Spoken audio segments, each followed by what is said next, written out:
Louisa's Return by Arthur J. Burks is a dark, psychological horror story with elements of revenge and supernatural intrigue. It follows Louisa, a man condemned by a ruthless emperor, Christoph, after defying him in a brutal military regime. Louisa's Return by Arthur J. Burks. Weird Tales, January 1925. Author of Voodoo, and Thus Spake the Prophetess. Christoph, who called himself Henri I, Emperor of Northern Haiti, was the greatest monster in all history. He killed for the love of killing. He murdered innocent people who dared to gaze upon his face without permission. To question his orders and commands was to give oneself to the executioner. This black monster of the Haitian hills took whatever pleased him, be it lands, movable property, or women.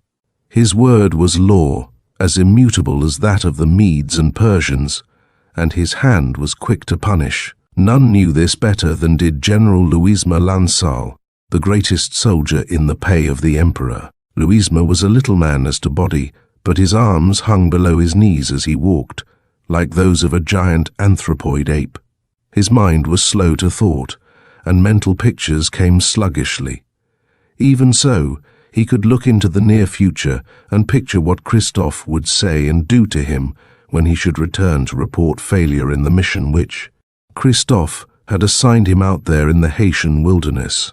He had tried with all his power to succeed, as evidenced by his dragging gait as he walked up the streets of Cap Haitian, proof that he was tired to exhaustion. Only the knowledge that his little black sweetheart awaited him at the end of the street kept him on his leaden feet. The girl's mother met him at the door of the hut, and he read in her dry eyes an expression of utter hopelessness that something terrible had happened. His lips trembled a bit as he asked for Madeleine. "Have you not heard then, Louisa?" asked the old woman hopelessly. "Have I heard what, old woman?" demanded Louisa. "I have asked for the little sweetheart. Where is she?" "Alas," cried the old woman, "Henri has taken her." "But Henri, I do not understand. What could he want with the girl?" "Henri does not explain his actions to common people," replied the old woman. "I only know that the soldiers from the citadel came for her, and that she has gone. Who knows? The queen is very old and very fat. Perhaps Henri craves the freshness of youth. Hush, aged one, do not speak thus of the emperor's consort. Dost wish to be hurled from the cliff at sunrise? What matters it? As well be hurled tomorrow morning as a week hence. Age does not breed pity in the heart of Christoph, and one is as apt to go as another when it moves the soul of Henri.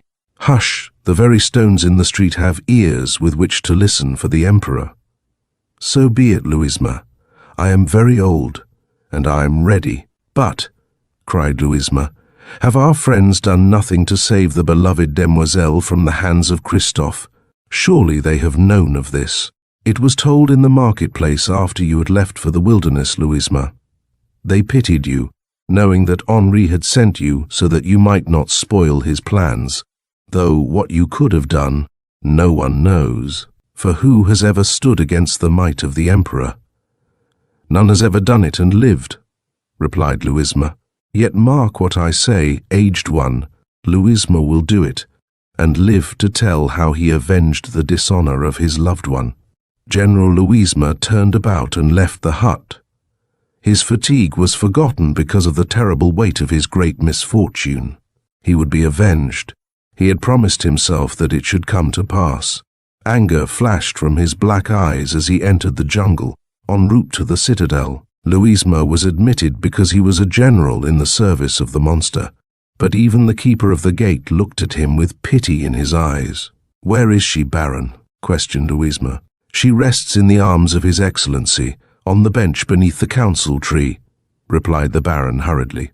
He feared Henri more than he pitied Louisa. The emperor had made him a gatekeeper with the title of Baron, just as he had made dukes of black stevedores on the wharves of St. Mare. But the emperor was fickle, and he made vacancies in the royal family just for the pleasure it afforded his vanity. while the deposed dukes and barons left their bones to whiten on the rocks 1,000 feet below the citadel. It was best to guard one's speech. Louisma hurried away, walking erect and unafraid. The baron gazed after him and shook his head. Already he could hear the death shriek of a general as he plunged to the foot of the cliff. Louisma stood erect before his emperor. The latter, half reclining on the stone bench beneath the great tree which still remains as one of the monuments to Christophe, raised himself on his elbow to glance at this man. Bravest of his generals, Louisma affected not to notice the dusky demoiselle who snuggled against the emperor and complacently allowed him to stroke her bare arm with his disengaged hand. "What is it, Louisma? We give you permission to speak." "I have failed, Excellency," replied Louisma, "as you very well knew that I would. Why did you bother to send me away when you might have taken my loved one? Why steal her away by stealth?" "Steal her away, Louisma? I did not steal her. She came of her own free will, because Henri the Emperor desired her. Tell him, child, that the master speaks the truth." The black girl, who had held the heart of Louisma in her keeping for many months, looked into the eyes of Louisma as she answered. "I want none of thee, filthy one," she replied. "Thou needest a bath, Louisma." She said it in a sing-song fashion, as if it were a lesson she had committed to memory. "Dost see, Louisma?" demanded the emperor. "There is no more to be said, man. Tomorrow you take command of our guard. You will put them through their paces well, for in a few days an envoy comes from Boyer, and it is our wish to impress the fellow with our might. Go!" Louisma turned and left the royal presence. Out of sight of Christophe, Louisma met the baron, who had admitted him to the palace. "Louisma," cried the baron in a husky whisper, "have you taken leave of your senses, man? Do you not recall that you looked upon the face of Christophe without permission, forfeiting your life?" "But I am still alive, baron," replied Louisma bitterly. "I shall continue to live until I am avenged of Christophe." "Say on, fool," replied the baron. "You cannot make your position worse after gazing without permission on the face of the mighty Christophe." "So be it." "Baron!" The next day Louisma's one-time sweetheart was not to be seen. Louisma knew that she was in the palace, a plaything of the monster. Yet he could do nothing. He was slow of thought, like all his kind, with the fatalist's belief that all things are foreordained, and that his own time must come in the end. In the meantime, he marched and countermarched the troops of Christophe until they moved at his word of command, like a bit of well-oiled machinery. And ever, suggestively near, yawned the edge of the cliff upon which the castle stood. Christophe came daily to watch the drilling of his crack troops. "That one, the blackest one in the rear rank, Louisma," the monster would say with a judicial air. "He does not seem to keep step with his mates exactly. If he were hurled over the cliff, we believe that it would improve the appearance of the guard." Louisma would bow at this and tell off 2 men for the task. The offending one would be led to the edge and pushed over, well over, so that he might not, perchance, have an opportunity to grasp at something and save himself. With his shriek of terror dying away as he plunged downward like a plummet to land with a crunching sound, as his bones became as jelly on the rocks below, ringing in their ears as they commenced to drill again. Is it any wonder that those who remained made an even more perfect machine than before? Yet ever the critical Henri found fault with the drilling. The guard had dwindled noticeably when the emperor would finally yawn, opening his thick lips to their widest extent, and leave the narrow parade to find rest in the arms of Louisma's sweetheart that might have been. Louisma was left to wonder why both himself and Christophe still lived. 2 days later came word that Boyer's ambassador was at the gate of the citadel. Christophe commanded that the fellow be brought into his presence at once. He received the dignitary beneath the great council tree, where the 2 great men talked largely of affairs of state. "We are told, Excellency," said the envoy at length, "that in all Haiti there is no man who has such authority over his people as does Henri the Emperor." "My authority is absolute," replied Christophe calmly. Forgetting for a moment the imperial "we," Christoph clapped his hands, and an attendant crawled into the royal presence on hands and knees, eyes turned steadfastly toward the stones of the courtyard. "Tell Louisma Lansal to march on his soldiers." The attendant crawled away. The soldiers marched into view and began their well-oiled evolutions at the command of Louisma. It was beautifully done, and the envoy clapped his hands by way of applause when Louisma had finished. "But there are many generals who can cause their men to do this," cried the envoy. "Your Excellency has not proved yet that his discipline is any stronger than that of Boya." "Louisma," said the emperor softly, "place yourself at the head of your troops. As I give the commands, you will lead in the execution." Louisma obeyed, taking his place at the head and standing stiffly at attention. "Forward march." As one man, the entire guard moved forward. "God in heaven," thought Louisma, "does the fool not see that we are headed directly for the edge of the precipice?" But never faltering, Louisma held the step. There came no command to halt, or for a column movement to right or left. The edge of the precipice was but a few strides away. Even the envoy turned a dirty grey when he read the intention of the emperor. He sprang to his feet. "Not that, Excellency," he cried. "Not that. I believe. I believe." "You demanded proof, sire," replied Christoph calmly. "I am giving it." Louisma was the first man over. He stepped off into eternity without faltering. There was the awesome sensation of falling, sickening pain as his legs struck nubs of rock which protruded from the face of the 1,000-foot cliff. He struck with such force that he was turned over in mid-air. His head struck next, filling his brain with molten fire. His hand struck something then, and held on. The crushed body of the erstwhile general swung there in space, unknowingly swinging, holding on by instinct because the brain could not command. Louisma was a man with great strength in his arms. His other hand, without command, moved up and over, clawing, grasping, holding. A glimmering of sense came back to the brain of the broken general. His eyes turned downward. He pondered dully as, far below, he caught glimpses of ragged bundles that bounced from rock to rack, shapeless things that had once been peerless soldiers, coming to rest in huddled heaps. He looked up and saw them still stepping over into space, wondering why they, like himself, did not catch on and hold. He saw them strike bits of rock above him, felt whether warm splashes of blood on his cheeks were his or theirs, but his own he could not tell. When the last one had stepped over, fallen, bounced, and finally lay still in a huddled heap far, far below, Louisma began to climb, dragging his useless legs behind him up the face of the precipice. He was glad of the strength in his arms, and he had always been sure that his time had not come to die. Meanwhile, as if nothing had happened out of the ordinary, Henri the Emperor talked calmly ahead with the trembling envoy. He seemed absolutely unmoved over what he had done. The envoy was shaken to the very core. Such a monster could not be human. He might even forget the dignity of Boya's own envoy. That worthy shuddered as he saw himself, in his mind's eye, a crumpled and bloody heap at the foot of the precipice.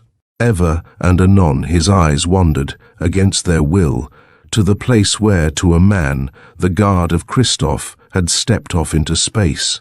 "Excellency!" he shouted, springing to his feet and pointing a trembling finger. "Look!"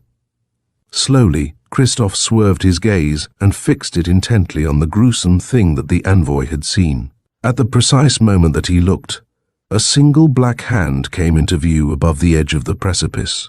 Clawing fingers clutched here and there for a grasping place.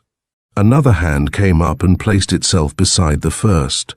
A straining of muscles and a face such as neither had ever seen came up above the edge. The face, which could not be recognized as such except for the shape, weirdly resembling that of a man, looked more like a smear of blood. Even the hands were smeared with red, and with something else that they had found when, during the upward climb, they had grasped at the protuberances where the heads of the falling soldiers had touched. Slowly, like a great black serpent with a broken back, the red-visaged apparition slithered up and over the edge.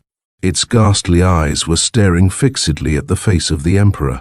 Atop the precipice at last, the jelly-like creature slithered toward Christoph and the envoy, leaving a snaky red trail in its wake, dragging the crushed legs. Dangling red things, behind. "I have come back, monster," babbled the thing. "Surely you know that Louisma could not die unavenged." The envoy fled, nor stopped his mad flight until he reached Port-au-Prince and told his wild tale to Boyer himself. Boyer, knowing that his envoy's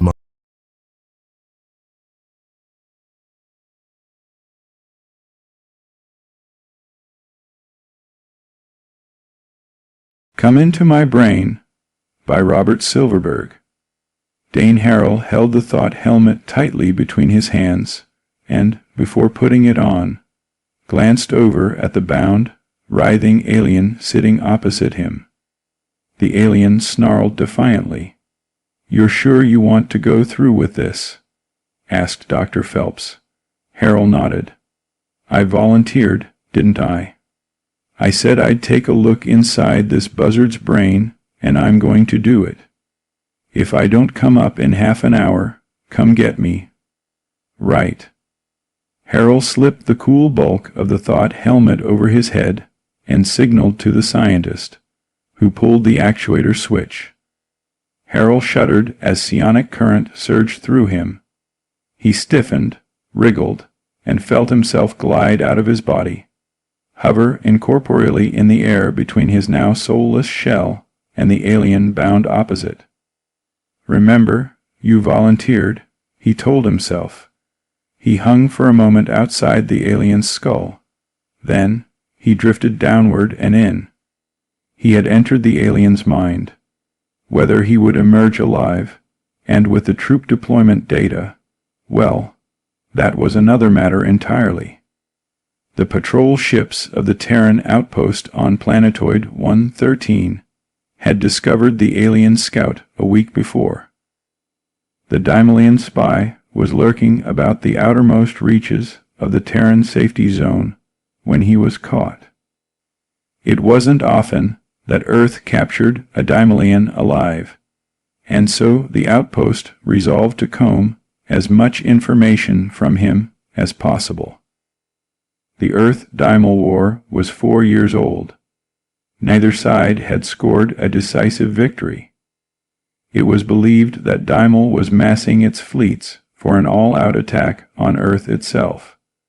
Confirmation of this from the captured scout would make Terran defensive tactics considerably more sound. But the Daimalian resisted all forms of brainwashing until Phelps, the base psych man, came forth with the experimental thought helmet. Volunteers were requested. Harrell spoke up first. Now, wearing the thought helmet, he plunged deep into the unknown areas of the Daimalian's mind, hoping to emerge with high-order military secrets. His first impression was of thick gray murk, so thick it could be cut. Using a swimming motion, Harrell drifted downward toward the light in the distance. It was a long way down. He floated eerily in free fall. Finally he touched ground. It yielded under him spongily, but it was solid. He looked around. The place was alien. Coarse, crumbly red soil, giant spike-leaved trees that shot up hundreds of feet overhead, brutal-looking birds squawking and chattering in the low branches. It looked just like the Tridum Solidos of Daimal he had seen. Well, why not?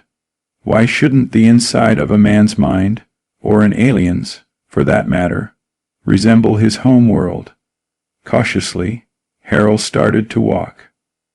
Mountains rose in the dim distance, and he could see, glittering on a mountaintop far beyond him, the white bulk of an armored castle. Of course, his imaginative mind realized at once that here was where the Daimalian guarded his precious secrets. Up there, on the mountain, was his goal. He started to walk. Low-hanging vines obscured his way. He conjured up a machete and cut them down. The weapon felt firm and real in his hand, but he realized that not even the hand was real. All this was but an imaginative projection. The castle was further away than he had thought. He saw this after he had walked for perhaps 15 minutes. There was no telling duration inside the alien's skull, either, or distance. The castle seemed just as distant now as when he had begun, and his 15-minute journey through the jungle had tired him. Suddenly, demonic laughter sounded up ahead in the jungle. Harsh, ugly laughter, and the daimalian appeared, slashing his way through the vines with swashbuckling abandon. "Get out of my mind, Earthman." The daimalian was larger than life, and twice as ugly. It was an idealized, self-glorified mental image Harrell faced. The captured daimalian was about 5 feet tall, thick-shouldered, with sturdy, corded arms and supplementary tentacles sprouting from its shoulders. Its skin was green and leathery, dotted with toad-like warts. Harrell now saw a creature close to 9 feet tall, swaggering, with a mighty barrel of a chest and a huge broadsword clutched in one of its arms. The tentacles writhed purposefully. "You know why I'm here, alien. I want to know certain facts, and I'm not getting out of your mind until I've wrung them from you." The alien's lipless mouth curved in a bleak smile. "Big words, little Earthman. But first you'll have to vanquish me." And the daimalian stepped forward. Harrell met the down-crashing blow of the alien's broad sword fully. The shock of impact sent numbing shivers up his arm as far as his shoulder, but he held on and turned aside the blow. It wasn't fair. The daimalian had a vaster reach than he could ever hope for. No, he saw there was no reason why he couldn't control the size of his own mental image. Instantly, he was 10 feet high and advancing remorselessly toward the alien. Swords clashed clangorously. The forest birds screamed. Harrell drove the alien back, and the daimalian was 11 feet high. "We can keep this up forever," Harrell said, getting larger and larger. "This is only a mental conflict." He shot up until he again towered a foot above the alien's head. He swung downward two-handedly with the machete. The alien vanished, and reappeared 5 feet to the right. "Enough of this foolishness, Earthman. Physical conflict will be endless stalemate, since we're only mental projections. You're beaten. There's no possible way you can defeat me, or I defeat you. Don't waste your time and mine. Get out of my mind." Harrell shook his head doggedly. "I'm in here to do a job, and I'm not leaving until I've done it." He sprang forward, sword high, and thrust down at the grinning daimalian. Again the daimalian sidestepped. Harrell's sword cut air. "Don't tire yourself out, Earthman," the alien said mockingly, and vanished. Harrell stood alone in the heart of the steaming jungle, leaning on his sword. Maybe he was only a mental projection, he thought, but a mental projection could still get thoroughly drenched with its own mental sweat. The castle still gleamed enigmatically on the distant mountain. He couldn't get there by walking, at least. It hadn't seemed to draw any nearer during his jaunt through the jungle. Hand-to-hand combat with the alien appeared fruitless. A fight in which both participants could change size at will, vanish, reappear, and do other such things was as pointless as a game of poker with every card wild. But there had to be a way. Mental attack. Perhaps that would crumble the alien's defenses. He sent out a beam of thought, directed up at the castle. "Can you hear me, alien?" Mental laughter echoed mockingly back. "Of course, Earthman. What troubles you?" Harrell made no reply. He stood silently, concentrating, marshalling his powers. Then he hurled a bolt of mental energy with all his strength toward the mocking voice. The jungle shuddered as it struck home.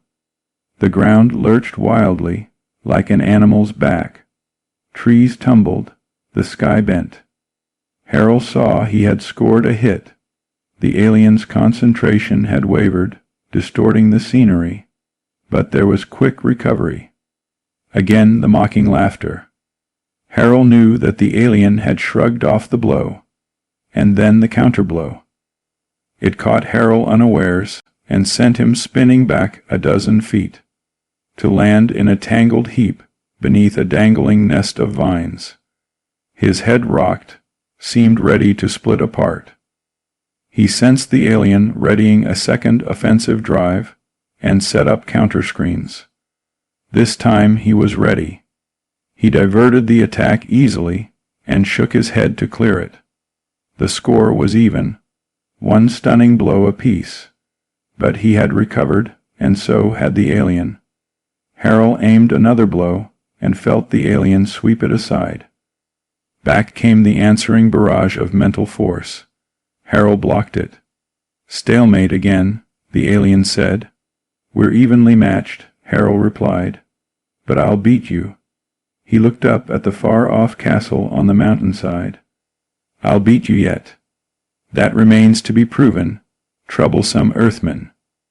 Harold tramped on through the jungle of the alien's mind for a while, and then, realizing he was getting no closer to the all-important castle on the hill, stopped by a brook to wipe away his perspiration. It was hot on this accursed world, hot, muggy, dank. He kneeled over the water's surface. It looked pure, cool.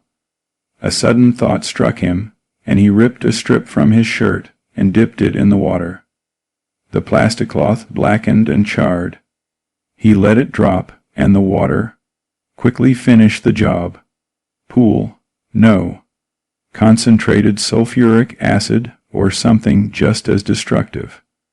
Smiling grimly at his narrow escape, he wiped his perspiration with another strip torn from his sleeve and kept going. Several hours, at least, had passed since he had entered the strange world within the alien's mind. That meant one of two things.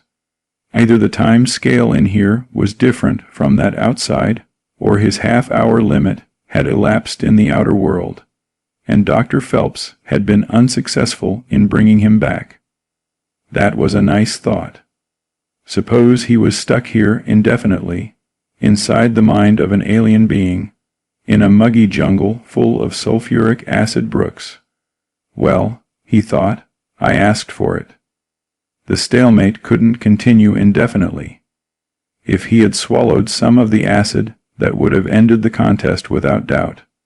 He wouldn't have had time to cope with the searing fluid. The answer lay there, surprise. Both he and the alien were mental entities who could do battle as they pleased. But in this conflict, it was necessary to take the opponent by surprise before he could counterthrust or vanish. He began to see a solution. Up ahead lay the castle, unreachable, through some trick of the aliens. Very well. Harold's brows drew together in concentration for a moment.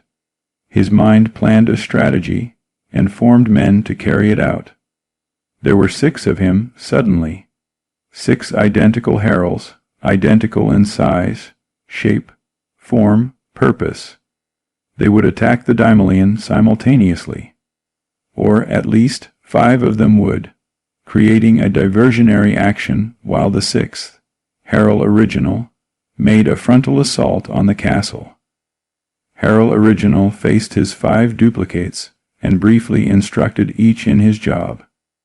They were like puppets. Harold 1, you are to attack in conjunction with Harold 2, on the mental level. Take turns heaving mental bolts at the alien. While one of you is recharging, the other is to unload. That won't give him time to get any sort of defense organized, and certainly no counterattack. Harold 3 and Harold 4, you're to attack physically. one armed with sword and one with blaster, from opposite sides at once. That ought to keep him busy while he's fighting off the rest of you. Harold 5, your job is to serve as front runner, to find the Daimalian and engage him in conversation while the other 4 are getting ready to attack. Make him angry. Get him concerned about what you're saying. The instant his defenses drop, the other 4 of you jump in. All of you got that?" They nodded in unison. "Good. Meanwhile, I'll make an assault on the castle, and maybe I can get through with you 5 running interference for me." He dismissed them, and they set out in different directions. He didn't want the Daimalian to find out what was up. If the alien saw the strategy and had time to create duplicates of its own, the conflict would end in stalemate again. Harold waited, while his 5 duplicates went into action. Through the mental link with Harold 5, he listened as his duplicates said, "The time has come to finish you off, alien. I'm glad I found you. That acid trick almost got me, but not quite." "A pity," the alien replied. "I was hoping the ruse would finish you. It's becoming quite irritating, having you in here. You're starting to bore me. Just you wait, you overstuffed warthog. I'll have those tentacles of yours clipped soon enough." "Empty words, Earthman. You've run out of strategies. Your best course is to get out of my mind and forget this entire silly affair." "Oh, no. I'll have those secrets pried out of you quicker than you think." "How?" "I'm not giving away my secrets, alien. I'm here after yours." Harold readied himself. He gave the signal. Now, Harold 1 and Harold 3 appeared. Harold 1 loosed a bombardment of mental force that shook the alien. Harold 3 dashed forward, wielding a machete. Harold 2 and Harold 4 went into action. Harold 2 following up with a second mental bolt. Harold 4 firing a blaster. The bedeviled alien looked from side to side, not knowing where to defend himself first. The scenery began to rock. The alien was going down. Harold took to the air. Levitating easily above the jungle, he found the castle and zeroed in on it. As he dropped downward, it changed from a vaulting, proud collection of spires and battlements to a blocky square building, and from that into an armored box with a padlock. The Daimalian stood before it, struggling with the 5 duplicate Heralds. Harold stepped past, through, the writhing group. The Daimalian's defenses were down. The secrets were unguarded. He wrenched the padlock off with a contemptuous twist of his hand. The box sprang open. Inside lay documents, neatly typed, ready for his eye. The alien uttered a mighty howl. The forest dissolved. The universe swirled around Harold's head. He woke. It seemed to be months later. Dr. Phelps stood by his side. Harold took 2 or 3 deep breaths, clearing his head. He grinned. "I've got them," he said. "Information on troop movements, plan of battle, even the line of journey across space. Good work," the psychman said. "I was worried at first. You had some expressions of real terror on your face when you put the helmet on." "Dead?" "I'm afraid so." Harold grinned weakly. "I guess I was just too many for him." The shock of having the core of his mind penetrated. Tiredly he said, "Doc, how come you didn't get me out at the half-hour mark?" "Eh? I told you to pull me out after half an hour had gone by. Why didn't you? I was in there half a day, at least, and I might have stayed there forever." The psychman was looking at him strangely. "Half a day, you say?" "No, Lieutenant Harold. The total time elapsed from the moment you donned the helmet to the instant the alien screamed. Why, it was less than 10 seconds. End of Come Into My Brain by Robert Silverberg.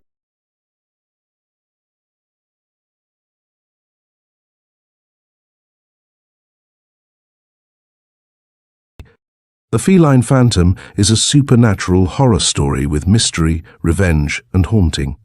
Set in the backdrop of a European hotel, Horace, a once skeptical and confident man, finds himself plagued by the vengeful spirit of a cat, cursed by a past that refuses to stay buried.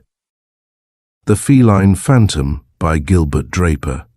Strange Tales of Mystery and Terror, March 1932. An old house made over into a modern apartment building is scarcely the place where one would expect to meet with a shocking experience. Yet it was in the $100-a-month home of my friend Horace Banks that the incident occurred. Various collectors of old sandwich glass have mistaken it for Banks and I had been brought up together, for our respective families had purchased adjoining houses before we had reached our teens, and it was from these premises that we used to set off for school together every morning. In later life, as often happens with childhood chums, we drifted apart, Banks going abroad to study foreign languages and I entering upon a journalistic career at home, which, incidentally, is my present means of livelihood. When he returned after an absence of nearly a decade, I found him so changed intellectually that the old relationship was impossible, though we still remained the best of friends. Always of a studious nature, Banks had drifted from philology to psychology, and his knowledge of these and countless other ologies impressed me not a little. He had been made an orphan by the sudden death of his father, a prominent surgeon who, being a widower and having no other children, had left him with sufficient means to pursue his hobby of research. We dined together about once a fortnight, sometimes in his apartment and sometimes at the home of my aunt with whom I boarded. Otherwise, we seldom met, for his ways were not mine. On the night of which I write, we had finished dinner and were enjoying his highly palatable port before a log fire in the living room, when, after a long silence, he said, apropos of nothing in particular, "Harvey, how about letting me put you up for the night?" The invitation was so unusual that I stared at him. I had not slept under Banks' roof since our school days. "What in the world for?" I asked. "When I tell you," he answered, smiling, "you may not want to. The truth is, I'm afraid to sleep here alone tonight." Not having known my friend, you will not be able to appreciate the absurdity of his remark. But the idea of Banks being afraid to sleep alone so appealed to my sense of the ridiculous that I loudly guffawed. Banks, I should explain, was a most powerful man, with muscles like iron and a constitution envied by all who knew him. If he had any nerves, they were always under perfect control. "Sorry, old man," I apologized. "I didn't mean to be rude, but you rather surprised me." "And I'm going to surprise you still more," he returned, his face as solemn as ever. Forthwith, he embarked upon an account of one of his experiences abroad that revealed to me a new Banks, a romantic Banks, and an exceedingly credulous one. It was the story of an aristocratic Persian cat and its untimely end. "This damn cat," Banks said, "attracted me the moment I set eyes on her. She was a beauty, I can tell you, with a magnificent tail and eyes like glittering nuggets. I bought her in the slums of Cairo from a ragged street merchant whose only wares were a number of good, bad, and indifferent cats. When I had paid him for Sina, that was the beast's name, he insisted upon dragging me into his filthy stall to warn me to protect her with my very life. For, he solemnly swore, were she to meet an unnatural death, whoever owned her at the time would be visited by her spirit on the first anniversary of her death. On the second anniversary, he avowed, the said owner would himself perish miserably. Although my common sense told me the old humbug was talking rubbish, I listened to him, at first with amused tolerance, but later with real interest. Many years before, so the story went, Sina had come into the possession of one of Persia's greatest physicians, a man who combined modern scientific methods with some of the secrets of ancient sorcery, a rather sinister old gentleman, I gathered. At any rate, shortly after the advent of this cat into his household, he began to devote more and more time to practices that should never have attracted a reputable medical man. The number of his patients began to dwindle, not because his skill had diminished, but because they took exception to the way he treated them. In other words, they objected to being hypnotized instead of anesthetized. "You mean he could render people insensible to pain by hypnotizing them?" I broke in. "That's what my informant said. He told me that the doctor, after dabbling for a time in hypnotism, began delving into the forbidden mysteries of metempsychosis, which, for the benefit of your uninformed mind, I will explain, has to do with the transmigration of the soul after death into the body of another man or lower animal." "Thanks very much," I remarked dryly. "Well," continued Horace, knocking his pipe against the grate, "things went from bad to worse, and the once eminent physician degenerated into a student of witchcraft. Now Sina, whose beautiful body was admired by her inhuman master, was made to play an important part in his experiments, and, while he didn't harm her physically, she must have endured the most unheard-of tortures mentally, as a later happening proved." "This sounds like the prologue to a first-class horror story," I put in flippantly, for I had a suspicion that the learned Horace was pulling my leg. "That's precisely what it is," he replied, ignoring my levity. "And I want to assure you, Harvey, that I'm not telling you this for your entertainment. I'm really serious, and I'm in a worse predicament than I ever imagined a human being could find himself in." I tried to look sympathetic. Banks' lugubrious tone was getting tiresome.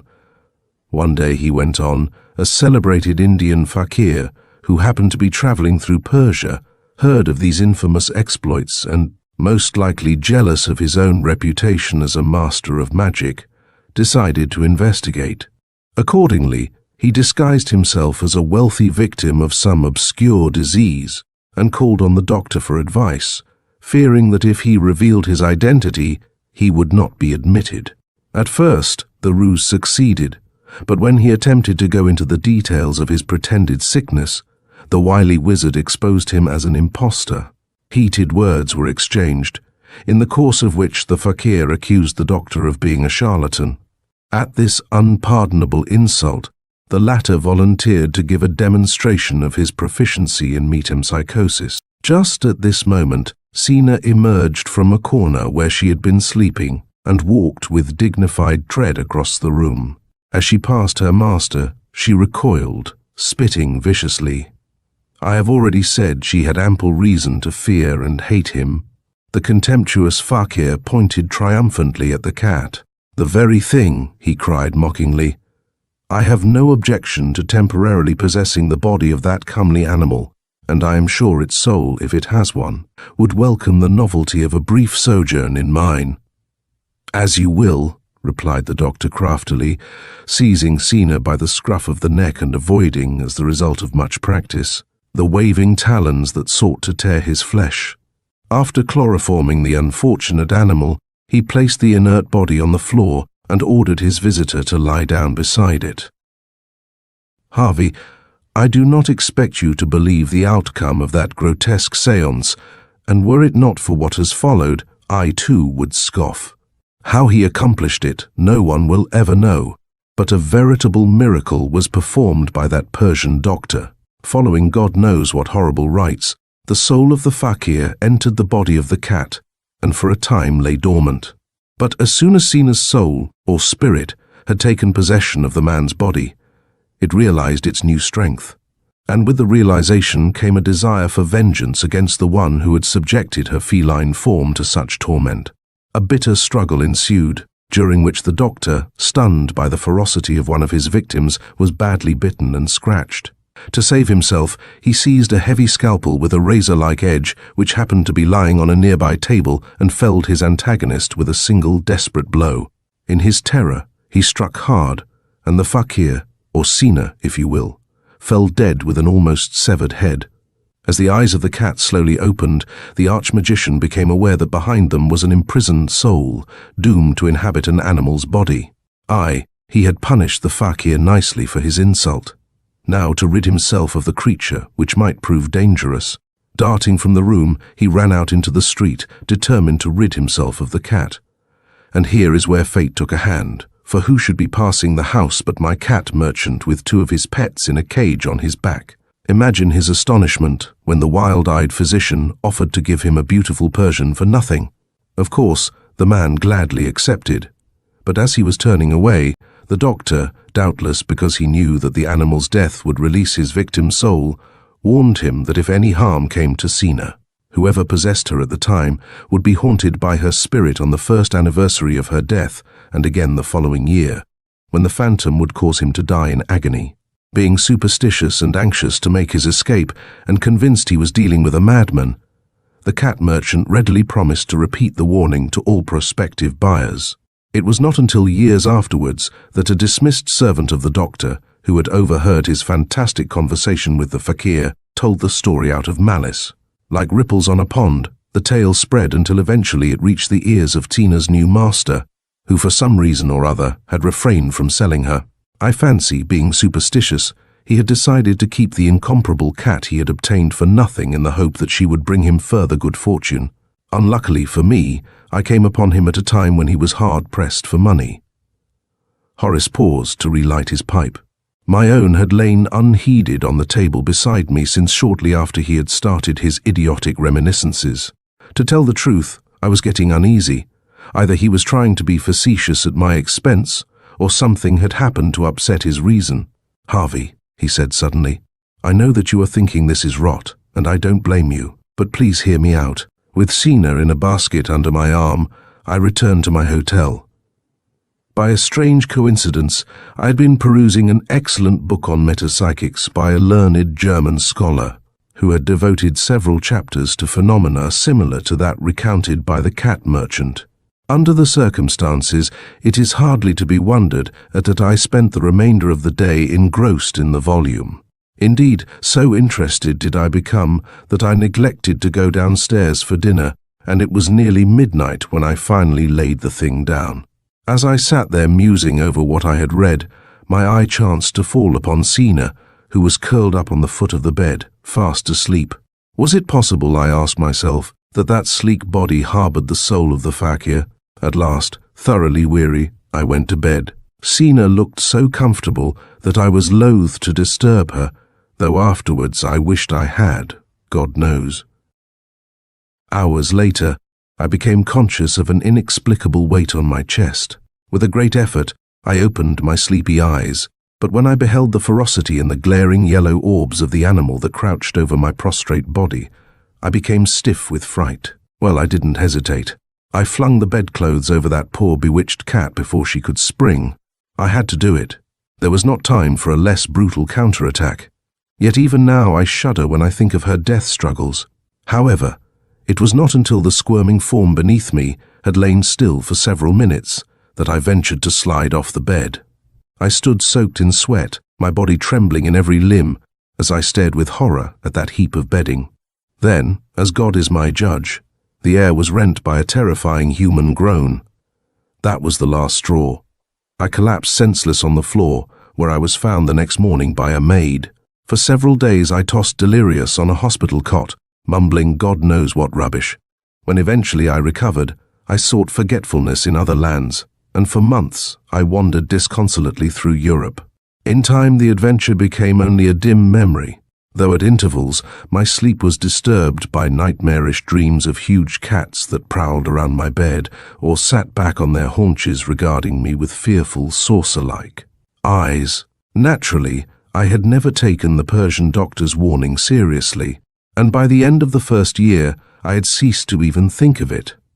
But the monstrous business was by no means finished, as I was soon to learn. One night, while staying at a quaint hostelry in Copenhagen, I retired, as was my wont, about midnight. Nothing unusual had happened since the Cairo incident, and I was in a particularly peaceful frame of mind. Certainly, I did not expect to be awakened before morning, so you can imagine my sensations when I was aroused after a few hours' sleep by an uncomfortable weight on my chest. As on the previous occasion, I did not immediately open my eyes, but lay, wondering drowsily what was the matter. The first thought to cross my mind was that I had too many bedclothes on, and I was about to toss some of them off when a paralyzing premonition of danger gripped my heart. I lay there in the pitch blackness like a contemptible coward, afraid to open my eyes. Gradually, a peculiar noise began to beat an insistent tattoo on my eardrums. At first, it sounded like the faint hissing a radiator sometimes makes when a little steam is escaping, but, as I listened, with painfully thumping heart, it began to sound horribly like the breathing of a maddened animal, like that of a cat, for example. "Horace," I broke in, now thoroughly alarmed. "If this is a joke, it has gone far enough. I enjoy a good yarn as much as anybody, but I draw the line when it is told as you are telling this one. Why, you look like a ghost. For heaven's sake, man, snap out of it." "Damn your infernal stupidity, Harvey," he cried angrily. "I'm not a fool, and I don't take you for one. Will you let me finish?" I subsided uneasily, convinced my friend was on the verge of a nervous breakdown, and permitted him to bring his preposterous story to a conclusion without again interrupting him. No man ever opened his eyes with greater reluctance than I did. I had to look, though, even when I knew I should see something ghastly. Horace paused dramatically. "Harvey," he continued in a slow, impressive voice, "I saw a pair of familiar yellow eyes. They were about a foot from my face. That was all. Apparently, the thing didn't have a body, yet I could feel the weight of something just over my heart, a dead weight, if you understand me, without movement. My hands were involuntarily clutching the bedclothes in such a manner that I could easily fling them over the thing on top of me, just as I had over the live Cena the year before. But what was the use? You can't smother a ghost. You can't suffocate something that isn't real. Even in my terrified state, that much was clear. Presently came an idea, and no sooner did it occur to me than I acted. Picture me huddled up with my head under the bedclothes, waiting tremulously for that feline phantom to go away. Undignified and absurd, granted, but at least I had escaped temporarily. I could still feel the weight, though it seemed to have shifted. The next minute, something was walking over me, back and forth across the bed, as if in search of a hole in the covers. Soon, my breath became labored, my supply of oxygen being limited, but I would have suffered death rather than move my head from beneath the comparative safety of the bedclothes. Harvey, that experience was awful, and I am sure that if I had not heard it jump to the floor and the sound of padded footsteps retreating towards the window, I should have died from suffocation. That would have been retribution with a vengeance, wouldn't it? Well, you won't be surprised to hear that I waited for the dawn in what a rotten writer like you would call a cold sweat of terror. I was afraid to get out of bed for fear of being attacked. That's all, Harvey, except that tonight's the night I'm to have a second visit from the departed Cena, who not unnaturally has a grudge against me. It was exactly a year ago that I slept in that Danish hotel, and I am sure the ghost of that cursed cat will come again tonight, as I am that you're sitting there. That's why I want you here with me." For several minutes after Horace had ceased speaking, there was silence between us. My heart was full of pity mingled with contempt for the big man opposite me who had so let his nerves get the better of him that he had become convinced of the reality of some ordinary nightmare. Horace's hallucinations I put down to an unwise supper. Not for a moment did I believe his incredible story about that night in Copenhagen. Either he had had a bad dream, or some stray cat had entered his room in search of a sleeping place. In the latter event, he was hardly to be blamed for fancying that Cena's ghost was paying the first of her 2 promised visits, especially as it happened to be the exact anniversary of her death. That, however, was simply coincidence. Well, I certainly was not going to become a party to any such foolishness as sitting up to wait for the ghost of a dead cat. Horace, I felt, should be ashamed of himself for making so ridiculous a request. Probably he would apologize in the morning. When I bade him good night a little later, he helped me into my overcoat without a word.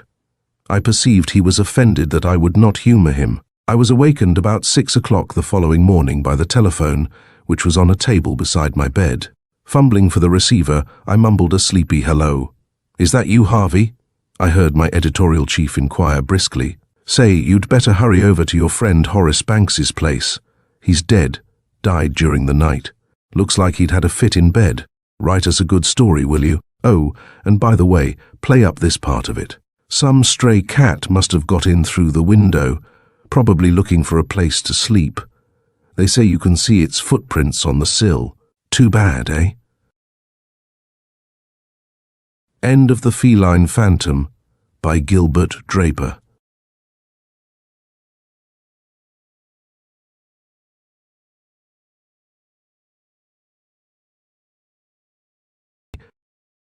The Conqueror is a psychological horror story that delves into themes of obsession, death, and the unsettling nature of the human mind. Set in a Parisian cafe, it follows the strange relationship between two companions. Richards, a disillusioned poet consumed by drink, and Graham, his concerned friend. Richards becomes increasingly fixated on a bizarre and terrifying vision involving a mysterious beetle. The Conqueror by Robert W. Snedden. The Thrill Book, July 1919.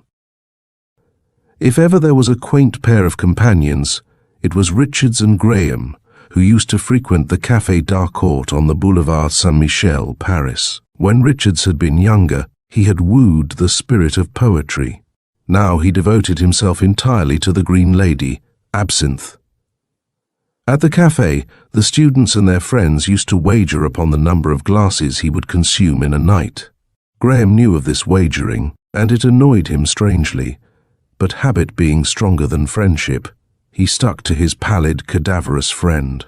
He was the one intimate Richards kept, this shabby, ape-like English ex-jockey who ran a tiny billiard room in a side street. Graham tolerated Richards, because out of the growing confusion of his brain came certain biting, morbid truths which made him laugh. Richards was a sharp one. There was no denying, even if he did talk like a madman, and lately his mind had been running on the grisly terrors of death, terrors to be kept at bay. As for drinking, beer was his tipple. Only one of a pair of pals could go in for absinthe. Queer-looking fellow, Richards. Thin, with high cheekbones showing under the tautly drawn skin, the corners of his lips sagging and weary. Only his eyes were alive, though they seemed too large for the sockets.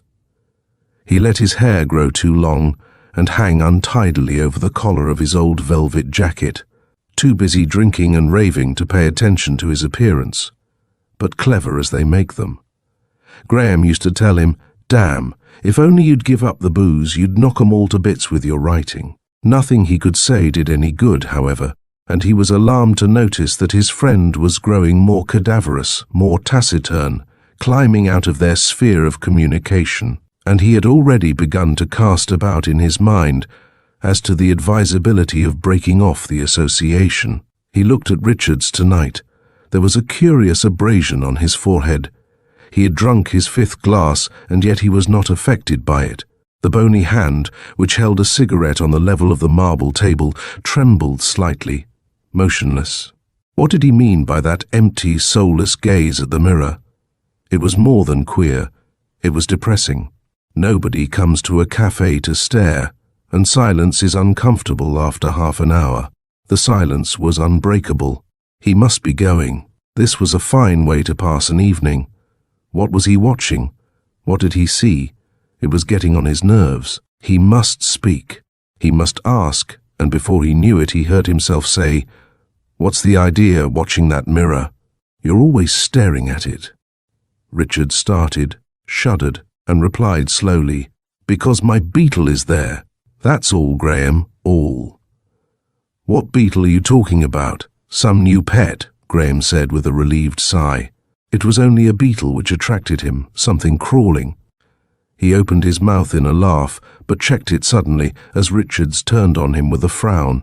"What is it, old man?" he demanded anxiously. "Anything wrong?" Richards turned his head slowly away and resumed his staring. Graham's spirit rose in rebellion. Was he going to let himself be treated with this contempt? Whatever had possessed him to pal up with this crazy man? He ran over the reasons in his sullen mind, but at this hour none of them seemed logical. "Look here, Richards," he commenced coarsely, the blood mounting to his forehead. "None of that with me. Surely I'm a damn sight more interesting than any beetle." Richards turned sharply and looked at him. His hand rested on the edge of the marble top, and he drew his forefinger up and down it, as though deriving a sensuous pleasure from the cold contact. "I'm sorry, Graham, I should feel sorry to lose you. You'll forgive me, but this beetle of mine—" "Yes, what about him?" asked Graham, shaking off his grievance. After all, Richards wasn't such a bad chap, bit dreamy, and had to be humoured. Richards looked at him earnestly. "Graham," he said slowly, "I think that in your narrow little penthouse of a soul you understand me." Graham nodded. "That was a queer beginning, but no doubt well meant. If that is so, you can see something of the working of my brain. Not at all, eh?" "You're a bit above me at times," Graham mumbled. "Then let me tell you of something which happened to me the other day." He hesitated with an appealing glance from his projecting eyes. "Oh, go ahead," Graham assured. "Do you good to tell it. I was wandering. I get fits of wandering through the day. There's nothing to do, and I like to moon about till evening in the cafe. Have you ever felt that the daylight was full of horror, as if a great searchlight was beating its questioning rays on your naked soul and showing its deformities to a sneering world? The city is no place for me then. It is full of shapeless things with the bodies of men and women, decayed senilities, pretty outsides of creatures ripe to the rotting, empty skins that have held conceit of beauty. All these rustle past as you walk in a city. I seek the country when I feel like that. It is fresh, and the air is pure, clean and wholesome. One day last week I went to, I don't know where. I don't know if I should recognize it again if I saw it. Ah! There he goes." Graham started as Richard's glance went eagerly to the wall. Yes, he said as if to a tired child. "I see. They have marshes there. I remember the marshes best of all. There was a little blue flower which held out its friendly hands to me. And there was a stone wall. Green mosses grew along it. I nearly trod on a lizard." He stopped inarticulate. Graham yawned behind his hand. "What about the lizard?" he asked, lighting a cigar hastily. "What did it do, old man?" "You see, when I saw him lying there, I felt inclined to run away. I wish I had." "Him?" Graham interjected with a sudden shudder. "The body," Richards emphasized. "I wish you'd listen. I am, but you said nothing about a body." "Didn't I? Well, the body was lying there in the shadow of the wall. I thought he was sleeping till I bent over him. I almost began to fancy I had murdered him, but I hadn't. Why should I? I had no grudge against him, so I couldn't have killed him, could I now, Graham?" "Oh, Lord, no," ejaculated Graham. He put his hand up to his brow. It was wet. Decidedly, this fellow gave him the creeps. When was he going to give that cynical grin of his and croak? "I frightened you that time, eh?" "Still there he was lying," Richards monotoned. "His hat had a dent in it. I shoved it off with my cane, and it rolled a little way. It had a red silk lining with the letters WGR in gold stuck in it. My initials, Graham. Queer, eh? Some hairs sticking. Wasn't a pretty sight." I turned him over. One hand was clutching the grass. "Have you ever imagined seeing your dead self?" "It's funny." I laughed. It was so ludicrous that I should be looking at myself lying there with a hole in the brow, just there. Then it made me quite sick. I felt ill when I thought that I had laughed. Graham shrank away from him. That was the curious part of it. There were three of us, the dead man, the man who laughed, and the man who wondered and felt physically ill seeing those other two.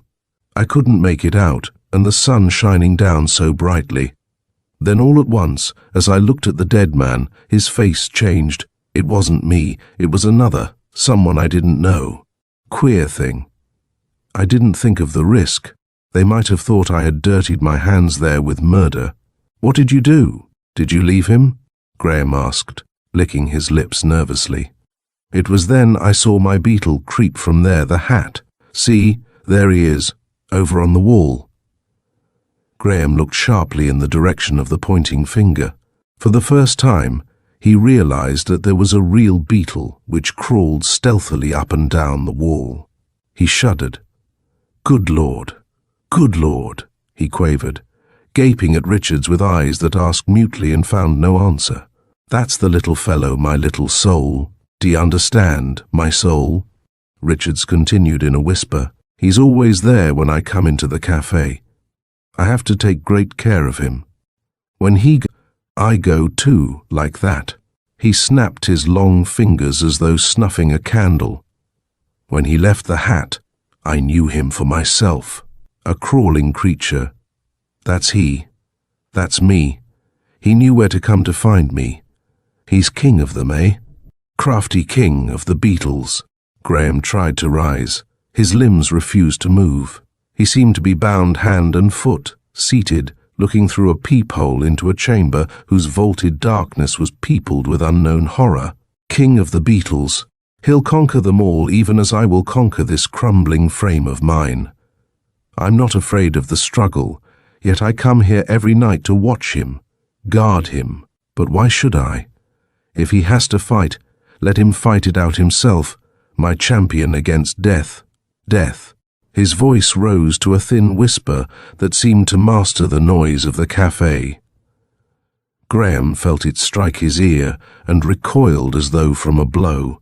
He was suddenly impelled to look at the wall. He knew he must shriek and could not. It was as if he had been planted on a desert isle with this madman, remote from human aid. From the corner of the mirror, another black thing, a second beetle, was descending with a menacing approach. He glanced at Richards and found his face was working convulsively. "It comes, Graham," he seemed to say, though no sound came from his lips. "It comes." Graham turned his back the better to see what was going to happen on the wall. It held him intensely.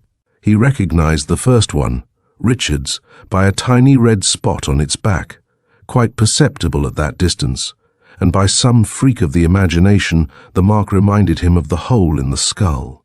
The Beatles met. They recognized that they were foes, for with a spasm of ferocity they engaged, fastening their strong mandibles about each other's legs. It was a wonder they did not fall from the wall. Once, Richard's beetle dropped a few inches. Graham started as he heard his friend give a low laugh. Was it possible he had confused the two beetles? He would tell him his mistake when it was over. It would be something to laugh at. Graham began to lose his fear. The sporting in him came to his aid. He felt as if he were watching two wrestlers, two pugilists, two wild beasts tearing each other with bloody jaws and foam-flecked skins. He clutched the arm of his chair. He whispered to himself, "The little Un wins. He wins. No, he's getting it sore. No, shake him again. Go on, go on." He forgot all else. The cafe and Richards had vanished. He did not see Richards sitting with the face of one who opens a closed door and beholds his fate grisly with welcome. "God," he said to himself, "they're putting up a real fight." Still, the struggle continued. The bigger beetle, or were they of one size? He could not tell now, was winning. Give it him now. A good bite for old Richards. Another. That's the style. Another. Tumble him on his back. He was sure the red-marked one was winning. Old Richards would be thinking he was losing. "That's it. That's it." He heard himself cry out joyfully. "Your beetle wins. By God, Richards, he's won. Knock the other one clear off the wall." He turned with the words on his lips, his blinking eyes ablaze with excitement. But the man beside him gave no reply. He was crouched up in his seat, conquered by the foe he dreaded, death. End of The Conqueror by Robert W. Snedden.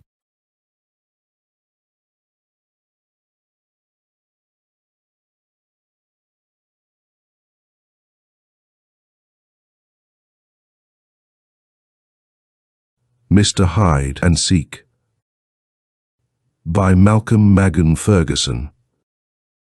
Weird Tales, May 1950.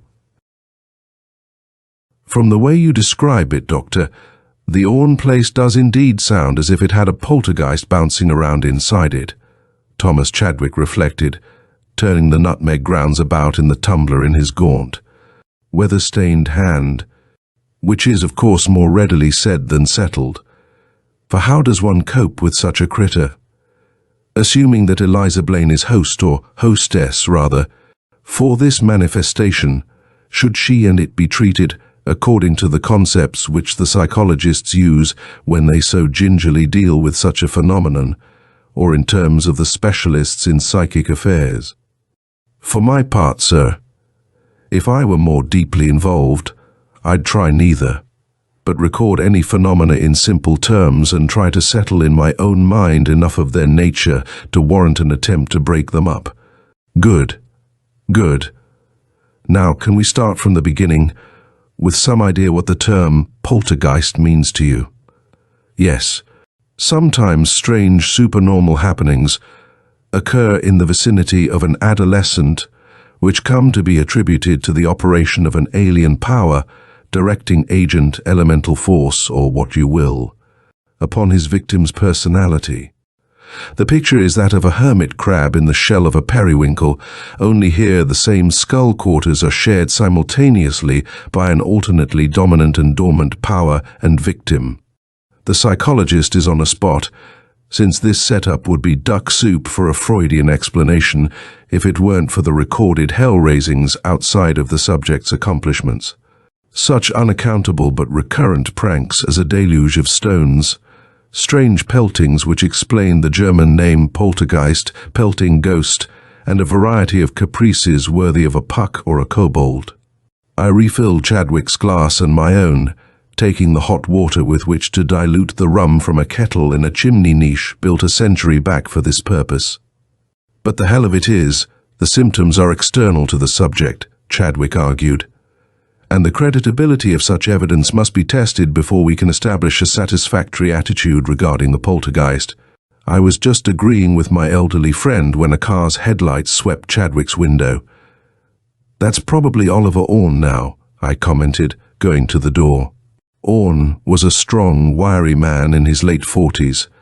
He greeted Chadwick and explained that he had learned of my whereabouts from the switchboard operator, who habitually rerouted the calls of my practice at my request. "Mr. Chadwick and I were just talking about your ward's case.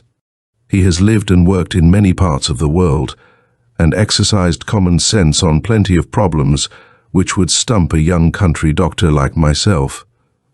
Chadwick cut my eulogy with an epithet of mock contempt and turned inquiringly to Orne. "Well, what I came for is this. Eliza went up to bed about 9, while my wife and I sat in the kitchen listening to the radio. Just after Eliza went upstairs, the radio began to static badly, so I turned it off. I went on reading the newspaper, but noticed that everything was real quiet, the sounds Eliza made getting ready for bed sounding miles away. Suddenly she screamed. Then we heard scraping noises ending in a loud crash. I ran upstairs as fast as I could and found the kid fainted across her bed, with all the furniture drawn in a heap around her. The dresser, chairs, the heavy linen chest. I don't see how it happened." We sat quietly for a minute or so, then he turned to me. "Dr. Huntley, I want you to come stay with us until we can find some way to stop these goings-on." "Why, I'd be glad to, only I don't know about such things. Doctors don't. Perhaps we can find some psychologist," I stammered. "No, I don't want an outsider," Orne replied. "Maybe we can cook up some arrangement for you to stay at the house without arousing any suspicion." "That would be best." After some discussion, I agreed to this arrangement, with the excuse that repairs to my house made boarding out easier for me. As I could promise no results, I made my fee low, and only chargeable if something favorable were achieved. So that evening I started a case day book, carefully avoiding technical terms which would influence diagnosis. I give you herewith an abridged version of this case history, day by day. Disturbance at the Orne Place. June 3, 1949. The homestead is a 2.5-story frame building with an ELL, a typical New England farmhouse. Built a century and a half ago, it appears to be in sound condition. The hand-hewn timbers, tenon and mortise and trunnel fitted, The pine paneling throughout downstairs acknowledge this antiquity and conceivably help provide whatever susceptibility may be needed for psychic manifestations. It is neither extremely isolated or otherwise, though it would appear so to a city dweller, for 75 yards separate it from the nearest neighbors. The location on the edge of Whitaker Intervale against the wooded slopes of Dawn Mountain would be agreeable, though lonely in winter when the sun goes down early in the afternoon. Anne Orne, Oliver's wife, is a small, energetic woman who does a great deal of work, though with all the stir of a wren in a dust bath. Oliver also is a worker, running his own extensive farm and hiring out with his tractor and other farm and lumbering machinery. Eliza Blaine is an attractive, well-bred girl of 15, with large brown eyes and brown hair. Judging by her voice and manners, she would appear to be of an even, genial disposition, without perceptible neurotic tendencies, surely. She had been adopted the summer before, following the death of her father, a distant relative of Mrs. Orne. Before coming to Whitaker Intervale, she had lived in Portsmouth, New Hampshire, where her father had given her a number of benefits in education and upbringing. The first occurrence prior to my arrival at the Orne place was in April. Eliza had just bidden her foster parents good night at the door leading from the kitchen, which shuts off the back stairs and prevents drafts from dispelling the heat in winter. Oliver saw the door shut and heard the girls' footsteps ascending the stairs. Then, half a beat behind them, another footstep started up. Eliza was nearly at the top of the stairs before Oliver gathered his wits and opened the door. She was alone there, turning to look down at him beneath the bare light bulb. Her face wore a strange, devilish smile, compounded of mockery, yet fearfully, terribly alien. Oliver stood dumbfounded, turning over in his mind whether Eliza had somehow prankishly skipped upstairs, but was unable to fit this deviltry with her character. So he ended up staring gape-jawed until she turned, snapping off the light and proceeding in the dark to the next light switch just inside her room. When Oliver turned back into the kitchen, his wife looked up, nonplussed from her darning. Their discussion made no headway with the matter. Partly perhaps since Oliver somehow omitted telling his wife of Eliza's strange expression. They concluded that this might have been a freak of sound involving the wood frame of the old house, and called to mind reports of similar happenings. In the latter part of May, on a rainy afternoon, the minister, Mr. Brainerd, came to call. Mrs. Orne was in the kitchen frying doughnuts, while Eliza was washing clothes using set tubs and a washing machine in the EL, also connected to the kitchen by a door. Mrs. Orne naturally exclaimed regarding the condition of the house, her hair and dress, while Mr. Brainerd climbed from his car. Nevertheless, after shedding these fluttering preliminaries of a parishional call, she had settled Mr. Brainerd, a young, easygoing fellow, over coffee, fresh doughnuts and discreet gossip. He sat facing the open L door, where Eliza was continuing her work. His coffee cup was halfway to his lips, which were pursed with intent to retract if the liquid proved too hot, when a cake of soap floated through the air coming from the ELL and swinging in a near 90-degree arc to settle in the soap dish by the kitchen sink. That was one cup of coffee Mr. Brainerd did not drink. Several minutes later, when Mr. Brainerd and Anne Orne looked into the ELL, they found Eliza caught by nervous laughter, badly convulsed, apparently from the effort of her performance. Indeed, the two mystified witnesses had to put her on the front room couch and minister to her with damp cloths smelling salts, or whatever they thought best. There was no trace of the diabolical about her expression then. On recovering, she claimed she knew nothing of the episode, being quite unable to explain her attack of hysteria. With this episode, the story took form and spread through the community. I was called in, though my examination brought nothing positive to light. For the record, The story that the donuts in the bowl on the kitchen table flew onto the coat hangers against the kitchen wall is the invention and whole cloth embroidery of some absent party, a village loafer, probably. For both Mr. Brainerd and Anne Orne deny any such occurrence. June, in return for a couple of weeks with a limited practice, I had to put in more time at the hospital. Evenings were more apt to be free, and so far I have managed to be on hand most evenings, though nothing has yet happened during my stay. This evening the four of us were seated at the kitchen table reading, or in Eliza's case, writing a letter to a Portsmouth chum. A mouse had been scampering in the walls, though I had not been particularly conscious of it, until I happened to notice Eliza reflecting a moment over her letter. I could almost see her attention caught by the creature's slight scuttlings and squeakings. Perhaps a sudden muffling of the atmosphere was responsible, as if a focus of attention of some sort were being established. Then all at once, Eliza's face changed, taking on the wholly tense, preoccupied expression of a cat about to spring. A full, taut minute thus, and then she gave a slight forward thrust, just the shadow of a lunge, I would call it. From the wall a shrill, agonized mouse cry piped. The Ornes looked up in surprise at the blank wall and its hidden, strangely racked victim. Neither Eliza nor I turned a heeding head, I of course being concerned with her reaction. While she, well, I think I must yield my medical judgment and say she acted as one possessed, as if the person within her personality were supplanted, her mind being temporarily tenanted by a diabolical force.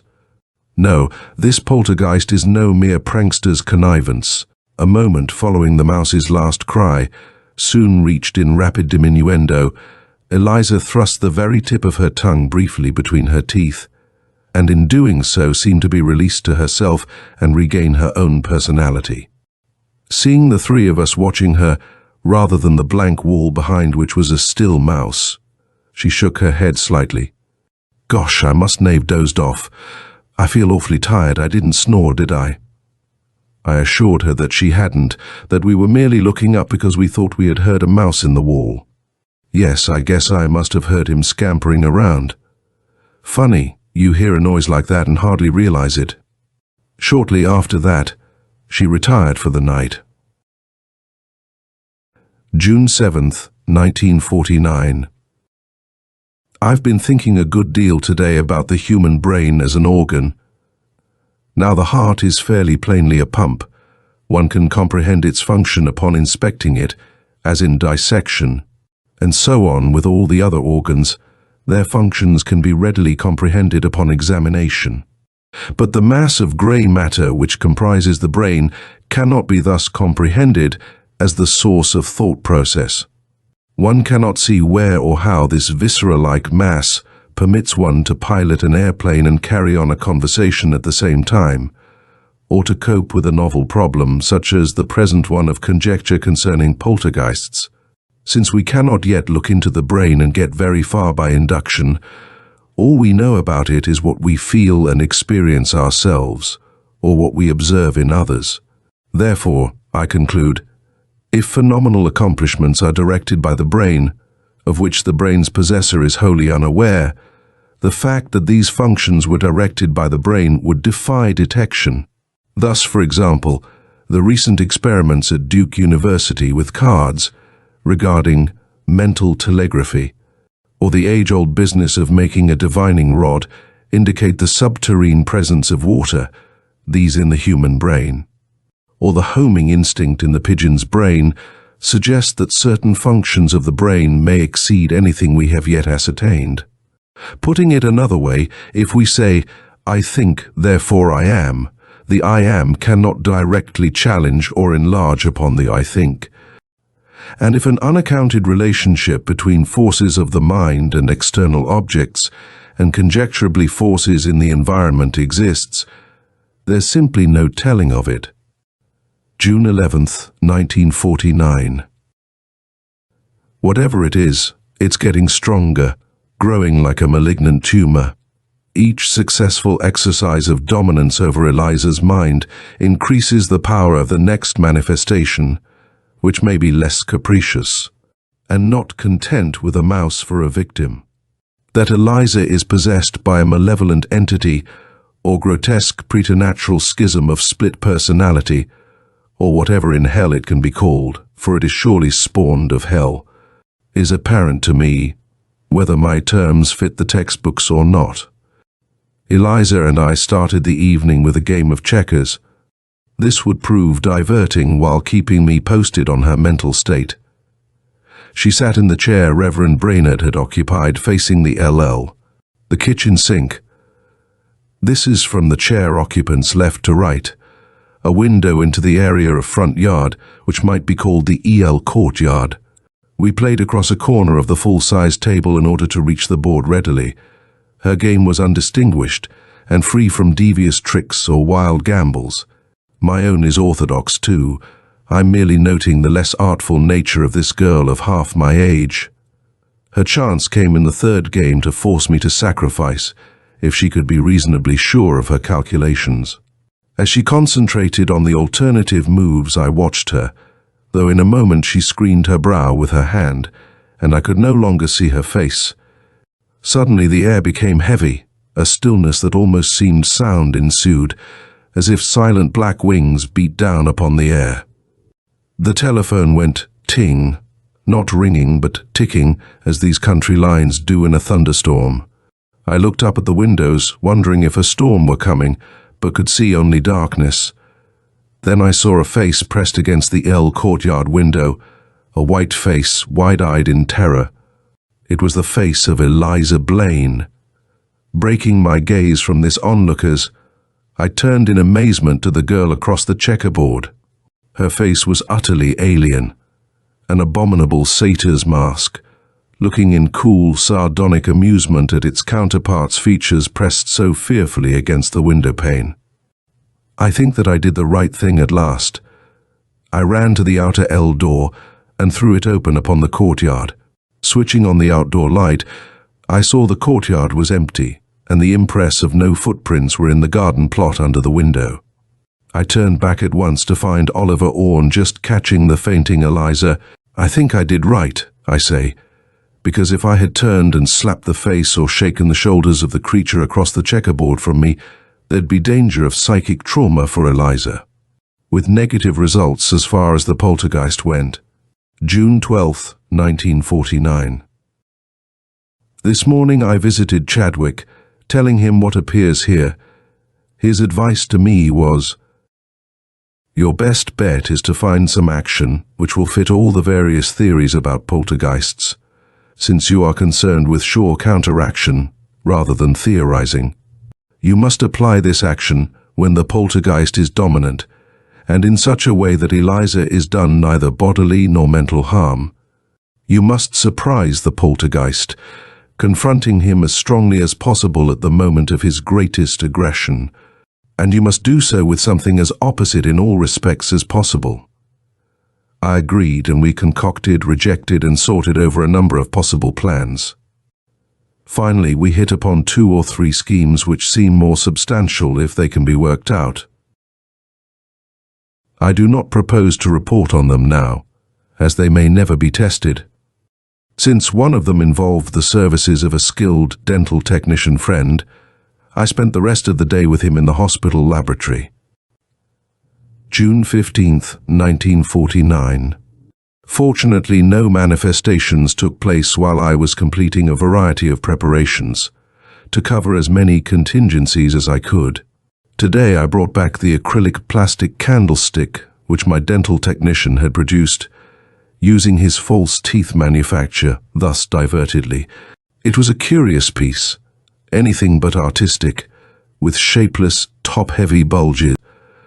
Remarking upon its amateurish appearance and saying that I could do better with more practice, I put the object on the mantel with my tobacco jar and smoking apparatus.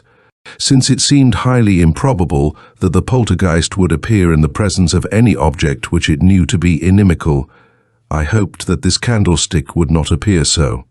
It had been a hot day, with thunder showers likely to break the oppressively muggy air. Shortly after supper, I was standing up, filling my pipe, as is my custom. I was reaching for a wooden match from the wall receptacle and idly looking into the mirror in front of me. My gaze rested on the image of Eliza, or what displaced it. The face was turned as she talked to Mrs. Orne.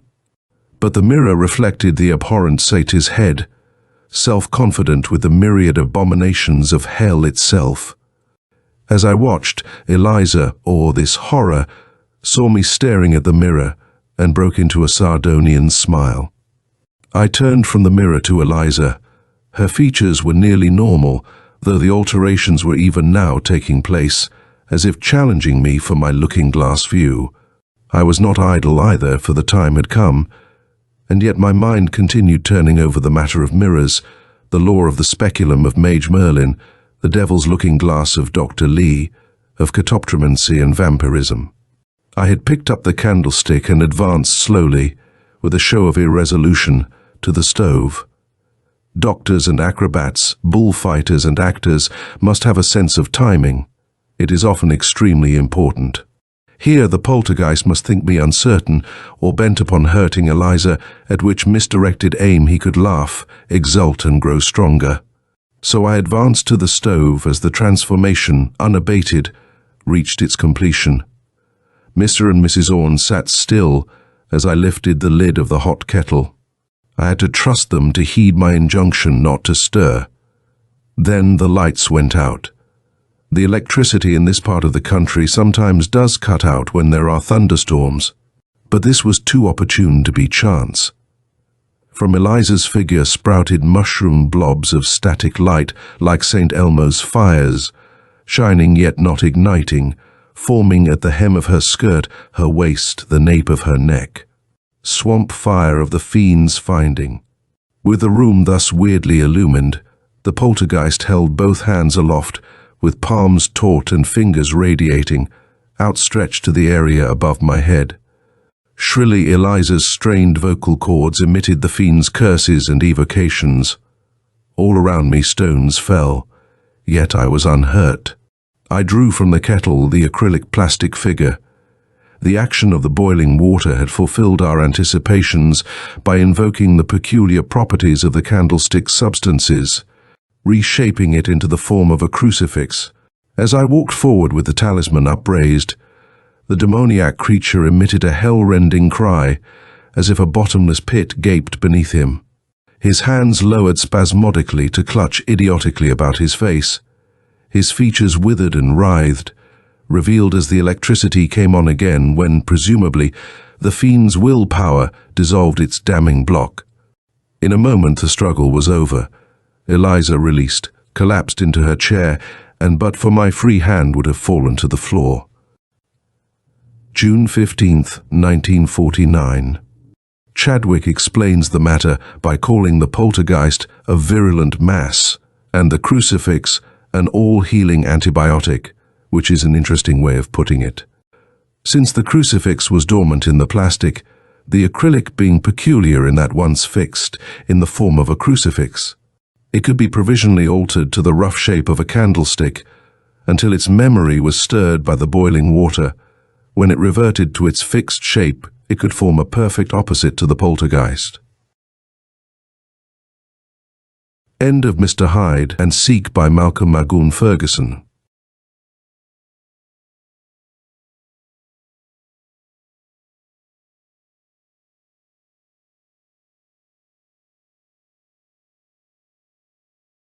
Avoidance Situation by James V. McConnell.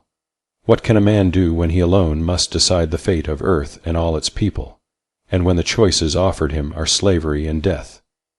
Captain Alan Hawkins stood quietly in the observation room of the Sunward looking out at subspace. He was a medium-sized man with a trim squareness to him that suggested he had been in the military most of his life.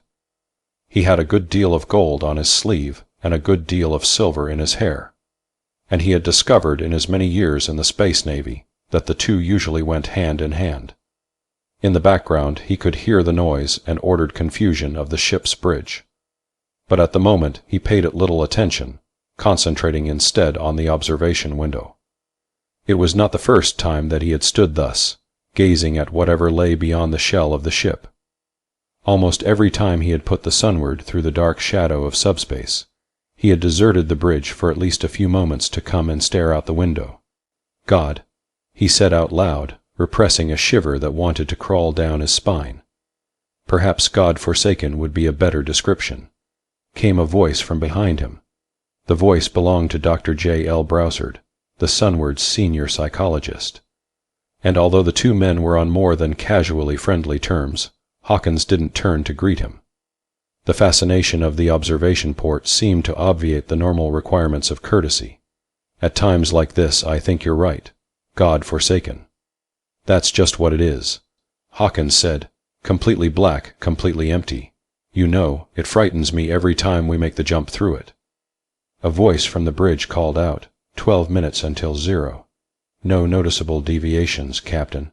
Very well, Hawkins said loudly enough to be heard on the bridge. Perhaps it frightens all of us just a little, said Browsard.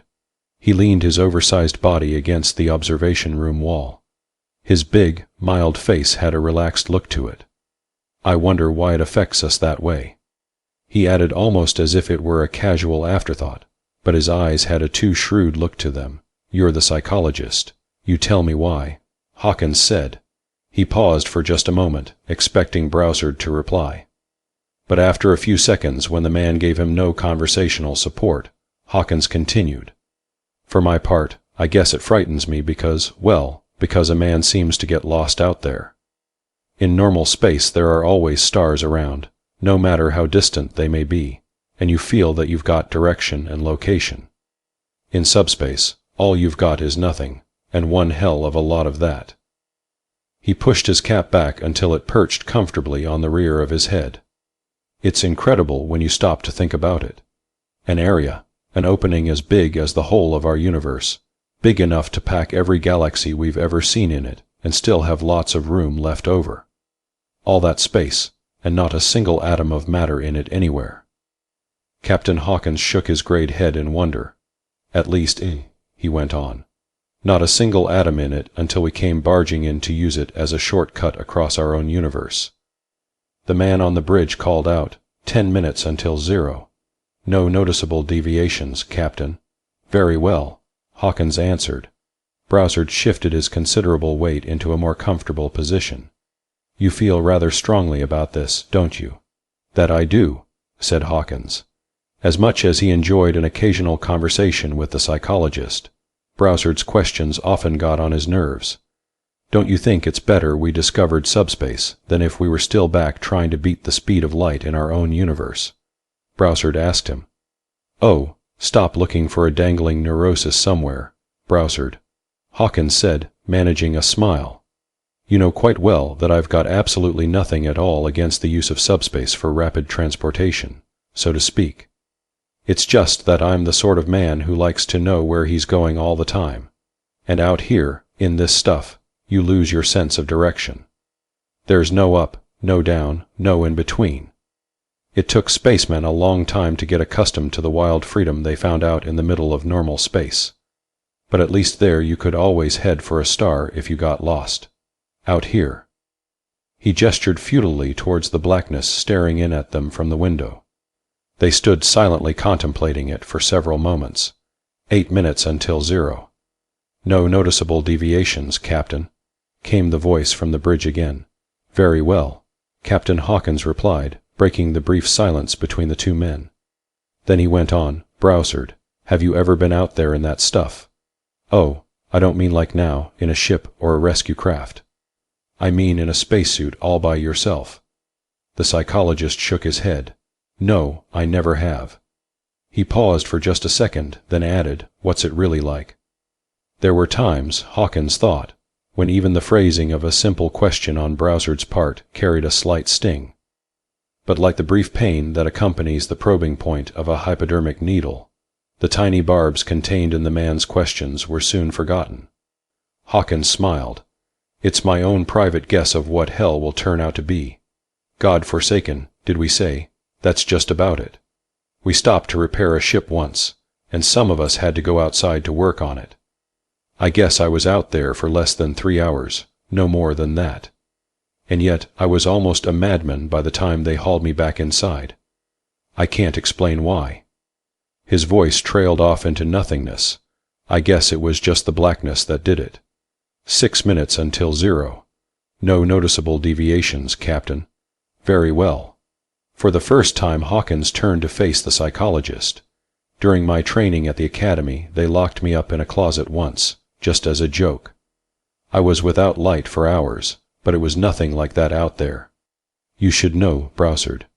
Why does it look so much blacker in that window now than any other black I've ever seen?" Browsard looked the man over carefully before answering, wondering just exactly what sort of reply might be called for. "I think the reason is that you've got close to optimum conditions for it here in the observatory," he said momentarily. "You always get the blackest shade of black inside a ring of white light. Look at the window." Hawkins turned to do as directed. "There you've got a white frame surrounding the complete absence of light. That's just about as good as you can get. No wonder it looks so black to you." Hawkins shook his head, not so much in disbelief as in wonder. As a matter of fact. The psychologist continued almost in a hurry. "If you stayed out in subspace all by yourself, with no ship near you and no light of your own, after a while it wouldn't seem black to you at all. You'd get cortical adaptation, and things would just look gray. And not too long after that, you'd stop seeing entirely as we think of seeing. Or, as a friend of mine once said, under those conditions you'd see as much with your elbows as you would with your eyes. Funny, isn't it? We usually think of black as being the absence of light.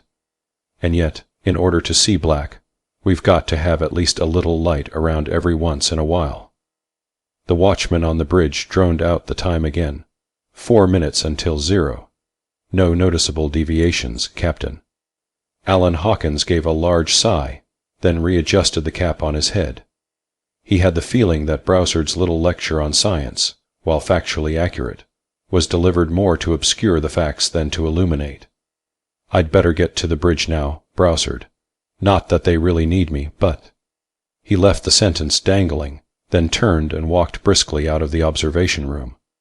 Once in the control room, he gave the dials and the illuminated screens a rapid, practiced glance, and then sat down in his chair to one side of the operations panel. There was actually no known danger to this shifting back and forth from one space to another. No ship had ever encountered any difficulties whatsoever in doing so.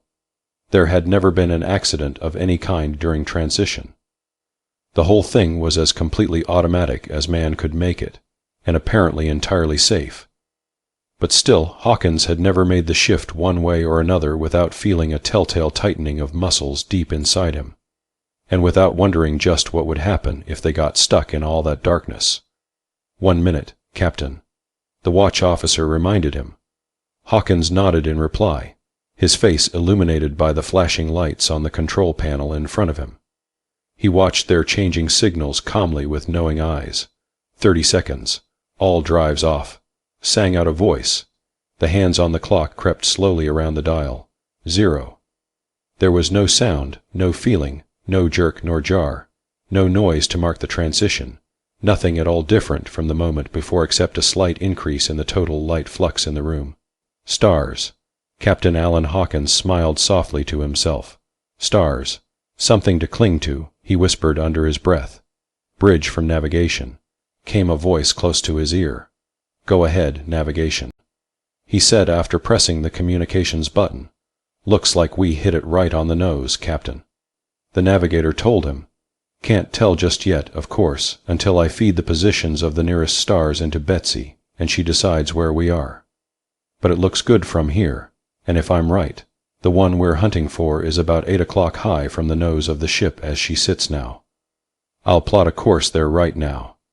Do you want to wait until Betsy decides that's the one, or shall we take a chance and head for it first? The navigator always asked the question, but he knew what the answer would be. We'll start just as soon as you can give us the course. Hawkins replied. Aye, Captain. The navigator replied. Hawkins turned to the officer on duty. Mr. Smith, You will remain as you are until you receive the course from the navigator. Once you have it, you will get underway immediately." Aye, Captain," Smith replied. "I'll be in my cabin if you want me," Hawkins said as he left the bridge. He was rather tired, and he meant to go straight to bed, but somehow he found himself stopping by the observation room en route. Browsard was still there, looking out of the window at the stars. "Lovely, aren't they, Browsard?" Hawkins said. "So you feel the stars are lovely?" The psychologist answered slowly. "Yes, I do. They give us light, and hope for the future, and more than that, a frame of reference when we fly through the dark reaches of our universe. They're more than beautiful, they're necessary." As he turned to leave, Hawkins chuckled to himself. Just let the head shrinker try to read a neurosis into that. It took them 3 weeks from the day they arrived back in normal space to make sure that they had found a sun with planets, and another 3 weeks from then to make landfall on the second of the 4 satellites this particular solar system had to offer. Almost from the very beginning they were elated with their luck, for the planet seemed to be a first-class find. The Sunward and her crew had been exploring this section of space for more than 6 years, and out of the 38 systems they had investigated, this was the first that offered any promise of eventual human habitation. Man had been in space less than 100 years. At first, he had thrown himself towards the stars with crude rocket-driven craft. A few years later, he had invented a type of atomic drive which allowed him to approach the speed of light. But it was the discovery of the subspace technique of travel which had theoretically given him the whole universe to live in. There were drawbacks, however, and they were important ones. To tear himself from the matrix of normal space, he still needed huge machines, and probably always would. This meant the building of exceedingly large space vessels, like the Sunward, which could contain not only the equipment necessary to propel him into the blackness of subspace, but which also could be equipped with the mammoth control mechanisms necessary to regulate the changeover. The switch to subspace could never be made near the surface of a planet, for the field forces generated during the change had far-flung effects and were quite capable, even under tightest control, of tearing loose a huge chunk of a planet and dropping it into subspace with the ship. Big ships meant big money, and even now there were fewer than 1,000 of the large exploration craft in operation. Each ship could average fewer than 10 new worlds a year. So while man had taken a lease on the universe, it seemed that at his present rate of exploration, a great many centuries would pass before he finished the charting of even the stars in his own backyard. But if at times he became discouraged at the immensity of the task, there were always moments of great joy which helped to spur a man on. The men of the Sunward named the new star Clarion, and the habitable planet they called Trellis. It was the second of 3 large and 1 very small planets which circled Clarion. The Sunward spent more than 2 weeks circling over Trellis, making maps and checking the atmosphere. Then the council of scientists on board picked a landing site, and Captain Hawkins brought the ship down on the spot they had chosen. Exactly 27 days from the hour they landed, the council voted unanimously that Trellis was safe for human habitation, and Alan Hawkins gave the orders to have the hatches opened to the Trellian air. The captain, as was customary, was the first man to set foot on the soil. He led the brief ceremonies that claimed the world as Earth's own, and then planted the Terran flag. He also took the customary measure of declaring it a ship's holiday, and even threw out the first baseball when the inevitable game started up later in the afternoon. But he didn't stay to watch, preferring to stroll around the landscape by himself for a little while. He had been walking for a little more than an hour, traveling in a wide circle around the ship, when he came upon Dr. Browsard, sitting quietly under a shady tree, a book in one hand and a container of beer in the other. The beer looked good and cold, and the shade looked comfortable. "Mind if I join you?" Hawkins asked, and since he was captain of the ship, scarcely waited for an invitation before he sat down and opened himself a beer. It tasted as good as it had looked, and Hawkins soon found himself in an expansive mood. "Tell me, Browsard," he said good-naturedly, "how come you aren't out snooping around, making sure that the crew's libidos aren't acting up or something?" cocking an ear towards the distant ball field, rife with the excited noise that always accompanies such a game, Browsard replied. It sounds to me as if the crew is getting about as much libidinal discharge as I could hope for under the circumstances. That being the case, I saw no reason why the ship's alienist shouldn't have a little time off. Hawkins leaned back comfortably against the tree. Alienist. That's a pretty strange word these days, Browsard. Used to be what they called psychiatrists in England back in the old days, right? Hawkins was of vaguely English descent and felt it behooved him to know such things. That's right. They revived the term briefly 100 years ago when we first got out into space, because they thought that psychologists might be needed for the first contacts with alien cultures. A slight frown came over the man's face. The words fallen into disuse again of late, however. He continued. Captain Hawkins grunted in assent. No aliens, eh? That's right. No aliens. Thousands of new worlds, thousands upon thousands of new species, but not one of them intelligent enough to hold a candle to our Earthside chimpanzee. But still, they go on outfitting each of the exploration vessels with psychologists, and outfitting all of the psychologists for the double task of soothing the crew's psyches, and making contact with mythical intelligent races that so far we've only dreamed about. Browsard emptied his container of beer, and with a single vicious movement threw it as far away from him as he could. I must say, however, that of late they've been spending more time training us to be mind doctors than to be official greeters to unknown cultures. Suddenly Browsard straightened up. But why should you twit me about deserting my work today? I saw you throw out the first baseball. How come you didn't stay for the game? Surely that falls under the province of a captain's job. Alan Hawkins smiled. I learned long ago, Browsard, that there are times when the presence of the commanding officer has an undesired influence on the spirits of the crew. After all, as captain of the Sunward, I can't very well take part in the game itself. Who'd dare to strike me out when I came to bat? He stopped to think about that for a moment. Or maybe I should have said, I don't think anybody would dare to strike me out. Ah, yes, the father figure. Browsard said, laughing. That's right. So I can't play. Nor can I umpire, for half the fun of baseball is arguing with the umpire, and I couldn't allow any of that. And if I just watched without playing the game itself, a lot of the crew might think that I felt myself too high and mighty to take part in their proletarian type of recreation. So I'm damned if I do and damned if I don't. So what did I do? You left the field, Browsard answered, lighting up a cigarette after offering the other man one. That's right, I left the baseball field and went walking. That's not quite what I meant when I said you left the field. Browsard went on. It's a psychological term, first used by Lewin many centuries ago. Any time a man is in a conflict situation, faced with two or more alternatives that he finds it difficult to choose among, he may solve his problem by choosing none of them. Hawkins stretched his legs out restfully on the grass in front of him. As he thought about it, there had been few times in the past when he had given the psychologist his head and let the man talk. Probably, Hawkins thought to himself, Browsard spends most of his time listening to the petty confessions of all of us, and never gets the opportunity to unload a bit himself. He caught himself wondering just who on earth confesses the Pope. And so he uttered the magical words, I don't think I quite understand. Browsard scarcely needed the encouragement to continue. Lewin liked to think of psychological situations as approximating physical situations.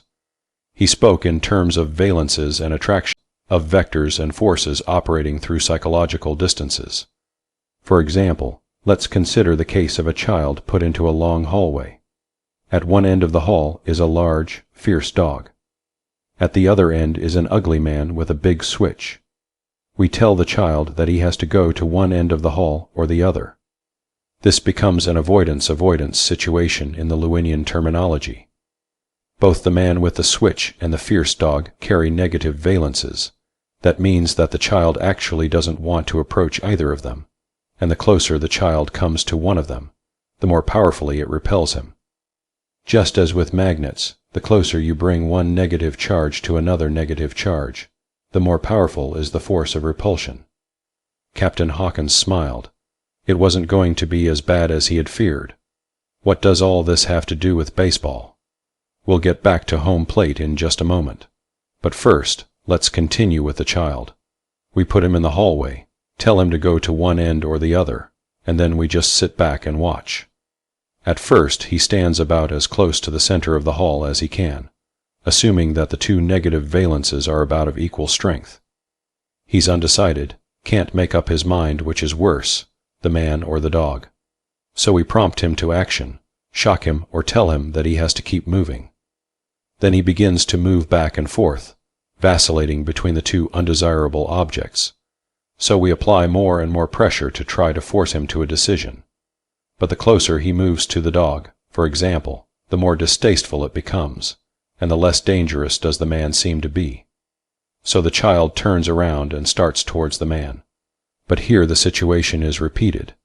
It's a beautiful example of a conflict situation. Giving vent to a well-disciplined snort, Captain Hawkins said, and eventually the child either gets well switched or badly bitten. No, that's where you're wrong.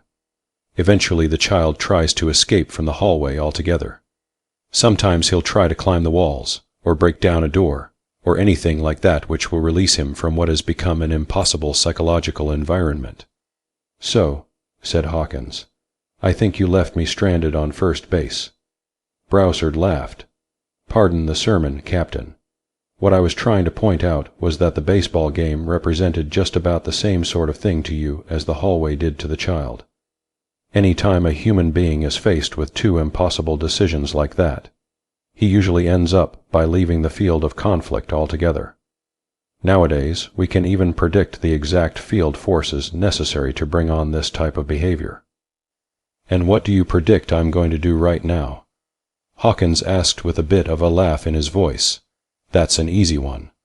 I predict you're going to ask for another beer, and that I'll give it to you. No conflict there. He opened a container that chilled itself automatically as he handed it to his superior officer. Hawkins blew the foam from it and then took a long, satisfying swallow. There are times when I'm glad I'm just an uncomplicated space officer, he said presently. Browsard grinned. Sorry if I seem to be giving you a lecture, Captain. I'm afraid you would have enjoyed a good, healthy discussion of Freud much more.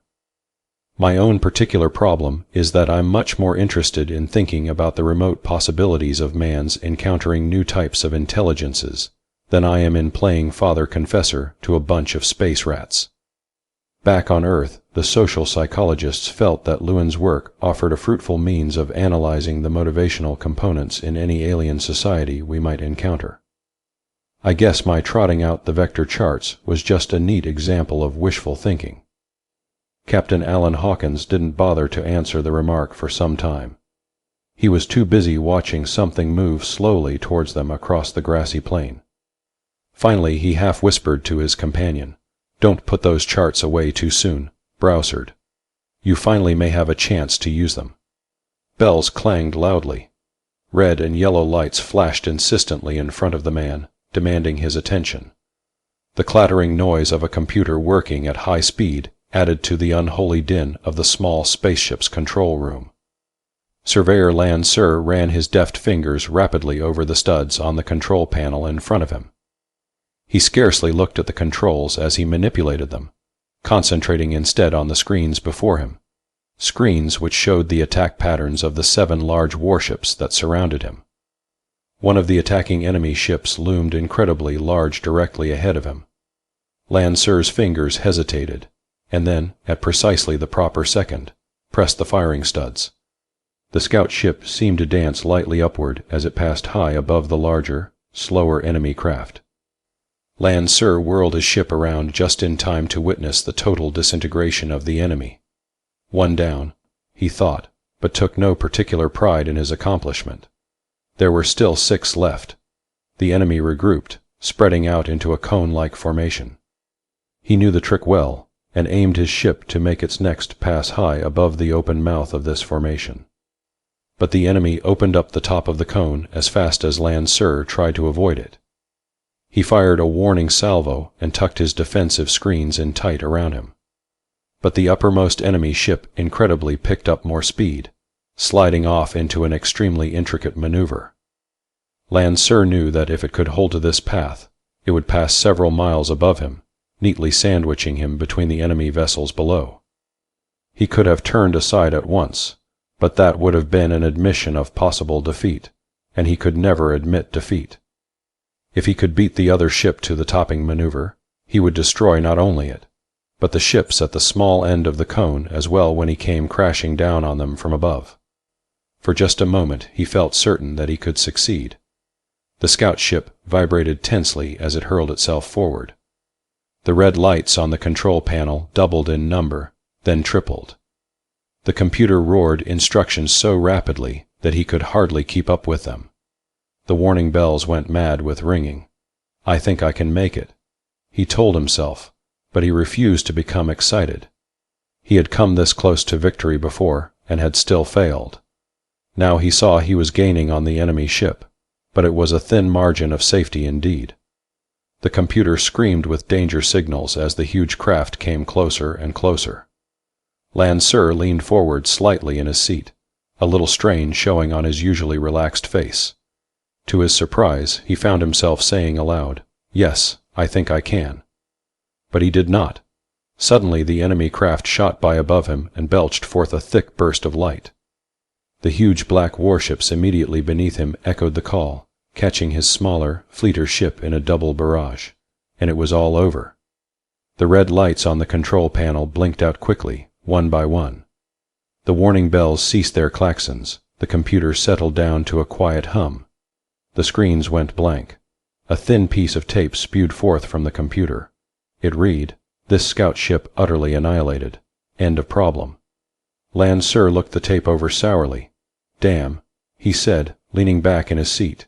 He tore the tape into little pieces and deposited them angrily in the reclaim box.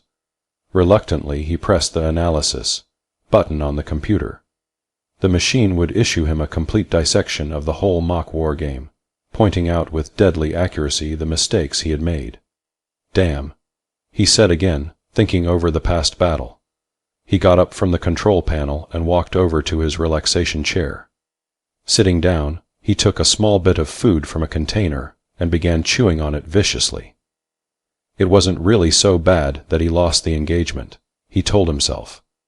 The pre-battle odds were greatly against him, and as often as he had tried it, he had never been able to take on 7 enemy ships and still survive.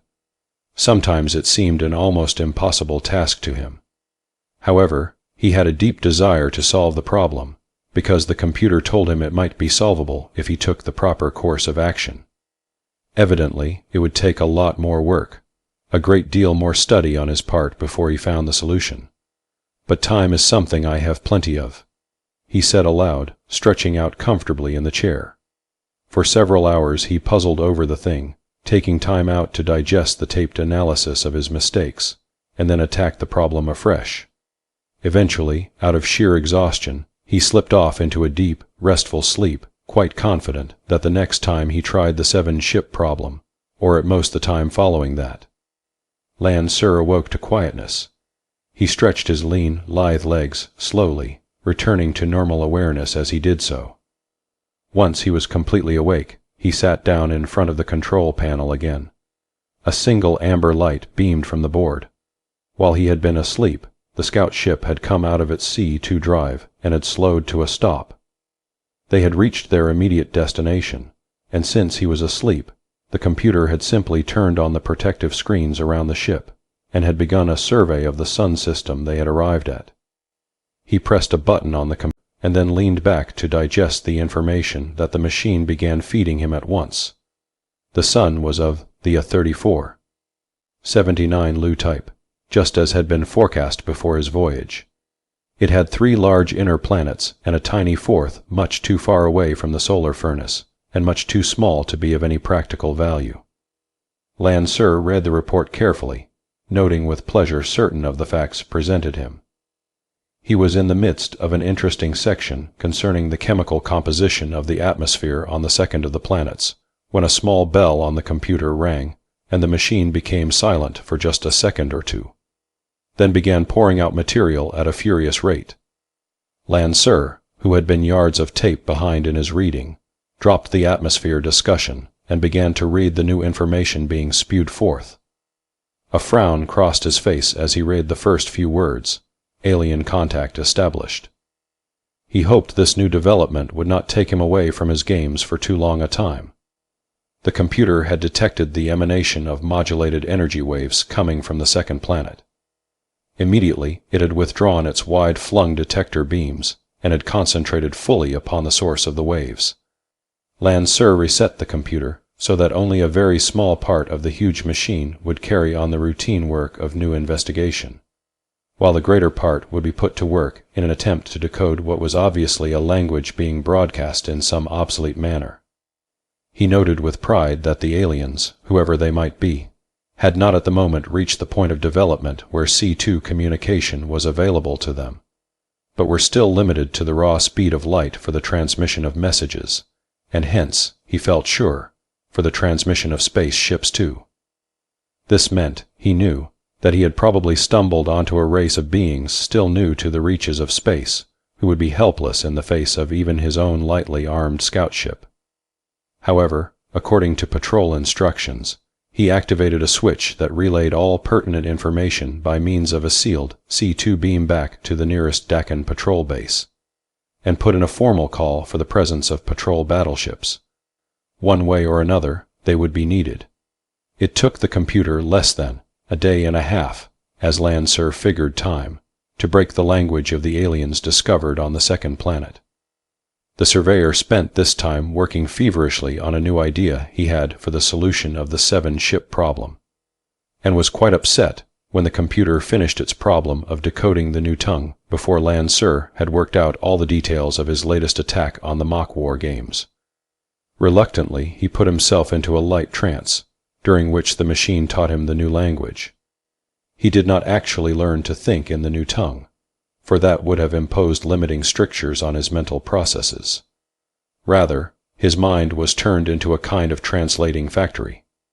He had the freedom to think in the terms and in the concepts that he was accustomed to, and his mind simply expressed these thoughts as best it could in the newly learned way of speaking. The computer had also arrived at an incredibly clear knowledge of the socio-politico-psychological structure of the new civilization. But aside from a brief glance at some of the more intriguing points, Lansir ignored this information and simply relayed it along to the galactic base where social scientists could pore over it in their own bemused leisure. For his tasks, Lansir hardly felt that he needed it. Once Lansir had memorized the language, he put his scout ship under a screen of complete invisibility and landed it some few miles away from the spaceship the aliens were using as their permanent base. He let the computer drink up what additional information it required to make sure both that the planetary conditions were suitable to his own particular chemical make-up, and that the aliens were indeed as impotent as his previous estimates had seemed to indicate. Once the computer gave him its blessing, he walked out into the bright planetary sunlight. Psychologist J. L. Browsard sat up puzzled. "What do you mean? Don't put away my Lewinian vector charts too soon. I may have a chance to use them on whom?" Captain Alan Hawkins simply stared straight ahead of him, his lips forming unanswerable questions. Browsard took his cue from the man's head and stared too, and then he understood. The alien, for from its dress alone it obviously was an alien, was still quite a distance away from them. It came walking towards them with a kind of protective sparkle about it, and even from that distance they could sense a feeling of power about the man. Man. Browsard caught himself thinking. Yes, it did seem very much like a man, not only like a human, but like a masculine human. But immediately Browsard told himself that this might not be the case. True, humanoid it was, but because it displayed a certain lack of the more obvious female sexual characteristics, it did not follow that it was male. Why, they could even have 10 different sexes for all we know. Browsard thought to himself. "I think it's coming towards us," Hawkins said quietly. Browsard watched the alien move a few more yards and then agreed. Hawkins activated a small radio that he carried in one of his shirt pockets. "Hello, communications." He spoke rapidly into the microphone. "This is Hawkins. Put me through to the bridge at once, and make sure you record every word that I say." The words "Aye, Captain," were forthcoming immediately from the tiny loudspeaker. The captain rated a special communications channel that was guarded by the radio shack at all times, and it came as no surprise to Hawkins that the reply was prompt. He had expected it to be, "Bridge here, go ahead." "This is Captain Hawkins, bridge. Who's the duty officer?" Hawkins knew who the man was, but asked to give the man a chance to realize fully that the captain was aware with whom he was speaking. "Lieutenant Medbo, Captain, ready for instructions." Hawkins thought for just a moment and then answered, "Mr. Medbo, the information that I am about to pass along to you is not to leave the bridge under any circumstances. As soon as I finish, you will contact the radio shack and make certain that what I have said, if it has been monitored, is not passed along from that particular point either. Do you understand me?" Medbo's voice sounded a little puzzled. "Of course, Captain. Your instructions will be followed to the letter. Now then," Hawkins continued, "you might as well know at once that I think we've made contact with an alien race. I don't know what this means to you personally, but to the human race it means a great deal, and we can under no circumstances risk the occurrence of any incident. You will therefore send someone to find Commander Petrie and inform him that as executive officer, he will be in charge of the ship until I return to it. And while you are doing that, you will summon all the men to return to the ship at once. You may not give them the real reason. Tell them that there is a bad storm coming and that I have ordered them all inside. It is imperative that none of them realizes the true reason. Do you understand?" Medbo's voice sounded almost hurt. Aye, Captain," he said. "Good. Once everyone is back inside the ship, have Petrie summon all officers not on watch and all scientists to the large meeting hall. They will be given a chance to observe and listen to the contact as it is made. Which reminds me, have the communications department set up a long-range television camera on me at once, and pipe the image down into the hall. You will have them record both sight and sound for later use. You will also inform Petrie that a state of emergency exists as of this moment by my personal order, and that if necessary he is to blast off from the planet without making any attempt either to protect or rescue me. And once it has been established that we are in fact dealing with an alien culture, Navy headquarters must be informed immediately via subspace radio." Hawkins wanted to make sure that in the event the entire ship was captured, Earth would know that an alien contact had been made and could take steps to protect itself. He only wished, now that he thought of it, that he could have taken more adequate steps to protect the men and the ship. But for the moment the Sunward and her crew would have to remain where they were and as they were. And if the alien had not attacked them up to that point, perhaps no attack would be made at all. Hawkins wanted to tell Medbo 1,000 other things, simple, obvious things that surely both Medbo and Petrie would be cognizant of. But, as always, the man who had to delegate responsibility simply had to depend on the perspicacity of the men to whom he gave the power. "Any questions?" Hawkins asked after a brief pause. "I don't believe so, Captain," Medbo answered. Hawkins could tell from the sound of the man's voice that he had hundreds of things he would have liked to ask, but none of them were of the type that he could have expected his superior officer to answer. "Good," Hawkins replied formally. "One more thing. You will under no circumstances attempt to contact me on this radio set. There's no need in letting the alien know any more about us or our abilities than we absolutely have to." "Right, Captain," came the obedient answer. Hawkins turned the switch to the sustained talk position and informed the officer of the deck of his actions. Then he turned to Brown. "Anything you have to add to all that?" he asked.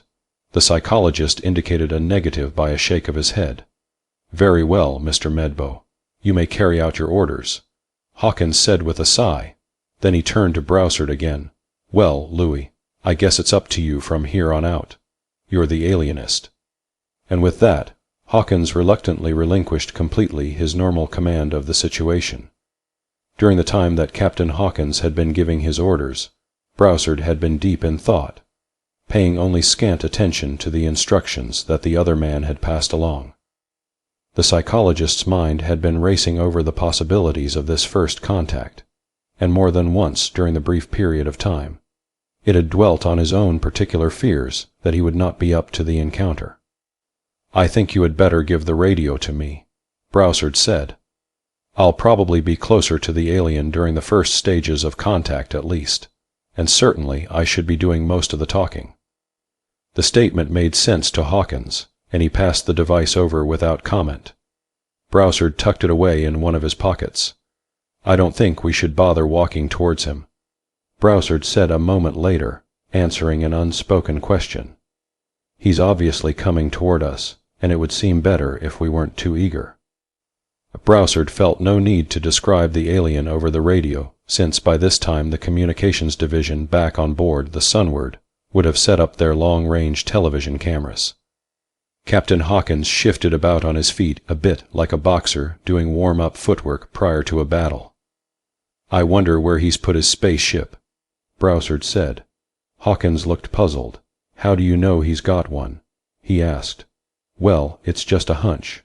But unless I miss my guess, that shining air the Browsard groped for the right noun, then fell back again on a sheer perceptual analysis.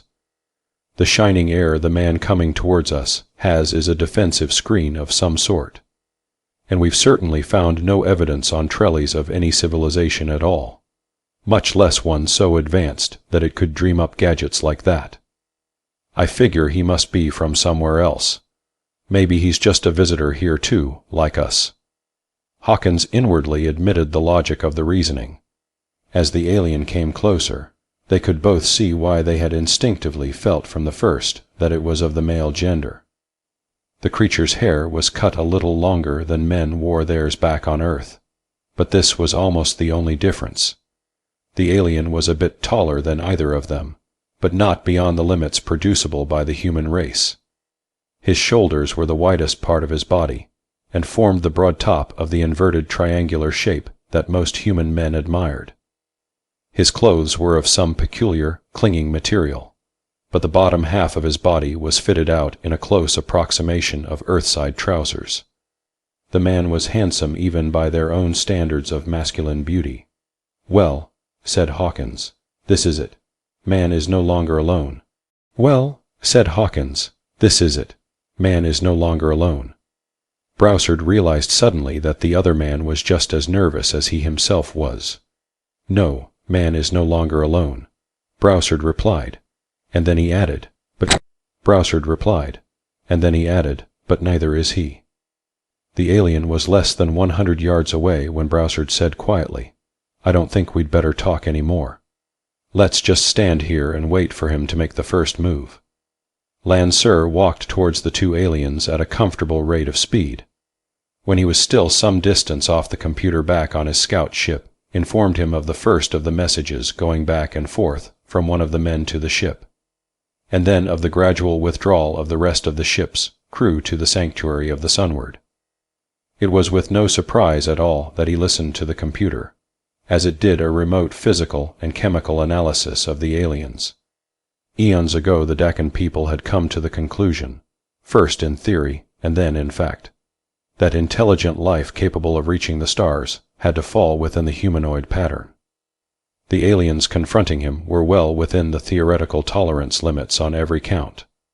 But still, it amused him to see the slight obesity of one of the men and the thick body hair of the other. These were two minor points of difference between the races. At exactly the right psychological distance from the two aliens, Lansir stopped. He was quite close enough to be heard and understood, but not so close that his physical presence suggested too much of a threat. He waited just long enough before speaking. "It is customary in your culture to begin with introductions," he said in a strong voice.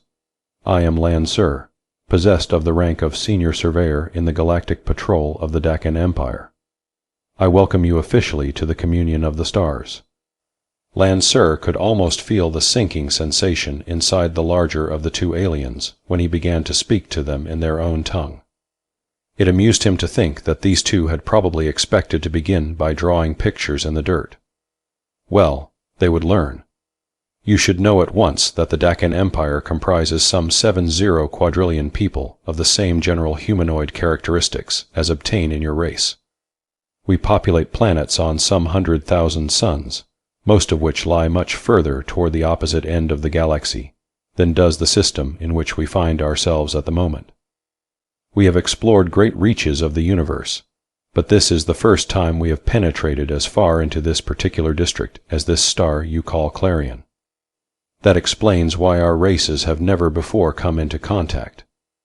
The two aliens leaned forward a little on their feet, as caught up in his words as children might be when told a new and fascinating story. The Dakan Empire is the only other political system that exists in this entire galaxy, as far as we know. Lan Sur paused for a moment to let the significance of his words sink in. There have been others, of course, but they soon passed under our control. Just as your civilization will now pass under our control. He read the sudden, stark fear that appeared in their eyes correctly without needing the affirming echo from the computer. The Dakan Empire has learned that whenever it discovers a new civilization, it must absorb this new culture immediately. There is no other choice, and your race must follow the pattern of the thousands we have encountered in the past. There is no choice. As of this moment, you and your people are, from our point of view, just as much a part of our empire as our own home planets. This does not appeal to you, I know, but there is no other way. The computer informed him that the Sunward had brought all of its gun turrets to bear on him, but Lan Sur ignored the fact as being irrelevant. He continued, "No, you do not have a choice about becoming a part of our system, but you do have a choice about the method by which this action will be taken." The involuntary sigh that one of the aliens gave briefly amused him. The alien would find that the sigh of relief was a short one.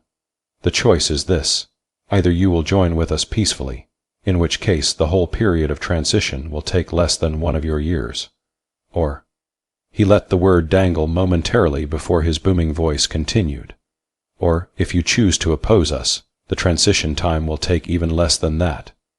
We will simply destroy you and all of your worlds. You have no alternatives." The alien's voice grew louder. "You will want to know what absorption into our system will mean to you. By now you will surely have realized how far superior we are to you in every way, and I include specifically the factor of intelligence in this statement. My analysis of your potential intellectual and rational powers shows me that you are not capable of contesting on an equal basis with any of the other races that comprise our empire. You are the lowest of the low, and as such, your race will be put into a slave category. We always have room for more slaves." The two aliens in front of him seemed in a state of shock. Lan Sur felt he might as well finish the thing off and get it over with. "If you choose to come with us peacefully, what will happen is this. We will take over all of your worlds at once, evacuating your people from them in less than a month.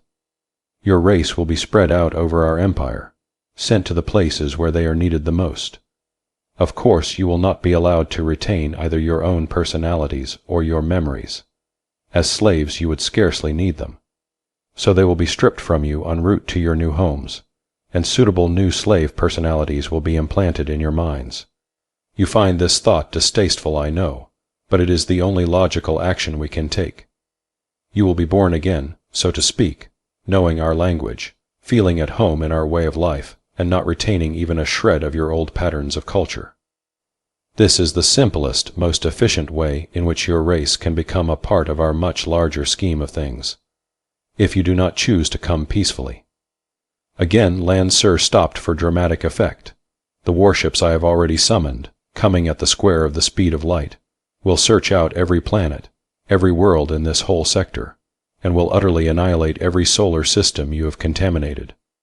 We have, in the past, met obstinate races who tried to resist our rule. The results were rather spectacular from an astronomical point of view. Perhaps your scientists have wondered what caused the nova of stars, or even the explosions of whole regions of space. Now you have the answer. We would hate to destroy your race, but if you resist us, we have no choice." A strange, intense smile came over Lan Sur's face.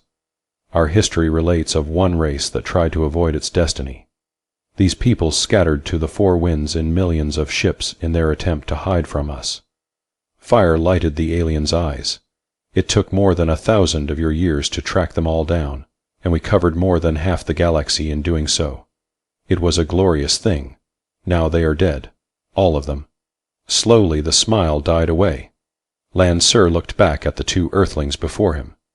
You will see the necessity for all of this when you have exhausted your emotional reactions to this information and are capable of thinking logically again. In the long run, it matters little to any of us which action we are forced to take.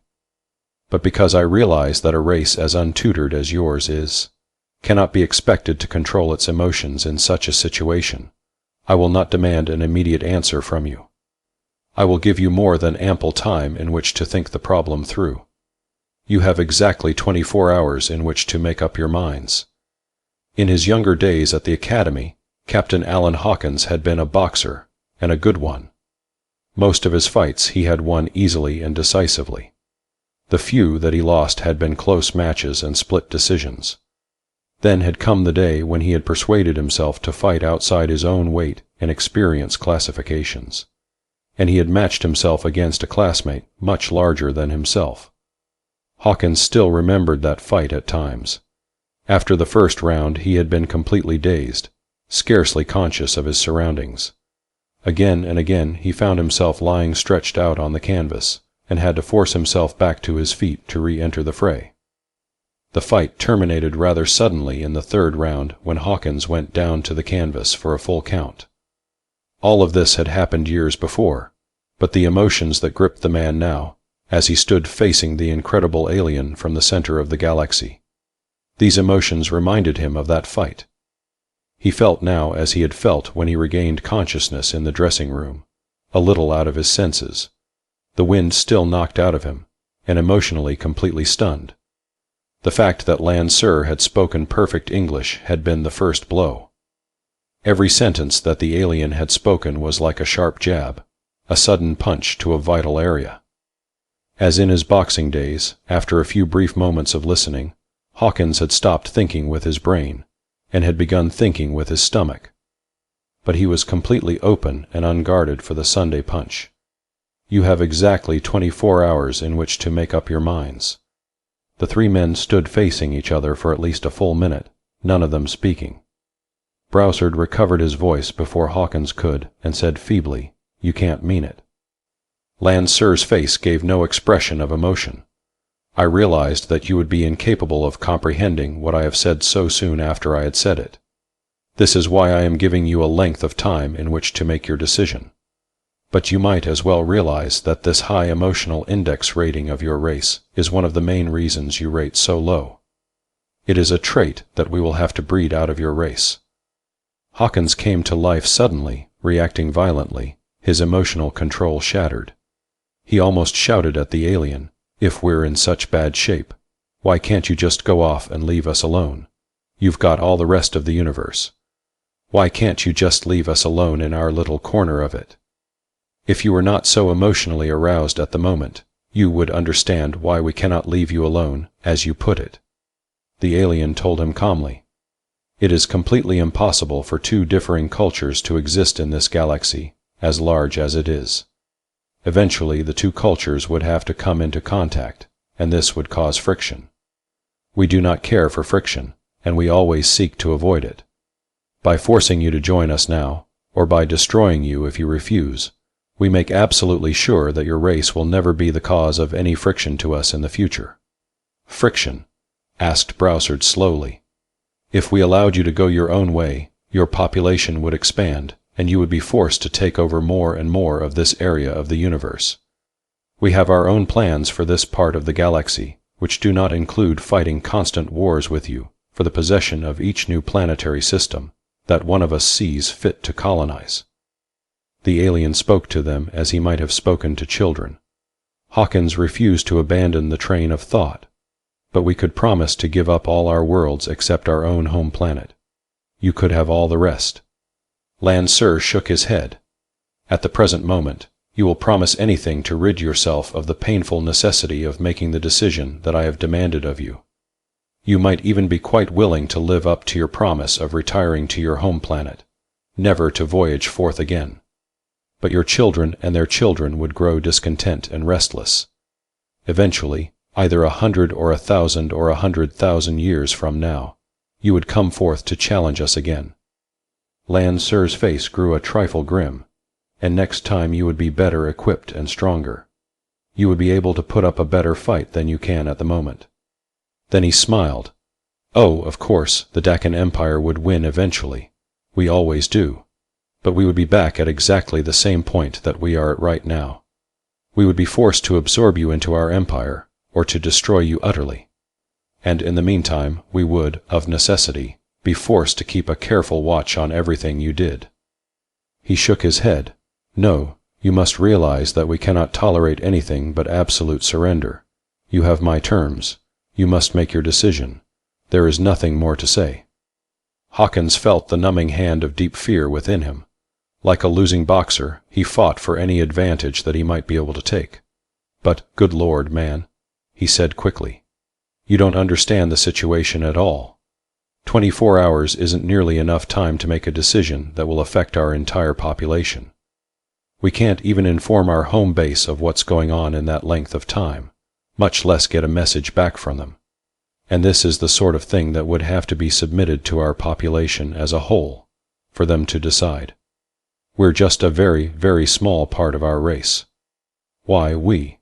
We don't have the authority to make a decision that would affect the people back home. You must give us more time. Your complete lack of insight amazes me, even though I expected it. The alien said, surely you must understand that the more time I give you, the more time you have to prepare your physical defenses. I am just as aware as you are that, lacking the C2 communications methods, it is impossible for you to contact your home planet in the time that I have allowed you.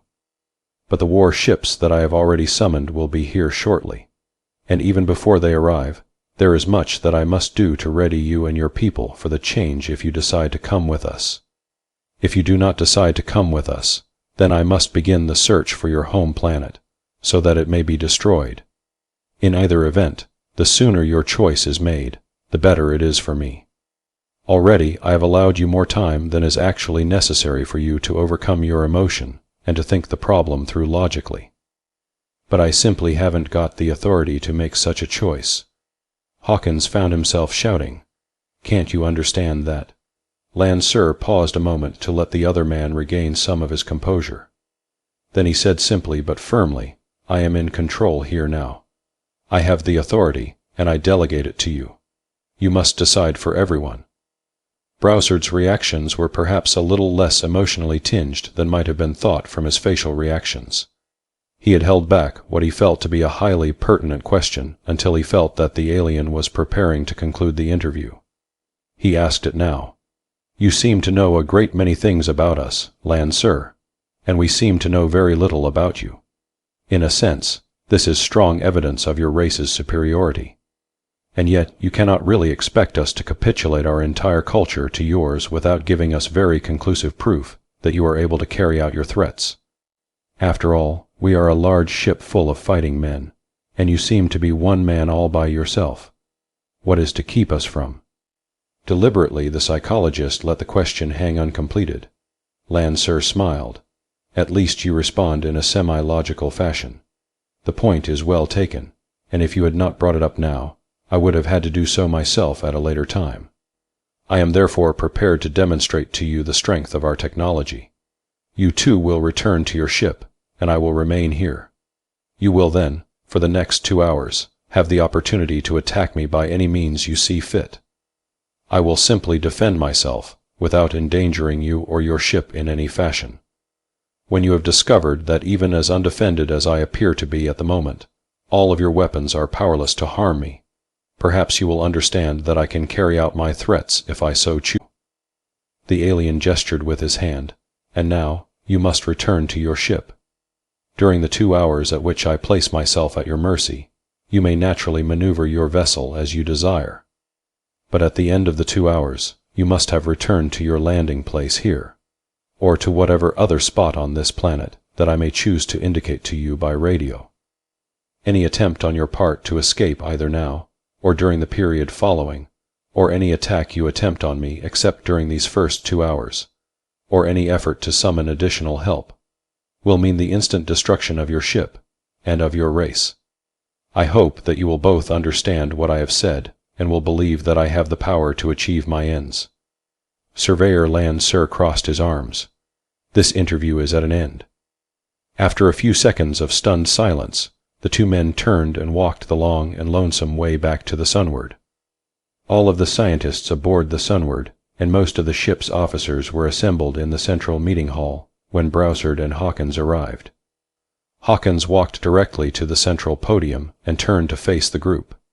"Gentlemen," he began slowly, his features a mask of repressed emotion, "I know that I do not have to give you any fuller explanations than you have already received. We have been given a challenge that seems to be insoluble, but we must face the situation, as the alien Land Sir has suggested, with a minimum of emotionality and with a maximum of good, hard logic. I would welcome any comments, suggestions you might have to offer."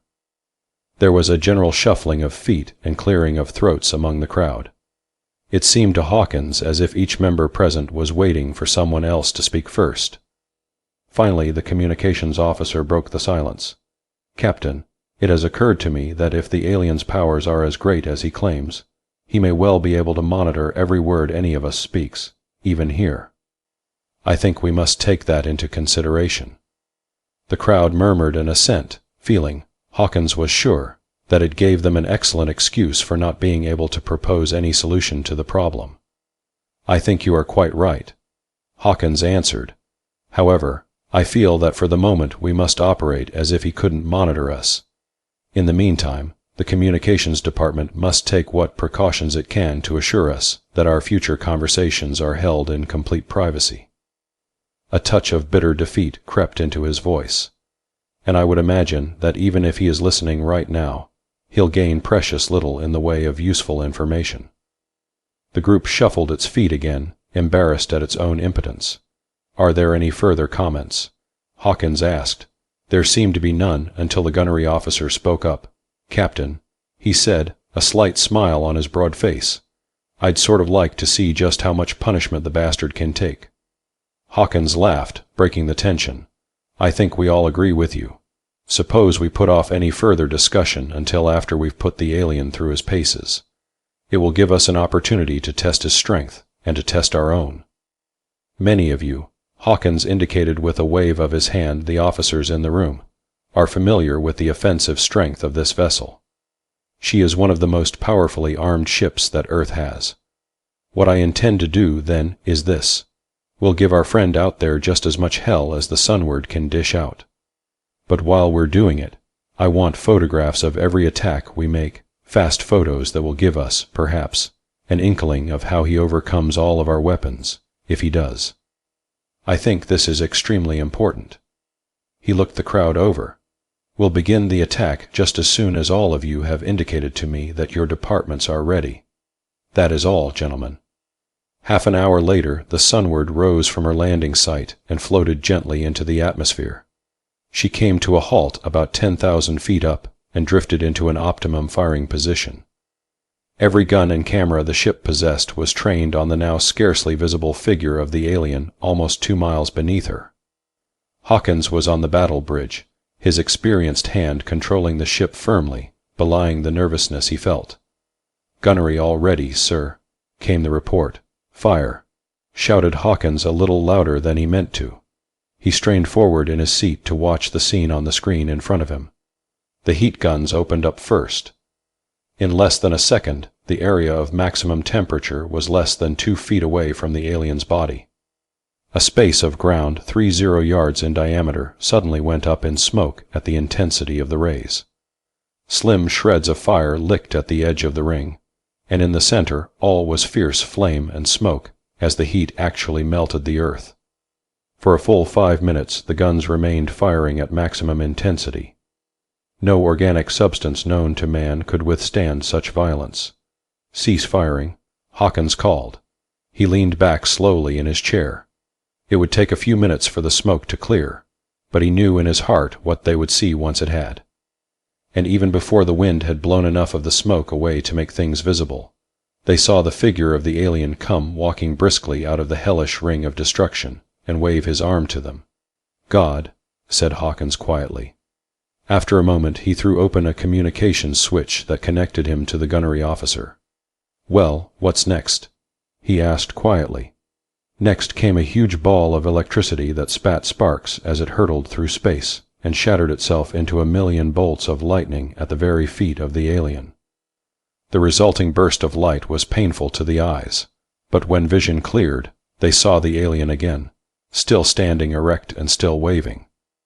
They tried launching a dozen space torpedoes at once, filled with the highest chemical explosives known to man. They crashed in criss-cross fashion about the alien, ripping the very air asunder with their fantastic devastation. They left a crater almost a mile wide, and standing in the middle of it, still untouched, the enemy. Then the ship bombarded the small figure below with every wavelength known to man, still without effect. Finally, the gunnery officer called Hawkins on the intercom. "I'm sorry, Captain, but we did our best. I guess there's only one thing left to do." "I guess you're right," Hawkins admitted reluctantly, and turning to his helmsman he said, "Take her up." The Sunward was almost 50 miles from the alien when she unleashed her final weapon. She had dropped tattletale robots behind to feed her information both before and after the blast. And then she aimed the mightiest atomic weapon man had created straight at Lancer. The very planet shook at its detonation, so powerful was the bomb. The fire and clouds rose miles into the sky, and the Sunward's delicate instruments indicated the presence of a radiation so intense that it was certain an area, hundreds of miles in size, was completely destroyed. It took several minutes before enough of the aftermath of the explosion had cleared away for them to find him. But they located the alien sitting calmly in a crater at the very center of the affected area, obviously still unharmed. Hawkins contemplated the situation for several minutes, and then wearily stretched out his hand and turned on the radio. After a moment he said simply, "All right, Lancer, you win. Where do you want us to land?" Lancer answered immediately. "You will place your vessel in an area almost directly beneath your present position, which I have caused to be marked in red. Any attempt to move the vessel without my permission will result in your immediate destruction. If, during the waiting time, you have any further questions to ask of me, I will be available. However, if you have not come to any conclusion by the end of that time, I shall be forced to destroy you without further hesitation. You have exactly 22 hours and 9 minutes left." When the ship had landed, Hawkins returned to the conference room. Most of the executive personnel were there, although some of the scientists were absent, ostensibly still analyzing the results of the futile attack on the alien. Hawkins strode briskly to the podium and faced the group. "Gentlemen," he said, "you saw what happened. Perhaps some of you refused to believe that the alien could enforce his demands on us, and I'm sure that all of us hoped that this would be the case. But now we must accept the fact that the choice we were told to make will have to be made, unless we can come up with some means of destroying this creature or of escaping his wrath. I want you to know that although it might well be within my province as captain of the Sunward to decide which of the alternatives we will take, I will not do so. What is decided here will affect all of Earth's peoples everywhere. Neither one man nor one small group can make this choice. Therefore, exactly 1 hour before the deadline, we will hold a plebiscite. Every person aboard the Sunward will have exactly 1 vote, and the majority decision will hold. I will refrain from voting and will decide the issue in the event of a tie. In the meantime, I want you to think not only of a means of escape from our dilemma, if this be possible, but also how you will vote. If any of you have any ideas, or if you simply wish to talk about something, you will find me available at any hour. I do not know how each of you will react to this situation. Perhaps the alien is right. Perhaps man is far too emotional an animal to merit more than slave status in the councils of the stars. But I hope that our actions will prove otherwise, and that this, man's darkest hour, will also become his finest. Hawkins turned from the group and walked quietly from the room. He knew that his speech had been anything but an example of clear logic devoid of emotional context, and he had no idea why he had let himself be so carried away. But with the inborn and well-trained sense he had of men and situations, he knew that he could not have spoken otherwise. The men on board the Sunward faced the crisis in various fashions. A few of the scientists worked with erratic bursts of speed to finish up their analyses of the data they had gathered during the bombardment of the alien. Some of the crew wrote letters home. The communications department was swamped with personal messages to be relayed back to Earth. The chaplain gave up his attempt at private counseling and held hourly open services. The routine jobs were still performed, albeit in a perfunctory manner. But mostly the men just gathered around in small groups and talked, usually in low voices. A few of the luckier ones got drunk. Captain Hawkins remained in his room, completely isolated from the rest of the ship, for almost 4 hours. During that time he simply sat in his easy chair and thought. At the beginning of the 5th hour he broke a precedent and opened a bottle of whiskey. At the beginning of the 6th hour he broke still another precedent and sent for Browsard. Hawkins was neither too drunk nor too sober when the psychologist arrived. He told the scientist to sit down and offered him a drink. "I know it's unethical for me to take you away from the men when they need your help more than ever before." Hawkins began slowly, choosing to stare moodily at the table instead of directly at the man he was talking to. "But for once I am exercising a captain's prerogatives. You must have realized some of the problems that face anyone in a position of command. Usually we have to operate on pretty rigid rules, but things always go better if it seems as though we aren't quite as rigid as we really must be. The men under you always feel better if they think they have some free choice about things. In any military setup, you can't allow much of this free will at all.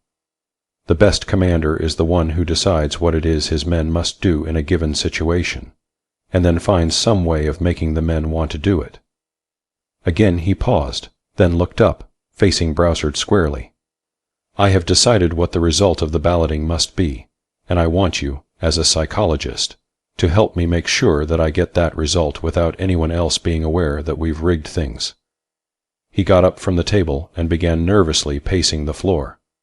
After a few moments he stopped and turned to face the psychologist, both his fists clenched tightly on the back of his easy chair. He said nothing. After several moments of silence, Browsard cleared his throat and asked, "And which choice have you decided it must be?" Hawkins collapsed into the chair. Finally his mouth opened, his lips trembled, and he said, "Slavery, of course. It's the only choice. You're the psychologist.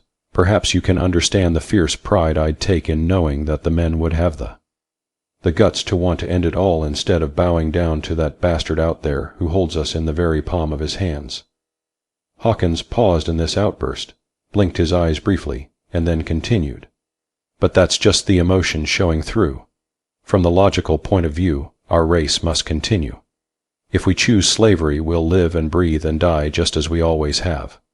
We'll do all of these things on alien planets, having forgotten the Earth we sprang from and all our past history, as sorry as some of that has been. We'll have forgotten who we are. We will have lost ourselves." He banged a fist down on the table. "But we will exist. The protection of the race comes first, and we've got to make sure that it is protected, that the Sunward makes the logical decision. I'll steer things as best I can, but I'll need help." He turned to Browsard. "I'm not a psychologist. I won't tell you how to go about it. I don't care what you do. All I want are the results." For a space of several seconds the two men sat without speaking. Then Hawkins said, "And I guess that unless you have something to add, that's all for now. Let me know what you're doing if you have time to tell me. But more important than that, let me know if you think you're going to fail. We may have to rig the ballots if you do." Browsard gave a deep sigh and rose to leave. He could understand the torment the captain was going through, but there was little that he could do for the man at the moment. He was almost at the door when Hawkins stopped him. "Browsard," Hawkins shouted. "What in God's name makes a man's personality so dear to him? Why has it always been just about the last thing that a man will give up? You're the psychologist. You must know the answer. Even a man with a diseased mind who knows that he's sick and wants help badly will fight back tooth and nail when you try to change even one small part of his personality make-up." Didn't you once tell me that, didn't you? The captain's voice grew louder and louder. That's why therapy is so hard, isn't it? That's why constructive education is so difficult, isn't it?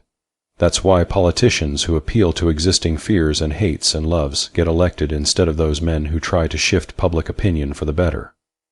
Oh, why in God's name are we so proud of this tiny, puny, weak, insignificant, miserable thing inside each of us we call the real me? He picked up the whiskey bottle and hurled it with full force against the wall. It shattered in 1,000 pieces.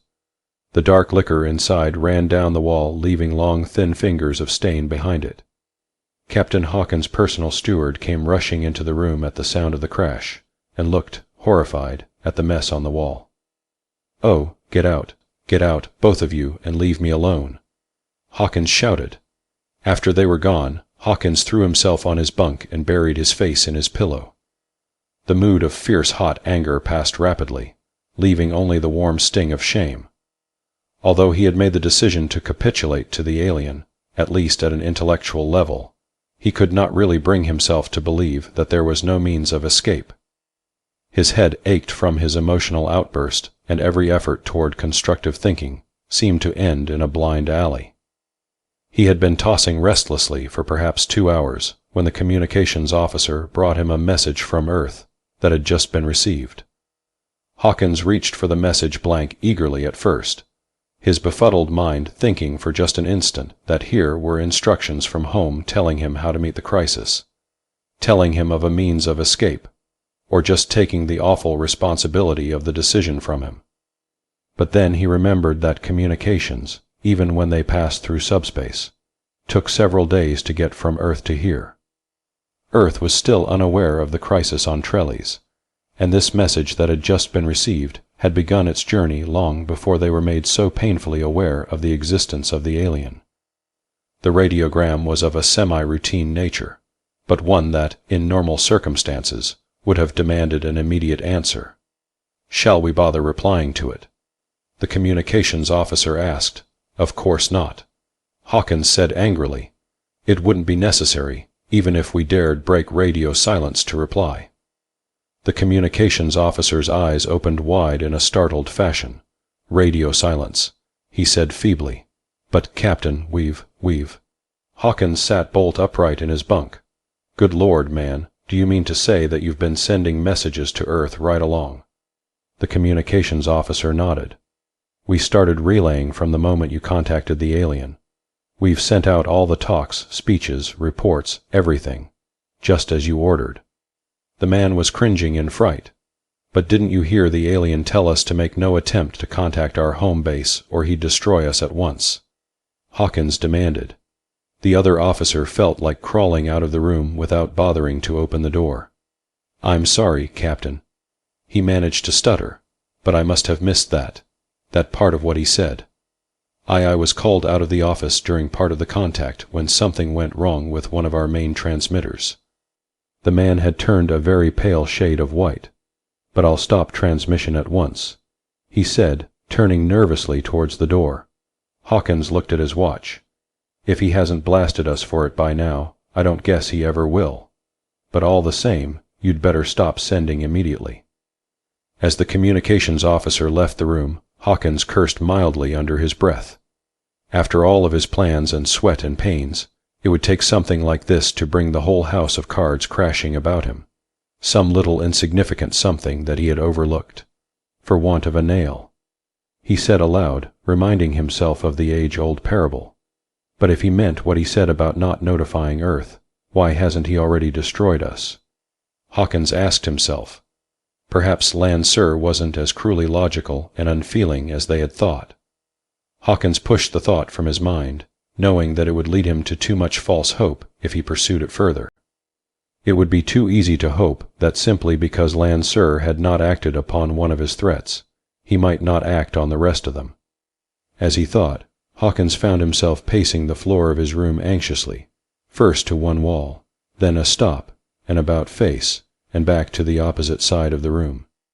He stopped his walking and slumped down into his chair. Back and forth. He said out loud, from one side to another, "I'm just like the child in Browser's story. Only instead of a man with a stick at one end of the hall and a dog at the other, I've got Lanceur at both ends. Death, or a kind of slavery which is just about as bad. A real avoidance situation if ever one existed." He laughed bitterly. "The closer I come to one choice, the worse it seems and the better the other choice appears." He shrugged his shoulders sadly. "But eventually I'll have to realize that there's no escape. Unfortunately, unlike the child in Browsard's example, I can't." Hawkins stopped suddenly as something occurred to him. "Good God," he said after a moment. He sat upright in the chair. It couldn't be. It just couldn't, he told himself. And yet, I bet it is. He got up from the chair and walked quickly to the wall communicator. "Hello, Bridge," he demanded. "Inform all officers not on watch and all the scientific personnel that I want to see them in the council chamber in 30 minutes. Exactly 30 minutes, do you understand?" There was a broad smile on his face as he marched out of his stateroom to talk with some of the officers and scientists before the meeting. After all of the men had crowded into the meeting hall, they closed and locked the doors. The group kept up a low but excited chatter while they waited for Captain Hawkins to begin. "Gentlemen," he said finally, calling the meeting to order, "I am informed by the electronics specialists aboard that they have made this meeting room as spy-proof as is humanly possible. But I think we've learned not to trust the power of human technology too much these past few hours. Therefore, I'm going to tell you just as little of my plans as I possibly can, on the theory that the best-kept secret is the one that the fewest people know about." The crowd seemed anxious and a little apprehensive, but still hopeful. "Within the past hour, I have made what I think are several remarkable discoveries. I shall not tell you what they are, but I think I have discovered a way out of the dilemma that we are facing." The crowd breathed a unanimous sigh of relief. Smiles broke out on several faces. "I cannot tell you just at the moment what this mode of escape is, but I have discussed it with a few of you, the fewest number possible, and all of them agree that there is an excellent chance that it will work. If it does, we of Earth will still face a great many problems, but we shall at least be free, and that is the important thing. If we fail—" Hawkins let his voice trail off for a moment. "If we fail, we can expect instant destruction not only for us, but for all of mankind." He waited for the meaning to sink in, his face set in a firm frown, and then, purposefully, he let his facial muscles relax into a broad smile. "But I do not think that we will fail. I think we will win, and I have come to ask your permission to risk all our lives on the venture. I cannot give you any more information. I can only ask for your confidence and for your votes of approval." He looked around the room deliberately, pausing for just the right length of time, and then he said, "Will all of you who have sufficient faith in me and my judgment please rise in assent?" Browsard had given him the trick of mass decision, had told him that if you make people commit themselves openly, the decision has a better chance of unanimity. Hawkins smiled to see how well the device worked. Every man in the room was on his feet, most of them cheering. He waited for the shouting to die down and then said simply, "Thank you, and now to battle stations." Captain Alan Hawkins sat in his control seat on the Sunwards Bridge, staring at the button that turned on his radio set. The purpose of a position of responsibility is to make decisions, he told himself. A green light burst into life on the control panel, indicating that all of the preparations he had asked for were in readiness. Such signals would be his only means of communications during the entire maneuver, for he had given orders that no one was to utter one word aloud during the entire operation. He was taking no chances. Hawkins grinned, and the devil take the hindmost, he told himself. Pressing down on the radio button, he said aloud, "This is Captain Alan Hawkins of the Sunward calling Surveyor Lanceur of the Dakin Empire." Almost at once he heard a voice answering, "You may go ahead." "I think we have finally reached our decision," Hawkins said soberly. "But before we announce it, we have one request to make, and I do not think you will find it an unreasonable one. As you yourself pointed out, ours is an incredibly emotional race. Had we not been so, we could have given you our answer much sooner." The alien's voice came booming into the control room. I will listen to your request, but you surely realize that none of the terms that I have given you can be changed. Yes, we realize that, and our request is along slightly different lines, said Hawkins. As I said, we are an emotion-ridden race. But you must have realized that we aboard the Sunward are probably much more stable than are the majority of our peoples back on our home planets. It is always so with explorers and scientists. Therefore, we were able to reach a logical decision, and we will be able to hold to it. Unfortunately, we anticipate a little more trouble than this with the folks back home, if you understand that term. And to make things much easier, not only for us, but also for you, we have a request to make. I understand the semantic import of the term and will give you my decision on the request if you will but come to the point, came the alien's voice. We are wasting valuable time, and I have other things to do. Hawkins was beginning to sweat a little. He was purposefully needling the alien, and he had no idea of how far he dared to go. Well, we of the Sunward are convinced that you can carry out your threats if we attempt any rebellion.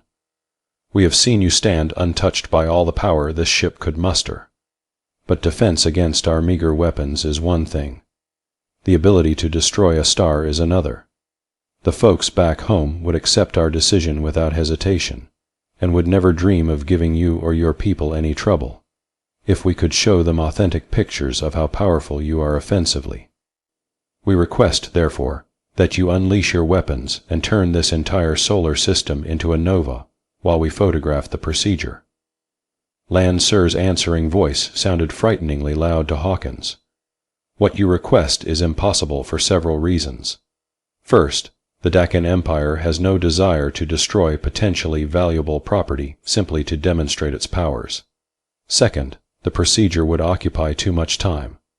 For while my small ship could outrace the enveloping flames of the nova, your larger ship, unequipped as it is with the C2 drive, would be caught in the destruction, and you would perish. I recognize that from the emotionality index of your race, such a demonstration would probably aid in the peaceful absorption of your culture into ours, but it is impossible. Hawkins allowed himself the luxury of a quick smile. His analysis of the situation had been absolutely correct. Well, look, he said in reply. According to our survey, the outer planet in this system is pretty small and of little use to anybody. Could you possibly destroy it instead? He paused for just the smallest fraction of a second, but then hurried on before the alien could reply. Of course, if you can't do it without destroying all the rest of the planets too, why, we'll understand. But it would help. The alien's voice boomed back, interrupting the man. You obviously still underestimate the technological level of the Dakan Empire. The alien paused, as if checking something. According to my analysis of this system, the fourth and outer planet is of no value whatsoever to my people. Therefore, I accede to your request. The planet will be destroyed at once. Hey, wait a minute. Hawkins cried in a startled tone of voice. You need not worry, came the alien's flat response.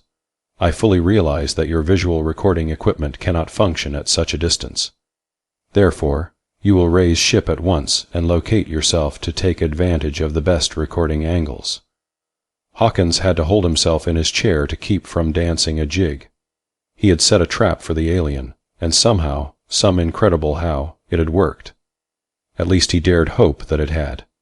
The Sunward came to a full stop just inside the orbit of the third planet. The alien ship danced on ahead of them towards the tiny outer world. You can come closer than that. Lancer informed Hawkins, noting that the Sunward had stopped sooner than expected. No, thank you, Hawkins replied. We can get excellent pictures from this distance, and you must remember that we haven't the protective devices that you have. Hawkins noted that Lancer's voice carried with it an almost disdainful note. There is a great deal of difference between the destruction of one small planet and the creation of a nova. However, if you feel safer there, you may remain where you are. A few moments later, the alien added, Are your recording devices in readiness? Hawkins indicated to the alien that they were. Then watch, Lancer said. It took perhaps 3 minutes for the first burst of light to reach their position. The tiny planet, scarcely 50 miles in diameter, began to glow slightly, then suddenly came alive with fire. Bursts of flame danced up hundreds of miles above its surface, then fell back, exhausted, into the boiling cauldron the planet had become. For almost 10 minutes the small world seethed in agonized torment, and then, all at once, it seemed to shake apart at the seams. There was no sound, but those watching on board the Sunward mentally supplied the missing component to the greatest explosion they had ever witnessed. The cameras recorded the scene noiselessly. A few minutes later, after most of the fragments of the once world had disintegrated in flaming splendor, Lancer's voice broke the silence. I used only one of many possible means of destruction. However, it promised to be, under the circumstances, the most spectacular. And so you have seen the offensive might of the Deccan Empire. Are you ready to give me your decision? The control board in front of Hawkins displayed all green signals. Yes, he said. I think we're finally ready. Here is our answer to the choice you gave us. His finger pressed firmly on a single red key. The Sunward had been hurling itself back towards Earth for almost an hour when Browsard discovered Captain Hawkins, standing by himself in the observation room, staring out into the black of subspace. Well, the psychologist said, I don't suppose it looks quite so bleak to you now as it did on the trip out. Hawkins turned and smiled at the man. No, I don't guess it does. Funny what the presence of one small pinpoint of light does to the blackness of a field, eh? Browsard nodded in assent. I wonder what our alien friend thought when suddenly Clarion, Trellis, the 2 other planets, and us too, just up and disappeared and left him behind. Hawkins laughed. You're the alienist. You tell me. I'd rather ask you something. How did you know it would work? You might say I became an expert in psychology overnight. Hawkins replied, Oh, not the scientific kind that you practice, but the everyday kind that most people mean when they use the word. I discovered, for example, that because of a misunderstanding on the part of the communications people, we continue to send messages home after the alien had specifically warned us not to do so.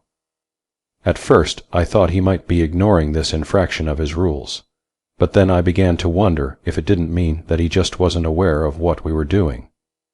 I remembered that he talked a great deal about a C2 drive system, which he claimed was so much better than the type we used.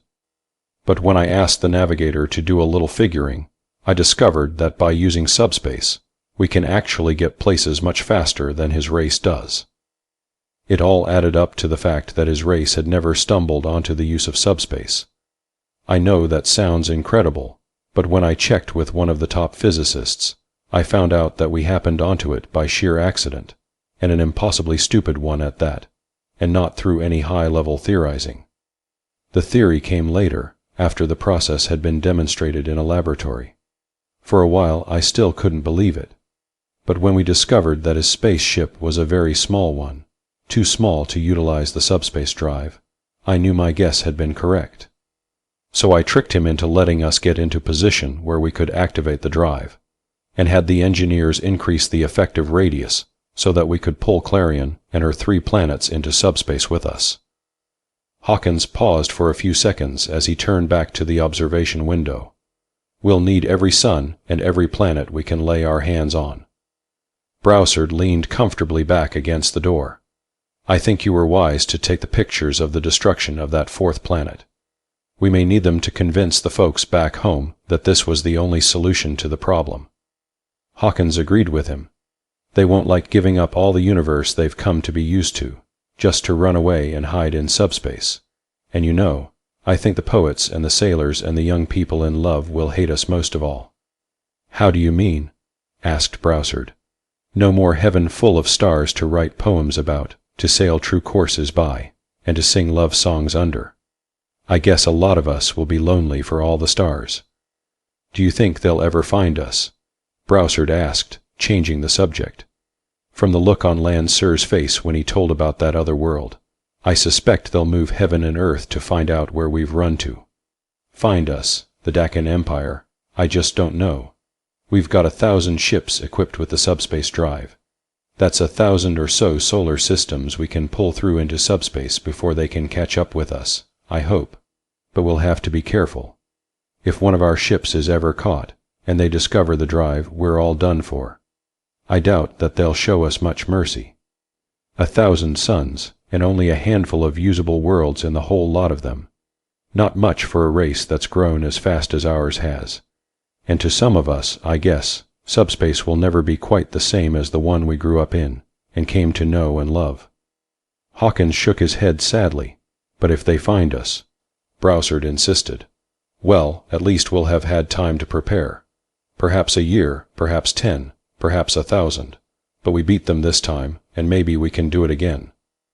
For a long time he continued to stare quietly into the blackness. I just don't know. End of Avoidance Situation by James V. McConnell.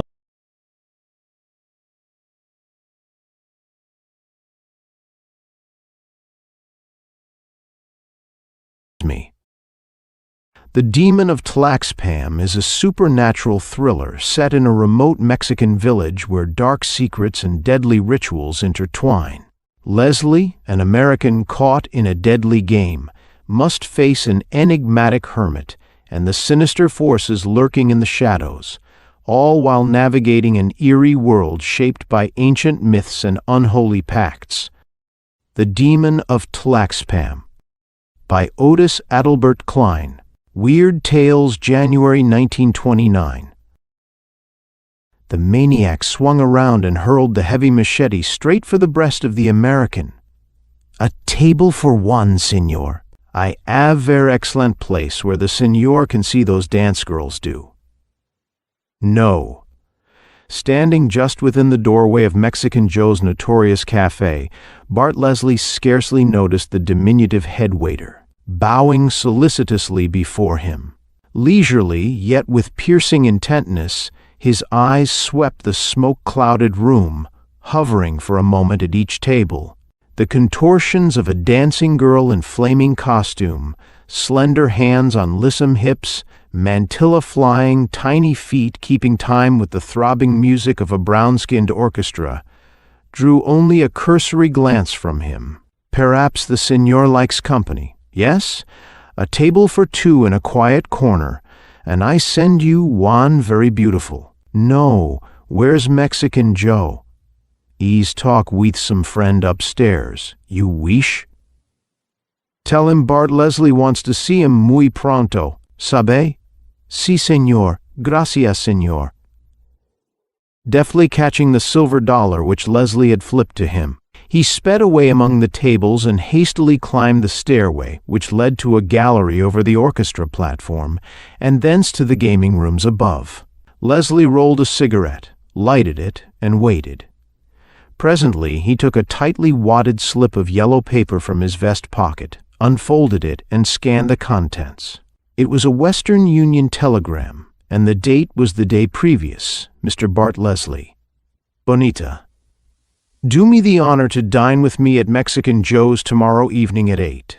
I have an important communication. Signed, Hernandez. Leslie folded and pocketed the missive once more, then glanced at his watch. It showed 5 minutes past 8. Time and place were correct, but where was Hernandez? And which Hernandez? He had known two: one, a vaquero formerly employed on the Bar X ranch, the other an ex-captain of the Gila Men, a dreaded order of bandits, counterfeiters, kidnappers, and murderers which he had helped to wipe out some time before. His meditations were interrupted by the obsequious approach of the head waiter, followed by a short, wizened Mexican whose forehead was creased by a livid scar, and whom he instantly recognized as Mexican Joe. The latter was effusive in his greeting. "Ah, Senor Leslie, I am delighted. I am honored to have the great two-gun Bart, the great devil fighter, with us. Don Arturo is waiting for you in one private alcove. Myself, I will show you the way." Considering that this same wily Mexican had once tried to drag him for a few paltry dollars, Leslie imagined that he was anything but delighted by his presence. "All right, Joe, lead on," he said tersely. Then, loosening his 2 6-shooters in their holsters, both as a precaution and as a hint that he was prepared for treachery, Leslie followed the cafe proprietor between the tables and behind the orchestra platform to where a double row of curtained alcoves served as private dining rooms for the more fastidious or secretive of the resort's patrons. Pausing before one of these, he gently called Don Arturo. "Sit. Senor Leslie E's arrive." "Bueno." The curtains parted and a tall, handsome Mexican, resplendent in purple velvet liberally trimmed with silver braid and adorned with buttons of the same metal, appeared in the opening and held out a slim hand, on one finger of which a dazzling ruby sparkled. "Buenos noches, Senor Leslie," he greeted. "May God give the same to you, Senor Capitan," replied Leslie, instantly recognizing Hernandez as a former officer of the dreaded Gilas. After the handshake, they entered the booth and were seated at opposite sides of the narrow table. "No longer am I a Capitan, amigo," said Hernandez, taking a frost-covered cocktail shaker from the table and rattling its contents. "Only plain Don Arturo Hernandez, a civilian in the employ of my government." "A decided improvement, I should say," replied Leslie. "And judging from that go-to-hell outfit you're wearing, you're making it pay." Hernandez smiled. "He's not so bad," he replied, removing the top from the shaker.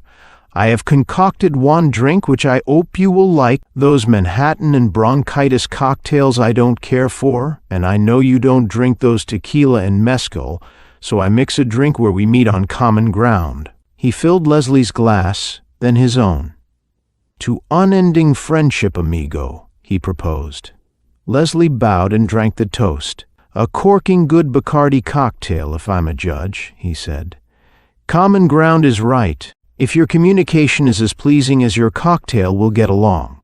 "It is from my government," replied Hernandez, producing a large sealed envelope from his pocket, "and it may be explained quite briefly.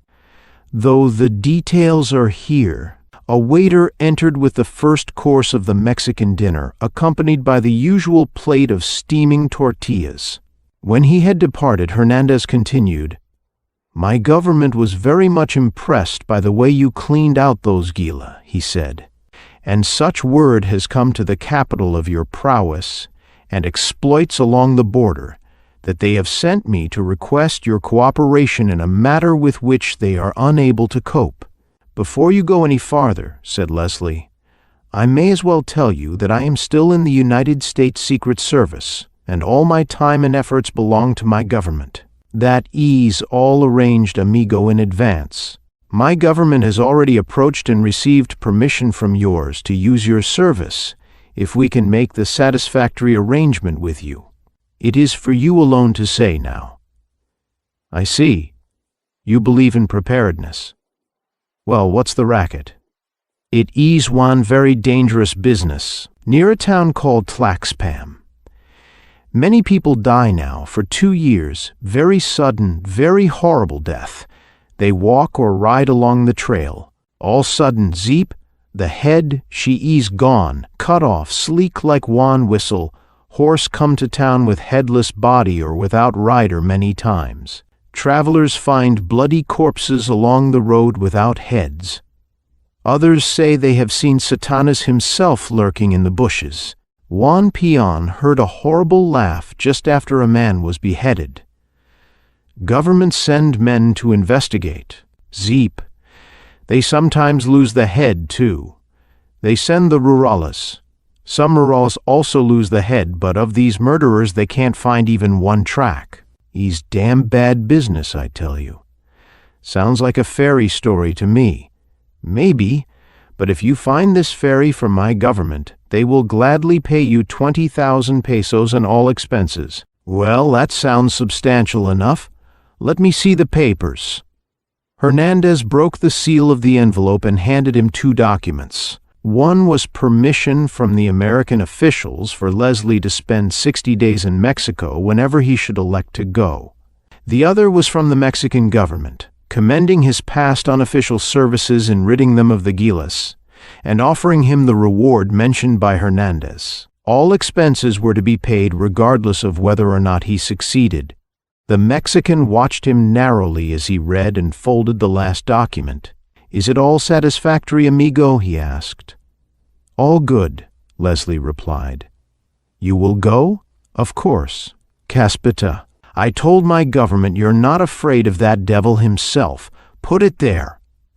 Silently, the two men shook hands across the table. "Son of one gun, you tromp my 10 spot with a queen, eh? How do you like that and that and that? Pay me. High, low, Jack.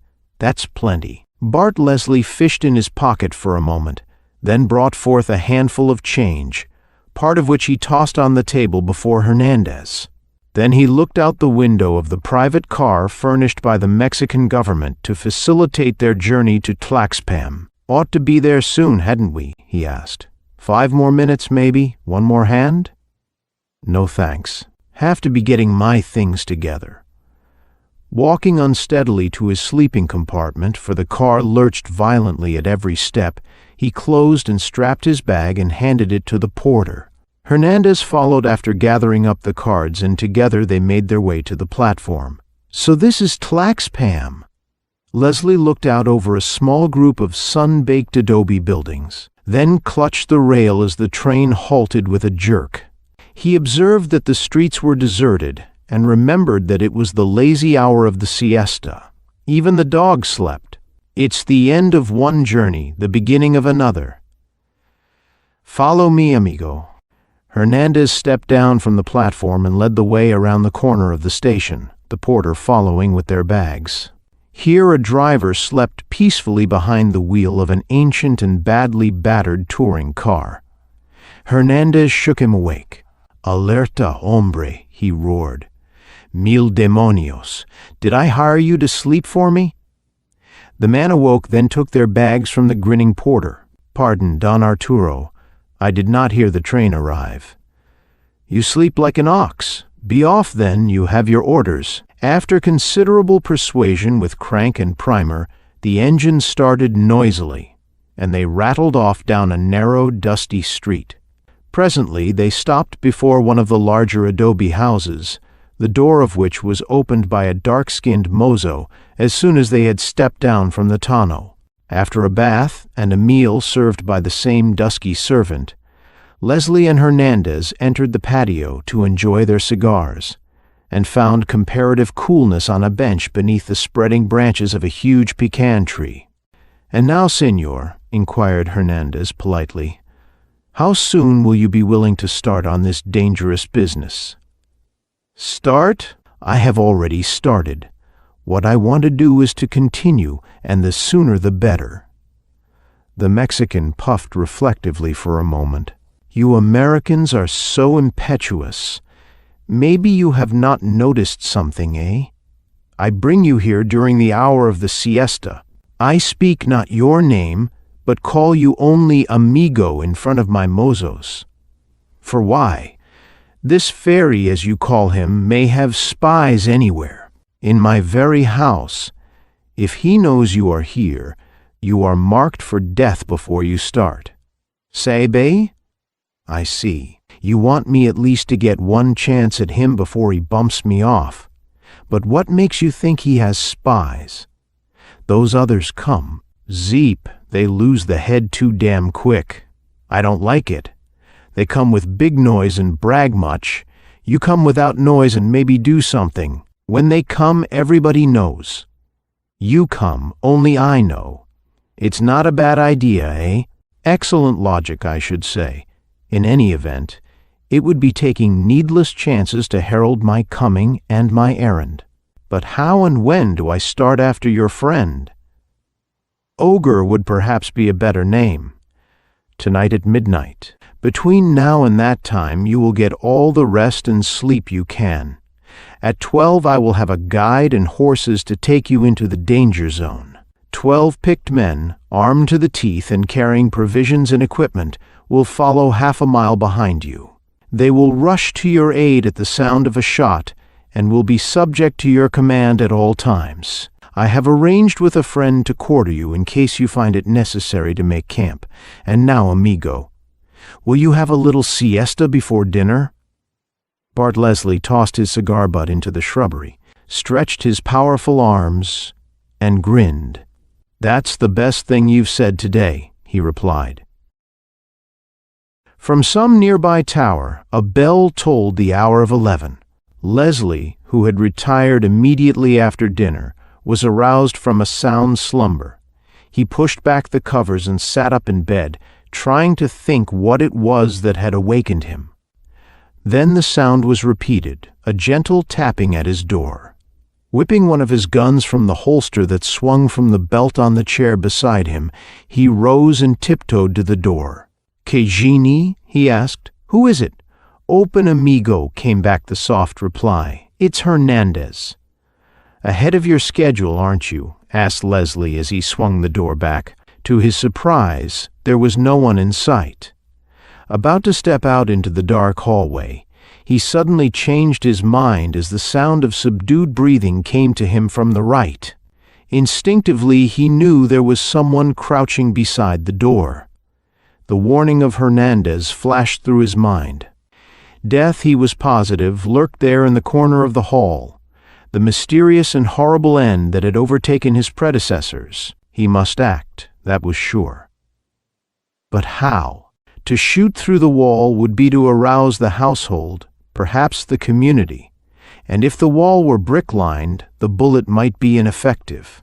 A heavy mahogany chair standing beside the door gave him an idea. He knew that a scant 2 feet separated the edge of the doorway and the corner of the hall, hence he could calculate, with reasonable precision, the position of his concealed enemy. First, tucking his gun beneath his pajama belt, he quietly picked up the heavy chair by the back. Then, turning it so the front of the seat was forward, he swung it aloft and brought it down with crushing force at the point where he calculated the man's head would be. As the chair struck a solid object, a grunt of surprise and pain came from the corner. A heavy body pitched downward across the doorway, and a large machete clattered to the tile floor. Before Leslie could find the switch to turn on his own light, another flashed on in the hallway. There followed the patter of feet and a muttered exclamation in Spanish. "Madre de Dios! They have killed the American already!" "You mistake, Carlos. It is only a peon." Leslie lowered his gun as he saw Hernandez and another Mexican, both in their sleeping garments and carrying revolvers, rushing toward him. "What is happening, amigo?" the former asked.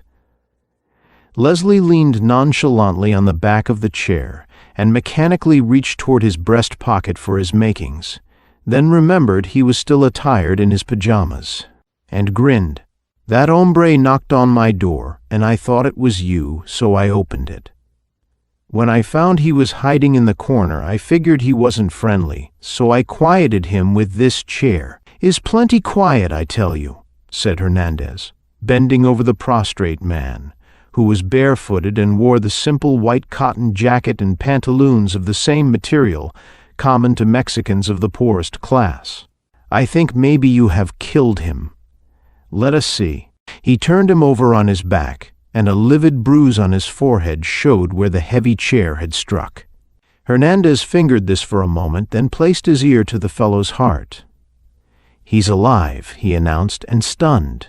Turning to his companion, he said in Spanish, "Bind and gag him, Carlos. Perhaps we can make him talk when he revives." The man called Carlos threw the would-be assassin over his shoulder, as if he had been a sack of grain, and carried him off down the hallway. "May as well dress now," said Leslie.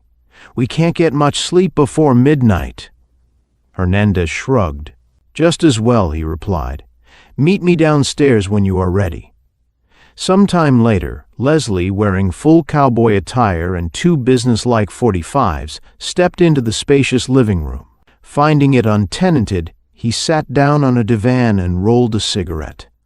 A full 20 minutes elapsed before Hernandez entered. "It's no use," he said. "That damn peon don't talk." "Came to, did he?" See, some time ago we threatened with the hot iron everything. No use. Says he don't know about these head stealers. What's his story? Says he came only to rob the rich Americano, but he carried a machete. To be sure, if you would step through that door, Zeep, we find you without the head. Those damn fairies are wise already, I bet you. Perhaps you better not leave tonight, amigo. Fast little workers, aren't they? Crave action. Well, let's give 'em some. Keep that hombre here and get him to talk if you can, but meanwhile let me take the trail. I'm not going to be scared off by a sneaking peon with a machete. But, senor, it's more dangerous than ever now. A little later we might. Nix on the mañana stuff. I'm going right now if you can get someone to guide me. Are your men afraid to go? Hernandez shrugged. My men are brave, he replied, but it's sometimes best to mix brains with bravery. Go then if you are determined. But remember, amigo, I warned you. He clapped his hands, and the man Carlos appeared in the doorway. Send Jose, he ordered, and saddle the horses. Jose Gonzaga, he explained to Leslie, will guide you. He's 3/4 Indian and speaks no English, so you'll have to converse in Spanish. A moment later, a tall, swarthy fellow entered.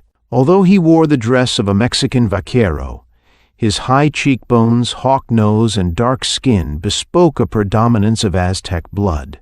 He was beardless, and 3 livid scars, 2 on the right cheek and 1 on the forehead, added to the ferocity of his countenance. For armament he carried a knife and revolver, both stuck in his sash, a carbine slung across his back, and 2 well-filled cartridge belts. Buenos noches, señores, he greeted with a flash of dazzling white teeth. When both had made the customary polite reply, Hernandez said, Señor Leslie is determined to depart tonight, despite the fact that our plans have been discovered. You will therefore start at once, and I will send the men after you, as agreed. He turned to Leslie and extended his hand. Adios, amigo. May good fortune attend you. Leslie shook the proffered hand. Gracias, señor, he replied. I hope to play my cards better than I did on the train. Adios. Jose led the way through the patio to the stables in the rear. Here, Carlos held 2 rangy Mexican ponies, saddled and ready. To Leslie he handed a carbine like that carried by the guide, and a long sheath knife. Swinging the gun across his back and attaching the knife to his belt, Leslie mounted and rode forth, followed by Jose. The latter took the lead as they threaded the narrow streets, lighted only by the waning moon. Later, when they emerged into the open country, they rode side by side. At first they crossed a waste of sand, gleaming a dull silver in the moonlight and dotted here and there with desert growths. Giant cacti that reared their arm-like branches heavenward as if in a constant appeal for water, scrawny twisted mesquite in scattered clumps, and the more lowly prickly pears. Their barbed and segmented branches twined and interlaced like the tentacles of cuttlefish. Later their trail led through a group of rocky hills, and thence along the bank of a narrow, tree-bordered stream, enclosed by towering canyon walls. When they entered the canyon, Jose paused. It is here, senor, he announced, that the land of the demons begins. On this spot, just 3 nights ago, a headless body was found. And no trace of the murderer was discovered? None. A riderless horse, blood-splattered and weary, wandered into Tlaxpam the next morning, and we knew what we would find. Even before I started here with 2 companions. There was but one fresh trail, that of the horse that had borne the victim. Is the trail so little used? Yes, senor, since the mysterious murders commenced. Formerly it was quite popular with those entering and leaving Tlaxpam from the north. Now it is shunned as a plague spot, although a detour of 5 miles is necessary to avoid this pass. Only strangers, travelers unacquainted with its bloody history, use it now, and these seldom live to boast of it. Many of these have been warned, have laughed at the warning, and have paid for their foolhardiness with their heads. A few who have escaped swear that they heard the whistling of the wings of Satan, who swooped down at them without warning, and whose frightful attack they avoided only by the utmost quickness and haste in riding away. Others claim to have heard his horrible, blood-curdling laugh, and still others to have seen him lurking in the undergrowth. "There are many people with powerful imaginations," replied Leslie. "How long is this pass?" "Nearly a mile. From now on we are in grave danger. Shall we proceed at once, or wait until daylight?" "Let us go on." Scarcely had these words passed the lips of the American than both men heard a noise in the pass ahead of them. Mingled with the distant clatter of horses' hoofs, they heard someone singing or yelling, perhaps both, and the sounds were punctuated with the reports of a gun. "Some drunken fool," said José. "Ah, the sounds have stopped. Perhaps the demons have killed him." The sounds of voice and gun had died, but the patter of hoofbeats was still audible. There sounded, however, another voice, high-pitched, cackling, as if in demoniac laughter. "Santo Dios! The laugh of Satanas!" cried José. "Pull over to that side of the road, quick!" ordered Leslie. "I'll wait on this side." They had not long to wait. The hoofbeats slowed down from a gallop to a single foot. A horse appeared, rounding a bend in the canyon wall, but the animal was without a rider. "Demonios, it has happened!" exclaimed José, crossing himself devoutly. "Maria Madre, preserve us!" Leslie caught the bridle of the riderless horse and, producing his flashlight, examined the saddle and the back of the beast. Both were spattered with blood. "The body will be lying near the point where the singing ceased," said José. "Of that I am certain." Again came the thunder of hoofbeats, this time from behind them. "Our men are coming," José said. "They heard the shots and think we need help. Here, take the reins and bring the men forward when they arrive," ordered Leslie. "I'm going to look for the body and the murderer." He spurred his pony forward. A short distance beyond the first bend, he saw a ghastly thing in the moonlight, a headless body lying by the roadside. Dismounting, he brought his flashlight into play. There were no tracks of a human being or animal near the body, other than those made by himself, his horse, and the horse of the victim. He walked ahead for 50 feet, then discovered a revolver in the dust of the road. 5 of the 6 chambers had been discharged. Pocketing this, he again made his way forward. A walk of a quarter of a mile revealed no tracks other than those made by the victim's horse, and he knew the tragedy had not occurred that far back. Puzzled, he mounted and rode back to where José and the 12 men sent by Hernandez waited beside the body. The guide had dismounted and was standing beside the corpse. "You found tracks of the murderer, señor?" he asked. "Not a track." "That was to be expected. I have found a paper on the body of this young fool, explaining why he rode through the pass. It seems he made a drunken wager with another young blood that he could come through unscathed. The paper is the other man's guarantee of the payment of 100 pesos by this fellow's bank in case his headless body is found. What is to be done? From what town did this man ride?" "Rosario." "Tie the body on the horse and let 2 of our men take it back to his relatives. Put the paper in the pocket where you found it." When the 2 riders and the horse with its ghastly burden had been dispatched in accordance with his orders, Leslie posted his men by twos at intervals of 1,000 feet along the canyon.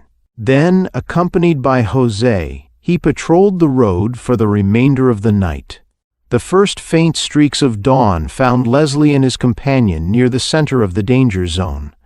The former reined his horse to a halt as the odor of burning wood came to his nostrils. "Someone is making camp near here," he said. "I smell smoke." José smiled. "It is only Tío Luis the Aneano," he replied, "preparing his breakfast. Uncle Luis, the old one? Who is he?" "The Aniano is a very venerable hermit who braves the dangers of this past to remain with the holy shrine of San Antonio, which he has attended since the death of good Father Salvador some years ago. Although he is but a lay brother, he is a most holy man, revered by all who know him, and a very good friend of Señor Hernandez. He has agreed to quarter our men if we find it necessary to remain." "A shrine of St. Anthony here? But why has it not been moved?" "Because it rests on a holy spot, venerated for more than 2 centuries. From a crevice in the hillside, just beside the niche containing the image of the saint, there flows a spring. This spring empties into a shallow pool where the sick have come to bathe for many generations, and where countless miracles of healing have occurred.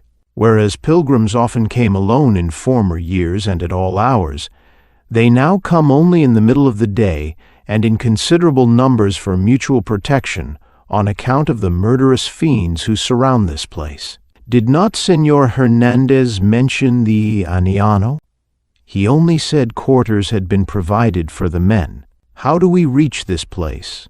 "We have only to ride up the ravine at your left, down which this small stream trickles. It is the overflow from the sacred pool." Leslie assembled his men and led them up the steep path in the winding ravine which had been pointed out by José. Presently he emerged on a small plot of more even ground and beheld the home of the Aniano. It was a small abode hut built against the steep hillside. On the left of the hut was a niche containing a life-size image of St. Anthony, and just in front of the image was the pool described by his guide, which was fed by a spring that bubbled from the rock. From a battered and rusty stovepipe that protruded from the side of the hut, there issued the wood smoke which was being wafted down the ravine, and which had drawn Leslie's attention to the place. At the right of the enclosure was a long, low shed, open on one side and built from wide, rough, unpainted boards. This was evidently intended to quarter the horses of pilgrims as well as the pilgrims themselves, for rings were fastened at frequent intervals along the back wall. The men tethered their horses and busied themselves with opening packs, preparing breakfast, and pitching tents, while Leslie and José went up to the hut of the anchorite. It was evident that he had heard their arrival, for a bent figure, attired in a ragged robe of rusty brown and leaning on a staff, emerged from the doorway and hobbled forward to meet them. As he drew near, Leslie saw a face that was seamed, wrinkled and emaciated above an unkempt gray beard. The hermit paused before them and leaned on his staff. "God bless you, my sons," he mumbled, with the peculiar sibilant enunciation that invariably denotes the paucity or absence of teeth. "You have come from my friend Señor Hernandez, I presume, and you have passed the demons unscathed. Deo gracias." "Unscathed thus far, Tío Luis," replied José. "This is Señor Leslie, the great devil fighter, who has come to rid us of the demons that haunt this vicinity. Bueno, we have need of him, and our prayers for his safety and success will go with him on his dangerous mission. But come within and join me at breakfast if you can do with my humble fare." They accompanied the aged hermit to the door of the hut, where he politely stood aside and bade them enter.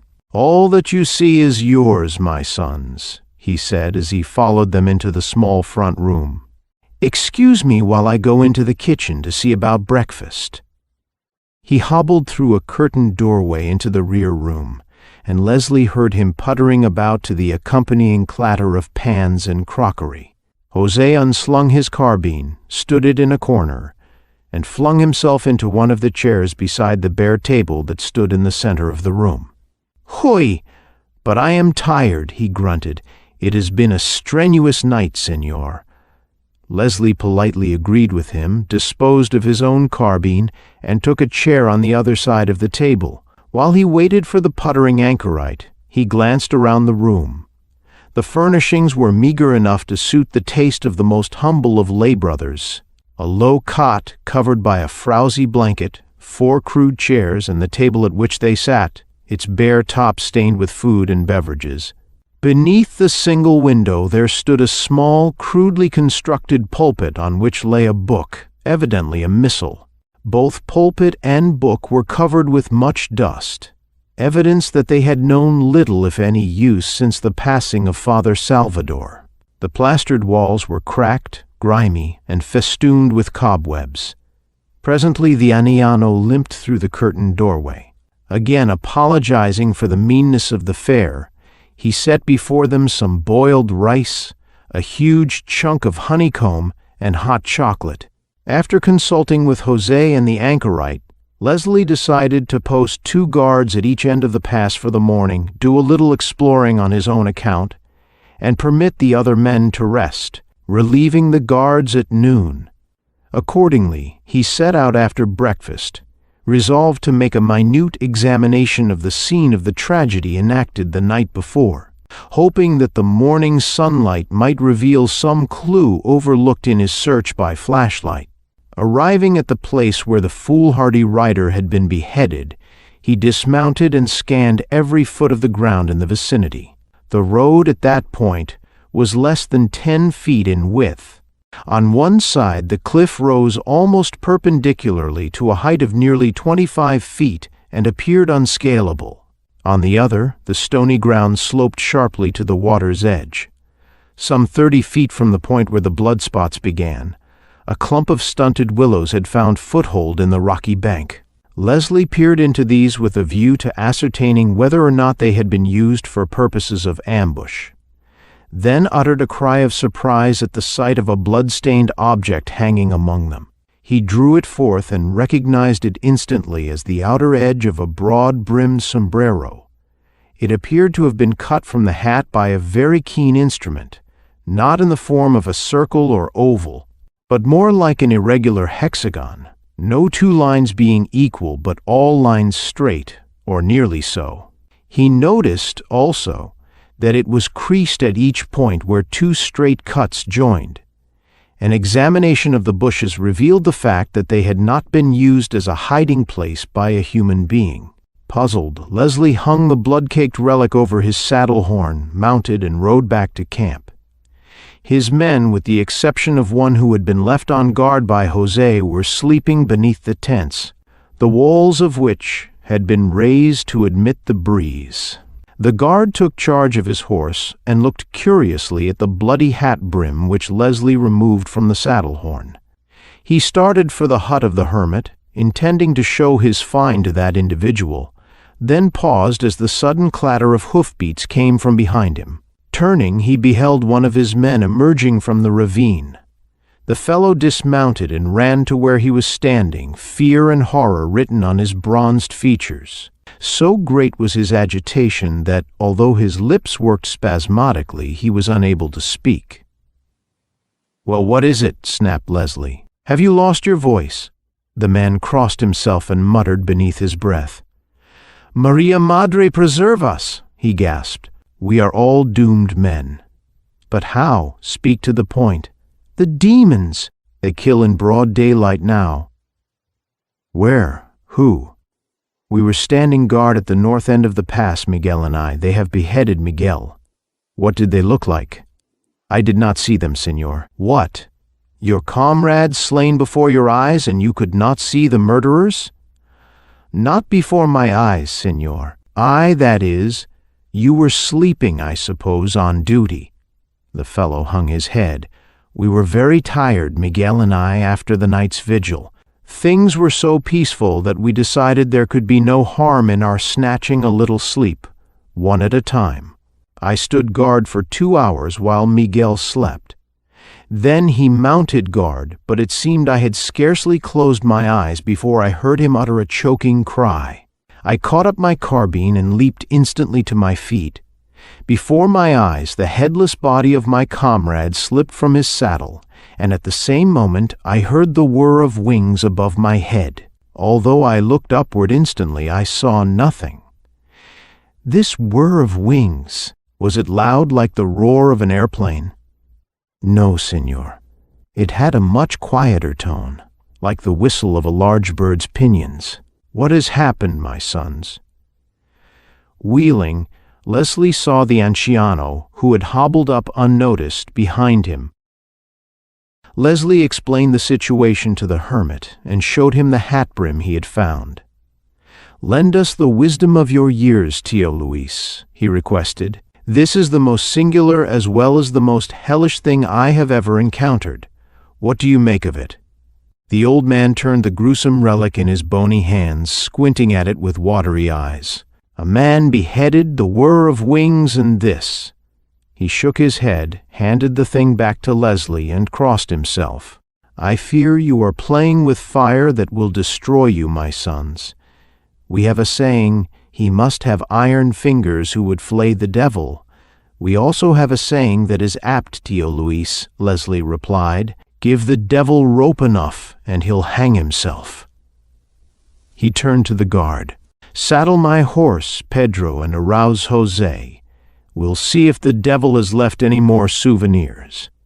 Once more the anchorite shook his grizzled head. "He was slain who had warning, not he who took it," he quoted. "You have my sympathy, my son, that and my prayers. The former is premature, but for the latter I thank," replied Leslie. "Ready, Pedro?" "Si, senor. Jose will be out in a moment. He is pulling on his boots." Jose emerged from the tent as Leslie started toward the horses. Together they mounted and rode down the ravine. They covered the half-mile to the north end of the canyon at a brisk gallop. The body of the slain man lay sprawled in the middle of the road, and his patient horse stood nearby, apparently not greatly frightened by the diabolical presence which had given Pedro so much alarm. Dismounting, both men looked carefully for tracks of the slayer, but their search was as fruitless as before. Nor was there a cut hat brim, such as Leslie had found on the scene of the last tragedy. Compelled at last to give up their hopeless search, they tied the body of Miguel across his saddle and took it back to camp. Leslie directed that the corpse be rolled in an extra tent fly and sent to Tlaxpam with one of the men.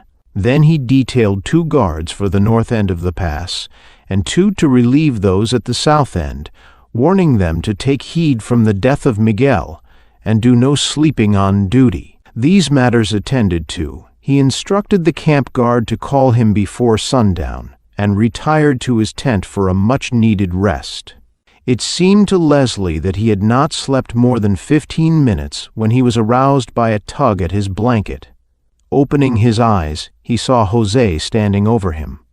"The sun nears the horizon, senor," he said, "and the anciano has bidden us to sup with him. Some pilgrims visited the shrine this afternoon and left gifts for the holy man. Among them were a pullet and a bottle of wine he desires to share with us." Pilgrims? Who were they? "Only 2 peons with their wives.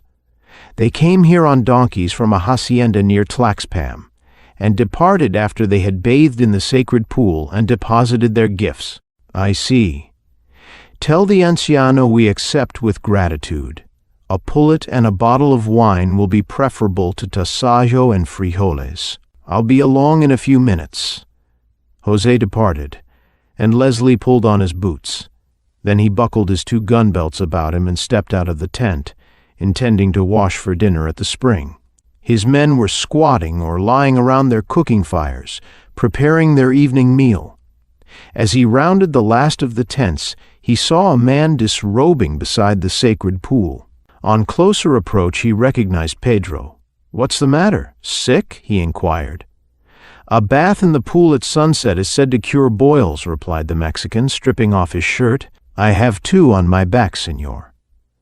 "At sunset? I didn't know the time made any difference." "Oh, but it does, senor. The anciano told me so himself." Walking past the image of St. Anthony, Leslie laved his face and hands in the bubbling spring. Then, much refreshed, he started for the hermit's hut. The sun was sinking, and he heard the splashing of Pedro as the lad entered the pool. Rounding the corner of the hut, Leslie came upon Jose seated on the doorstep smoking a husk cigarette. In the kitchen, he heard the anchorite bustling about among his pots and pans. The table was set and graced by a wide, wicker-covered bottle with a long neck. "How is your appetite, José?" he asked. "Like that of a wolf, señor. And yours?" "Like that of a pack of wolves. I'm accustomed to eating lunch, but I've been too busy today." At the sound of their voices, the hermit limped out from the kitchen. "Come in, my sons," he said. "Be seated and sample this wine with me while the pullet reaches the right degree of tenderness." They obeyed his invitation with alacrity. "This is really an imposition, Tio Luis," said Leslie as the old man filled their glasses, "but I couldn't resist. I promise you a dozen pullets and a dozen bottles to replace these when I get back to Tlaxpam." "I also," cried José, eagerly reaching for his glass. "We are eternally indebted to you. I propose the health of our host, señor." The hermit bowed, smiled, sipped his wine, and rose. "I must look to our food," he said. The two men sipped their wine and discussed the events of the day. Presently José emptied his glass and refilled it. Then the anchorite entered again. In one hand he bore a large pot from which savory odors exuded. In the other he carried a deep plate over which a bowl had been inverted. Placing pot and plate on the table, he lifted the bowl. "Chicken and chili," cried José. "Food for a king." "And tortillas," exclaimed Leslie. "Did you bake them yourself?" His words were followed by a shout from outside, then an excited babble of voices. Leslie put down his glass and rushed out the door. He saw a man standing beside the sacred pool. The others, aroused from their places beside the campfires, were running toward their companion. He joined the rush to the pool and saw in a moment the cause of the commotion. A half-clothed, headless body with arms outstretched lay on the very rim of the pool. "It is Pedro," a man cried. "The demons have slain Pedro." "They will slay us all if we remain," said another. "I'm going back to Tlaxpam." "And I?" "And I." José came running. "What has happened, señor?" he asked, his tongue a bit thickened by wine. "We've lost another man." Leslie produced his flashlight and snapped it on. "See if you can quiet these sniveling cowards while I have a look around." While José, rendered eloquent and perhaps more fearless by the wine he had consumed, sought to quiet the fears of his comrades, Leslie made a thorough examination of the body. He judged from its position that Pedro had been seated on the rim of the pool with his back to the image, dressing, when the crime occurred. The other men, occupied with their evening meal, would not have seen the attack because of the tents intervening between the cooking fires and the pool. Using the jutting rocks for feet and hands, he next climbed the steep hillside at the left of the image, circled the point over the niche, and descended on the right side, searching every inch of the way with his flashlight. As there were no tracks other than those he had made himself, he concluded that the attack had not come from above. It was useless to look for tracks on the hard-packed ground around the pool, and there seemed to be no other clues. His men, he noticed, were gathered in a small group around the loquacious José, and he was about to snap off his flashlight and go to the guide's assistance when the white circle fell on something that gave him pause. It was a large drop of blood on the stone floor of the niche, and directly in front of the image. With a low cry of surprise, he bent over to examine it, then leaped up and whirled about, gun in hand, at the sound of a footfall behind him. He returned the weapon to its holster with a nervous laugh as he saw the anciano standing there, peering at him with his little watery eyes. "Sorry, Tio Luis," he apologized, "but you gave me a deuce of a start." "Do not mention it, my son," replied the hermit. "I should have announced my coming at a time like this. So the demons have profaned the sacred pool. Now indeed will the wrath of God smite them. You have found a clue? Only a drop of the blood on the floor of the niche. It has some significance, of course, but what? How do you suppose this blood was dropped clear over here, a full 10 feet from the body? And there are no blood spots between, other than those around the body itself. It is as mysterious as all else that has happened. We have a saying, "The devil lurks behind the cross," and if this be true, he would not hesitate to conceal himself in a shrine of St. Anthony. That explanation may suffice for you, but it does not satisfy me, replied Leslie. Then, noticing that some of his men were saddling their horses, he hurried to the assistance of Jose, whose alcoholic eloquence had apparently not been sufficient to deter them from their avowed purpose of returning to Tlaxpam. "Get down, hombre," he roared, addressing a man who had already mounted. The fellow hesitated, then did as he was bidden. He swung on the others. "What does this mean? Are you women in the uniforms of fighters?" "We cannot fight the devil," one man replied. "We shall only lose our lives and accomplish nothing by remaining," said another. "Come with us, senor." Leslie laughed. "Go then, cowards," he retorted. "Go back to Don Arturo and tell him you are afraid, that you are too white-livered to remain and avenge the death of your comrades. I'll stay and fight these murderers alone." "Not alone, senor," said Jose. "I remain with you." He appealed again to the men. "The great devil fighter stays," he said, "to deal death to those who have slain our comrades. Boon companions, we have been for many years, we and those of us who have died for our cause. The devil fighter, whom we have only known since yesterday, who has only known Pedro and Miguel a few hours, remains to avenge them. Is there one among us who can do less?" "He is right," said the man who had just dismounted. "I remain. My duty is plain," said another. "I remain also. And I, and I." Viva Leslie! Hurrah for the great devil fighter! Thus the mutiny was quelled and order restored. In a trice, Jose had set them at various tasks, knowing full well that if their hands were occupied, they would have less time for fearful speculations. The body of Pedro was wrapped and swung from the rafters of the shed. The watchfires were replenished so that most of the camp was illuminated, and men were sent to relieve the guards at the ends of the canyon. In order to hearten his men further, Leslie decided to ride down with the two who were to take the post nearest Tlaxpam. Nothing untoward occurring after an hour's vigil with these two, he enjoined them to be on their guard and rode away to see how the two at the other end of the canyon were getting along. He had passed the camp and was rounding the next curve at a slow canter, wrapped in meditation as he pondered the terrible and amazing events of the last 24 hours, when with startling suddenness there came a sound resembling the whistle of huge pinions directly above his head. There was no time to think, yet he acted, by instinct rather than by reason. With cat-like quickness, he hurled himself sideways and hung, Indian fashion, supported by one stirrup and the neck of the pony. Something struck heavily on the saddle, and he heard a sharp metallic click. Then the frightened animal bounded forward so suddenly that he nearly lost his hold. Deft horseman that Leslie was, he managed to regain his seat before much ground had been covered, but nearly lost his balance in doing so, because when he reached for the saddle horn, he grasped only empty air. Pulling the pony to a halt, he dismounted, unslung his carbine, and waited for a new attack. 5 minutes elapsed, 10, 15, yet he saw nothing save the rugged canyon bathed in the moonlight, and heard only the chirruping serenade of insects and the occasional call of a night bird.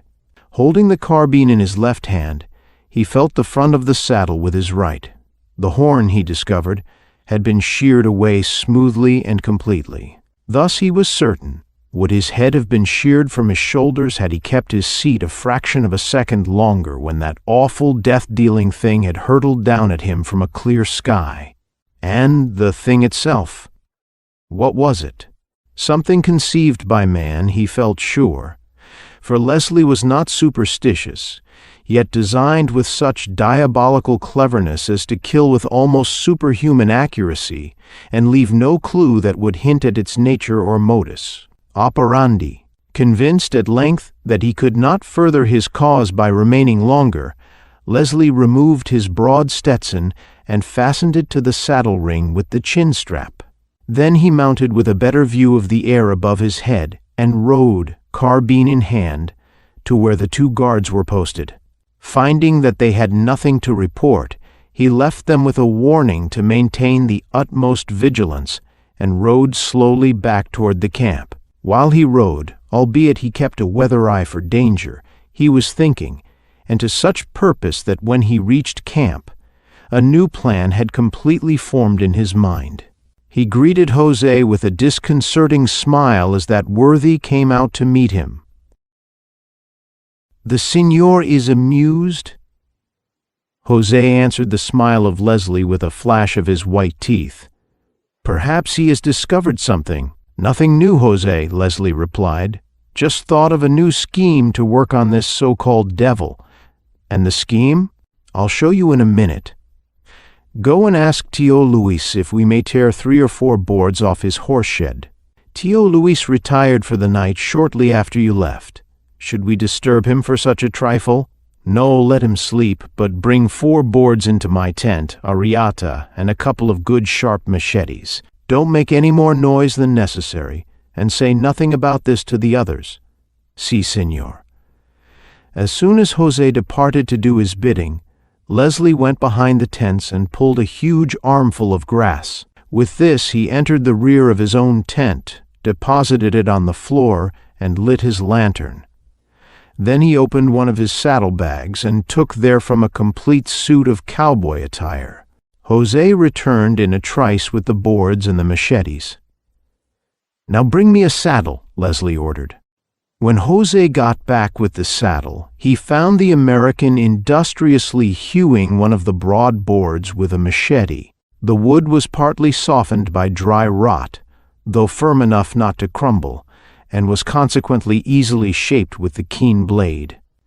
Leslie finished this board, which was about 6 feet in length, and handed it to Jose. "Cut me another the same shape," he said. Jose worked swiftly, but stole a curious glance at Leslie from time to time as the latter cut one of the remaining boards into 4 pieces, the other into 2, and then proceeded to cut holes and notches in them. The boards shaped, Leslie cut the riata, a piece at a time, and began lashing the boards together, using the notches and holes for the purpose. When Jose saw a figure resembling the frame of a scarecrow beginning to take shape, he grinned broadly. "Por Dios," he cried. "Do you expect to fool the devil with so simple a thing?" "Wait until it's finished," Leslie answered, drawing the trousers and boots over the frame and stuffing them with grass. "Bring a horse around behind my tent while I finish this work of art." His own effigy completed to his satisfaction, Leslie clapped his Stetson over the head and lashed the thing to the saddle with what was left of the riata.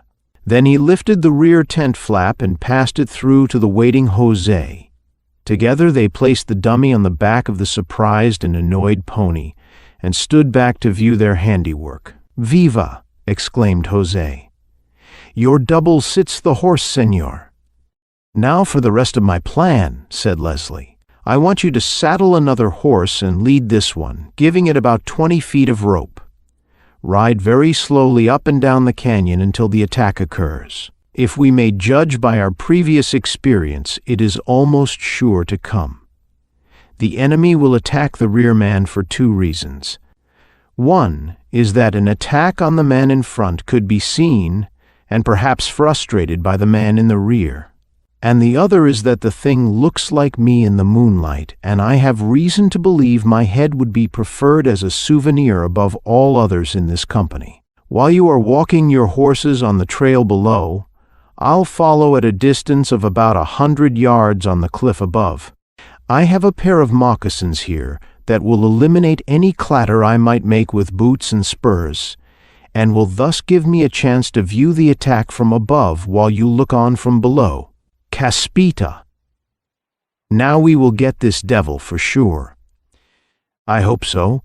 Go and saddle up while I put on my moccasins. If we have any traitors in camp, they will see us ride away together. If not, There will be no harm in temporarily deceiving them. I'll throw the end of the lead rope to you from behind the tent when you're ready to start. Then I can hike over to the top of the cliff and wait for you." As Jose, some moments later, rode down the arroyo, apparently followed by the American, Leslie stood and viewed his handiwork with pardonable pride for a moment, then scurried up to the top of the cliff and waited for the guide to appear below him. It was not long before what looked for all the world like two horsemen riding in single file emerged from the arroyo and started toward Tlaxpam at a leisurely pace. Following his preconceived plan, Leslie kept about 300 feet behind them on the cliff top, his moccasined feet making no sound, his carbine held ready for action. A full quarter of a mile had been covered when Leslie's quick eye caught the movement of a shadowy form near a clump of brush at his right. It disappeared in the bushes almost instantly, and he paused, breathlessly awaiting its reappearance. The view had been so indistinct that he was not sure whether it had been a man or an animal. After several minutes of waiting, he grew impatient and had just decided to explore the bushes where the apparition had dropped out of sight when he saw it again, this time fully 300 yards away and just on the brink of the cliff. It was undeniably a man, though grotesquely shaped. A man with what looked like a huge hump on his back.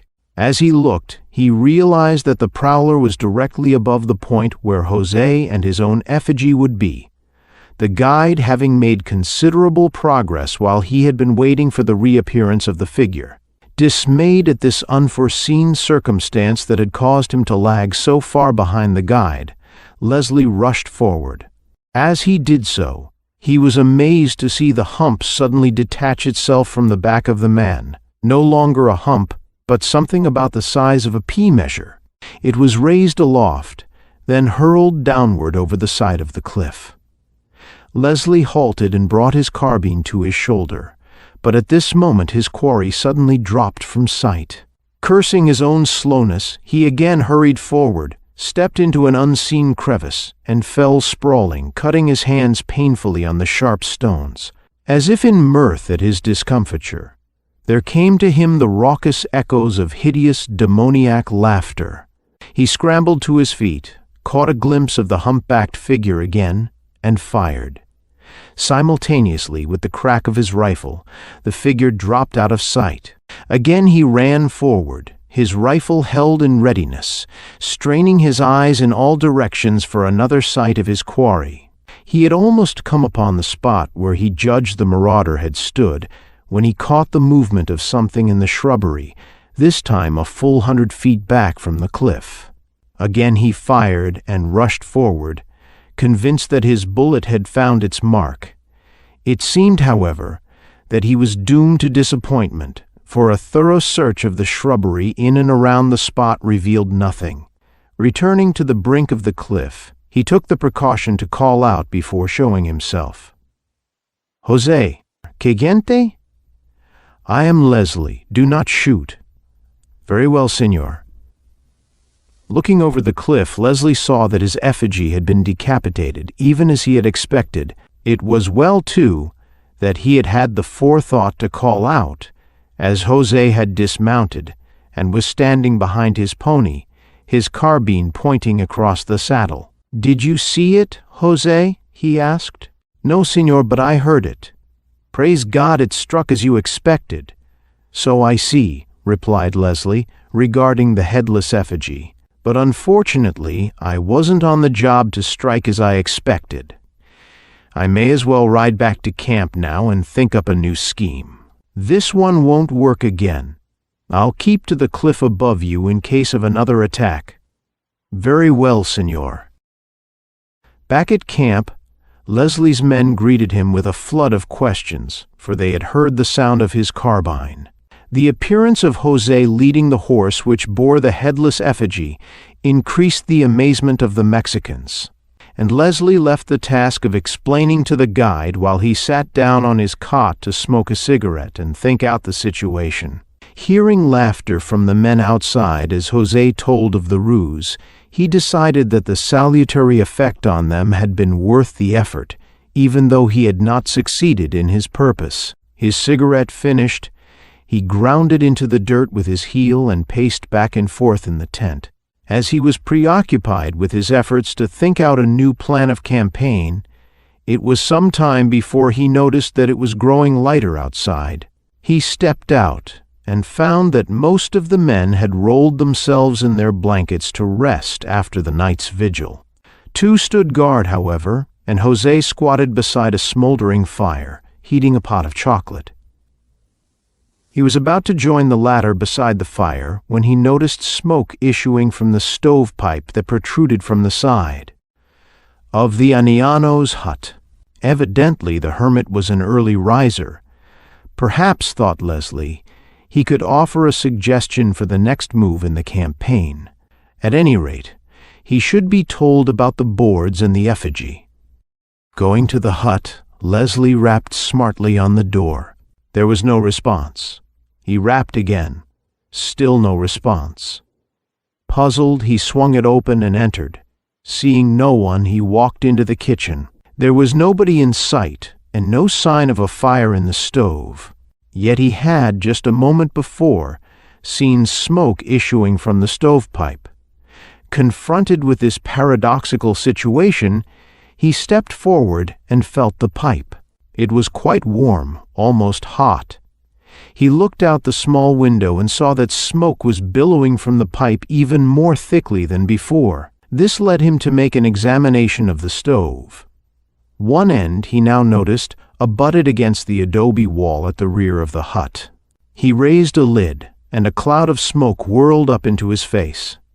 Reaching inside the stove, he explored with his hand and found that it was coming through a pipe which connected the end of the stove with the adobe wall. If this told him anything, it was that someone had built a fire on the other side of the wall. But how had he gotten there? The hillside had been partly dug away when the hut was built. Evidently the digging had been deeper than appeared on the surface. He made a quick examination of the rear wall.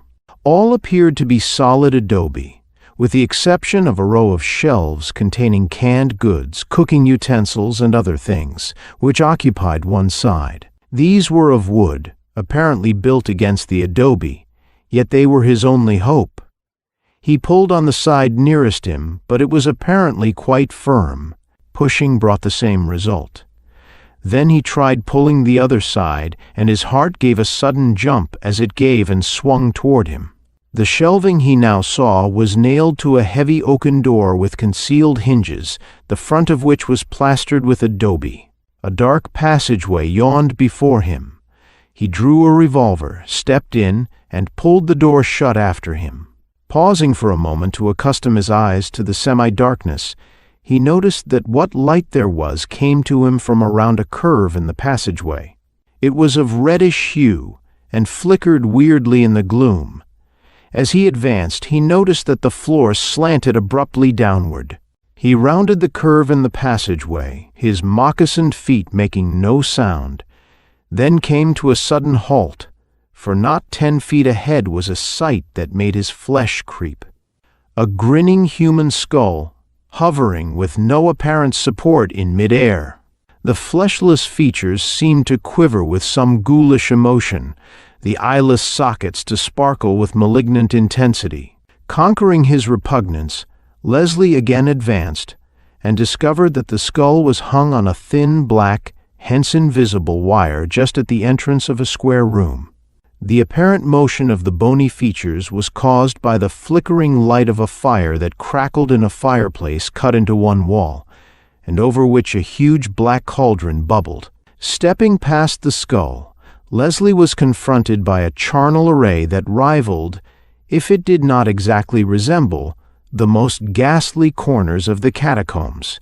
He was surrounded by skulls, some dangling from the ceiling rafters on wires of various lengths, some grinning down at him from the wall where they were arranged in diverse geometric patterns, and the rest piled in a grim funereal pyramid in the center of the floor. Feeling sure there was someone nearby, Leslie looked carefully about him. There were two entrances to the chamber, the one by which he had come, and another in the opposite side of the room. After investigating the second opening, which led into a dark runway, he walked to the fireplace, curious to know what was being cooked in the kettle. Peering over, he saw a seething mass of liquid with a dark spot in the center. Then the dark spot moved. It was black hair, and the ghastly dead face of Pedro, turning with the movement of the water, looked up at him. Beneath it, another head was slowly turning toward him, the head of Miguel. He drew back, sickened and horrified, then paused, listening intently. Distinctly, he heard the sound of footsteps in the passageway he had not yet explored. With cat-like quickness, he bounded noiselessly into the passageway by which he had come, and trusting to the comparative darkness for concealment, he waited a few feet from the opening. Prepared as he was for strange sights, Leslie gasped in amazement at the weird figure that entered, a tall, gaunt being, attired from head to foot in tight-fitting scarlet, and wearing a Mephistophelian hood and mask. As the man advanced to the center of the room with the springy tread of an athlete, Leslie saw that he was well-muscled, and would make no mean antagonist in a rough-and-tumble fight. In his right hand he held a coiled rope, one end of which extended over his shoulder. He turned and eased a burden to the floor, a queer-looking contrivance that was fastened to the other end of the rope. It was cubical in shape, each dimension being about 12 inches, and was apparently made of steel. Projecting from the bottom on each of two opposite sides were 3 stout bars about 4 inches in length. Between each middle bar and corresponding end bar was stretched a powerful steel spring. The rope was fastened to an iron ring riveted near the bottom. The demoniac figure knelt on the floor beside the thing and fondled it as one might a faithful dog. Then there issued from behind the hideous mask a horrid peal of laughter that caused cold chills to run up and down the spine of the American, for it was the same sound he had twice heard before, and each time after a headless victim had been found on the road. The maniac, for such he appeared to be, continued to stroke the thing that lay on the floor before him. "You have done well, degolador mio," he said. "Heh, heh, heh, my little one, you have done famously. Never was there a headsman like you, I swear it. 3 heads between 2 sons. Caspita, if the harvest continues thus, our vow will soon be fulfilled. Had that cursed gringo not evaded us with his clever tricks, we should have had 4, but never mind, my pretty. I promise that you shall taste his cursed heretic blood ere another sun has set. Heh, heh, heh. We will fool this self-styled devil-fighter, my little one. We will send him to try conclusions with Satanas and his imps. But we must rest ere that is done, so now to business." So saying, he half raised one end of the contrivance and pressed his knee against it. Then he grasped the 2 middle projecting bars and pulled them toward him with some difficulty because of the resistance of the powerful springs. At the sound of a sharp click, he released his hold, and the bars remained where he had left them, the springs now drawn taut the entire length of the sides. He took hold of the ring and gave the whole thing a shake.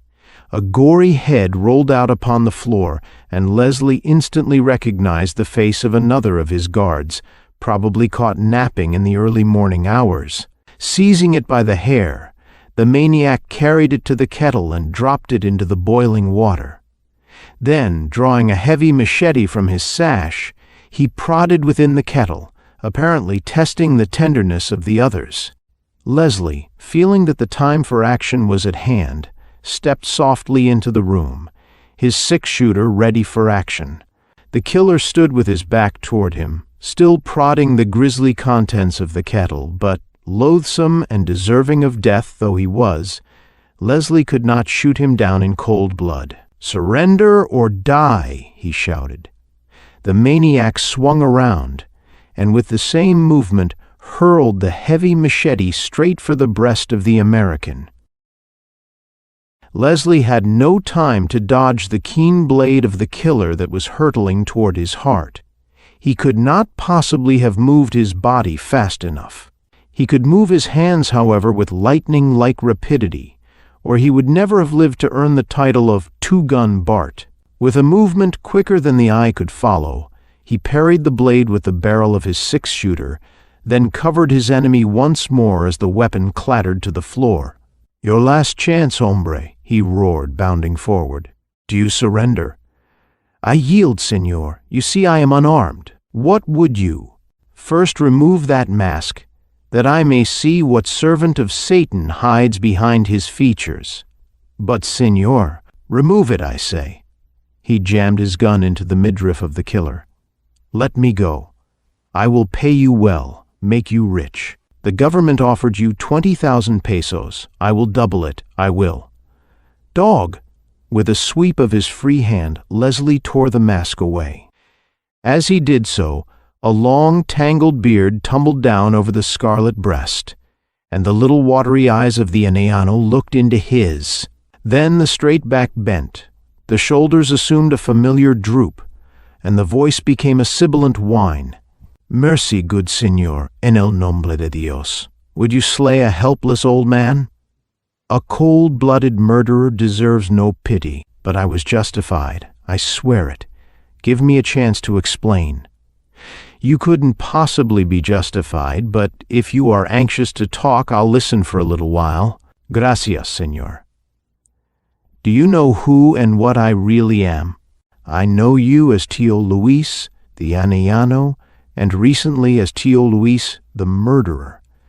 Anything else could matter but little. Of that you shall judge. My name is not Luis at all, but Tomas Perez.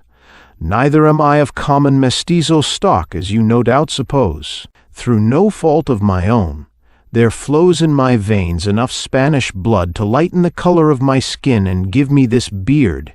Yet my people were Yaquis, and I am one of them, heart and soul. No doubt you have heard or read the sad history of my people. If you have not, then picture a tribe, a nation, peace-loving, hard-working tillers of the soil, oppressed for hundreds of years by every form of outrageous tyranny known to man, yet bearing it all with meekness, striving to overcome evil with good. Such was the nation of the Yaquis.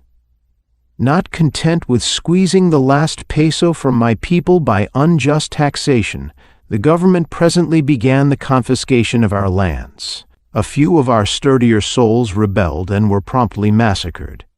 Then came the order for wholesale deportation.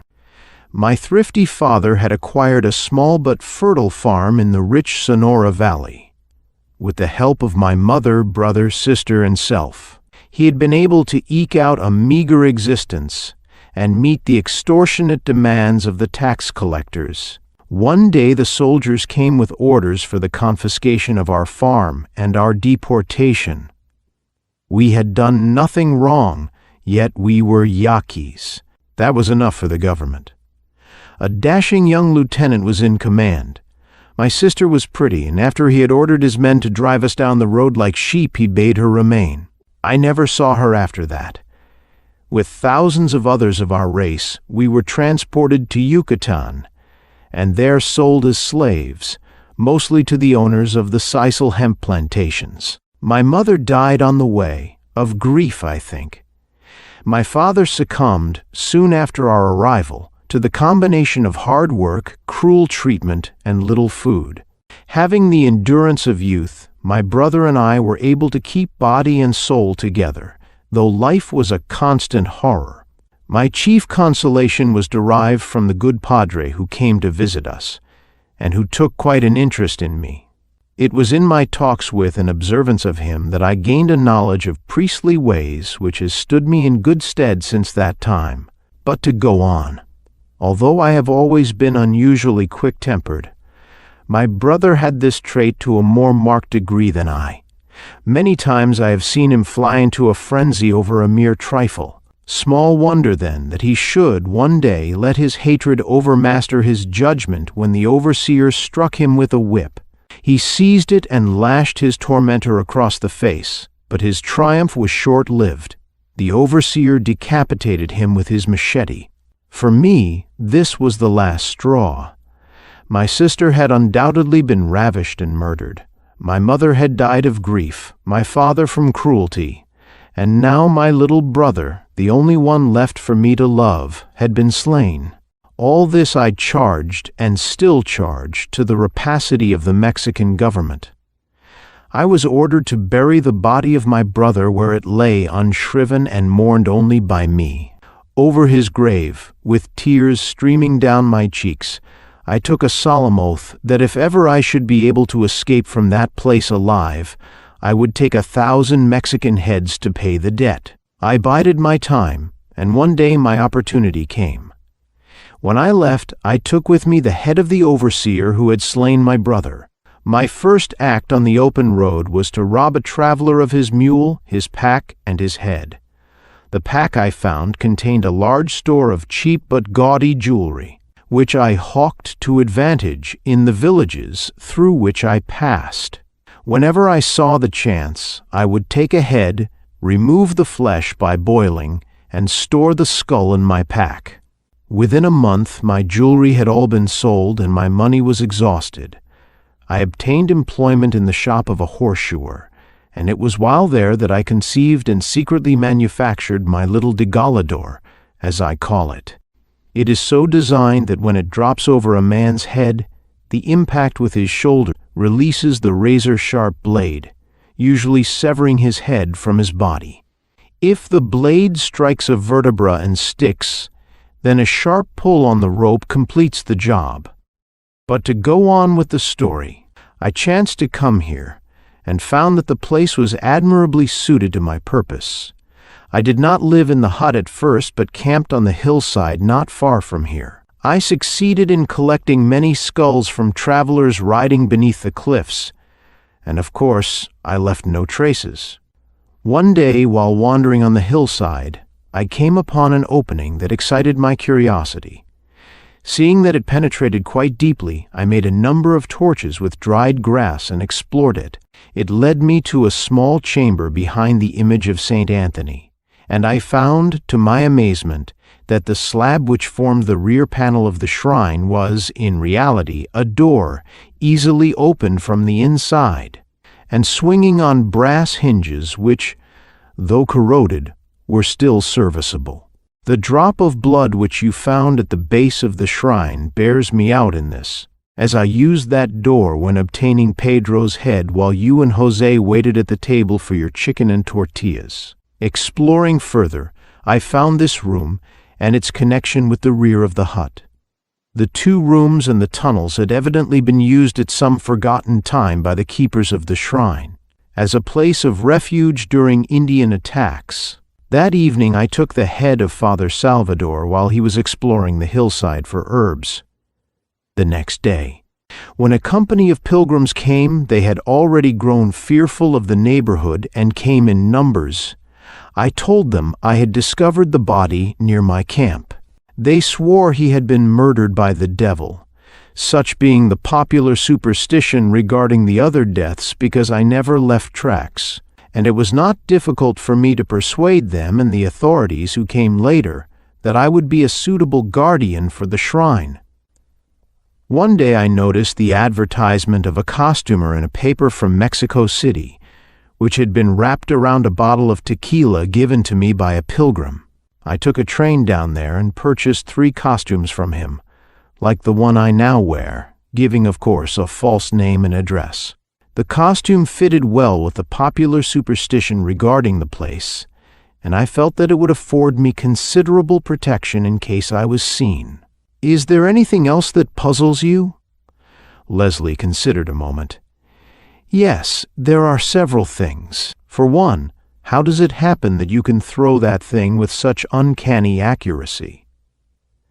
In the same way that a vaquero can throw a riata with equal accuracy, by practice. I practiced for weeks before I attempted to use it at all as a substitute for the machete. You are one of the very few live targets I have ever missed. He took a skull from the pyramid and handed it to Leslie. "Here, roll this across the floor as swiftly as you wish and let me show you." Leslie waited for him to pick up the instrument of death and poise it aloft. Then he rolled the skull at the opposite wall. The anciano hurled the thing with cat-like quickness, but it fell, not over the skull but over the head of the American. With a cackle of diabolical glee, the hermit jerked the rope taut. Leslie had holstered his revolver when he rolled the skull, hence both his hands were free. As the infernal machine descended over his head, he instinctively put up both hands to throw it off. But this was prevented by the anciano's jerking the rope taut. The keen blade was beneath his chin, almost touching his throat, but the trigger bars had not yet touched his shoulders. Had they done so, his death would have been instantaneous. Still tugging at the rope, the hermit quickly shortened the distance between them. Then, grasping the ring with one hand, he dropped the rope and suddenly pressed down on the machine from the top with the other. The trigger bars struck Leslie's shoulders, but quick as the hermit had been, the American was again a shade quicker. Shifting his own hold, he had grasped the two bars that moved the blade, using the pressure on the back of his neck to keep it from his throat. The springs were tremendously powerful, and he had all he could do to keep the keen blade away. The anciano, meanwhile, keeping the thing pressed down on his head and jerking at the ring behind. The struggle that ensued was the most fearful in Leslie's experience. The anciano, he found, was a powerful athlete, notwithstanding his previous pretended feebleness. Twice his chin was cut to the bone by the razor-edged blade as the hermit jerked him about. The thing that galled him the most was the fact that he could not fight back. Although his 6 shooters were belted about him, he dared not let go with either hand to reach for a gun.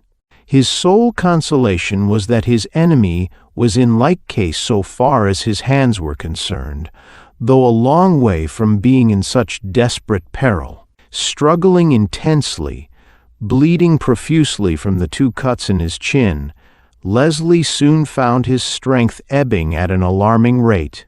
He lashed out blindly with his feet and sometimes succeeded in kicking the enemy's shins, but the softness of the moccasins rendered this ineffective. Knowing that the unequal struggle could not last much longer, Leslie at length resolved on a desperate plan. First relaxing to make it appear that his strength was gone, he suddenly bent double and at the same time pushed upward with both hands. The hermit, taken completely by surprise, was first jerked forward, then catapulted over the head of the American. Although the movement jerked the machine from his head, Leslie received a severe cut on his forehead. The blood trickled down in his eyes, half blinding him, so that he could but dimly see the hermit lying on his back where he had fallen. Whipping out his knife, Leslie cut a piece from the riata and pounced on his prostrate foe, who appeared partly stunned from his fall. It was but the work of a moment to turn him over and bind his hands behind him.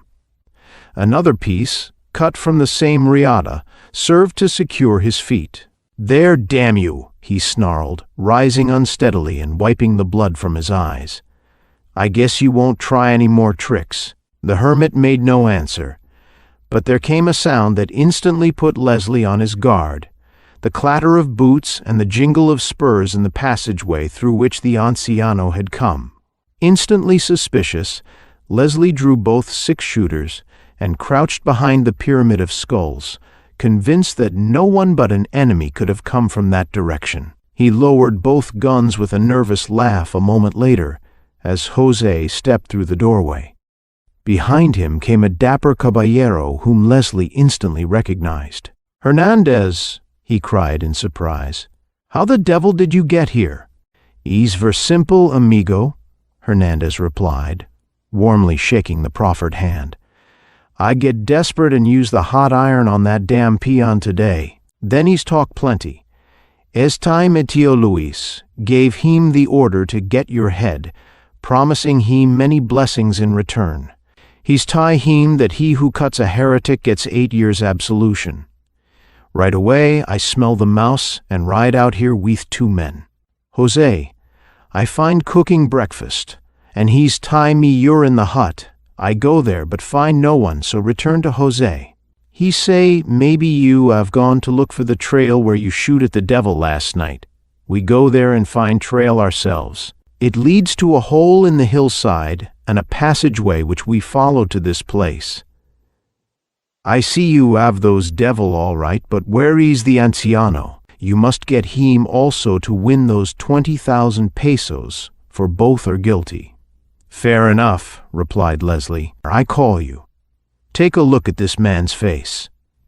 Hernandez bent and turned the anciano on his back, then straightened up with a cry of amazement. Tio Luis, son of Juan Gun, you win, amigo. End of The Demon of Tlaxpam by Otis Adelbert Klein.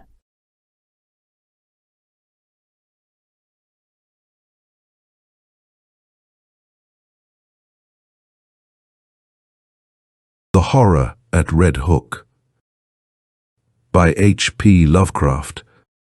Weird Tales, January 1927.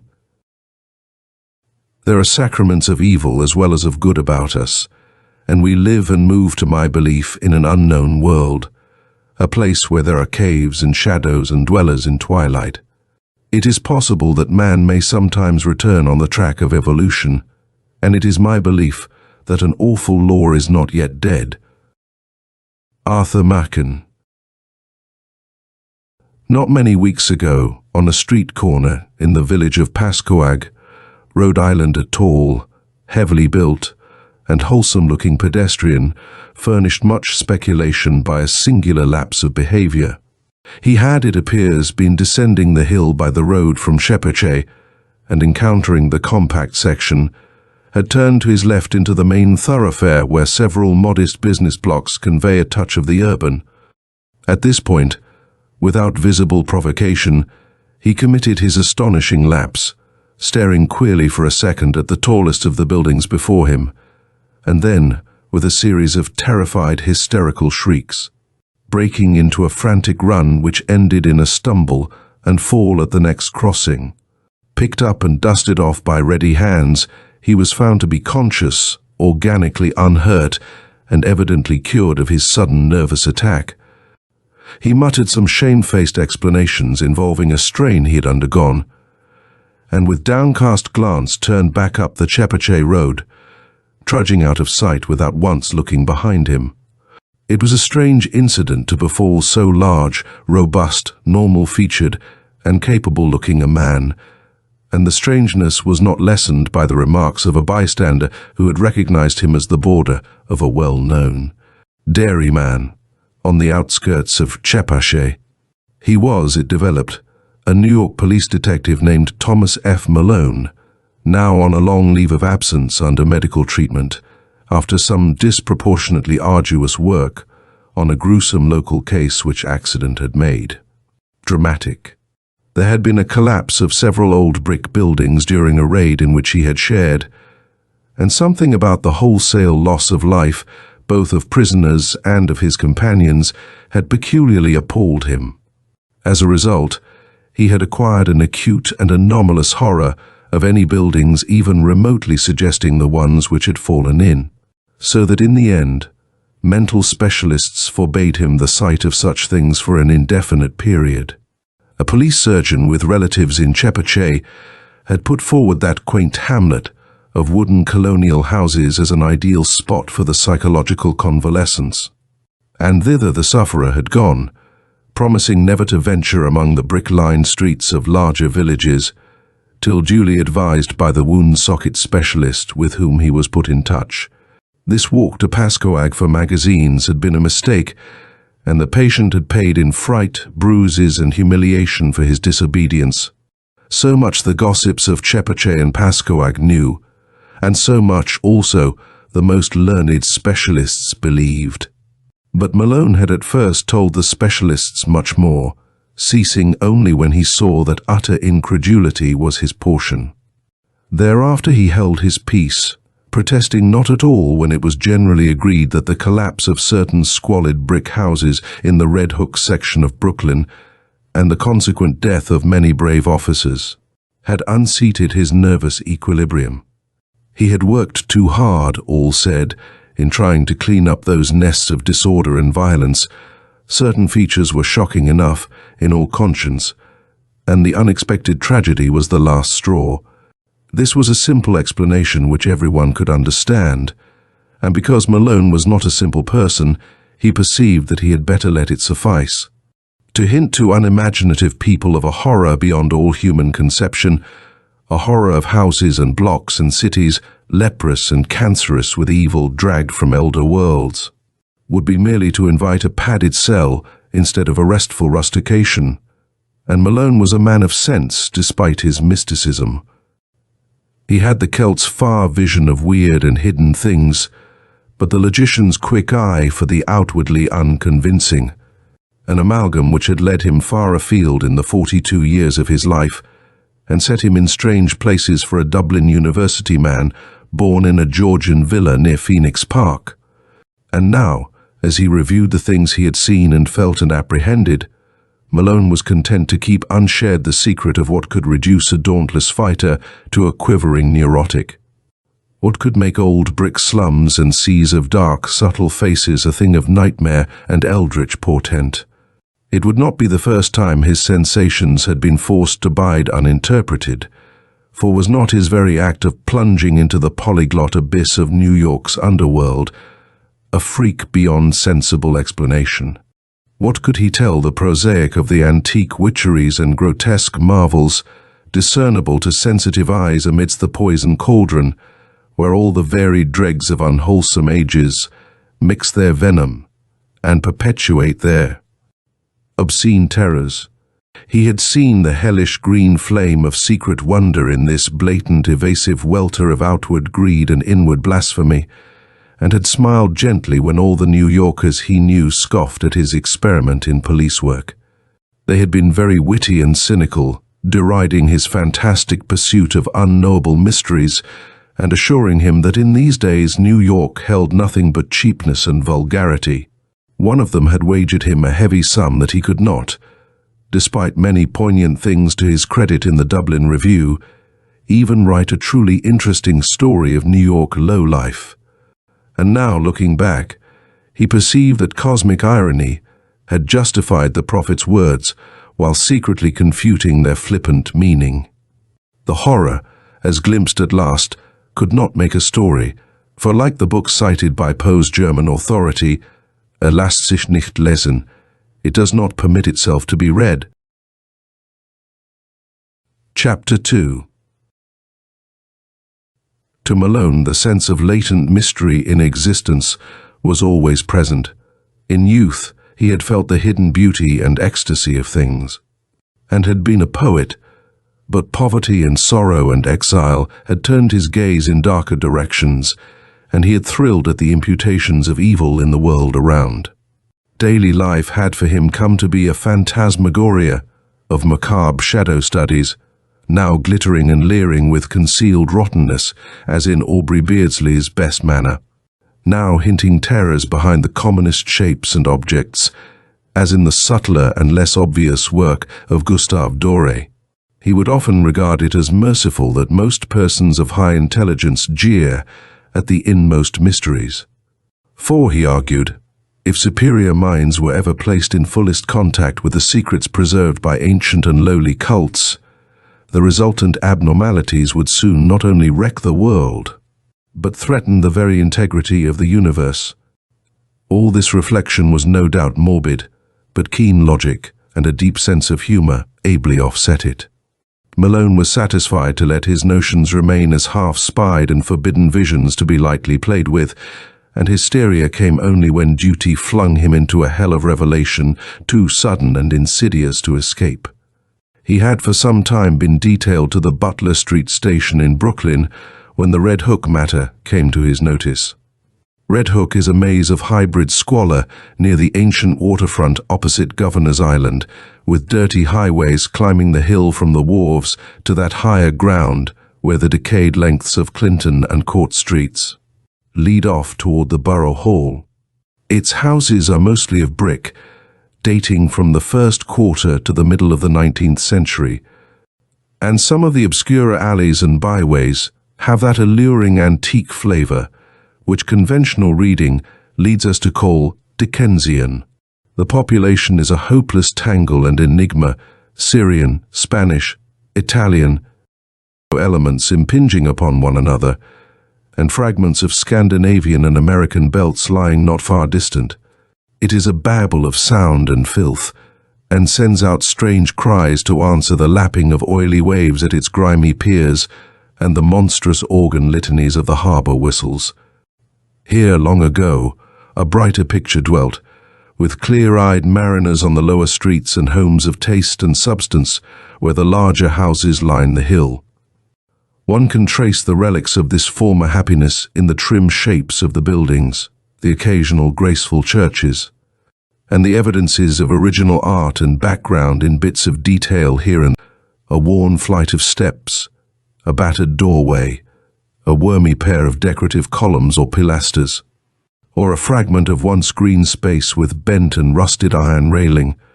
The houses are generally in solid blocks, and now and then a many-windowed cupola arises to tell of days when the households of captains and shipowners watched the sea. From this tangle of material and spiritual putrescence, the blasphemies of 100 dialects assail the sky. Hordes of prowlers reel shouting and singing along the lanes and thoroughfares. Occasional furtive hands suddenly extinguish lights and pull down curtains, and swarthy, sin-pitted faces disappear from windows when visitors pick their way through. Policemen despair of order or reform, and seek rather to erect barriers protecting the outside world from the contagion. The clang of the patrol is answered by a kind of spectral silence, and such prisoners as are taken are never communicative. Visible offences are as varied as the local dialects, and run the gamut from the smuggling of rum and prohibited aliens through diverse stages of lawlessness and obscure vice to murder and mutilation in their most abhorrent guises. That these visible affairs are not more frequent is not to the neighbourhood's credit, unless the power of concealment be an art demanding credit. More people enter Red Hook than leave it, or at least than leave it by the landward side, and those who are not loquacious are the likeliest to leave. Malone found in this state of things a faint stench of secrets more terrible than any of the sins denounced by citizens and bemoaned by priests and philanthropists. He was conscious, as one who united imagination with scientific knowledge, that modern people under lawless conditions tend uncannily to repeat the darkest instinctive patterns of primitive half-ape savagery in their daily life and ritual observances, and he had often viewed with an anthropologist's shudder the chanting, cursing processions of blear-eyed and pock-marked young men which wound their way along in the dark, small hours of morning. One saw groups of these youths incessantly, sometimes in leering vigils on street corners, sometimes in doorways playing eerily on cheap instruments of music, sometimes in stupefied dozes or indecent dialogues around cafeteria tables near Borough Hall, and sometimes in whispering converse around dingy taxicabs drawn up at the high stoops of crumbling and closely shuttered old houses. They chilled and fascinated him more than he dared confess to his associates on the force, for he seemed to see in them some monstrous thread of secret continuity, some fiendish, cryptical and ancient pattern utterly beyond and below the sordid mass of facts and habits and haunts listed with such conscientious technical care by the police. They must be, he felt inwardly, the heirs of some shocking and primordial tradition, the sharers of debased and broken scraps from cults and ceremonies older than mankind. Their coherence and definiteness suggested it, and it showed in the singular suspicion of order which lurked beneath their squalid disorder. He had not read in vain such treatises as Miss Murray's Witch Cult in Western Europe, and knew that up to recent years there had certainly survived among peasants and furtive folk a frightful and clandestine system of Assemblies and orgies descended from dark religions antedating the Aryan world, and appearing in popular legends as black masses and witches' sabbaths. That these hellish vestiges of old Turanian Asiatic magic and fertility cults were even now wholly dead he could not for a moment suppose, and he frequently wondered how much older and how much blacker than the very worst of the muttered tales some of them might really be. Chapter 3. It was the case of Robert Soydam which took Malone to the heart of things in Red Hook. Soydam was a lettered recluse of ancient Dutch family, possessed originally of barely independent means, and inhabiting the spacious but ill-preserved mansion which his grandfather had built in Flatbush, when that village was little more than a pleasant group of colonial cottages surrounding the steepled and ivy-clad Reformed church with its iron-railed yard of Netherlandish gravestones. In this lonely house, set back from Martin Street amidst a yard of venerable trees, Soydam had read and brooded for some 6 decades, except for a period a generation before, when he had sailed for the old world and remained there out of sight for 8 years. He could afford no servants, and would admit but few visitors to his absolute solitude, eschewing close friendships and receiving his rare acquaintances in one of the 3 ground-floor rooms which he kept in order, a vast, high-ceiled library whose walls were solidly packed with tattered books of ponderous, archaic and vaguely repellent aspect. The growth of the town and its final absorption in the Brooklyn district had meant nothing to Soydam, and he had come to mean less and less to the town. Elderly people still pointed him out on the streets, but to most of the recent population he was merely a queer, corpulent old fellow, whose unkempt white hair, stubbly beard, shiny black clothes and gold-headed cane earned him an amused glance, and nothing more. Malone did not know him by sight till duty called him to the case, but had heard of him indirectly as a really profound authority on medieval superstition, and had once idly meant to look up an out-of-print pamphlet of his on the Kabbalah and the Faustus legend, which a friend had quoted from memory. Soydam became a case when his distant and only relatives sought court pronouncements on his sanity. Their action seemed sudden to the outside world, but was really undertaken only after prolonged observation and sorrowful debate.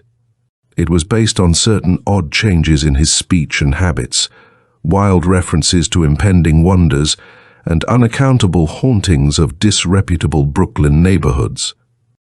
He had been growing shabbier and shabbier with the years, and now prowled about like a veritable mendicant. Seen occasionally by humiliated friends in subway stations, or loitering on the benches around Borough Hall in conversation with groups of swarthy, evil-looking strangers. When he spoke, it was to babble of unlimited powers almost within his grasp, and to repeat with knowing leers such mystical words or names as Sephiroth, Ashmedai and Samael. The court action revealed that he was using up his income and wasting his principal in the purchase of curious tomes imported from London and Paris, and in the maintenance of a squalid basement flat in the Red Hook district where he spent nearly every night receiving odd delegations of mixed rowdies and foreigners, and apparently conducting some kind of ceremonial service behind the green blinds of secretive windows. Detectives assigned to follow him reported strange cries and chants and prancing of feet filtering out from these nocturnal rites, and shuddered at their peculiar ecstasy and abandon despite the commonness of weird orgies in that sodden section. When, however, the matter came to a hearing, Soydam managed to preserve his liberty. Before the judge his manner grew urbane and reasonable, and he freely admitted the queerness of demeanor and extravagant cast of language into which he had fallen through excessive devotion to study and research. He was, he said, engaged in the investigation of certain details of European tradition, which required the closest contact with foreign groups and their songs and folk dances. The notion that any low secret society was preying upon him, as hinted by his relatives, was obviously absurd, and showed how sadly limited was their understanding of him and his work. Triumphing with his calm explanations, he was suffered to depart unhindered, and the paid detectives of the Suydams, Corliers and Van Brunts were withdrawn in resigned disgust.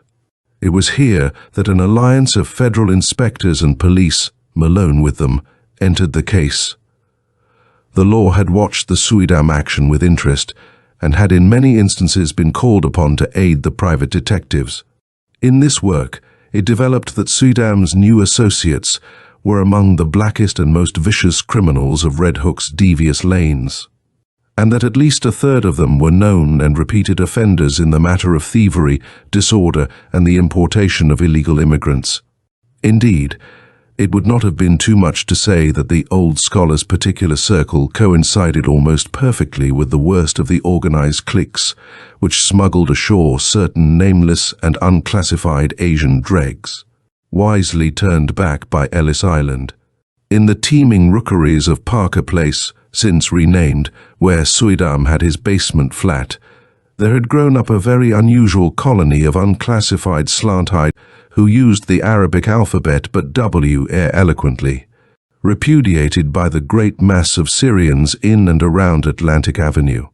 They could all have been deported for lack of credentials, but legalism is slow-moving, and one does not disturb Red Hook unless publicity forces one to. These creatures attended a tumble-down stone church, used Wednesdays as a dance hall, which reared its Gothic buttresses near the vilest part of the waterfront. It was nominally Catholic, but priests throughout Brooklyn denied the place all standing and authenticity, and policemen agreed with them when they listened to the noises it emitted at night. Malone used to fancy he heard terrible cracked bass notes from a hidden organ far underground when the church stood empty and unlighted. Whilst all observers dreaded the shrieking and drumming which accompanied the visible services, Suydam, when questioned, said he thought the ritual was some remnant of Nestorian Christianity tinctured with the shamanism of Tibet. Most of the people, he conjectured, were of Mongoloid stock, originating somewhere in or near Kurdistan. And Malone could not help recalling that Kurdistan is the land of the Yazidis, last survivors of the Persian devil worshippers.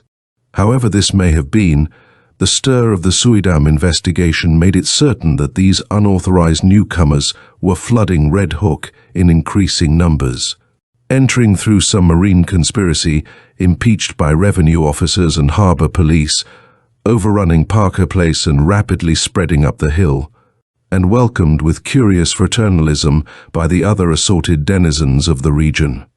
Their squat figures and characteristic squinting physiognomies, grotesquely combined with flashy American clothing, appeared more and more numerously among the loafers and nomad gangsters of the Borough Hall section, till at length it was deemed necessary to compute their number, ascertain their sources and occupations, and find if possible a way to round them up and deliver them to the proper immigration authorities.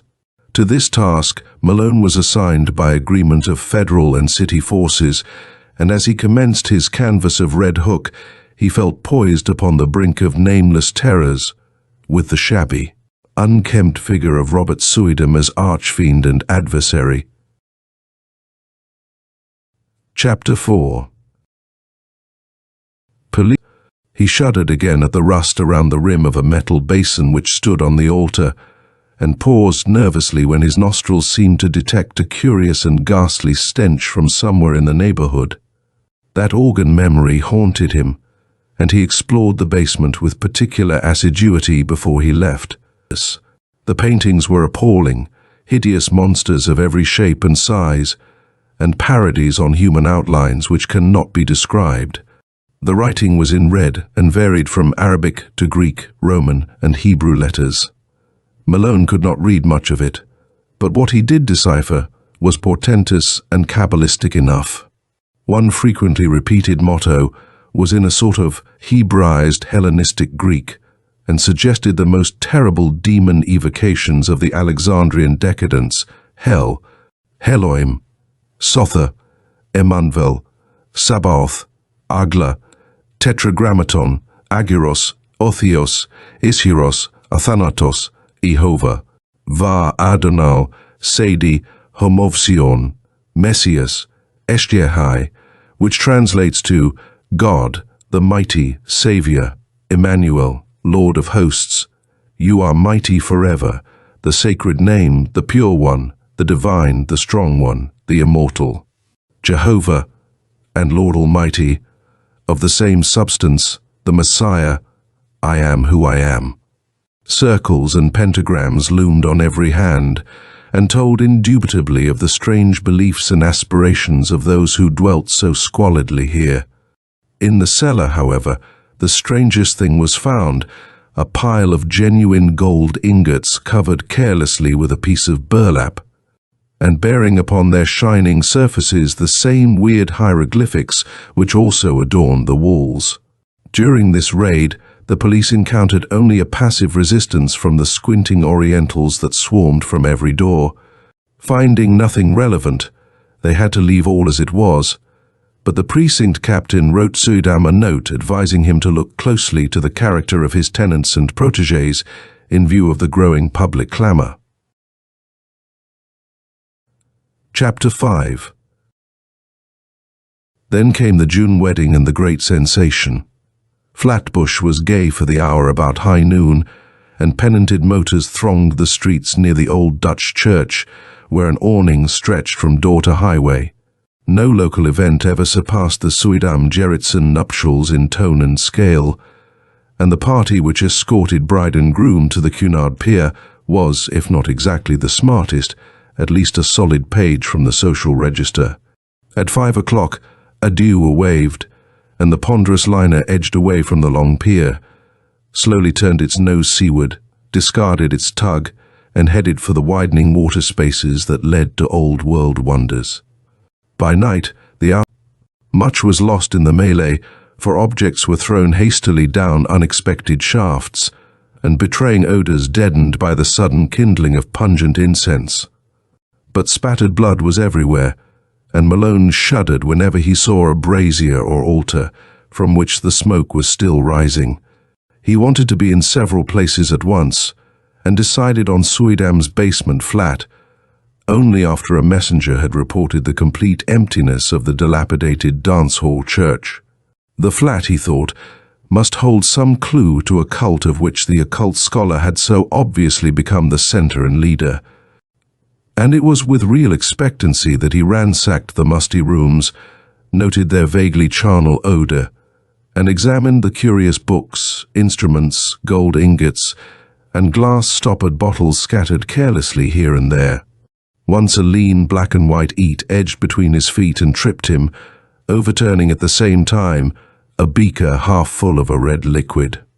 The shock was severe, and to this day Malone is not certain of what he saw, but in dreams he still pictures that cat as it scuttled away with certain monstrous alterations and peculiarities. Then came the locked cellar door, and the search for something to break it down. A heavy stool stood near, and its tough seat was more than enough for the antique panels. A crack formed and enlarged, and the whole door gave way, but from the other side, whence poured a howling tumult of ice-cold wind with all the stenches of the bottomless pit, and whence reached a sucking force not of earth or heaven, which, coiling sentiently about the paralyzed detective, dragged him through the aperture and down unmeasured spaces filled with whispers and wails, and gusts of mocking laughter. Of course it was a dream. All the specialists have told him so, and he has nothing tangible to prove the contrary. Indeed, he would rather have it thus, for then the sight of old brick slums and dark foreign faces would not eat so deeply into his soul. But at the time, it was all horribly real, and nothing can ever efface the memory of those nighted crypts, those Titan arcades, and those half-formed shapes of hell that strode gigantically in silence, holding half-eaten things whose still surviving portions screamed for mercy or laughed with madness. Odors of incense and corruption joined in sickening concert, and the black air was alive with the cloudy, semi-visible bulk of shapeless elemental things with eyes. Somewhere dark, sticky water was lapping at onyx piers, and once the shivery tinkle of raucous little bells pealed out to greet the insane titter of a naked phosphorescent thing which swam into sight, scrambled ashore, and climbed up to squat leeringly on a carved golden pedestal in the background.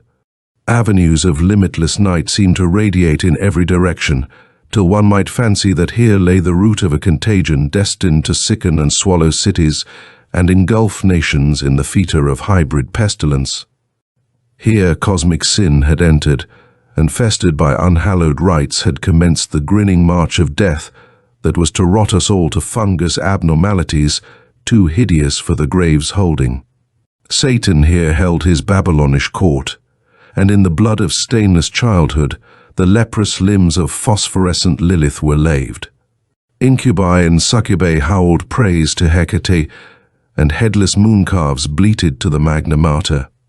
Goats leaped to the sound of thin accursed flutes, and Aegipans chased endlessly after misshapen fawns over rocks twisted like swollen toads. Moloch and Ashtaroth were not absent, for in this quintessence of all damnation the bounds of consciousness were let down, and man's fancy lay open to vistas of every realm of horror and every forbidden dimension that evil had power to mold. The world and nature were helpless against such assaults from unsealed wells of night, nor could any sign or prayer check the Walpurgis riot of horror which had come when a sage with the hateful key had stumbled on a hoard, with a locked and brimming coffer of transmitted demon lore. Suddenly a ray of physical light shot through these phantasms, and Malone heard the sound of oars amidst the blasphemies of things that should be dead. A boat with a lantern in its prow darted into sight, made fast to an iron ring in the slimy stone pier, and vomited forth several dark men bearing a long burden swathed in bedding. They took it to the naked phosphorescent thing on the carved gold pedestal, and the thing tittered and pawed at the bedding. Then they unswathed it, and propped upright before the pedestal the gangrenous corpse of a corpulent old man with stubbly beard and unkempt white hair. The phosphorescent thing tittered again, and the men produced bottles from their pockets and anointed its feet with red, whilst they afterward gave the bottles to the thing to drink from. All at once, from an arcaded avenue leading endlessly away, there came the demoniac rattle and wheeze of a blasphemous organ, choking and rumbling out of the mockeries of hell in a cracked, sardonic bass. In an instant, every moving entity was electrified, and forming at once into a ceremonial procession, the nightmare horde slithered away in quest of the sound. Goat, satyr, and Aegipan, incubus, succuba, and lemur, twisted toad and shapeless elemental, dog-faced howler and silent strutter in darkness, all led by the abominable naked phosphorescent thing that had squatted on the carved golden throne, and that now strode insolently bearing in its arms the glassy-eyed corpse of the corpulent old man. The strange dark men danced in the rear, and the whole column skipped and leaped with Dionysiac fury. Malone staggered after them a few steps, delirious and hazy, and doubtful of his place in this or any world. Then he turned, faltered, and sank down on the cold, damp stone, gasping and shivering as the demon organ croaked on, and the howling and drumming and tinkling of the mad procession grew fainter and fainter. Vaguely he was conscious of chanted horrors and shocking croakings afar off.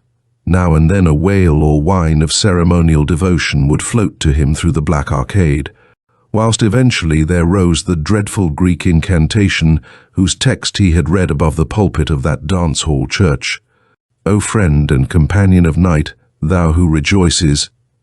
In the baying of dogs, here a hideous howl burst forth and spilt blood.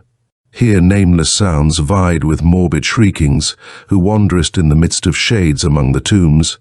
Here a whistling sigh occurred, who longest for blood and bringest terror to mortals, short.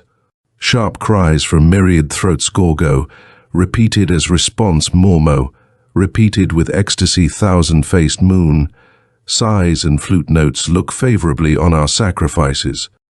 As the chant closed, a general shout went up, and hissing sounds nearly drowned the croaking of the cracked bass organ.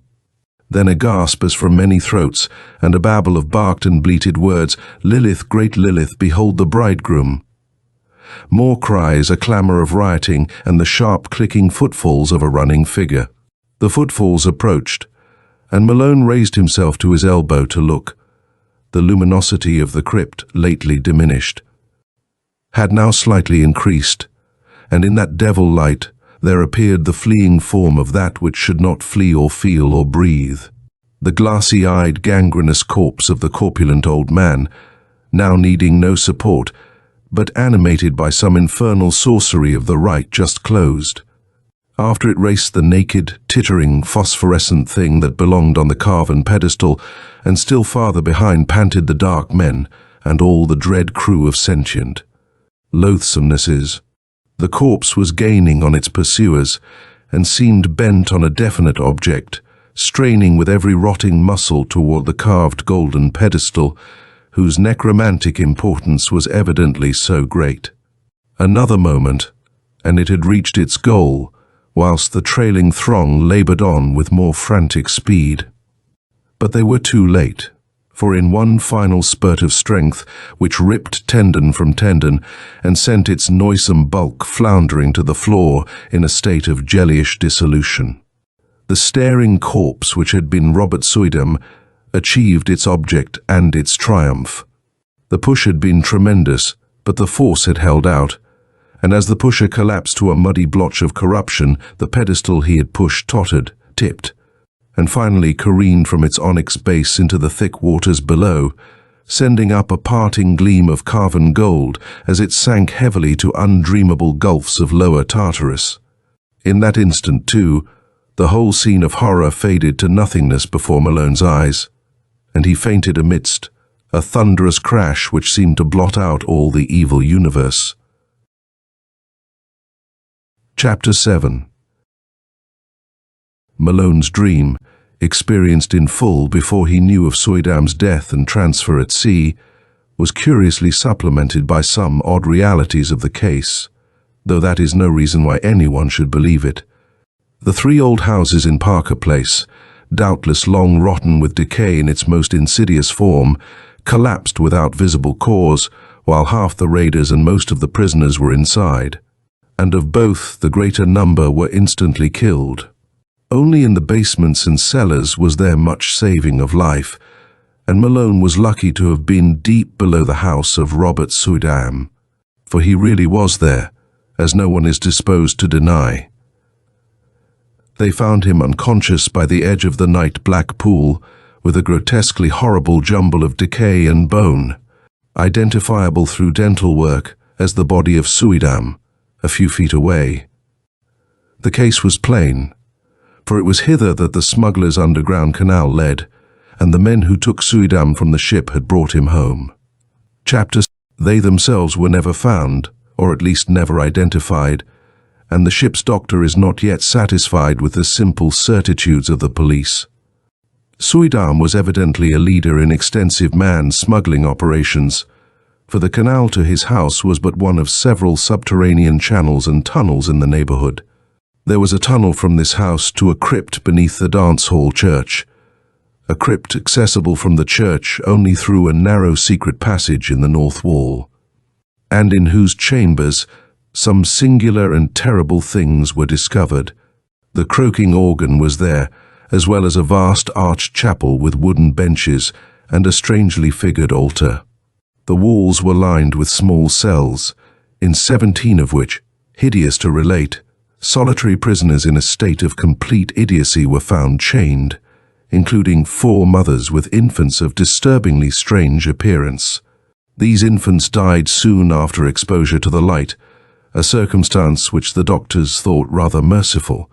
Nobody but Malone among those who inspected them remembered the sombre question of old Del Rio, and sint unquam daemones incubi et succubae, et annex tali, congressu proles nasci quit. Before the canals were filled up, they were thoroughly dredged and yielded forth a sensational array of sawed and split bones of all sizes. The kidnapping epidemic, very clearly, had been traced home, though only 2 of the surviving prisoners could by any legal thread be connected with it. Those men are now in prison, since they failed of conviction as accessories in the actual murders. The carved golden pedestal or throne so often mentioned by Malone as of primary occult importance was never brought to light, though at one place under the Suydam house the canal was observed to sink into a well too deep for dredging. It was choked up at the mouth and cemented over when the cellars of the new houses were made, but Malone often speculates on what lies beneath. The police, satisfied that they had shattered a dangerous gang of maniacs and man-smugglers, turned over to the federal authorities the unconvicted Kurds, who before their deportation were concluded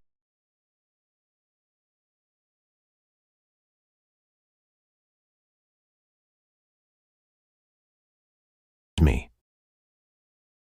By the Hands of the Dead is a supernatural horror story of spiritualism and the boundaries between life and death. Set in the eerie backdrop of Tucson, Arizona, the tale follows Porter Norton, a city editor of the Gazette, and his friend as they encounter Peter Strong, a man obsessed with communicating with the dead. Strong's experiments with a psychic machine lead to chilling and unforeseen consequences. By the Hands of the Dead, by Francis Flagg. Strange Tales of Mystery and Terror, March 1932. I believe, said Porter Norton to me, that you should tell the story as a warning to those dreamers and madmen who would dare to knock at the very portals of death and question the grim guardian of the beyond. Perhaps Norton is right.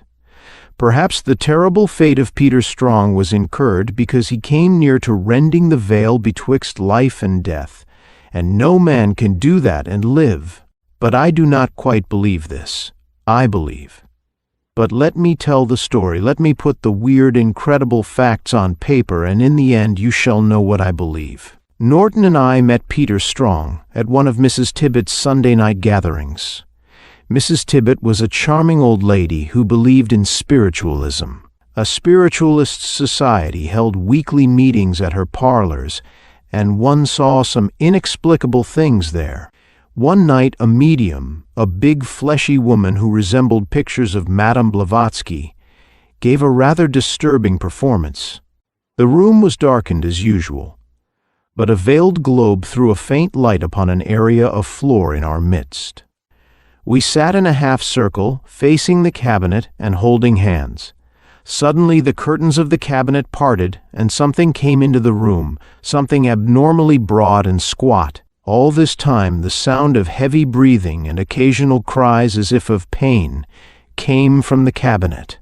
The thing which now undulated across the floor could not possibly be the medium, and I watched with a prickling sensation of the scalp until it reached the illuminated area. In the blacker portions of the room it had been distinguishable only as a luminous mass, but now it showed like white smoke, wreathing and churning. I felt Norton, who sat next to me, stiffen in his chair, and at that moment a woman screamed, and someone snapped on the lights. The smoke vanished. "Fake, of course," I said with a nervous laugh. Norton nodded his head doubtfully, but the gentleman who had sat on my right, a man I had seen at the meetings for the first time, shook his head. "No," he said quietly, "that wasn't a fake. That was one of the odd times when Mrs. Powers had enough psychic units of electricity focused in herself to allow the materialization of matter plain enough to be seen." I looked at the man with interest. He was of average height, slim and precise-looking. His face was clean-shaven, that of an ascetic, a scholar. He had a high forehead and wide gray eyes, the eyes of a mystic. His age I judged to be 55 or 60. At that moment Mrs. Tibbet bustled up. "This," she said, putting her arm around the shoulders of the man, "is a very dear friend of mine, and I want you to meet him. His name is Strong, Peter Strong." We shook hands.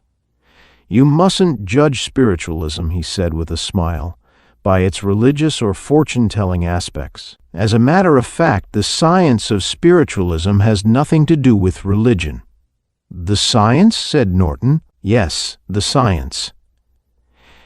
Nothing is more exact than astronomy today, yet it had its roots in astrology.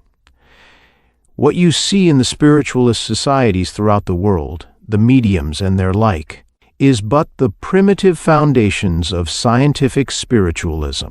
It is full of quackery and fraud, just as astrology was and still is full of quackery and fraud. He gave us his card. "If you should ever care to call on me," he said, "I would be delighted to discuss the subject further." Several months passed, however, before we took advantage of that invitation. Mrs. Tibbet went to White Horse Canyon for the summer, and the meetings at her parlors discontinued.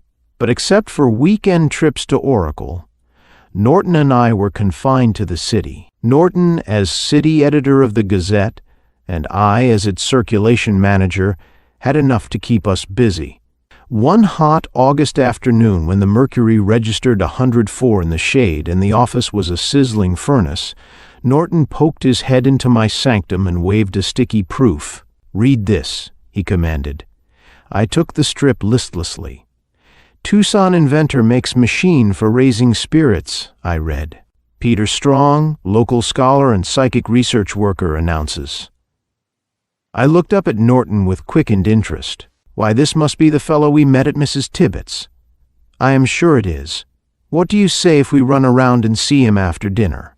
Might be a story in it for the paper." I assented, and that was how we came to meet Peter Strong again, and to undergo the harrowing experiences set down here. The house was an old one, set in the southwest part of town, a 2-story rambling pile built of adobe and surrounded by overgrown gardens and a stone fence. The immediate neighborhood was given over to other large houses and substantial estates, yet we approached it through the squalid Mexican quarter, where dark-skinned, exotic-looking men and women gossiped or smoked in doorways, and dirty, ragged children with vivid eyes and shrill cries rolled on the sidewalks and in the gutters. As he carefully piloted the Ford, Norton told me something of Peter Strong. "I looked him up in our private morgue," he said, "and questioned the managing editor. Strong belongs to one of the oldest families in these parts. His grandfather was United States Marshal hereabouts in the old days when Tucson was nothing but a cow town, and his father used to be mayor about 20 years back, before his death. Quite wealthy, I understand, but most of the family fortune was lost in the 1913-14 business slump. At that, the present Strong, the one we're going to see, isn't poverty-stricken. Lives very quietly, though, and seldom goes into society. Lived abroad for years, wife dead. Is considered an authority on psychical phenomena and generally held to be a bit queer. As everyone who has lived in Tucson knows, the streetlights are sparsely scattered. With some difficulty, we located the desired estate and drove up a wide drive through a thick row of pepper and palm trees. The wide veranda was deserted, but the heavy front door was open, and even the screen door was flung back to admit more readily the faintly stirring evening breeze. As Norton raised his hand to sound the brass knocker, a woman came down the stairs from the upper part of the house. She came from obscurity into the rather faint light cast by an overhead bulb in a colored shade, and I could not see her distinctly save to note the fact that she was tall and slender and clad in a skirt that reached to the floor. The woman paused at seeing us. We both doffed our hats.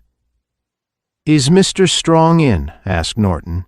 She did not reply, but instead beckoned us forward and glided down the long hall, glancing over her shoulder to see if we followed. We started to do so, but at that moment a door at the end of the corridor opened, flooding it with light, and an elderly man in the quiet garb of a gentleman's servant faced us.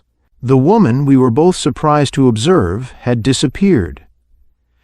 "I beg your pardon," said Norton, in answer to the servant's suspicious looks, "but we are here to see Mr. Strong. We would have sounded the knocker, of course, but the lady—" "The lady," said the man, his expression subtly altering. "Why, yes," replied Norton. "She invited us in. We would scarcely have entered otherwise. I don't know where, he said, looking about perplexedly, she could have gone to. The man made no reply but went to announce our presence to his master, and in a few minutes Peter Strong greeted us warmly. "This basement room," he said, leading the way to it, "is my study and workroom." It was a large place, and despite its cement floor, was comfortably enough furnished with rugs, easy chairs, and pictures, the one incongruous note being a workbench set against the rear wall on which a variety of tools, odds and ends of wire, and other articles lay scattered. "Yes," said Peter Strong, "I recollect meeting you at Mrs. Tibbet's very well. Michael," he called to the servant, "bring us something cooling to drink, will you?" "It's only an iced fruit beverage," he apologized, "but I never drink wine." We sipped our glasses appreciatively. The kitchen door opened off the room in which we sat, and through the open door I could see the servant moving silently about. Twice I surprised him casting furtive glances over his shoulder. What could be agitating the man, I wondered. "Yes," Peter Strong was saying, "I am at work on a psychic machine. There it is near the bench." He pointed to a contrivance I had mistaken for a radio. "But your reporter wrongly quoted what I said at the luncheon today. I did not say the machine was yet completed. As a matter of fact, I am waiting for a specially made transformer to arrive from the east before testing it out." "But you believe it will work?" His fine gray eyes that stirred me in spite of myself, lit up with enthusiasm. "I have every reason to believe that it will. This isn't my first machine. It is the culmination of a dozen machines. For 15 years I have been building, experimenting, and there have been results." "Yes," he said softly, almost to himself, "there have been results." His eyes stared fixedly beyond me, and following the direction of their gaze, I saw the door through which we had entered quietly open, and the woman of the hallway stand glancing in. Then she withdrew. The door quietly closed, and Peter Strong glanced back at us, a flush on his usually pale face. "Let me show you something." He took from a chest of drawers a number of cabinet-sized pictures. With photographic devices in the machine preceding this one, I snapped these. Norton and I regarded the pictures curiously. They showed vague, spiral-like bodies rising out of masses of vapor. The outlines resembled heads and shoulders as much as anything else, and in one or two profiles were clearly defined. Of course, we had read about faked spiritualist pictures, but to suspect Peter Strong of knowingly perpetrating a fraud was impossible. "With my earlier machines I received messages," Strong continued. "But I wanted more than messages. I wanted to materialize a spirit. And I wanted to materialize it under perfectly scientific conditions." He paused and regarded us tensely. The servant came in and removed the glasses and empty pitcher.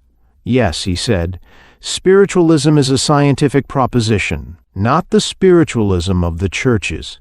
Scientific spiritualism has no need of religion, no need of God." "I don't," he said gently, "believe in God." "Don't believe in God?" "No."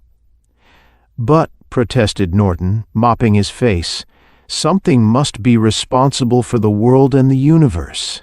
The servant returned with a full pitcher and clean glasses. It was very warm in the room, despite the electric fan and the faint breeze blowing through the windows set high in the Wales. I was conscious of the servant like a dark shadow going to and fro across the doorway. Damn the man, I thought. What is he so nervous about? Peter Strong filled his glass. Something is responsible, of course, and that something is pulsations of magnetism from indivisible prime units of matter. And the prime units, queried Norton, what created them? They were never created. Being the causeless cause of some of the metaphysicians, I murmured. But, argued Norton, ignoring my interjection, why can't the uncreated be God? The very idea of God is unscientific, and yet you believe in a future life. Not in a future life, corrected Peter Strong, but in the continuity of life, and I don't believe I know. But, I exclaimed, that is the stock statement of all mystics and religionists. They all claim to know. Yes, he admitted with a smile, but they claim to know through faith, while I know through knowledge, not through the knowledge of ancient mystical lore, but through knowledge of more recent discoveries in science, and, he added softly, through a channel more intimate, more dear. We sipped our beverage in silence. A shadow loomed in the kitchen doorway, the silent figure of the servant. "Consider this," said Peter Strong after a while. "I've already told you that all life and mass owes its existence to pulsations of magnetism. Science calls this pulsation chemical affinity, but here is a copy of my theory. I typed it to read at the luncheon today." He passed Norton a piece of paper. "We read it with care." "So you see," said Peter Strong, "that Earth life is of one electronic density and spirit life of another. When a man dies, he is just as alive as he ever was. Only his ego has a body invisible to us. But if a number of people physically en rapport form a circle, or if a vital medium goes into a trance, sufficient prime units of electricity may be generated for the spirits to build bodies dense enough to be seen. Those bodies will be no denser than the amount of prime units allows them to be. That explains why most spirit bodies and photographs of them are vaporous, unformed. However, the circle or human medium as methods of materializing the dead are primitive, uncertain, and open to all kinds of fraud and quackery. It is my aim, through the machine, to put spiritualism on a scientific basis. On our way home that evening, Norton and I discussed our visit. "An interesting old chap, all right," said Norton. "And he certainly can make it sound plausible, but for all that I don't believe the dead can come back. Neither do I. They say Edison once tried to invent a psychic machine but gave it up." Just before Norton dropped me at my door, I mentioned what had been milling around in my mind all the time. "Damn funny about that woman," I said. "Oh, I don't know, a maid, perhaps." "But where did she go to?" "Popped through some door, I expect. There was one across from us, you know, but it was closed, and we never heard it open or shut." Norton grinned. "I guess our hearts were thumping too hard for us to hear anything. But the servant's face. You must have seen the way he looked when you mentioned seeing a lady." "Scared," said Norton. "Yes, I noticed. But maybe he had a woman in the house unbeknown to his boss." "No," I said. "Strong knew the woman, and I told him about his looking at her in the basement doorway." Norton had been glancing elsewhere at the time and hadn't noticed. "Well," he said reflectively, "it's none of our business what women the old fellow has hanging around. But then again, she wasn't dressed as a maid, if that's anything." "And that servant was stiff with fright," I said. "I was sitting where I could watch him, and the way he'd look over his shoulder." It was about 5 weeks after the above conversation that Peter Strong invited us to be present at a demonstration of his machine. Besides ourselves and several people whom we did not know, there were present 2 gentlemen, both members of the Society for Psychic Research. One was Dr. Bryson, a middle-aged man of commanding height and presence, head of a local sanitarium. The other was a professor of science at the university, Woodbridge by name, rather short and taciturn. Neither of them, it was plain to be seen, placed much stock in Peter Strong's invention. The doctor, though an interested investigator of psychic phenomena, did not believe in spiritualism. He professed to be a rank materialist. "No one denies there are some things we cannot understand," he said, "but someday science will prove them to be but extensions of our physical powers haphazardly used." The professor said nothing.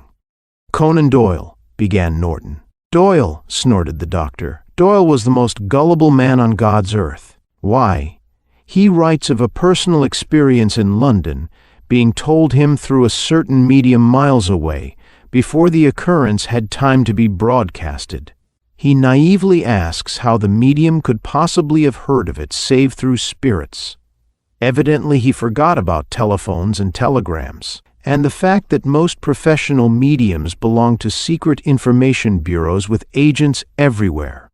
We were sitting in what evidently had once been the main parlor, a large room almost devoid of furniture. Michael, I noticed, was the only servant visible.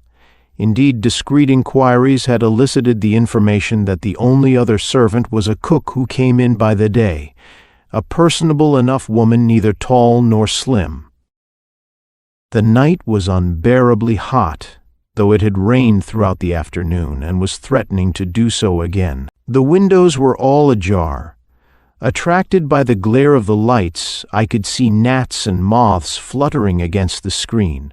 Michael brought us iced drinks. "Mr. Strong will be here in a few minutes," he announced. We sat and chatted, and everything seemed very ordinary and unimpressive. Then Peter Strong entered the room, and the atmosphere subtly altered. "Gentlemen," he said, "all of you here tonight are disbelievers in spiritualism. That is why I invited you. I do not wish believers to witness this experiment, but skeptics." He flung off a large covering from what I had supposed to be a table in the center of the room and exposed his machine to view. It resembled, as I have said before, a radio. On the face of it was set a clock-like dial. Inside the box was a heavy, finely wrapped coil of wire. I am no electrician. I can only say that the box was intricately wired in accord with some principle evolved by its inventor, that there were two odd transformers. The whole affair rather disappointed me. "What you are looking at," said Peter Strong, "is a mechanical medium. Connected with an electric light socket by means of this cord extension, it is supposed to generate sufficient prime units to make materializations possible." He made the connection as he talked, but did not turn on the current. "As you all know, certain vibrations are sensitive to light, therefore the room shall be darkened. Michael, will you turn off all but the colored cluster of globes?" "But, Mr. Strong, please, Michael." The servant, whose white, agitated face I had observed hovering in the background, did so with obvious unwillingness. The room was now in a red haze. Objects blurred into almost indistinguishable masses. I heard the snap of the switch as Peter Strong turned on the current. The room became very still. The droning of the machine and the loud beating of my own heart were all I could hear. There is a curious thing about silence and gloom. They have a ghostly effect on the nerves, or perhaps I am more sensitive to them than are others. I felt an almost irresistible impulse to speak, to move, and in fact I did fidget. Someone coughed, I coughed. There was an epidemic of clearing throats. A chair scraped the floor. Then again, everything was preternaturally still, and the buzzing of the machine filled the room with a steady, monotonous noise. That was itself a form of silence. So we sat for perhaps 5 minutes without a thing happening. Then, "Look," someone whispered. Over the machine broke a fanfare of sparks. A murmur ran through the room. "Silence!" commanded the voice of Peter Strong. The sparks grew in intensity, and from them swirled a luminous smoke. I felt the hair rise on my scalp, a chill tremor sweep up my back. It was not the sight of what I saw, no, but the sense of something evil, something inimical that brought me to my feet, tense, staring. The sliding of chairs, the stamping of feet, apprised me that others too had risen. Someone's fingers bit convulsively into my arm. Someone's hoarse breathing was next my ear. The luminous smoke eddied and whirled, and then suddenly it was pouring not up but down, and in the midst of it a dark shape etched itself against the luminous glow, a shape that seemed to take on form and substance even as we watched, a shape that seemed to suck into itself the pouring smoke and flashing sparks. A human shape! For a pregnant moment, I saw a half-visible face leer out of the mist. God!" screamed someone hysterically, and then it happened. Out of the luminous mist lunged the human shape, menacing, deadly. Chairs crashed as terrified men surged backward, stumbling, falling. "Miranda!" cried the voice of Peter Strong, something of horror and yet of entreaty in its note. Then, through the red gloom of that room rang a noise that chilled the blood in our veins. Up went a ghastly peal of eldritch laughter, the laughter of something insane, uncanny. "Miran!" The voice of Peter Strong wavered, broke into a horrible gurgle. There were sounds of a terrible struggle, of the mad threshing of forms. "For God's sake," cried someone, "turn on the lights." "The lights! The lights!" babbled another. After a moment of bedlam, the lights flashed up. The room was a wreck, the machine overturned. All this we perceived in a glance. And then we saw the body of Peter Strong stretched inertly on the floor, his face horribly congested, his tongue protruding. But not that alone. For crouching over him like something vampirish and predatory was the slender figure of a woman, her fingers fastened on his throat, throttling him to death. And ever as she throttled him, pouring forth a blood-chilling stream of uncanny laughter. Like men in a dream, a nightmare, we stood. Like figures caught on a mimic stage by the glare of a spotlight. For perhaps a dozen seconds we stood, unmoving. Then we were roused into action by the voice of the servant, Michael. "Oh my God!" he cried. "She's killing him! Killing him!" And whirling up a chair, he sprang forward with an oath and brought it down with a thud upon the woman's head. It was Norton who, with some difficulty, tore the stiffening fingers from Peter Strong's throat. Together we turned over the lifeless body of the woman, and then, at sight of the staring, implacable countenance, started back with a cry of amazement, for the features upon which we gazed were those of the lady we had seen coming down the stairs on our first visit to Peter Strong. The servant knelt by the body of his master, tears streaming down his face. "Oh, I warned him to be careful," he cried brokenly, "but he wouldn't listen to me, he wouldn't listen." The doctor made a hurried examination.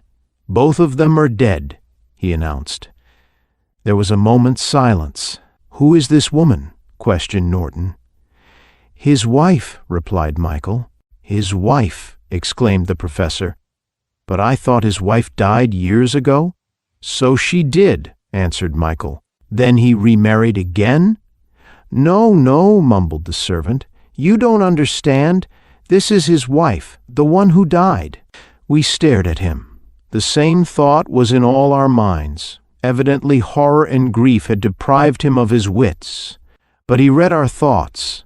"No," he said sadly, calming himself with an effort, "I am not mad. This is the only wife my master ever had, she who was Miranda Smythe, and who died in Paris 20 years ago."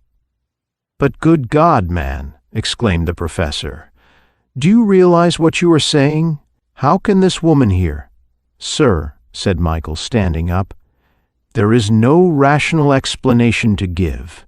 My master married this woman when she was young and fair to look upon, but if ever there was a devil in human shape, she was one. For 10 years she made his life a hell, I know. I was with him through it all, more friend than servant, and many a time. But enough. She was unfaithful, she blackened his name, she tortured him in ways too vile and unspeakable to mention. And yet his love persisted, and one day in a jealous rage he struck her here. The servant laid his hand on his breast, and from the effects of that blow she died, but not before she cursed him and threatened to reach back, from beyond the grave, and kill." He paused. The silence in the room was like a deep noise. The affair was hushed up, but the grief of my master was terrible. It was then he took to spiritualism, and was soon in communication with a spirit claiming to be his wife. Sir, there is more to this spiritualism than quackery. With my own eyes and ears I have heard and seen, but enough. She claimed that in passing over she had won virtue and understanding, that she forgave. "Oh, how I love you now and wish I could be with you again," was her constant refrain. But I never believed her. One doesn't change so readily. Besides, there was something mocking in her tones, and several times I saw. "Be careful," I warned my master. Oh, I constantly warned him. But he was adamant, sir, blinded with love and remorse. And when he discovered I was mediumistic, again Michael paused. I couldn't refuse him, of course, and it was through me who dreaded and hated her so, that she gave him the idea of this infernal machine. He pointed at the overturned mechanism. "You know the theory of its working. To generate enough prime units of electricity so that a spirit can build up a fleshy body with which to function on Earth again." "Oh, it's incredible, I know," he cried, "but that is just what my master did. But his early machines were weak, and she would wander through the house like a wraith, those gentlemen can tell you. They saw her one night in the hallway. She would wander sometimes for a week, until her electrical body dissipated, unable to harm anyone, though she tried. Oh, sir, I'm telling you that she tried hard enough. But my poor deluded master never saw." She smiled at him and melted in his arms, and he only dreamed and worked for the time when. "And that time came," said Michael tensely. "Tonight she had sufficient prime units for a complete materialization. Yes, she built herself a body of actual flesh and blood, and with it reached back from beyond the grave to wreak vengeance on the man whose life she ruined, reached back with the hands of hate to strangle, to slay, to..." He pointed blindly at the body of Peter Strong and collapsed into a chair, burying his head in both hands. We stared at one another with pallid faces, at the bodies on the floor, at the bowed figure of the old servant. The doctor was the first to recover, though he too was still dazed. "Nonsense," he muttered uncertainly. "Nonsense. Spirits be damned. This is a case for the police, perhaps." He glared suspiciously at the servant. Norton and I quickly glanced at each other. The suggestion that Michael had had anything to do with the tragedy struck us both as preposterous. "There is a phone in the hall out there," said the professor. "One of you had better call the police station. I'm sure the authorities will clear up the mystery." But they never did. This much only is known, that the body of the dead woman was never properly identified, that her face certainly bore a strong resemblance to early photographs of Peter Strong's wife. But of course it was impossible for a matter-of-fact police department to admit that the dead return, and that a woman 20 years a moldering corpse could commit murder. So, after a few weeks of investigation and grilling, they closed the case by entering in their files that first Peter Strong had come to his death through strangulation at the hands of a crazy woman, name and antecedents unknown. The machine was broken up, and there the matter rests. End of By the Hands of the Dead by Francis Flagg.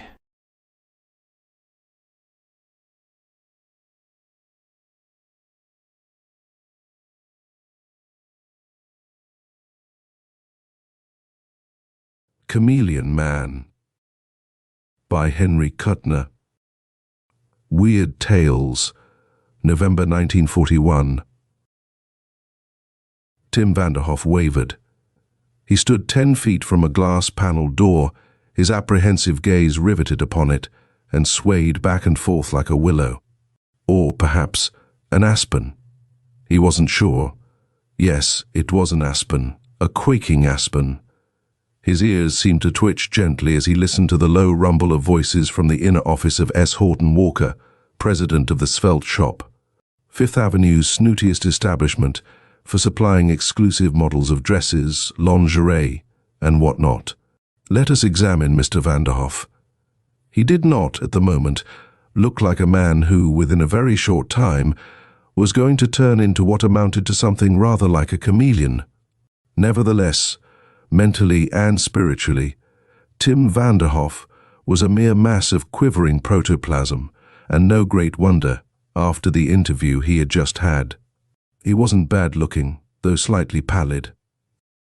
His features were regular, his face a bit chubby, and his eyes held the expression of a startled fawn. They were brown, like his hair, and he had a pug nose. He shivered slightly as the glass-panelled door opened. A back appeared. Under it were two short, slightly bowed legs, and it was surmounted by a scarlet billiard ball of a head. There was no neck. The bade was draped in tweeds, and a strong smell of tobacco, brandy, and horses emanated from it. The back extended a large, capable hand, clenched it into a fist, and shook it warningly at someone inside the office. "Gad, sir," a deep voice boomed.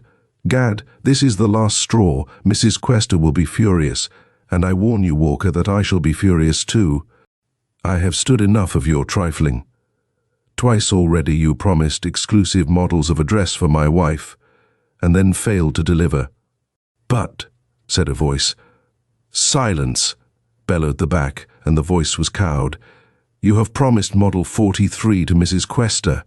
If you dare to exhibit it at your fashion show this afternoon, I shall call upon you with a riding whip.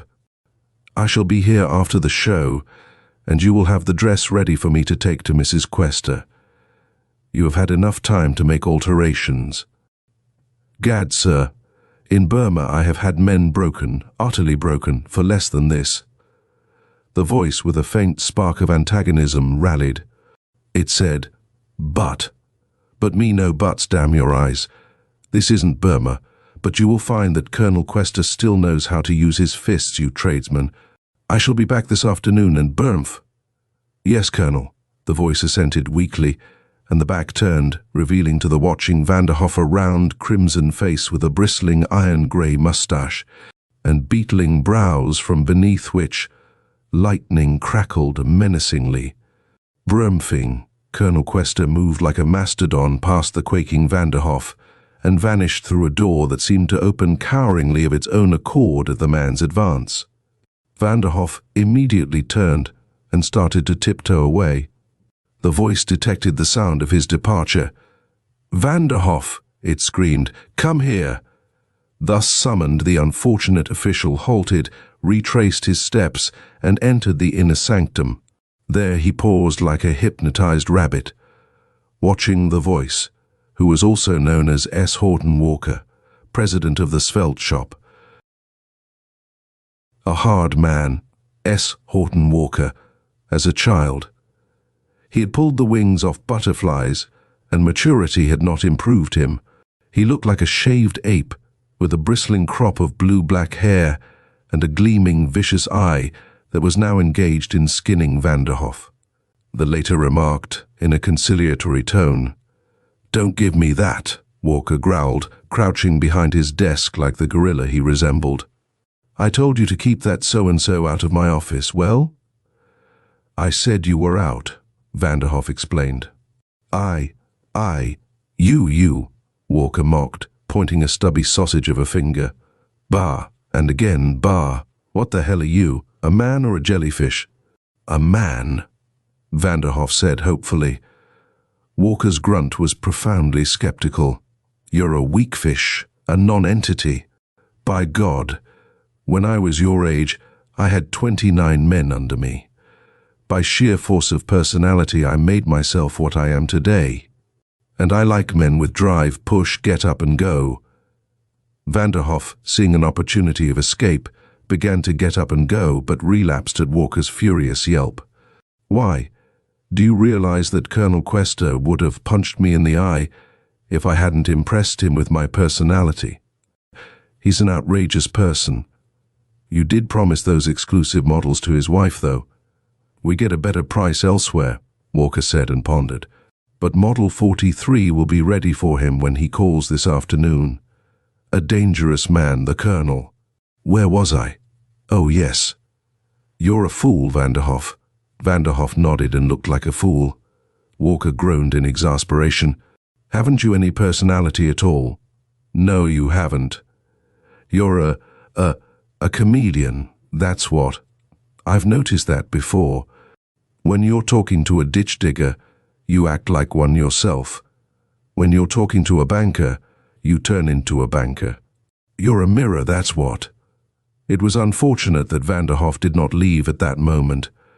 After his interview with the excitable Colonel Quester, he was mere protoplasm, and somewhat too receptive to suggestion. It was, of course, true that Vanderhoff had little character of his own. He had lost it after years of associating with the virulent Walker. He was a complete yes-man and needed only a catalyst to complete a certain chemical reaction that was already taking place.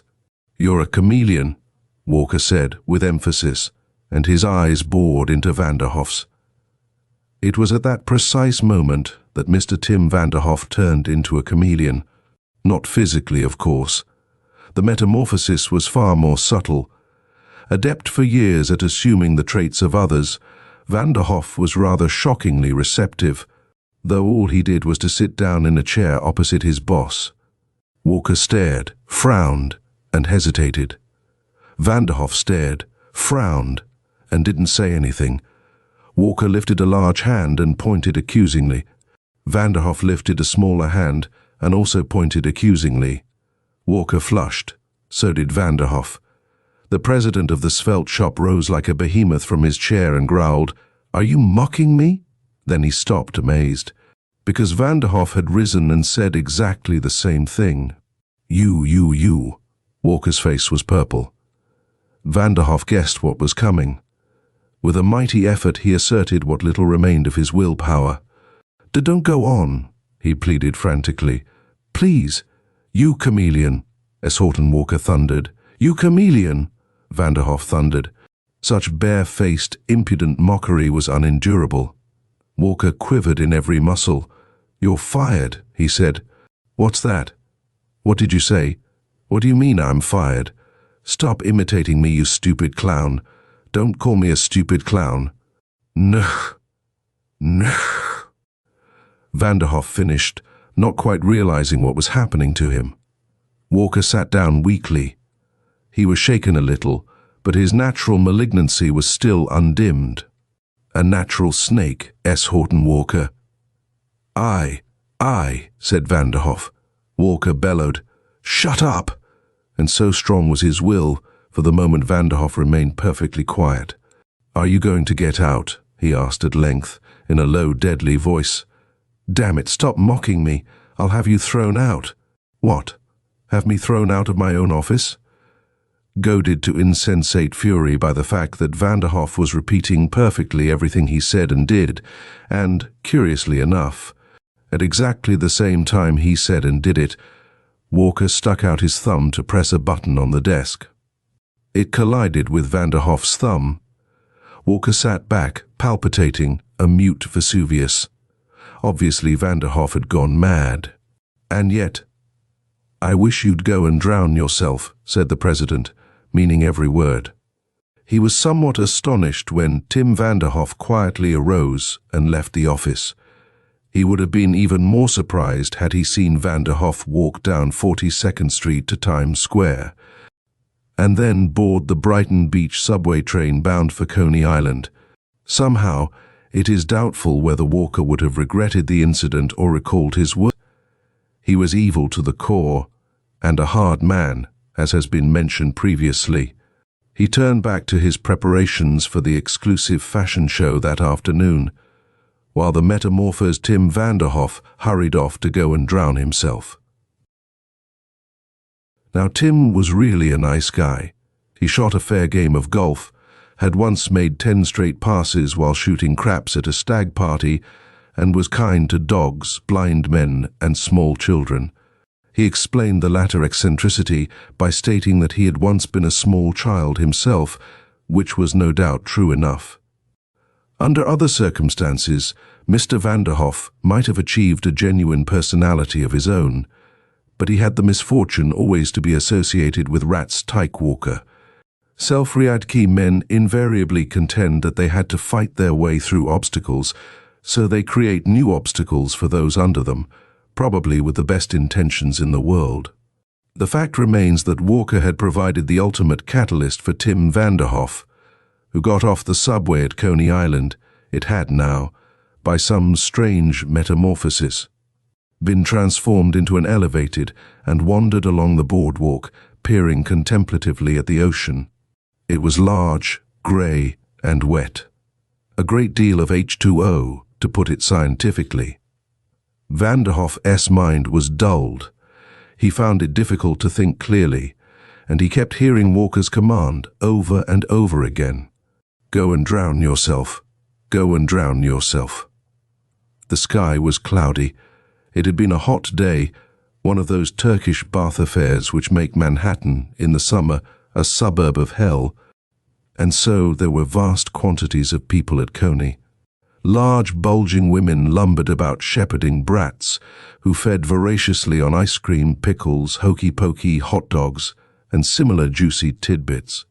Brawny young men and flimsy girls, hot and perspiring, tried to gulp down air quite as humid as in the city.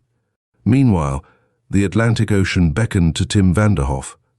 His eyes were glazed as he made a beeline for the nearest pier. In the back of his mind, a little remnant of sanity shrieked warning, but Vanderhoff could not obey. Stripped of the last remnant of personality and willpower, he walked on. Go and drown yourself. Go and drown yourself. Vanderhoff made a mighty effort to break the spell, but it was useless. He walked on, his gaze riveted on the greasy, slate-colored water at the end of the pier. Not a man, woman, or child among the crowd noticed him.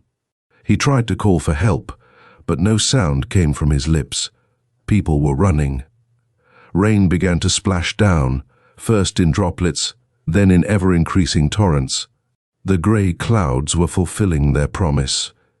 People ran, with newspapers over their heads, to the nearest shelter. Wavering on the edge of the pier, Vanderhoff felt something pull him back. Magnetically, he was made to retreat a few staggering steps. He turned. He started to walk back along the wharf. Then he was running with the rest of the crowd. No longer did he hear Walker's voice demanding suicide. In its place was an urgent whisper that said, "Run! Run!" Hundreds of men, women, and children were rushing to shelter. The effect of this mass hegira was too much for the human chameleon. A wave seemed to bear him along with the others.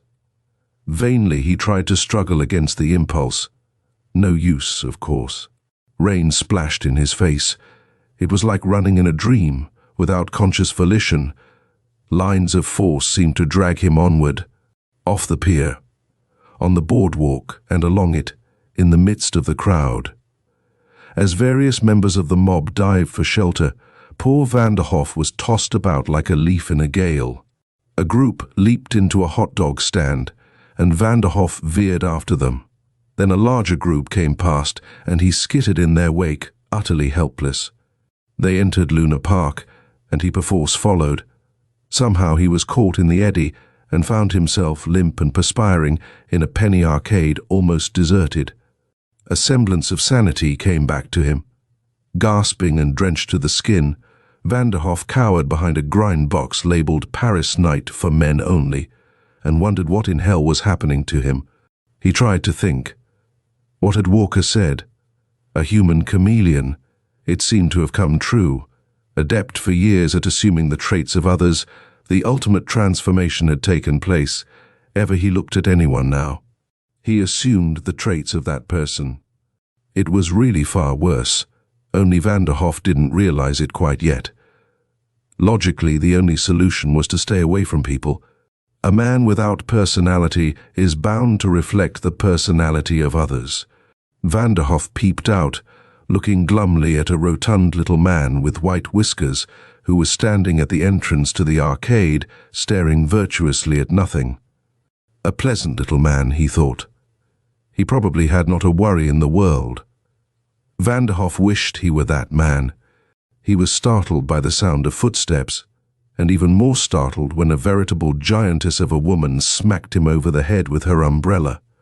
The unfortunate Vanderhoff reeled, seeing stars. He gasped, "Worm," the Amazon boomed. "I told you not to enter this peep show." Her voice quivered with menace. Utterly at a loss, Vanderhoff raised his hand to his stinging head, but it was entrapped halfway in what seemed to be a maze of dangling spaghetti. He investigated. It was a set of white whiskers exactly like the man at whom he had been looking, only the whiskers were on Vanderhoff's face. The giantess had turned momentarily to wither the arcade with a glance, and Vanderhoff caught sight of himself in a nearby mirror. It did not, however, much resemble Tim Vanderhoff. What he saw was a rotund little man with white whiskers. With an astonished shriek, Vanderhoff turned back to his normal self. The apparition in the mirror resumed its usual and familiar semblance. It was again Tim Vanderhoff. "Oh my God," the man murmured faintly. "I'm dreaming." "What?" The Amazon turned, her umbrella raised. Then her eyes dilated. How the devil had her husband managed to get out of sight so suddenly, leaving an utter stranger in place of himself? She didn't know. She stared balefully at Vanderhoff, who shrank back, his eyes on the umbrella. Just then the giantess caught sight of the fat little man at the arcade's entrance. She turned, lumbering away. This time she disdained the use of the umbrella, going, apparently, on a variation of the principle that fingers were made before forks. She lifted a ham-like hand and smote the fat little man athwart the ear. The beard rippled like a white banner as the wretched creature was hurled out into the rain. He raised himself from the mud and dazedly contemplated his wife. She had never before struck him without good cause, what she considered good cause anyway. If she was going to beat him on sudden, mad impulses, the future would be dark indeed, thought the fat little man. He rose and ran rapidly away. The giantess followed, crying threats. Tim Vanderhoff shuddered convulsively. He was going insane. Or else. No, it was too ghastly. He couldn't be a jellyfish as well as a chameleon. He might, perhaps, assume the traits of somebody else, but he couldn't acquire their actual physical appearance as well. "No," Vanderhoff said urgently. "Please, no." Yet it was profoundly and disturbingly logical. He had looked at the fat little man, and had become the fat little man, white whiskers and all. The shock of seeing himself in the mirror had caused him to return to a more normal appearance. What would be the ultimate result? Would Tim Vanderhoff fade into a shadow, a mere thing? Yeep. Such was the cry that burst from Vanderhoff's dry throat at the very prospect. He couldn't go about the world turning into everybody he met. And yet, chameleons did it, insofar as pigmentation went. A specialized animal, like a man, might go even further. The powers of the mind and the will were unplumbed. Vanderhoff knew that, from much perusal of Sunday supplements and science fiction magazines.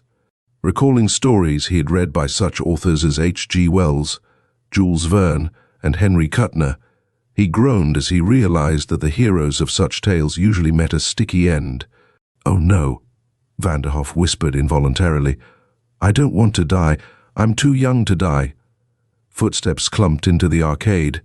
Hurriedly, Vanderhoff whirled, burying his face in the nearest slot machine, which featured a presumably authentic reel telling how native women were kidnapped by gorillas in the Congo. It was neither natural shyness nor a genuine interest in anthropology which caused Vanderhoff's sudden retreat. He feared to face anyone, believing, logically enough, that he might turn into that person. He dropped a penny in the slot and whirled the crank, scarcely seeing the faded cards that flickered into view and out again inside the machine. A gorilla was engaged in wandering through its native jungle. Someone behind Vanderhoff began to laugh maniacally. His cries rose into shrill screams. There were answering, inquiring shouts. Feet thudded. Someone called, "What's the matter there?" "A monkey," came the hysterical response. "There's a gorilla looking at dirty pictures." "I've got the jumping jitters again." Vanderhoff hurriedly turned to face a tall, skinny man with a horse-like face and bloodshot eyes. He carried a cane and apparently a large cargo of scotch. "It's coming after me," the man screeched, retreating. "First snakes," And now this. Ah, itch. Those awful glaring eyes. Shh, said Vanderhoff, lifting a placating hand. The drunk shivered in every limb. It hisses like a snake. He cried, and thrust out the cane like a fencer. Its metal tip caught Vanderhoff in the middle, and he doubled up, breathless and gasping. And, simultaneously, he saw himself in a mirror. It didn't look like Tim Vanderhoff. It was wearing Tim Vanderhoff's clothes, but it was, unquestionably, a gorilla, the kind that kidnapped native women in the Congo. The sound of footsteps grew louder. The new arrivals were almost at the arcade. Vanderhoff put forth a mighty effort of will, inadvertently baring his fangs.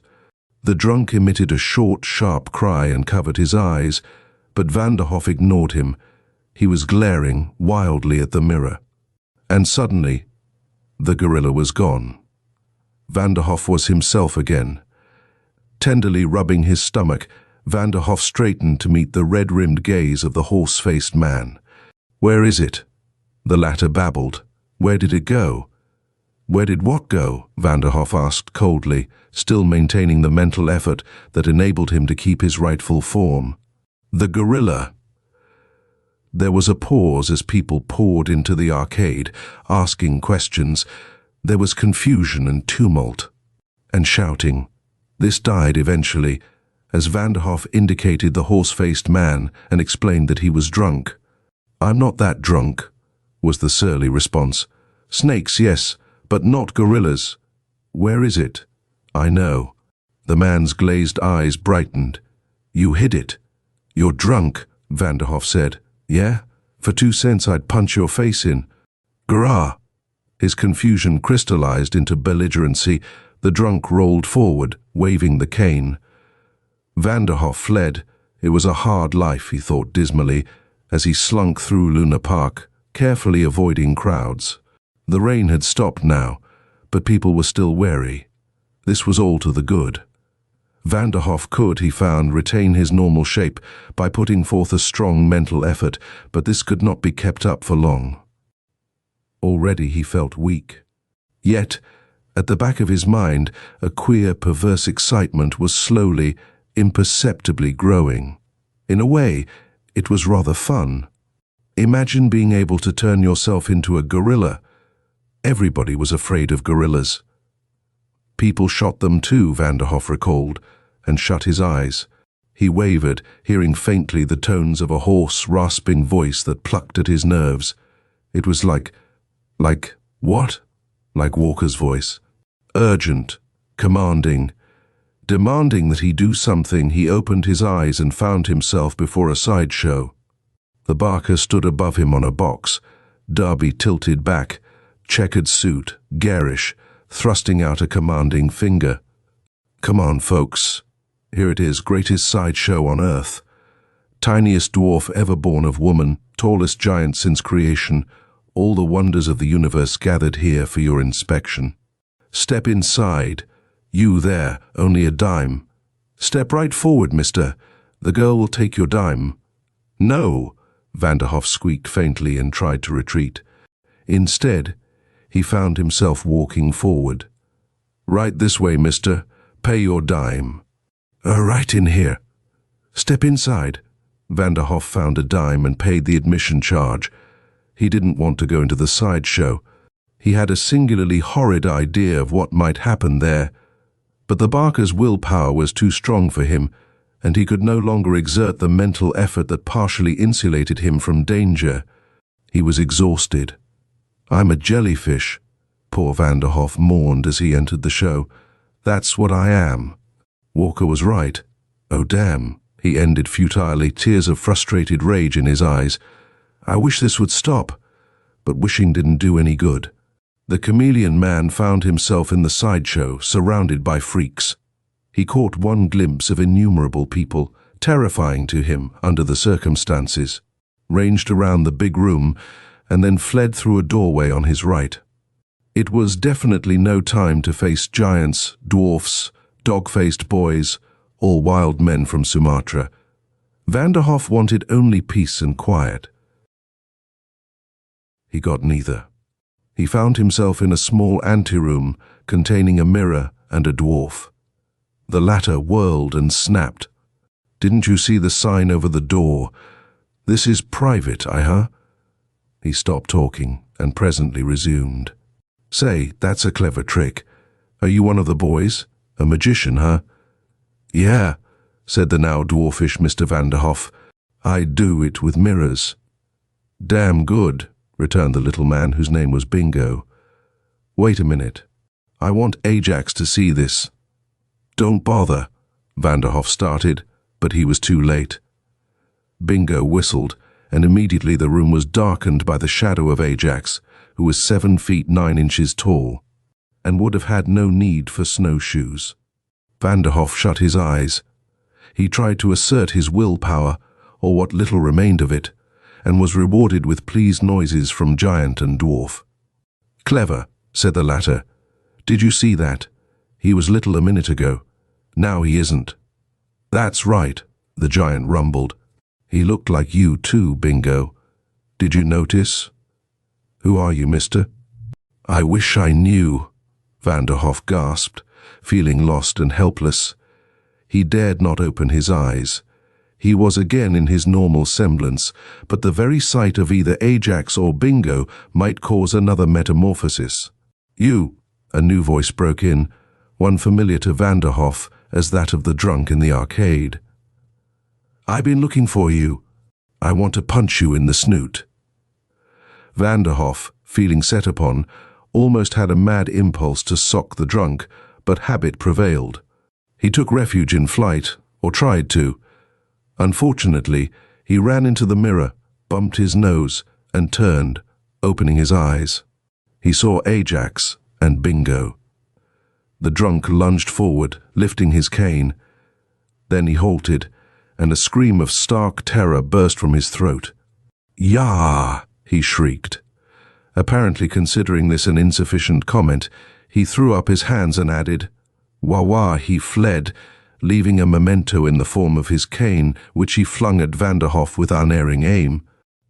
Nose and cane collided. Ajax and Bingo whistled in chorus. "Wow," said the latter. "Did you see that? Mister, you're good. You almost scared me." Vanderhoff, tears of pain in his eyes, turned to the mirror.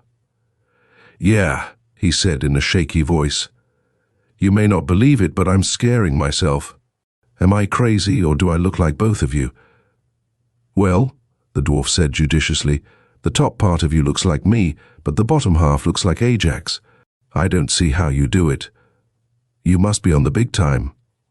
Vanderhoff was silent, considering the impossible reflection in the mirror. From the waist up he was Bingo, the dwarf. His lower extremities were those of a giant. The result was harrowing in the extreme. It was like putting a chameleon on Scotch plaid. With a mighty effort he resumed his normal appearance. There were cries of amazement and appreciation from his companions. Leaving them to their simple pleasures, Vanderhoff walked unsteadily back into the main show. He was bound for fresh air, lots of it, and peace. Chameleons, however, do not lead peaceful lives, contrary to the opinions of some. The unexpected is always happening. As Vanderhoff crossed the big room, he was trying to understand what had happened. He had assumed the outward appearance of two people at the same time, abnormal people at that. Things were getting worse. Ajax and Bingo, Bingo and Ajax, giant and whoop. Vanderhoff had entered another room, over the doorway of which was a sign reading "Magic Mirrors," and paused, facing the only normal mirror in the place. He was looking at the same conglomeration of dwarf and giant that he had viewed before. Good Lord! Could he change his shape by merely thinking? The thought was appalling, yet it possessed a curious, perverse fascination for Vanderhoff. Standing perfectly motionless, he concentrated on his own normal self. And there was the reflection of Tim Vanderhoff facing him. That, at least, was a relief. But feeling slightly safer now, Vanderhoff didn't stop. He wanted to make sure. He thought of the sideshow barker outside and visualized him mentally. Derby hat, cigar, checkered suit. The reflection in the glass showed the barker, though there was neither derby, cigar, nor checkered suit. Apparently only Vanderhoff himself could change. His clothing remained unaltered. That was natural enough. He returned to his normal self. "You," said a familiar voice. "I've been looking for you. None of your tricks now. I want to punch your nose." "Oh my goodness," Vanderhoff said, turning. "You again?" "Yeah," said the drunk belligerently. "Want to make something out of it?" He lifted the cane and advanced. Vanderhoff, perforce, retreated into the room of magic mirrors. He found himself being backed into a corner, his fascinated gaze riveted on the cane. Its metal tip looked extremely hard. The drunk had recovered it, or else acquired a new one. In any case, it seemed to be a dangerous weapon. The horsey face bore a malignant expression. "I'm going to smash you," it said, and thrust itself forward. Vanderhoff backed away, feeling the cold surface of a mirror at his back. He was trapped. The room was empty. No use to call for help. The din from the next room, where a band was loudly playing, would drown any but the loudest shrieks. Abruptly, Vanderhoff felt irritation. His stomach was still sore from the cane's tip, and his nose too was aching. He said, "Go away." "No," the drunk growled. "I'm going to smash you." Sudden, violent rage boiled up in Vanderhoff. He thought of Ajax and Bingo. If they were there, they'd help him. But, Vanderhoff thought diligently, visualizing giant and dwarf.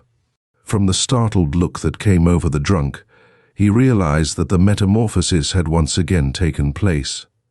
He stepped forward, warily at first, and the horse-faced man retreated. At that precise moment, Vanderhoff caught sight of himself in one of the mirrors that lined the place.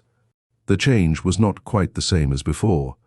This time, from the waist down, Vanderhoff was Bingo, the dwarf. His upper portion resembled Ajax the giant. Nor was that the worst.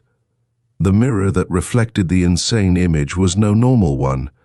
It was a distorting mirror, designed to cause laughter by warping and twisting images. Concave, it reflected Vanderhoff not only as a half-giant, half-dwarf, but as a swooping arc, a being bent like a bow, such as had never before existed on Earth. The drunk shrieked. "No, no," he babbled, "not that." Vanderhoff realized that he had taken on the attributes of the distorted image. He glanced at the cowering horse-faced man and felt a warm glow of triumph. It faded as he was punched in the stomach by the cane. Vanderhoff got mad. He said with slow emphasis, "Okay, you asked for it. Now you're going to get it." The other showed his teeth. Vanderhoff looked at the nearest mirror. The result was shocking but did not quite satisfy him. He looked at another, and then another, after that turning to confront his enemy. Not even Samson could have faced the chaotic Vanderhoff without screaming then. He looked like a piecemeal zombie assembled by someone with no knowledge of anatomy. One leg was 6 feet longer than the other. He had 5 arms. His chest was like a balloon, and his waist measured perhaps 3 inches around. His head resembled a fried egg that had broken in the pan. The mouth was, oddly enough, in the forehead, and there was a tasty assortment of eyes scattered around them, all of these glaring furiously. He towered to the ceiling, and the horse-faced man, giving up all thought of hostility, skittered away like a rabbit. "Go away," he babbled. "Don't touch me. You're not human, that's what you ain't." "You don't get out of it that easily," Vanderhoff snapped, barring the door with a 15-foot arm. "What do you think I am, anyhow?" "The devil himself," said the drunk, with a flash of sudden insight. "Ah, don't do that." "I'll do it again," Vanderhoff announced, and a scream of pain from the drunk bore testimony to the fact that he had done it again. Thus, the wild and impassioned shrieks of the horse-faced man bore fruit. Vanderhoff heard faint cries from behind him. He turned to see faces peering in through the door. They went white and drew back. Someone cried, A freak. He's gone mad. He's murdering me, the drunk announced. Help! Heartened by reinforcements, he made the mistake of prodding Vanderhoff from the rear with his cane. At this, all semblance of sanity departed from Tim Vanderhoff. Completely forgetting everything else, he bent all his energies to the task of reducing the horse-faced man to a state of babbling idiocy. "Give me that cane," he grated, "so you can ram it down my throat," came the prescient reply. "I won't." At this, Vanderhoff looked in a mirror, sprouted another arm, grew 2 feet, and advanced toward his opponent. He got the cane and broke it into 6 pieces. One in each hand, he commenced to tattoo a rhythm on the drunk. This wasn't quite satisfactory, so he gave it up and concentrated on scaring the wretched man to death. Never was any revenge more horrifying or complete. Vanderhoff felt a random sense of warning. It might be wiser, safer to leave now, before more trouble arrived. But what the hell? He grinned, and the horse-faced man bellowed in anguish. "He's going to eat me," he cried. "Don't let him eat me." "There they are," someone observed. "In there, Sergeant. It's a freak, quite mad." "It's a freak, all right," said a gruff voice, "but I'm thinking that I'm the loony one. Will you look at the horrid thing?" "I've been looking at it for 10 minutes, said the other voice, "ever since I turned in the alarm." "You've got your squad with you. Arrest him before he kills that man." Vanderhoff turned. The doorway held a burly, grizzled oldster in police uniform, and behind him a group of plainclothes men, their profession easily established by a glance at their feet. There were guns. He was sent staggering. The horse-faced man had made a break for freedom. Vanderhoff, boiling with rage, plunged in pursuit. There was chaos on the threshold, then Vanderhoff was past and racing after his victim. A bullet whistled past his ear. Oh. This altered matters. Vanderhoff, hidden momentarily behind the bandstand, paused, looking around. He saw no one. The horse-faced man had vanished, but heard voices. He went behind there. "Get him, guns ready, men." Vanderhoff thought hard. He visualized the drunk. And, instantly, he assumed the appearance of the drunk. He ran out from behind the bandstand, almost colliding with the sergeant and a plainclothes man with him. "Hey, he went that way," Vanderhoff cried. "After him. Don't let him get away." Without waiting for an answer, he ran for the exit. There was startled silence, and then the sergeant and his crew raced in pursuit. Vanderhoff leaped out into the open air, flattened himself against the wall of the building, and concentrated on the face of the plainclothes man who had accompanied the sergeant. And of course, the inevitable happened. The sergeant appeared. He cast a swift glance at Vanderhoff. "Where is he, Clancy?" he bellowed. "Which way did he go?" "There," said the pseudo-Clancy, and pointed. He was borne away in a mob of detectives who gushed out of the exit. All of them were busily searching for a freak with 6 arms and an impossible head, a freak who no longer existed. 10 minutes later, Vanderhoff, in his normal guise, was on the train bound back for Manhattan. It had been easy to drift away from the detectives, who naturally suspected nothing. And, after that, Vanderhoff wanted only to get away from Coney Island. His nerves were in bad shape. He needed a rest. So, illogically enough, he went back to New York. He was still angry about the horse-faced man. He would have dearly loved to have taken another poke at the guy. But the police had interrupted. Vanderhoff's resentment wandered and finally focused on a man with bristling blue-black hair and a vicious gleam in his eyes. The guy looked uncommonly like S. Horton Walker, president of the Svelte Shop. Walker, nuts to Walker, Vanderhoff thought. "Fire me, Willie," the chameleon man brooded. "Just on account of Colonel Quester, cha."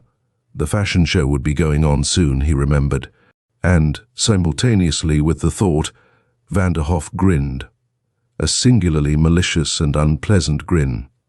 "Fire me, Willie," he asked rhetorically, turning into Ajax for a brief moment. "I'll fix him." While making his way toward the Fifth Avenue store, he pondered. He was achieving some sort of mastery over his chameleon-like changes. If he visualized a person, he could become that person, though his clothing never altered. And, with an effort of will, he could resume his normal form. Good enough. What now? The fashion show was in full swing when Vanderhoff slipped quietly into the svelte shop, unobtrusively making his way behind the scenes. Dowagers and damsels in tons of jewelry were sitting about, feeding on canapés and hors d'oeuvres, while all sorts and conditions of men waited uneasily upon their respective daughters, wives, and lady friends. Park Avenue had turned out in force for the initial showing of exclusive gowns by the svelte shop. Mannequins were gliding along the runways, and overall presided the figure of S. Horton Walker, resplendent in specially tailored garments and looking more than ever like a shaved ape. "And Model 12? A slightly decayed socialite inquired from above her tiers of chins. "The exclusive Model 12, Mr. Walker?" "Soon," said Walker, rubbing his hands. "Very soon, Mrs. Smythe Kennicott Smythe." Peering through drapes of wine-colored fabric, Vanderhoff sucked in his lower lip. Model 12 was already famous. It was super exclusive. Only one gown on this model had been created, and, when it showed, the bidding would be high, almost like an auction, though, of course, most genteel. Mrs. Smythe Kennicott Smythe would probably get it. She was the wealthiest woman in New York, and cream on the elite's upper crust, to put it mildly. "Nuts to you, Mr. Walker," Vanderhoff said silently, and fled. He made his way to the dressing rooms, pausing at sight of Susan Vale, the shop's loveliest model. The girl nodded, smiled, and went on her way. Vanderhoff visualized her. Suddenly he was gone. A perfect duplicate of Susan Vale stood in the passage, looking rather odd in Tim Vancroft's garments. Now for Model 12. It was carefully stored away, but Vanderhoff knew where to look. Tenderly, almost reverently, he drew it from its hiding place and held up the gown. It was a gorgeous creation, one that would transform any woman. "Why, Susan," a soft voice said, "what are you doing in those clothes?" Vanderhoff turned hurriedly to confront a small brown-haired model with wide eyes. And what's the matter with your voice? Got a cold?" "No," said Vanderhoff shrilly. It's just a gag." Seizing Model 12, he fled into the nearest dressing room. A few minutes later, he came out, wearing the gown. Since he looked exactly like Susan Vale, it wasn't at all unbecoming. But his plans weren't finished yet. He wanted to perform an experiment.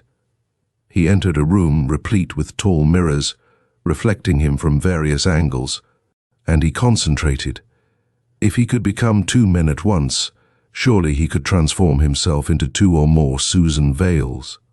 The results were beyond all expectations. From every angle, Susan Vales materialized.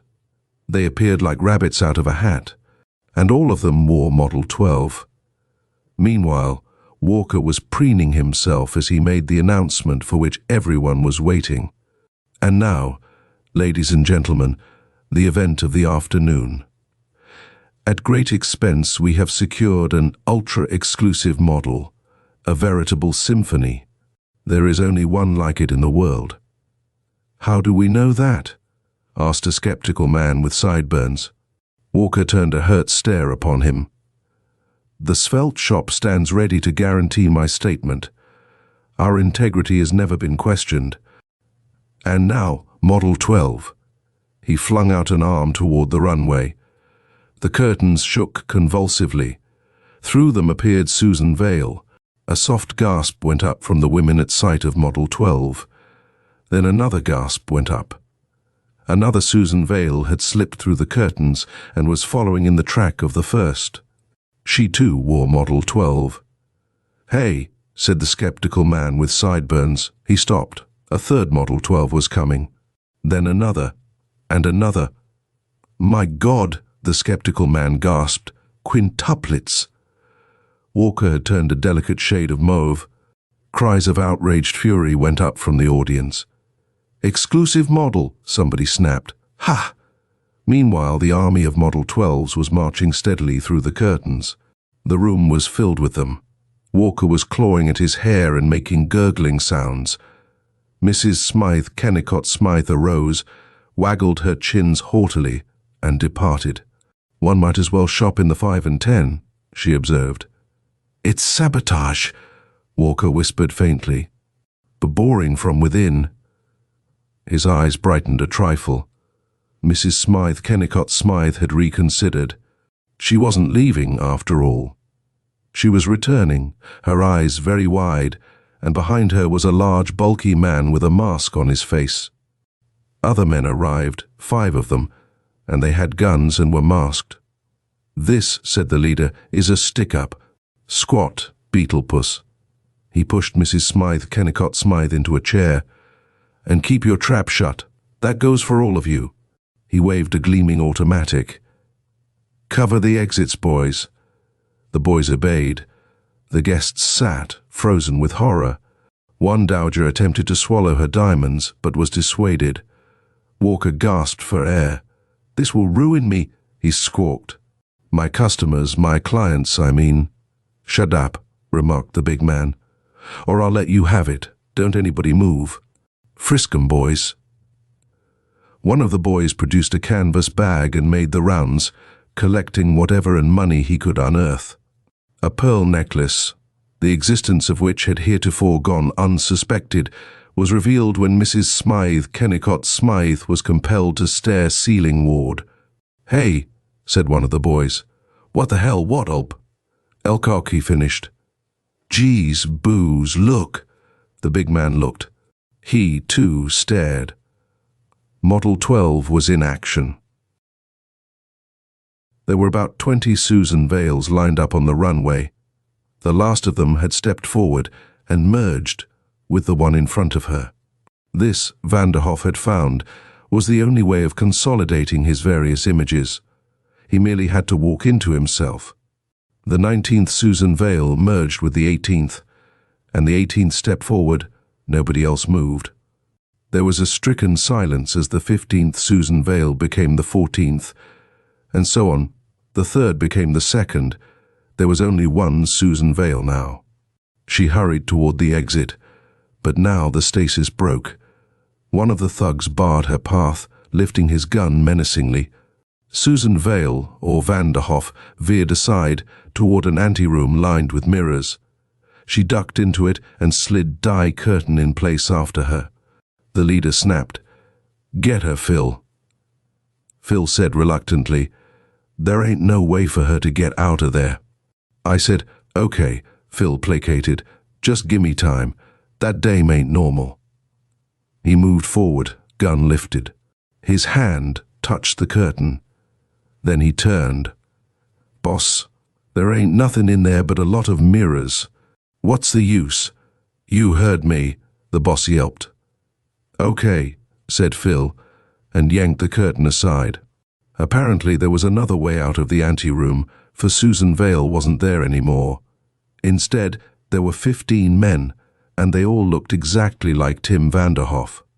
Oddly enough, they all wore Model 12. "Yah!" said Phil shrilly, staggering back. 2 Tim Vanderhoff-s sprang upon him. One struck the gun from his hand, while the other planted a hard fist on Phil's jaw. The thug folded up limply.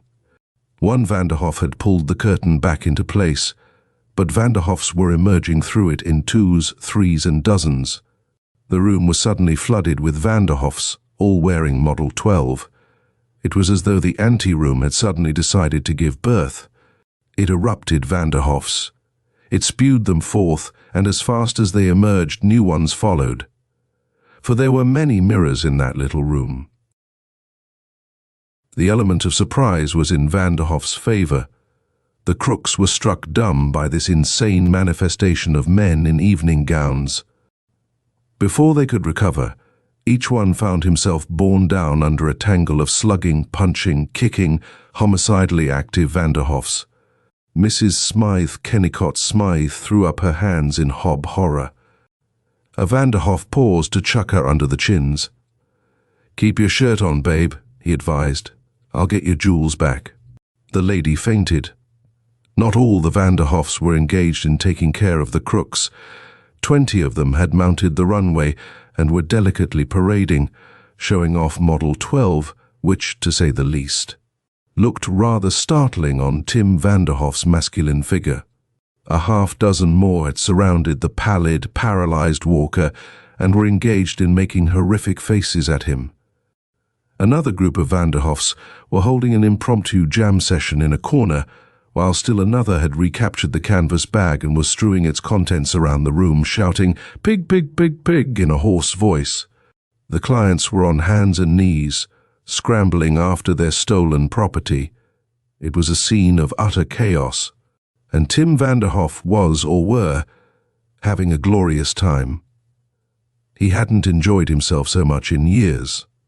He was doing a dozen different things, all at the same time, and the most delightful one of all dealt with the thugs, who by this time were trying only to escape from the veritable army that was assailing them.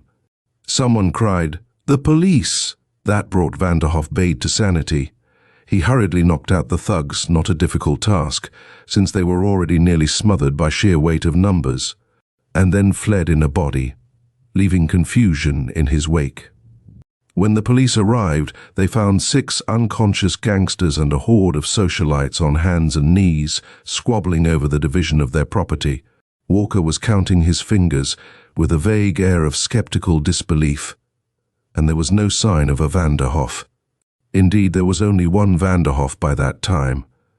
The process of assimilation had again taken place, and the resultant single Vanderhoff had removed Model 12, now torn into shreds, and resumed his own clothing. He didn't wait for events to happen, though. He took them into his own hands. The elevator lifted him 15 stories above Fifth Avenue, letting him out at the private office of Enoch Throckmorton, the actual owner of the Svelte shop, as well as a number of other enterprises. Vanderhoff had never seen Throckmorton. There were vague rumors of his existence on some Olympian height. Walker sometimes visited the man, and even dined with him on occasion. Now, leaving the elevator, Vanderhoff thought of Walker, and visualized the man, blue-black hair, flashing eyes, and apish face. "Good afternoon, Mr. Walker," said the receptionist. "Go right in." Vanderhoff nodded and opened a door facing a glass brick desk about a mile long. Behind it sat a shriveled little fellow who was chewing a cigar.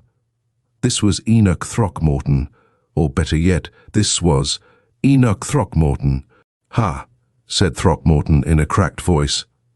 "Sit down, Walker. I've just been getting a telephone call from downstairs." "Quite a little fuss, eh?"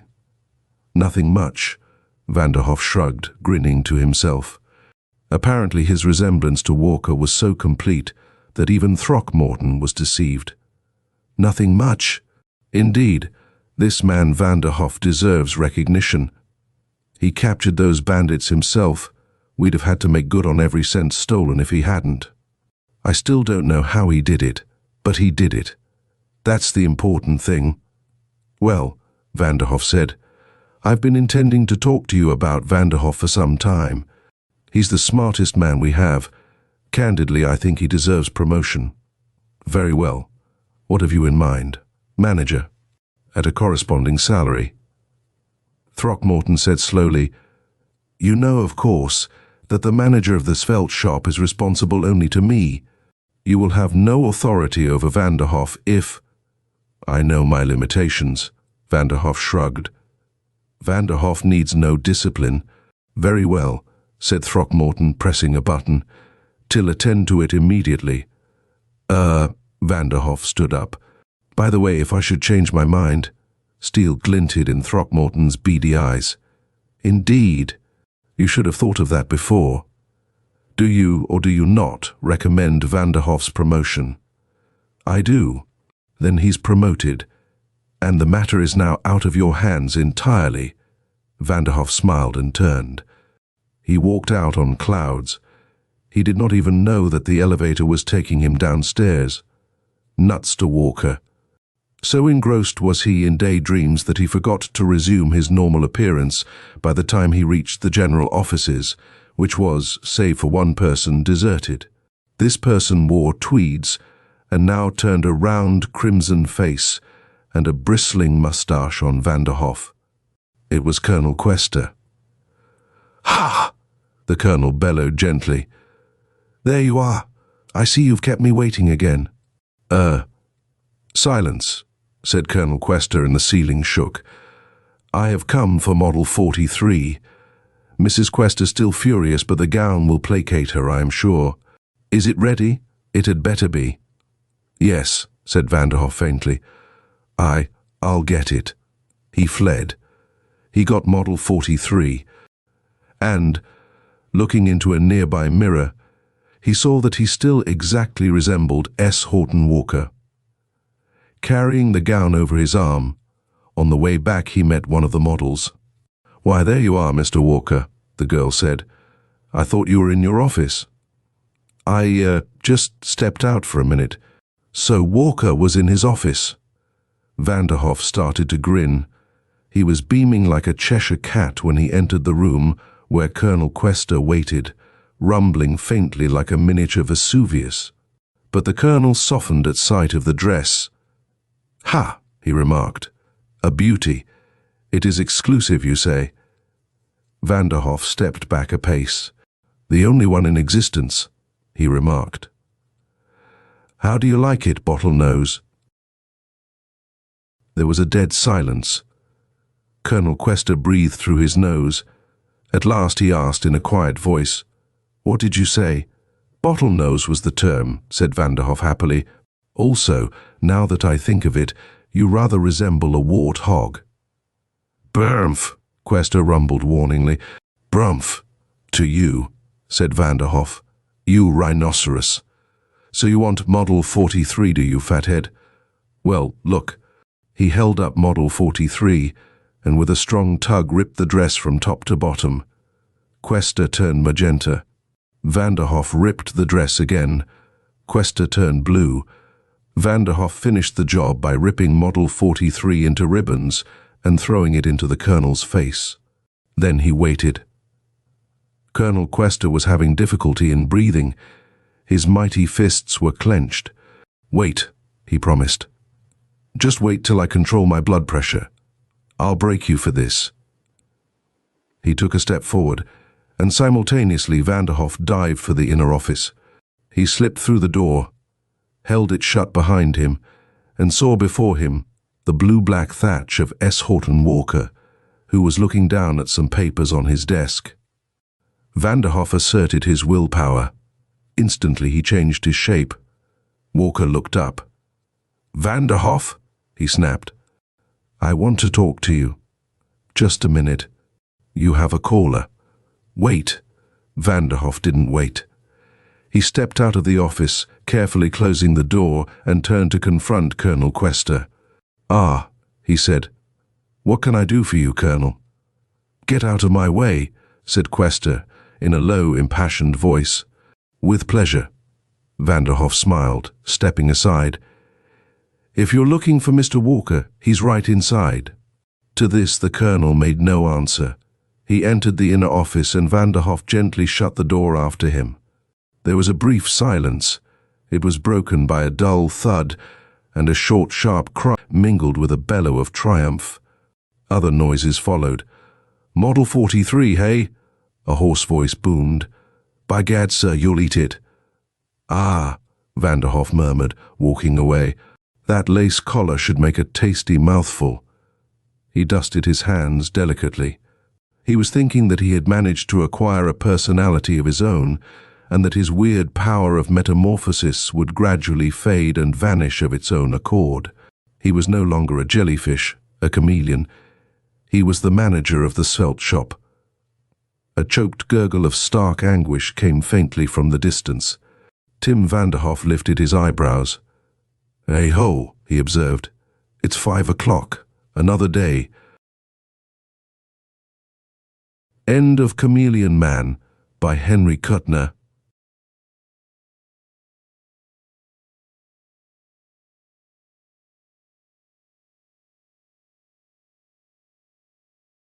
Asleep in Armageddon, by Ray Bradbury. Avoid planetoid 787. Lush and sunny, with fine air and no dangerous beasts. It'll tempt you to curve in for some nice solid ground sleep. You don't want death, and you don't expect death. Something goes wrong, your rocket tilts in space, a planetoid jumps up, blackness, movement, hands over the eyes, a violent pulling back of available power in the 4 jets, the crash, the darkness, in the darkness, the senseless pain. In the pain, the nightmare. He was not unconscious. Your name, asked hidden voices. Sale, he replied in whirling nausea. Leonard Sale. Occupation, cried the voices. Spaceman, he cried, alone in the night. Welcome, said the voices. Welcome, welcome. They faded. He stood up in the wreckage of his ship. It lay like a folded, tattered garment around him. The sun rose, and it was morning. Sale pried himself out the small airlock and stood breathing the atmosphere. Luck, sheer luck. The air was breathable. An instant's checking showed him that he had 2 months' supply of food with him. Fine, fine, and this, he fingered at the wreckage. Miracle of miracles. The radio was intact. He stuttered out the message on the sending key. Crashed on planetoid 787. Sale send help, Sale send help. The reply came instantly. Hello. Sale, this is Adams in Marsport sending rescue ship Logarithm will arrive planetoid 787 in 6 days, hang on. Sale did a little dance. It was simple as that. One crashed. One had food. One radioed for help. Help came. He clapped his hands. The sun rose and was warm. He felt no sense of mortality. 6 days would be no time at all. He would eat, he would read, he would sleep. He glanced at his surroundings. No dangerous animals. A tolerable oxygen supply. What more could one ask? Beans and bacon was the answer. The happy smell of breakfast filled the air. After breakfast he smoked a cigarette slowly, deeply, blowing out. He nodded contentedly. What a life, not a scratch on him. Luck, sheer luck. His head nodded. Sleep, he thought. Good idea. 40 winks. Plenty of time to sleep. Take it easy. 6 whole long, luxurious days of idling and philosophizing. Sleep. He stretched himself out, tucked his arm under his head, and shut his eyes. Insanity came in to take him. The voices whispered. Sleep, yes, sleep, said the voices. Ah, sleep, sleep. He opened his eyes. The voices stopped. Everything was normal. He shrugged. He shut his eyes casually, fitfully. He settled his long body. Eerie, sang the voices far away. Ah, sang the voices. Sleep, sleep, sleep, sleep, sleep, sang the voices. Die, die, die, die, die, sang the voices. Ooh, cried the voices. A bee ran through his brain. He sat up. He shook his head. He put his hands to his ears. He blinked at the crashed ship. Hard metal. He felt the solid rock under his fingers. He saw the real sun warming the blue sky. Let's try sleeping on our back, he thought. He adjusted himself, lying back down. His watch ticked on his wrist. The blood burned in his veins. Sleep, sleep, sleep, sleep, sleep, sang the voices. Oh, sang the voices. Ah, sang the voices. Die, die, die, die, die. Sleep, sleep, die, sleep, die, sleep, die. Ooh, ah, ee. Blood tapped in his ears. The sound of the wind rising. Mine, mine, said a voice. Mine, mine, he's mine. No, mine, mine, said another voice. No, mine, mine, he's mine. No, ours, ours, sang 10 voices. Ours, ours, he's ours. His fingers twitched. His jaws spasmed. His eyelids jerked. At last, sang a high voice. Now, now, the long time, the waiting. Over, over, sang the high voice. Over, over at last. It was like being undersea. Green songs, green visions, green time. Bubbled voices drowning in deep liquors of sea tide. Far-away choruses chanting senseless rhymes. Leonard Sale stirred in agony. Mine, mine, cried a loud voice. Mine, mine, shrieked another. Ours, ours, shrieked the chorus. The din of metal, the crash of sword, the conflict, the battle, the fight, the war. All of it exploding, his mind fiercely torn apart. Eerie, he leaped up, screaming. The landscape melted and flowed. He leaped up, raving. What was going on? A voice said, "I am Till of Rathalar. Proud Till, Till of the blood mound and the death drum. Till of Rathalar, killer of men." Another spoke, "I am Ior of Wendillo, wise Ior, destroyer of infidels." The chorus chanted, "And we the warriors, we the steel, we the warriors, we the red blood rushing, the red blood falling, the red blood steaming in the sun." Leonard Sale staggered under the burden. "Go away," he cried. "Leave me, in God's name, leave me." "Eerie," shrieked the high sound of steel hot on steel. Silence. He stood with the sweat boiling out of him. He was trembling so violently he could not stand. Insane, he thought. Absolutely insane. Raving insane. Insane. He jerked the food kit open, did something to a chemical packet. Hot coffee was ready in an instant. He mouthed it, spilled gushes of it down his shirt. He shivered. He sucked in raw gulps of breath. Let's be logical, he thought, sitting down heavily. The coffee seared his tongue. No record of insanity in the family for 200 years. All healthy, well-balanced. No reason for insanity now. Shock. Silly. No shock. I'm to be rescued in 6 days. No shock to that. No danger. Just an ordinary planetoid. Ordinary place. No reason for insanity. I'm sane. Oh, cried a small metal voice within. An echo. Fading. Yes. He cried, beating his fists together. Sane. Ha ha ha ha ha ha ha ha. Somewhere a vanishing laughter. He whirled about. Shut up, you. He cried. We didn't say anything, said the mountains. We didn't say anything, said the sky. We didn't say anything, said the wreckage. All right then. He said, swaying. See that you don't. Everything was normal. The pebbles were getting hot. The sky was big and blue. He looked at his fingers and saw the way the sun burned on every black hair. He looked at his boots and the dust on them. Suddenly he felt very happy because he made a decision. I won't go to sleep, he thought. I'm having nightmares, so why sleep? There's your solution. He made a routine. From 9 o'clock in the morning, which was this minute, until 12, he would walk around and see the planetoid. He would write on a pad with a yellow pencil everything he saw. Then he would sit down and open a can of oily sardines and some canned fresh bread with good butter on it. From 12:30 until 4, he would read 9 chapters of War and Peace.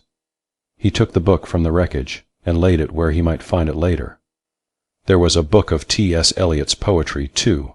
That might be nice. Supper would come at 5:30, and then from 6 until 10 he would listen to the radio from Earth. There would be a couple of bad comedians telling jokes and a bad singer singing some song, and the latest news flashes, signing off at midnight with the UN anthem. After that, he felt sick. I'll play solitaire until dawn, he thought. I'll sit up and drink hot black coffee and play solitaire, no cheating, until sunrise. Ho ho, he thought. What did you say? He asked himself. I said ha ha. He replied. Sometime you'll have to sleep. I'm wide awake. He said, liar. He retorted, enjoying the conversation. I feel fine. He said, hypocrite. He replied, I'm not afraid of the night, or sleep, or anything. He said, very funny. He said, he felt bad. He wanted to sleep. And the fact that he was afraid of sleep made him want to lie down all the more and shut his eyes and curl up. Comfy cozy. Asked his ironic censor. I'll just walk and look at the rocks and the geological formations and think how good it is to be alive. He said, ye gods, cried his censor. William Saroyan. You'll go on, he thought, maybe one day, maybe one night. But what about the next night and the next and the next?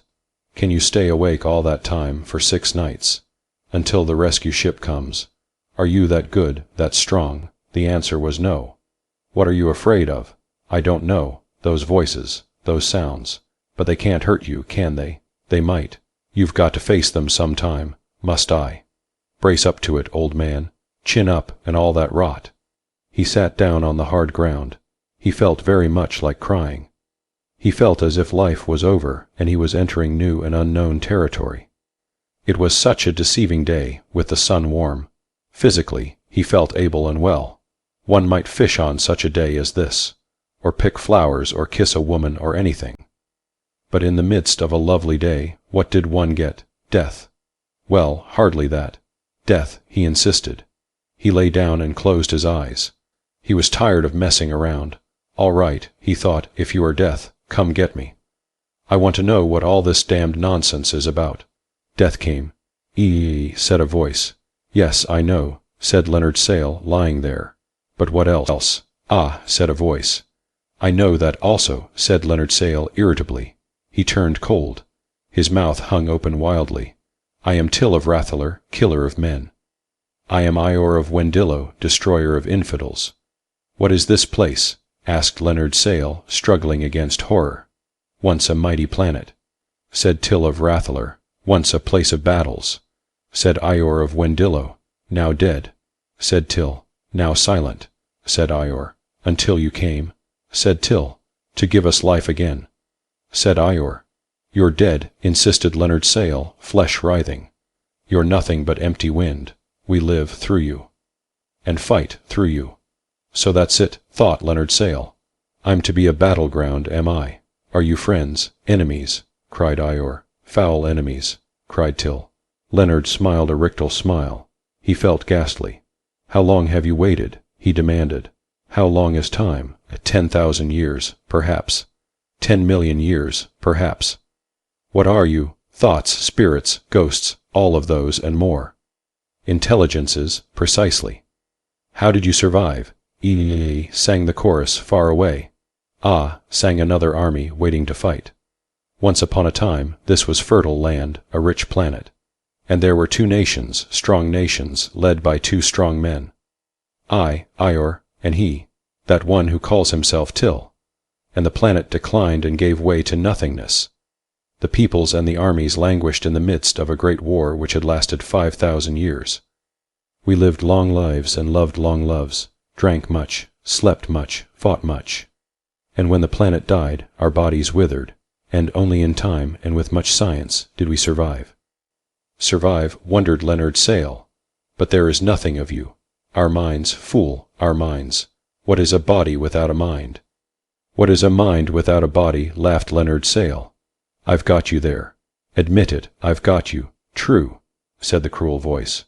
One is useless lacking the other. But survival is survival even when unconscious. The minds of our nations, through science, through wonder, survived. But without senses, lacking eyes, ears, lacking touch, smell, and the rest. Lacking all those, yes. We were vapors merely, for a long time, until today. And now I am here, thought Leonard Sale. You are here, said the voice, to give substance to our mentalities, to give us our needed body. I'm only one, thought Sale. Nevertheless, you are of use. I'm an individual, thought Sale. I resent your intrusion. He resents our intrusion. Did you hear him, Ior? He resents. As if he had a right to resent. Be careful, warned Sale. I'll blink my eyes and you'll be gone, phantoms. I'll wake up and rub you out. But you'll have to sleep again some time, cried Ior. And when you do, we'll be here, waiting, waiting, waiting, for you. What do you want? Solidity, mass, sensation again. You can't both have it. We'll fight that out between us. A hot clamp twisted his skull. It was as if a spike had been thrust and beaten down between the bivalvular halves of his brain.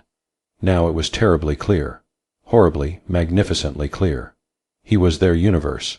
The world of his thoughts, his brain, his skull, divided into 2 camps, that of Ior, that of Till. They were using him. Pennants flung up on a pink-mined sky. Brass shields caught the sun. Gray animals shifted and came rushing in bristling tides of sword and plume and trumpet. The rushing. Ah, the roaring. No. Ooh-ah, the whirling. 10,000 men hurtled across the small hidden stage. 10,000 men floated on the shellacked inner ball of his eye. 10,000 javelins hissed between the small bone hulls of his head. 10,000 jeweled guns exploded. 10,000 voices chanted in his ears. Now his body was riven and extended, shaken and rolled. He was screaming, writhing. The plates of his skull threatened to burst asunder. The gabbling, the shrilling, as across bone plains of mind and continent of inner marrow, through gullies of vein, down hills of artery, over rivers of melancholy, came armies and armies, 1 army, 2 armies, Swords flashed in the sun, bearing down upon each other. 50,000 minds snatching, scrabbling, cutting at him, demanding, using. In a moment, the hard collision, one army on another, the rush, the blood, the sound, the fury, the death, the insanity. Like cymbals, the armies struck. He leaped up, raving. He ran across the desert. He ran and did not stop running. He sat down and cried. He sobbed until his lungs ached. He cried very hard and long. Tears ran down his cheeks and into his upraised, trembling fingers. God, God, help me, oh God, help me. He said. All was normal again. It was 4 o'clock in the afternoon. The rocks were baked by the sun. He managed, after a time, to cook himself a few hot biscuits, which he ate with strawberry jam. He wiped his stained fingers on his shirt, blindly, trying not to think. At least I know what I'm up against, he thought.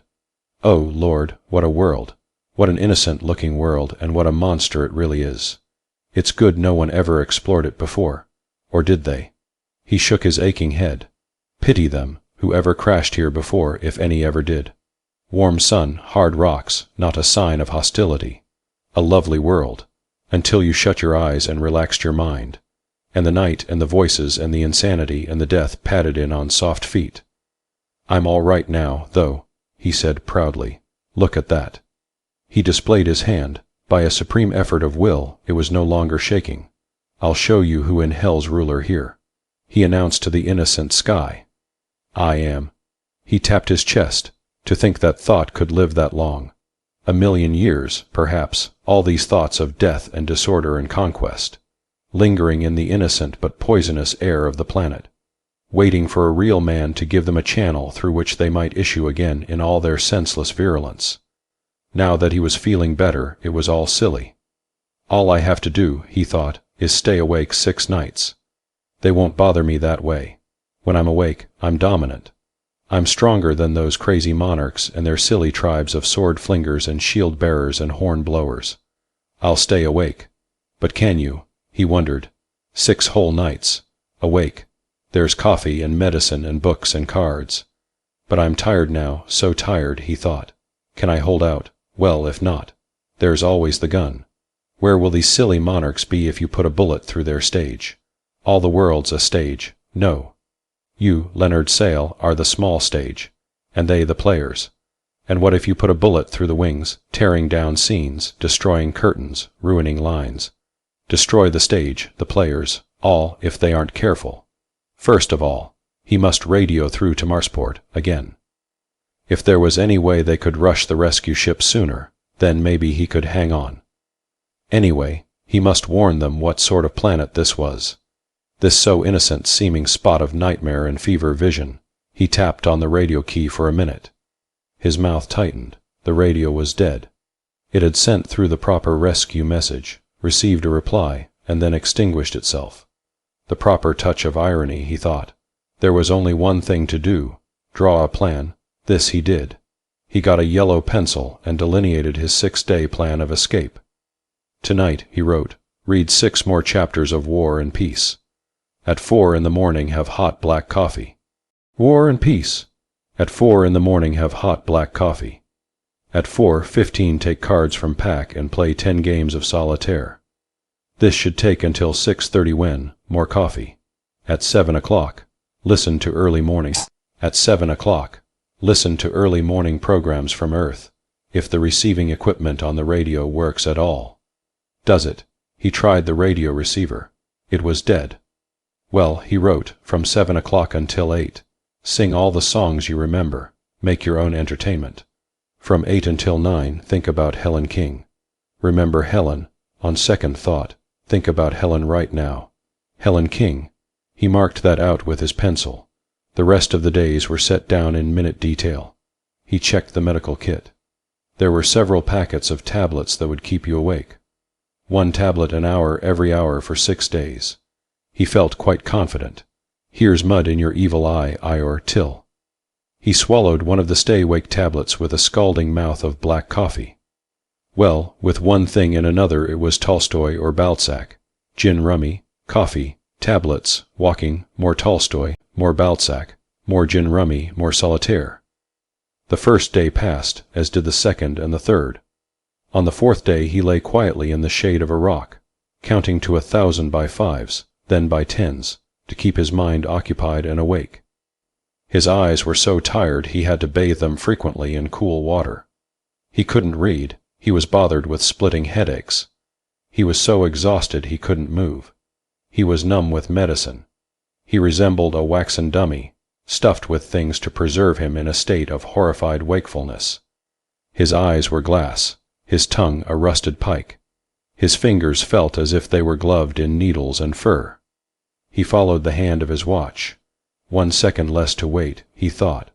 2 seconds, 3 seconds, 4, 5, 10, 30 seconds, a whole minute. Now an hour less time to wait. Oh, ship, hurry on thy appointed round. He began to laugh softly. What would happen if he just gave up, drifted off into sleep? Sleep, ah, sleep. Perchance to dream. All the world a stage. What if he gave up the unequal struggle, lapsed down? Eerie, the high, shrill warning sound of battle metal. He shivered. His tongue moved in his dry, burry mouth. Ior and Till would battle out their ancient battle. Leonard Sale would become quite insane. And whichever won the battle would take this ruin of an insane man, the shaking, laughing wild body, and wander it across the face of this world for 10, 20 years, occupying it, striding in it, pompous, holding court, making grand gestures, ordering heads severed, calling on inward unseen dancing girls. Leonard Sale, what remained of him, would be led off to some hidden cave, there to be infested with wars and worms of wars for 20 insane years, occupied and prostituted by old and outlandish thoughts. When the rescue ship arrived it would find nothing.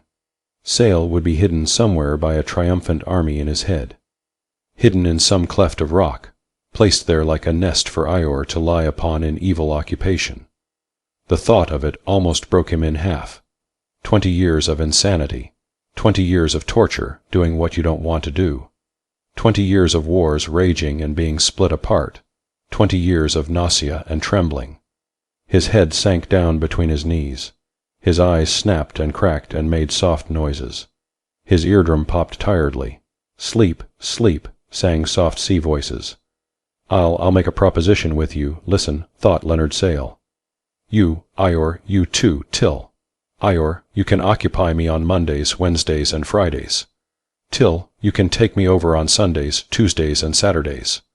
Thursday is maid's night out. Okay, Eerie, sang the sea tides, seething in his brain. Oh, sang the distant voices softly, soft. What'll you say, is it a bargain, Ior, Till? No, said a voice. No, said another. Greedy, both of you, greedy, complained Sale. A pox on both your houses. He slept. He was Ior, jeweled rings on his hands. He arose beside his rocket and held out his fingers, commanding blind armies. He was Ior, ancient ruler of jeweled warriors. He was Till, lover of women, killer of dogs. With some hidden bit of awareness, his hand crept to the holster at his hip. The sleeping hand withdrew the gun there. The hand lifted, the gun pointed. The armies of Till and Ior gave battle. The gun exploded. The bullet tore across Sale's forehead, wakening him. He stayed awake for another 6 hours, getting over his latest siege. He knew it to be hopeless now. He washed and bandaged the wound he had given himself. He wished he had aimed straighter and it was all over. He watched the sky. 2 more days. 2 more. Come on, ship, come on. He was heavy with sleeplessness. No use. At the end of 6 hours he was raving badly. He took the gun up and put it down and took it up again, put it against his head, tightened his hand on the trigger, changed his mind, looked at the sky again. Night settled.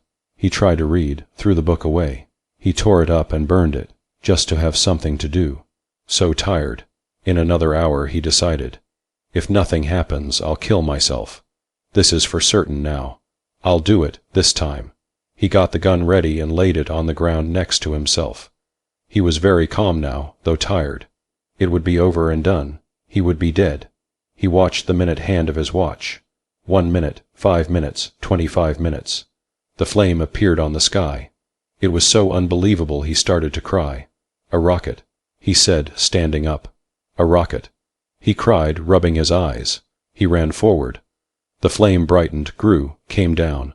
He waved frantically, running forward, leaving his gun, his supplies, everything behind. You see that, Ior, Till. You savages, you monsters, I beat you. I won. They're coming to rescue me now. I've won, damn you.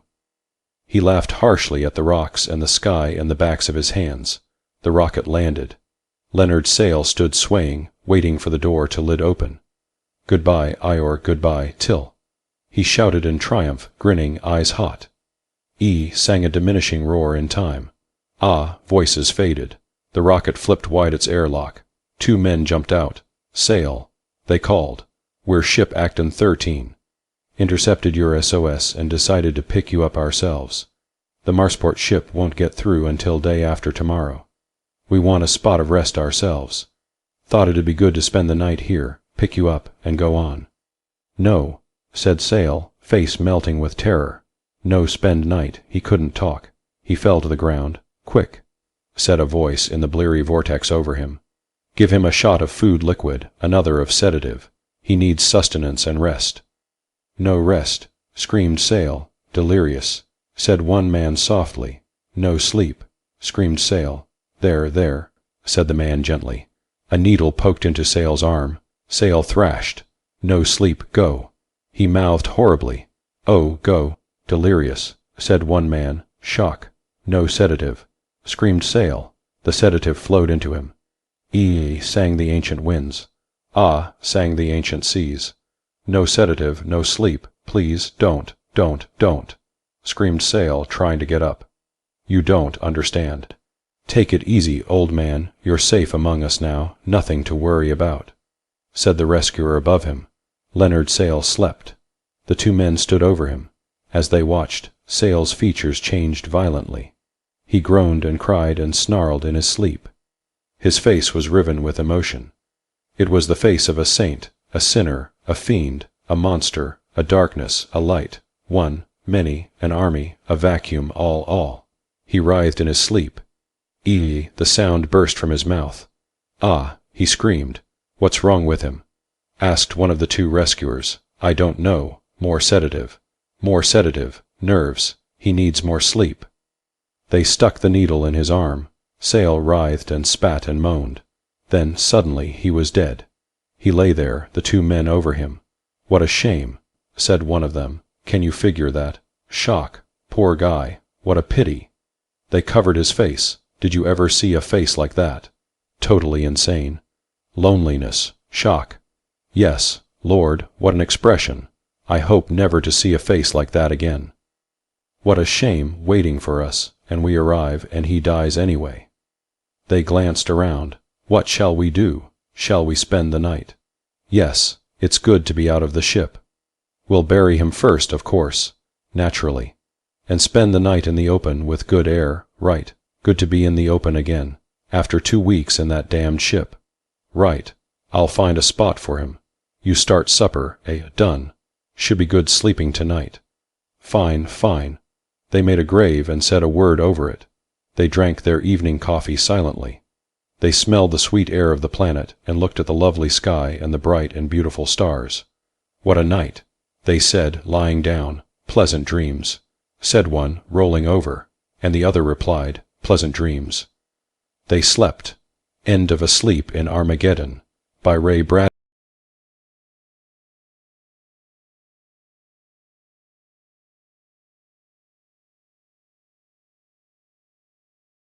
Counterweight, by Jerry Soule. Sure I'm a nilly, and I've died 7 times, always in the blackness of the outer reaches, and I'm not alone, although there aren't very many of us, never were. It made sense. Interstellar was new, and they wanted him on the ship because he was a trained observer. They wanted facts, not gibberish. But to ask a man to give up 2 years of his life, well, that was asking a lot. 2 years in a sardine can. Still, it had an appeal Keith Ellison knew he couldn't deny. A newsman's joy of the clean beat. A planetary system far afield. A close-up view of the universe. History in the making. Interstellar Chief Rexrode knocked the dottle from his pipe in a tray, saying, Transworld Press is willing to let you have a leave of absence, if you're interested. He knew Secretary Phipps from years of contacting, and now Phipps said, personally, I don't want to see anybody else on the job. You've got a fine record in this sort of thing. Keith Ellison smiled, but just barely. You should have called me for the first trip. Phipps nodded. I wish we had had you on the Webbler crewman. Rex Schrode said, make poor reporters. The Webbler I had taken off on the first trip to Antheon 5 years before with 1,000 families, reached the planet with less than 500 surviving colonists. Upon the return to Earth a year later, the crew's report of suffering and chaos during the year's outgoing voyage was twisted, distorted, and fragmentary. Ellison remembered it well. The decision of Interstellar was that the colonists started a revolution far out in space, that it was fanned by the ignorance of Captain Sessions in dealing with such matters. Space affects men in a peculiar way. Phipps said, we have conquered the problem of small groups in space.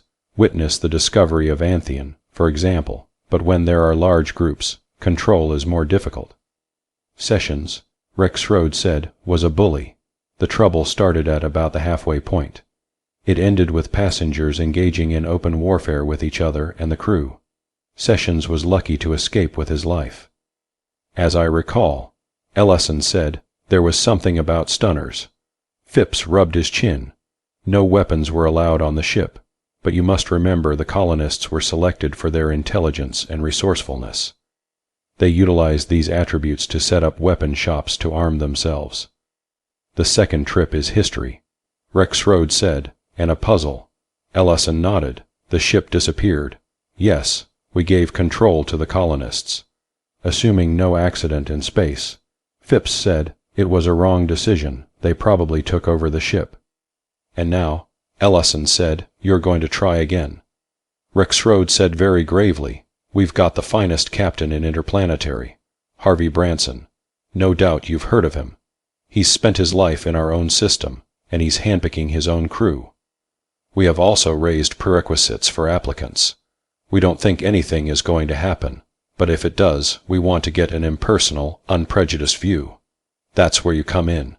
You do the observing, the reporting. We'll evaluate it on your return. If I return, said Ellison. I suppose that's problematical. Phipps said, but I think you will. Captain Branson and his 50 crewmen want to return as badly as you do. He grinned. You can write that novel you're always talking about on your return trip on the Webbler too. Being a Nilly is important, probably as important as running the ship, and I think it is this thought that keeps us satisfied. Willing to be what we are. The Webbler 2 had been built in space, as had its predecessor, the Webbler I, at a tremendous cost. Basically, it was an instrument which would open distant vistas to colonization, reducing the shoulder-to-shoulder pressure of a crowded solar system. A gigantic, hollow spike, the ship would never land anywhere, but would circle Antheon as it circled Earth, shuttling its cargo and passengers to the promised land. The new frontier. A space-borne metropolis, it would be the home for 3,000 persons outward bound, only the crew on the return trip.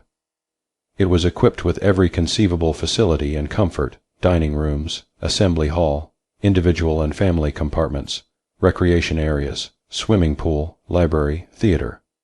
Nothing had been overlooked. The captain's briefing room was crowded. The air was heavy with the breathing of so many men, and the ventilators could not quite clear the air of tobacco smoke that drifted aimlessly here and there before it was caught and whisked away. In the tradition of newspaperman and observer, Keith Ellison tried to be as inconspicuous as possible, pressing against a bulkhead. But Captain Branson's eyes sought us several times as Branson listened to final reports from his engineers, record keepers, fuel men, computer men, and all the rest. He grunted his approval or disapproval, made a suggestion here, a restriction there. There was no doubt that Branson was in charge, yet there was a human quality about him that Ellison liked. The captain's was a lean face, well tanned, and his eyes were chunks of blue. Gentlemen, Branson said at last, as Ellison knew he would, I want to introduce Keith Ellison, whose presence interstellar has impressed upon us. On loan from Transworld, he will have an observer status. He introduced him to the others. All of them seemed friendly. Ellison thought it was a good staff. Branson detained him after the others had gone. "One thing, Mr. Ellison, to make it easier for you, I suggest you think of this journey strictly from the observer viewpoint. There will be no story for Transworld at the end." Ellison was startled.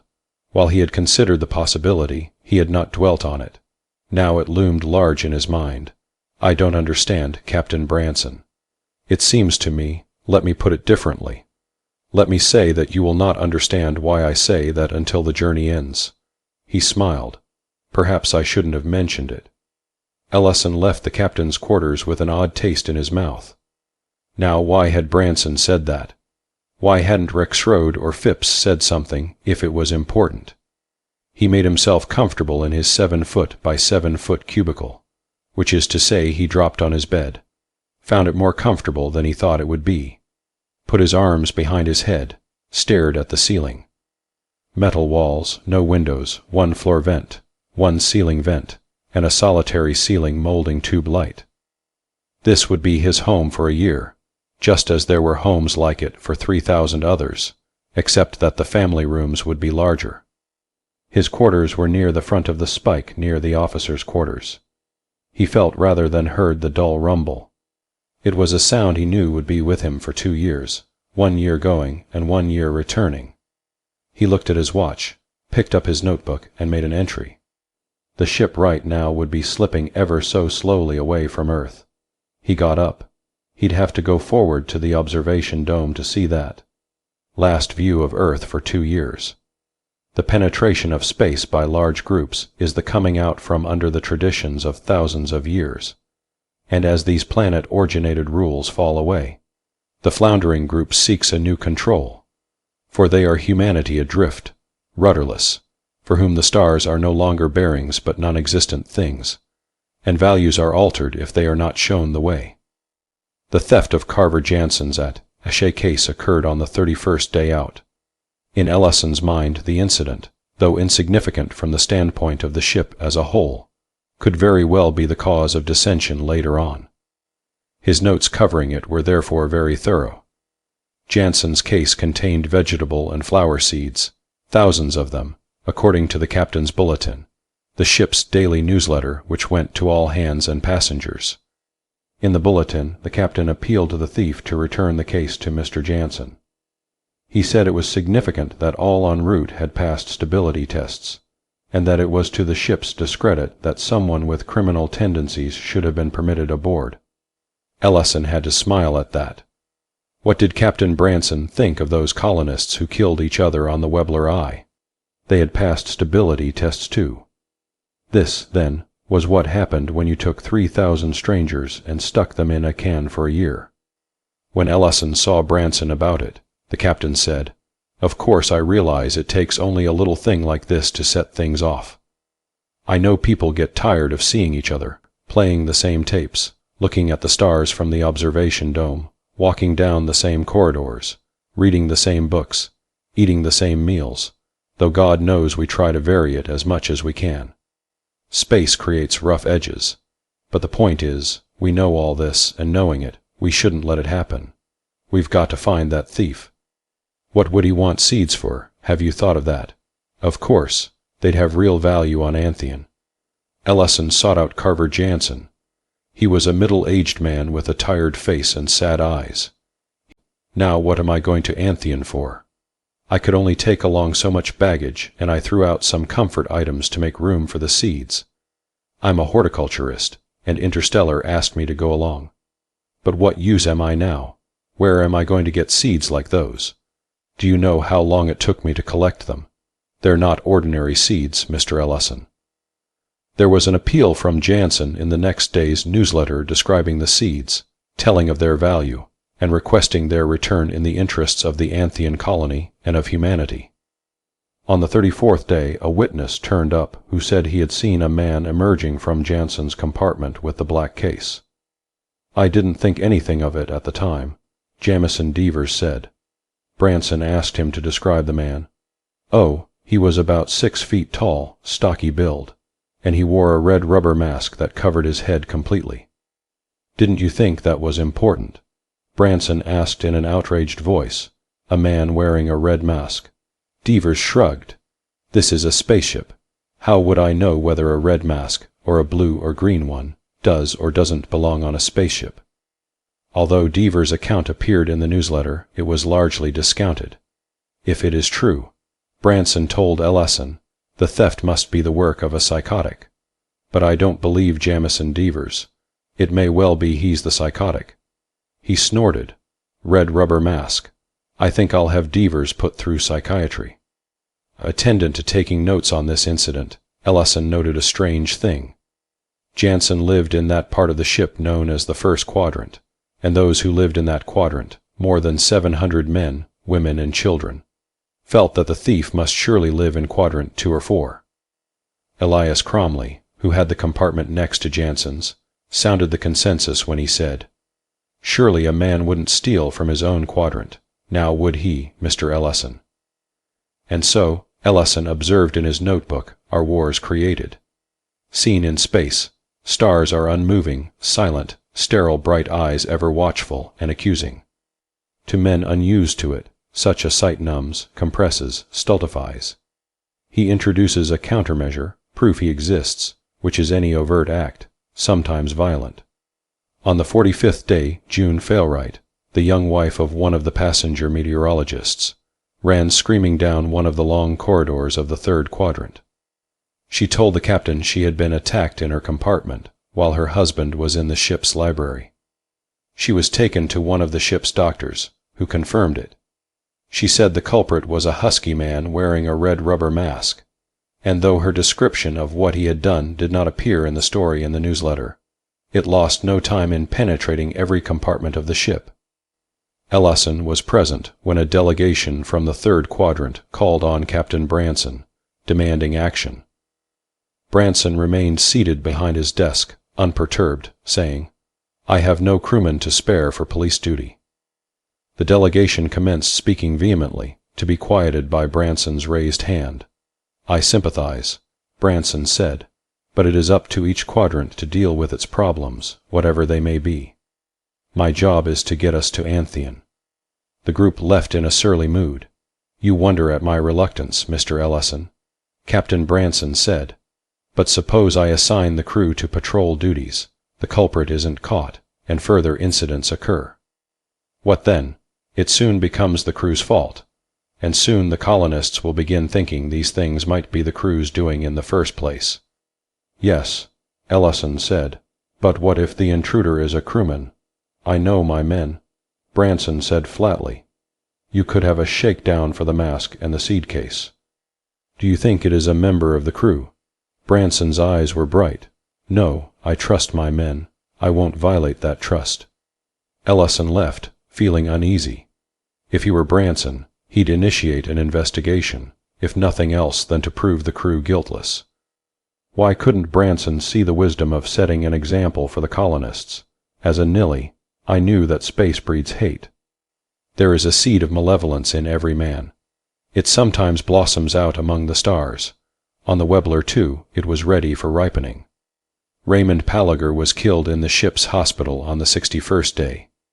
Palager, a fourth quadrant passenger, had complained of feeling ill, had been hospitalized with a diagnosis of ileus. He had put his money belt in the drawer of the small stand beside his bed. A man in a red mask was seen hurrying from the hospital area, and a staff investigation revealed that Palager had died trying to prevent the theft of the belt. Captain Branson did not wait for the newsletter. Through the ship's speaker system, he reported that Palager had a fortune in credits in the belt and had died of a severe beating. He said that since the incident occurred in the staff section of the ship, his crew would be forced to submit to a thorough inspection in an effort to find the mask, the seed case, the money, and the man. "I will not countenance such an act by a crewman," Branson said. "If and when he is found, he will be severely dealt with, but he might not be a member of the crew. I am ordering an assembly of all passengers at 9 tomorrow morning in the auditorium. I will speak to you all then." Faces were angry, tongues were sharp at the meeting, eyes suspicious and tempers short. Above it all was the overpowering presence of Captain Branson speaking to them. "It is not my desire to interfere in passenger affairs," he said. Insofar as the ship is concerned, it is my duty to make certain no crewman is guilty. This I am doing. But my crew is not and cannot be a police force for you. It is up to you people to police and protect yourselves. How can we protect ourselves without stunners? One colonist called out. Has Red Mask a gun? Branson retorted. It seems to me you have a better weapon than any gun. What's that?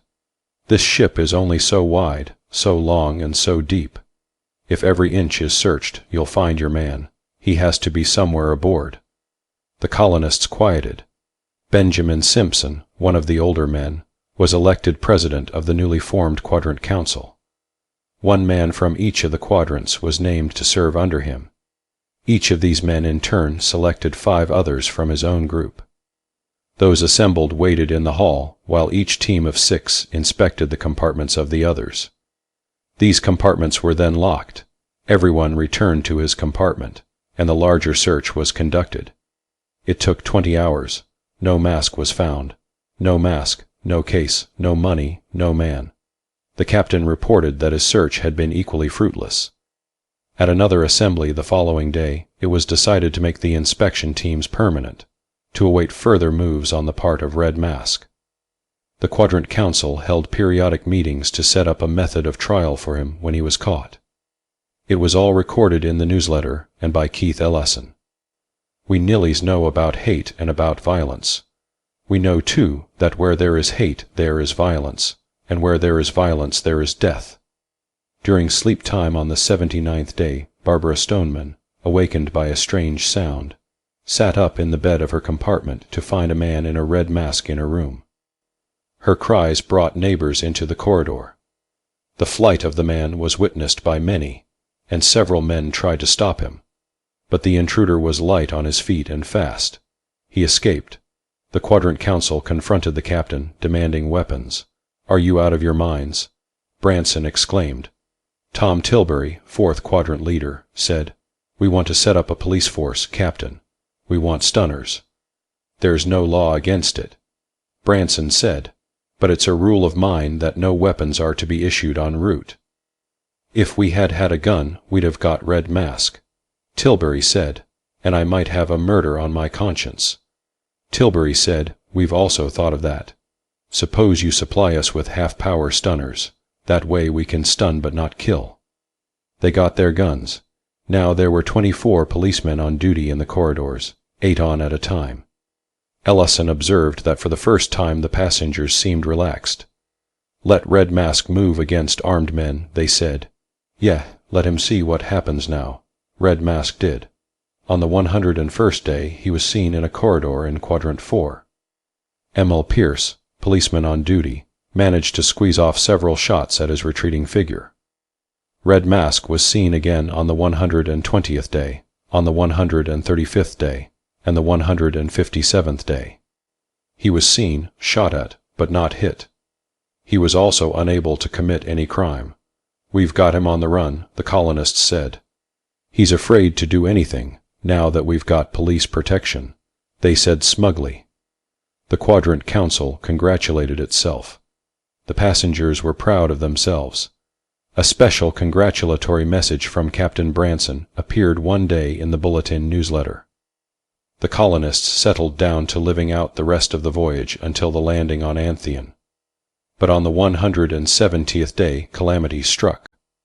Red Mask appropriated one of the stunners, made his way down one whole corridor section in Quadrant 2, put occupants to sleep as he went, taking many articles of value and leaving disorder behind. Ellison interviewed as many victims as he could, noted it all in his book. The things taken were keepsakes, photographs, and items of personal value. It seemed to be the work of a madman. If Red Mask wanted to make everyone furious, he certainly succeeded. "What does he want that stuff for?" Casey Stromberg, a passenger doctor, asked. "I can see him taking my narcotics, my doctor's kit, but my dead wife's picture, that I don't understand." It was the same with others. "The man's insane, Mr. Ellison. Positively insane." Many people said it. The council issued orders that all passengers from now on would be required to lock their compartments at all times. More guns were obtained from the captain. More policemen were appointed. Ellison was busy noting it all in his book. It became filled with jottings about innocent people being accidentally stunned when trigger-happy policemen thought their movements suspicious, about one man's suspicion of another and the ensuing search of compartments. People who saw Red Mask here saw him there. Hardly a day went by without some new development. "Oh, yes, Mr. Ellison, we're going to get him," said Tilbury, now chief of police, cracking his knuckles, his eyes glowing at the thought. "We're bound to get him. We've got things worked out to the finest detail. He won't be able to get through our fingers now. Just let him make so much as a move." "And what will you do when you get him? Kill him?" Tilbury said, licking his lips, his eyes glowing more fiercely than ever. "Without a trial." "Oh, there'll be a trial, Mr. Ellison. But you don't think any jury'd let him live after all the things he's done, do you?" Red Mask was stunned in Quadrant 4 in a corridor by a policeman named Terrell Placer on the 201st day. The criminal was carried to the assembly room surrounded by guards, for he surely would have been mauled, if not killed, by angry colonists who crowded around. In the assembly hall his mask was whipped off. The crowd gasped. Nobody knew him. Ellison's first thought was that he must be a stowaway, but then he remembered the face, and Captain Branson, who came to have a look at him, unhappily admitted the man was a member of the crew. His name was Harold Crichton, and he was a record-keeper 3rd class. "Well, Crichton," Branson roared at him, "what have you got to say for yourself?" "Go to hell," Crichton said quietly. As if it were an afterthought, he spat at the captain. Branson looked as if he were going to kill the man himself right there and then. It was a long trial, from the 220th to the 241st day, and there didn't seem to be much doubt about the outcome, for Crichton didn't help his own cause during any of it. Lemuel Tarper, who was appointed prosecutor, asked him, "What did you do with the loot?" Crichton looked him square in the eye and said, "I threw it out one of the escape chutes." "Does that answer your question?" "Threw it away." Tarper and the crowd were incredulous. "Sure," Crichton said. "You colonists got the easy life as passengers, just sitting around. I had to work my head off keeping records for you lazy bastards." The verdict was, of course, death. They executed Harold Crichton on the morning of the 270th day, with blasts from 6 stunners supplied with full power. It was witnessed by a great crowd in the assembly hall. A detail from the ship's crew disposed of his body through a chute. It was all duly recorded in Keith Ellison's notebooks. Dying is easy for a nilly, especially if it's arranged for beforehand, which it always is. The Webbler, too, was only 1 day out of orbit when Captain Branson sent for Ellison and introduced him to the executed man. "Hello," Crichton said, grinning from ear to ear. "I figured as much." Ellison said, "I've been doing a lot of thinking." "You're perhaps a little too good as an observer," Branson said. "Or maybe it was because you really weren't one of the colonists. But no matter, Crichton did a good job. He was trained by an old friend of mine for this job, Gelthorpe Nill. Nill used to be in counter-espionage when there were wars." "You were excellent," Ellison said. "Can't say I enjoyed the role," said Crichton, "but I think it saved lives. Let me get this straight. Interstellar thought that it was idleness and boredom that caused the killings on the Webbler I, so they had you trained to be a scapegoat. Is that right?" Crichton nodded. "When great numbers are being transported, they are apt to magnify each little event because so little happens. It was my job to see that they directed none of their venom against each other or the crew, only toward me." Branson smiled. It made the time pass quickly and interestingly for the passengers. "To say nothing of me," Crichton said. "And you, Mr. Ellison, were along to observe it all," Captain Branson put in. "Interstellar wanted an accurate picture of this. If it worked, they told me they'd use it on other trips to Antheon." Ellison nodded. No time for brooding, for differences of opinion on small matters. Just time to hate Mr. Crichton, unanimously. "Probably," Crichton said, "you are wondering about the execution." "Naturally. We removed the charges before the guns were used. And Carver Jansen's case.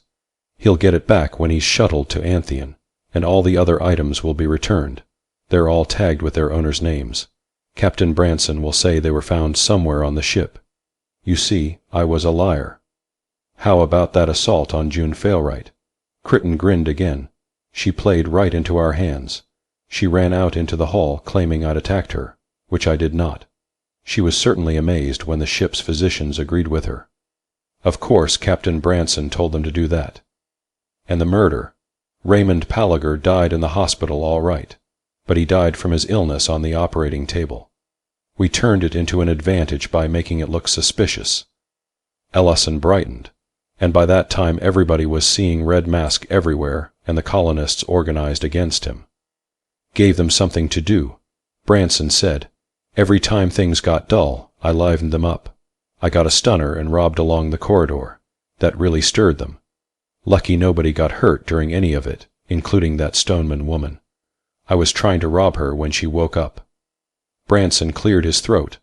Ah, Ellison, about that story. You understand you can't write it, don't you? Ellison said regretfully that he did understand. The colonists will never know the truth. Branson went on. There will be other ships outward bound. Crichton sighed. And I'll have to be caught again. Yes, we're anonymous, nameless, we nillies, for that's what we call each other, and are a theme, with variations, in the endless stretches of deep space. Objects of hatred and contempt, professional heels. Dying once a trip when the time is ripe. Antidote to boredom. And we'll ply our trade, our little tragedies, on 1,000 ships bringing humanity to new worlds. End of Counterweight. By Jerry Soule.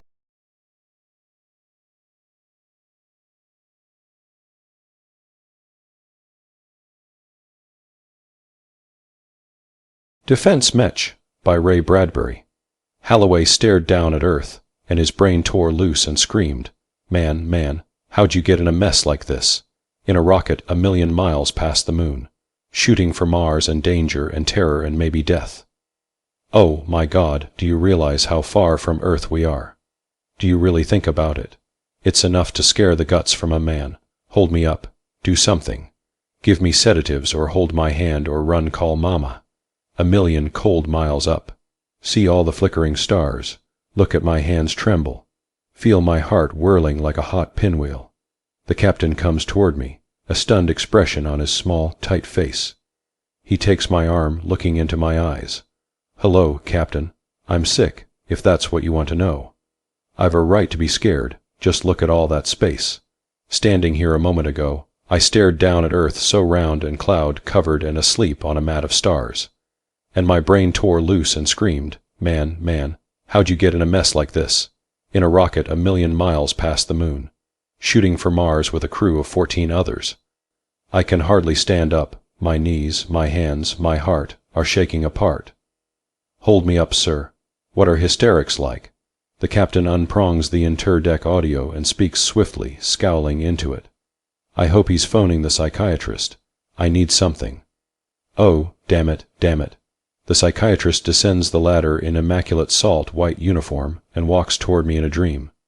Hello, doctor. You're the one for me. Please, sir, turn this damned rocket around and fly back to New York. I'll go crazy with all this space and distance. The psychiatrist and the captain's voices murmur and blend, with here and there an emphasis, a toss of head, a gesture. Young Halloway hears on a fear jag, doctor. Can you help him? I'll try. Good man, Halloway is. Imagine you'll need him and his muscles when we land. With the crew as small as it is, every man's worth his weight in uranium. He's got to be cured. The psychiatrist shakes his head. Might have to squirt him full of drugs to keep him quiet the rest of the expedition. The captain explodes, saying that is impossible. Blood drums in my head. The doctor moves closer, smelling clean, sharp and white. Please understand, Captain. This man is definitely psychotic about going home. His talk is almost a reversion to childhood. I can't refuse his demands, and his fear seems too deeply based for reasoning. However, I think I've an idea. Halloway. Yes, sir. Help me, doctor. I want to roller skate. I want to climb into the old cool wet ice wagon and go chick on the ice with a sharp pick. I want to take long sweating hikes in the country. See big brick buildings and bright-faced people. Fight the old gang. Anything but this. Awful. The psychiatrist rubs his chin. All right, son. You can go back to Earth now tonight. Again the captain explodes. You can't tell him that. We're landing on Mars today. The psychiatrist pats down the captain patiently. Please, Captain. Well, Holloway, back to New York for you. How does it sound? I'm not so scared now. We're going down on the moving ladder, and here is the psychiatrist's cubicle. He's pouring lights into my eyes. They revolve like stars on a disc. Lots of strange machines around, attachments to my head, my ears. Sleepy. Oh, so sleepy. Like under warm water, being pushed around, laved, washed, quiet. Oh, gosh. Sleepy. Listen to me, Holloway. Sleepy. Doctors talking. Very soft like feathers. Soft, soft. You're going to land on Earth. No matter what they tell you, you're landing on Earth. No matter what happens, you'll be on Earth. Everything you see and do will be like on Earth. Remember that. Remember that. You won't be afraid because you'll be on Earth. Remember that. Over and over. You'll land on Earth in an hour. Home, home again. No matter what anyone says. Oh, yes, sir, home again. Sleepy, home again. Drifting, sleeping, oh thank you, sir, thank you from the bottom of my drowsy, sleepy soul. Yes, sir, sleepy, drifting. I'm awake. Hey, everybody, come look. Here comes Earth, right at us, like a green moss ball off a bat. Coming at us on a curve. Check stations, Mars landing. Get into Bulger's, test atmosphere. Get into your, what did he say? Your baseball uniform, Holloway. Your baseball uniform. Yes, sir, my baseball uniform. Where'd I put it? Over here. Head into, legs into, feet into it. There. Ha, this is great. Pitch her in here, old boy, smack. Yow. Yes, sir, it's over in that metal locker. I'll take it out. Head, arms, legs into it, I'm dressed. Baseball uniform. Ha, this is great. Pitch her in here, old boy. Smack, yow. Adjust Bulger helmets, check oxygen. What? Put on your catcher's mask, Holloway. Oh, the mask slides down over my face, like that. The captain comes rushing up, eyes hot green and angry. Doctor, what's this infernal nonsense? You wanted Holloway able to do his work, didn't you, Captain? Yes, but what in hell have you done to him? Strange. As they talk, I hear their words flow over my head like a wave dashed on a sea stone, but the words drain off, leaving no imprint. As soon as some words invade my head, something eats and digests them, and I think the words are something else entirely. The psychiatrist nods at me. I couldn't change his basic desire. Given time, yes, a period of months, I could have, but you need him now. So, against all the known ethics of my profession, which say one must never lie to a patient, I've followed along in his own thought channel. I didn't dare frustrate him. He wanted to go home, so I let him. I've given him a fantasy. I've set up a protective defense mechanism in his mind that refuses to believe certain realities, that evaluates all things from its own desire for security and home. His mind will automatically block any thought or image that endangers that security. The captain stares wildly. Then Holloway's insane. Would you have him mad with fear, or able to work on Mars hindered by only a slight touched condition? Coddle him and he'll do fine. Just remember, we're landing on Earth, not Mars. Earth, Mars, you'll have me raving next. The doctor and the captain certainly talk weirdly. Who cares? Here comes Earth. Green, expanding like a moist cabbage underfoot. Mars landing. Airlock opened. Use Bulger oxygen. Here we go, gang. Last one out is a pink chimpanzee. Holloway, come back, you damn fool. You'll kill yourself. Feel the good sweet Earth. Home again. Praise the Lord. Let's dance, sing off key, laugh. Ha. Oh boy. In the door of the house stands the captain, his face red and wrinkled, waving his fists. Holloway, come back. Look behind you, you fool. I whirl about and cry out happily. Shep, old dog. He comes running to meet me, long fur shining amber in the sunshine. Barking, Shep, I haven't seen you in years. Good old pooch. Come here, Shep, let me pet you. The captain shrieks. Don't pet it. It looks like a carnivorous Martian worm. Man, the jaws on that thing. Halloway, use your knife. Shep snarls and shows his teeth. Shep, what's wrong? That's no way to greet me. Come on, Shep. Hey, I pull back my fingers as his swift jaws snap. Shep circles me swiftly. You haven't rabies, have you, Shep? He darts in, snatches my ankle with strong, locking white teeth. Lord, Shep, you're crazy. I can't let this go on. And you used to be such a fine, beautiful dog. Remember all the hikes we took into the lazy corn country, by the red barns and deep wells. Shep clenches tight my ankle. I'll give him one more chance. Shep, let go. Where did this long knife come from in my hand like magic? Sorry to do this, Shep, but there. Shep screams, thrashing, screams again. My arm pumps up and down, my gloves are freckled with blood flakes. Don't scream, Shep. I said I was sorry, didn't I? Get out there, you men, and bury that beast immediately. I glare at the captain. Don't talk that way about Shep. The captain stares at my ankle. Sorry, Halloway. I meant, bury that dog, you men. Give him full honors. You were lucky, son, another second, and those knife-teethed bored through your ankle cuff metal. I don't know what he means. I'm wearing sneakers, sir. Oh, yeah, so you are. Yeah. Well, I'm sorry, Halloway. I know how you must feel about Shep. He was a fine dog. I think about it a moment and my eyes fill up, wet. There'll be a picnic and a hike, the captain says. 3 hours now the boys have carried luggage from the metal house. The way they talk, this'll be some picnic. Some seem afraid, but who worries about copperheads and water moccasins and crawfish? Not me. No, sir, not me. Gus Bartz, sweating beside me on some apparatus, squints at me. What's eat in you, Halloway? I smile. Me, nothing. Why, you and that act with that Martian worm. What are you talking about? What worm? The captain interrupts nervously. Bartz, lay off Halloway. The doctor'll explain why. Ask him. Bartz goes away, scratching his head. The captain pats my shoulder. You're our strong-arm man, Halloway. You've got muscles from working on the rocket engines. So keep alert today, on your hike to look over the territory. Keep your gun ready. Beavers, do you think, sir? The captain swallows hard and blinks. Oh, beavers, yeah, beavers, sure. Beavers, maybe. Mountain lions and Indians too, I hear. Never can tell. Be careful. Mountain lions and Indians in New York in this day and age. Aw, sir, let it go. Keep alert anyhow. Smoke. I don't smoke, sir. A strong mind in a healthy body, you know the old rule. The old rule. Oh, yes, the old rule. Only joking. I don't want to smoke anyway. Like hell. What was that last, sir? Nothing, Halloway. Carry on, carry on. I help the others work now. Are we taking the yellow streetcar to the edge of town, Gus? We're using propulsion belts, skimming low over the dead seas. How's that again, Gus? I said, we're tacking the yellow streetcar to the end of the line, yeah. We're ready. Everyone's packed, spreading out. We're going in groups of 4.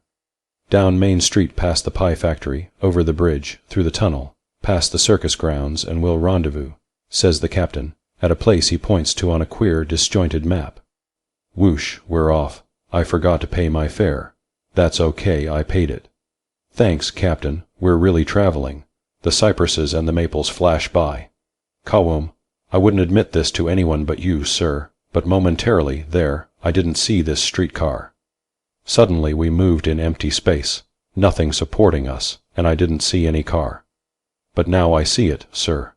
The captain gazes at me as at a 9-day miracle. You do, eh? Yes, sir. I clutch upward. Here's the strap. I'm holding it. You look pretty funny sliding through the air with your hand up like that, Halloway. How's that, sir? Ha, ha, ha. Why are the others laughing at me, sir? Nothing, son, nothing. Just happy, that's all. Ding, ding, ding, ding. Canal Street and Washington. Ding, ding. Whoosh, this is real traveling. Funny, though, the captain and his men keep moving, changing seats, never stay seated. It's a long streetcar. I'm way in back now. They're up front. By the large brown house on the next corner stands a popcorn wagon, yellow and red and blue. I can taste the popcorn in my mind. It's been a long time since I've eaten some. If I ask the captain's permission to stop and buy a bag, he'll refuse. I'll just sneak off the car at the next stop. I can get back on the next car and catch up with the gang later. How do you stop this car?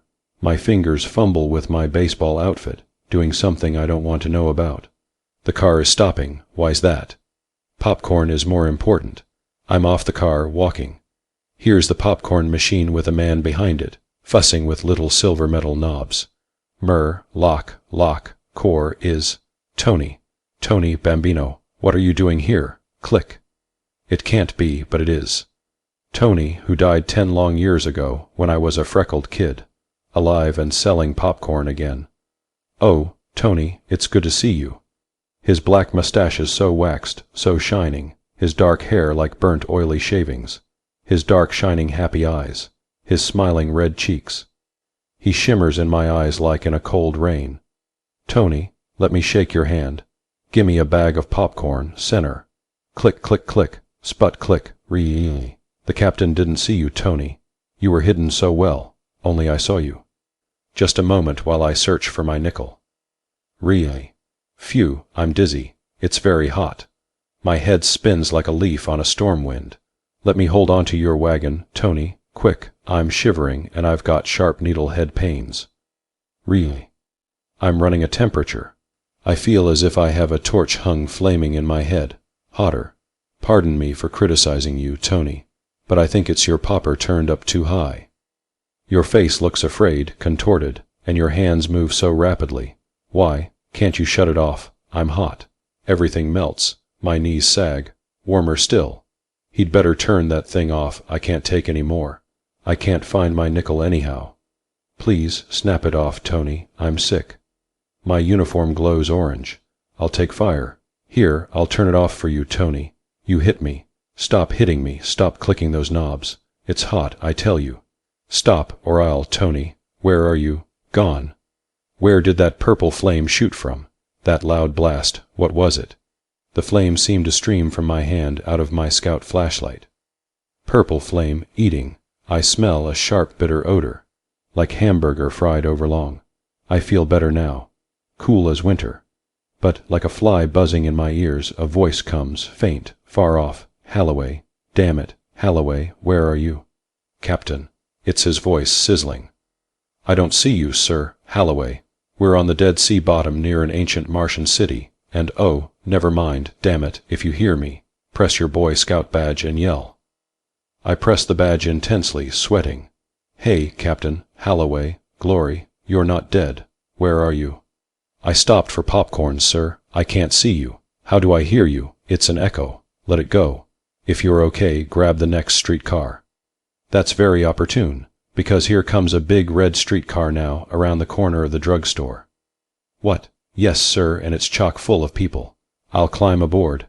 Wait a minute. Hold on, murder. What kind of people, damn it? It's the West Side Gang, sure. The whole bunch of tough kids. West Side Gang, hell, those are Martians, get the hell out. There. Transfer to another car, take the subway. Take the elevated. Too late. The car's stopped. I'll have to get on. The conductor looks impatient. Impatient. He says, "You'll be massacred." Oh, everybody's climbing from the streetcar, looking angry at me. Kelly and Grogan and Tompkins and the others. I guess there'll be a fight. The captain's voice stabs my ears, but I don't see him anywhere. Use your R-gun, your blaster, your blaster.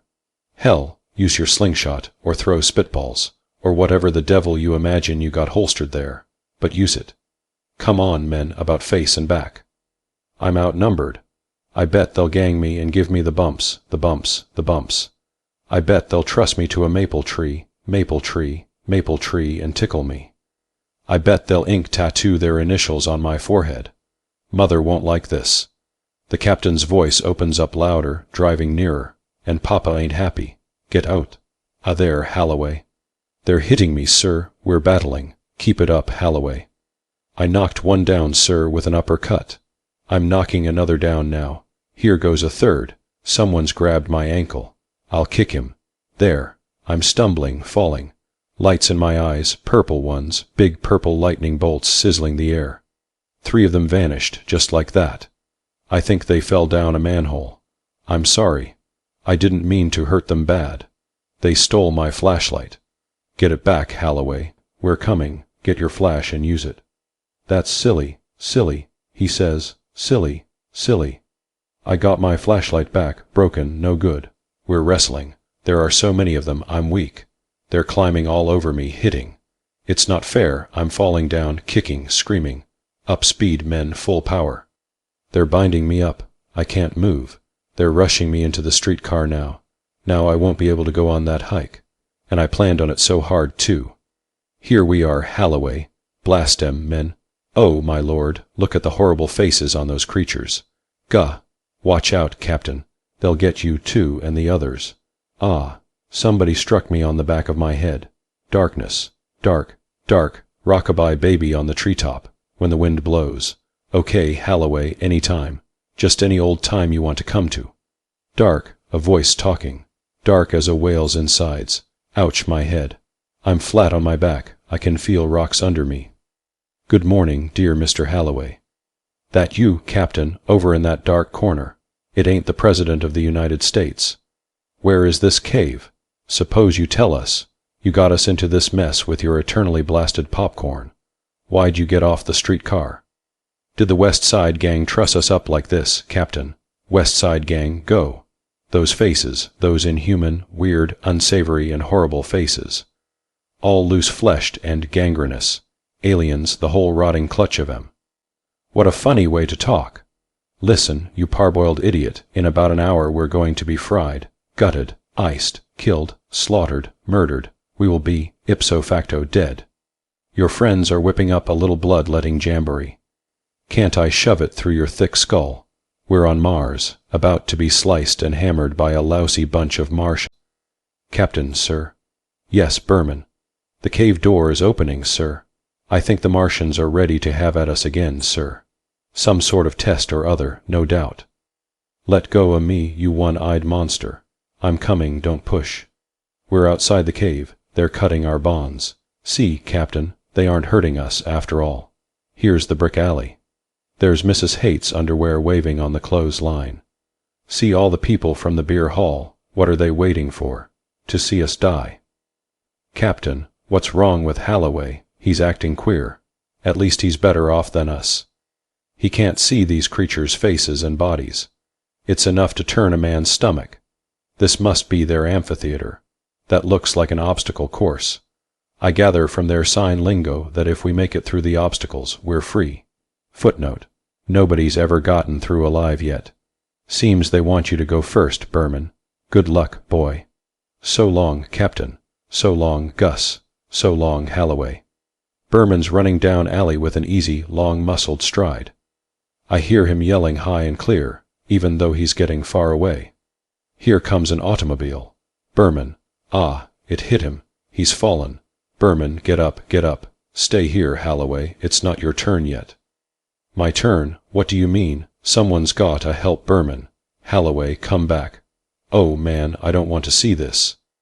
Lift up my legs, put them down, breathe out, breathe in, swing arms, swing legs, chew my tongue, blink my eyes, Berman. Here I come, gee, things are crazy funny. Here comes an ice wagon trundling along. It's coming right at me. I can't see to get around it. It's coming so fast, I'll jump inside it. Jump, jump, cool, ice, ice pick. Chick, chick, chick. I hear the captain screaming off a million hot miles gone. Chick, chick, chick around the ice perimeter. The ice wagon is thundering, rioting, jouncing, shaking, rolling on big rusty iron wheels, smelling of sour ammonia, bouncing on a corduroy dirt and brick alley road. The rear end of it seems to be snapping shut with many ice prongs. I feel intense pain in my left leg. Chick, chick, chick, chick. Piece of ice, cold square, cold cube, a shuddering and convulsing, a trembler. The wagon wheels stop rolling. I jump down and run away from the wrecked wagon. Did the wagon roll over Berman? I hope not. A fence here. I'll jump over it. Another popcorn machine, very warm, very hot. All flame and red fire and burning metal knobs. Oops, I didn't mean to strike the popcorn man down. Hello, Berman.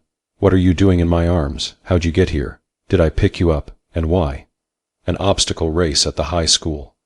You're heavy, I'm tired, dogs nipping at my heels. How far am I supposed to carry you? I hear the captain screaming me on. For why? For why? Here comes the big bad truant officer with a club in his hand to take me back to school. He looks mean and broad. I kicked the truant officer's shins and kicked him in the face. Mama won't like that. Yes, Mommy. No, Mommy, that's unfair. That's not ethical fighting. Something went squish, Let's forget about it, shall we? Breathing hard. Here comes the gang after me. All the rough, bristly Irishmen and scarred Norwegians and stubborn Italians. Hit, kick, wrestle. Here comes a swift car, fast, fast. I hope I can duck with you, Berman.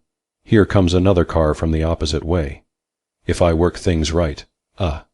Stop screaming, Berman. The cars crashed into each other.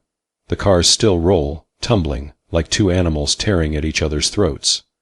Not far to go now, Berman, to the end of the alley. Just ahead. I'll sleep for 40 years when this is over. Where'd I get this flashlight in my hand? From one of those guys I knocked down. From the popcorn man. I'll poke it in front of me. People run away. Maybe they don't like its light in their eyes. The end of the alley. There's the Green Valley and my house, and there's Mom and Pop waiting. Hey, let's sing, let's dance, we're going home. Halloway, you so-and-so, you did it. Dark, sleep, wake up slow, listen. And Halloway ran down that amphitheater nonchalant as a high school kid jumping hurdles. A big saffron Martian beast with a mouth so damn big it looked like the rear end of a delivery truck. Lunged forward square at Halloway. What'd Halloway do? Halloway jumped right inside the monster's mouth, right inside. What happened then? The animal looked dumbfounded. It tried to spit out.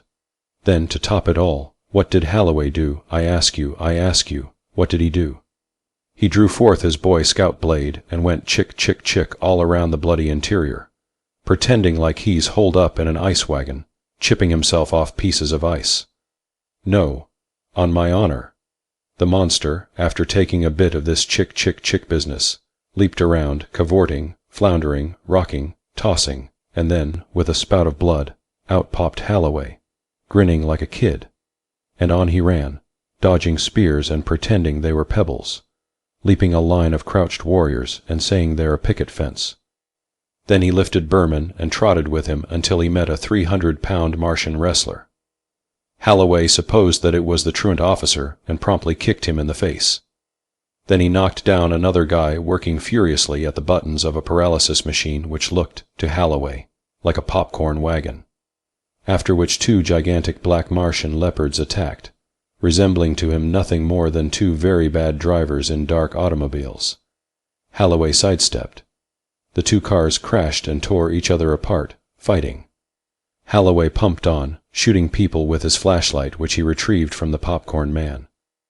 Pointing the flash at people, he was amazed when they vanished, and oh, Halloway's waking up. I saw his eyelids flicker.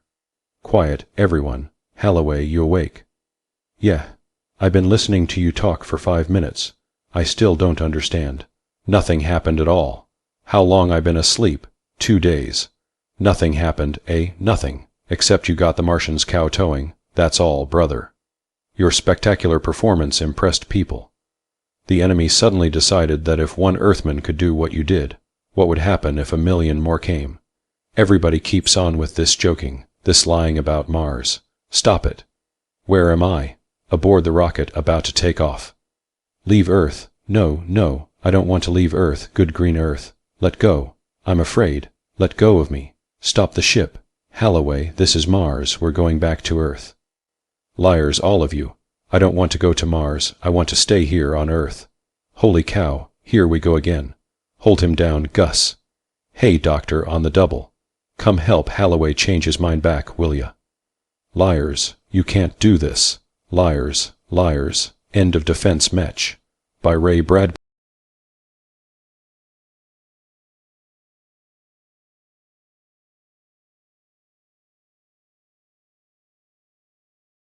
The Triangle of Terror by William Frederick Temple.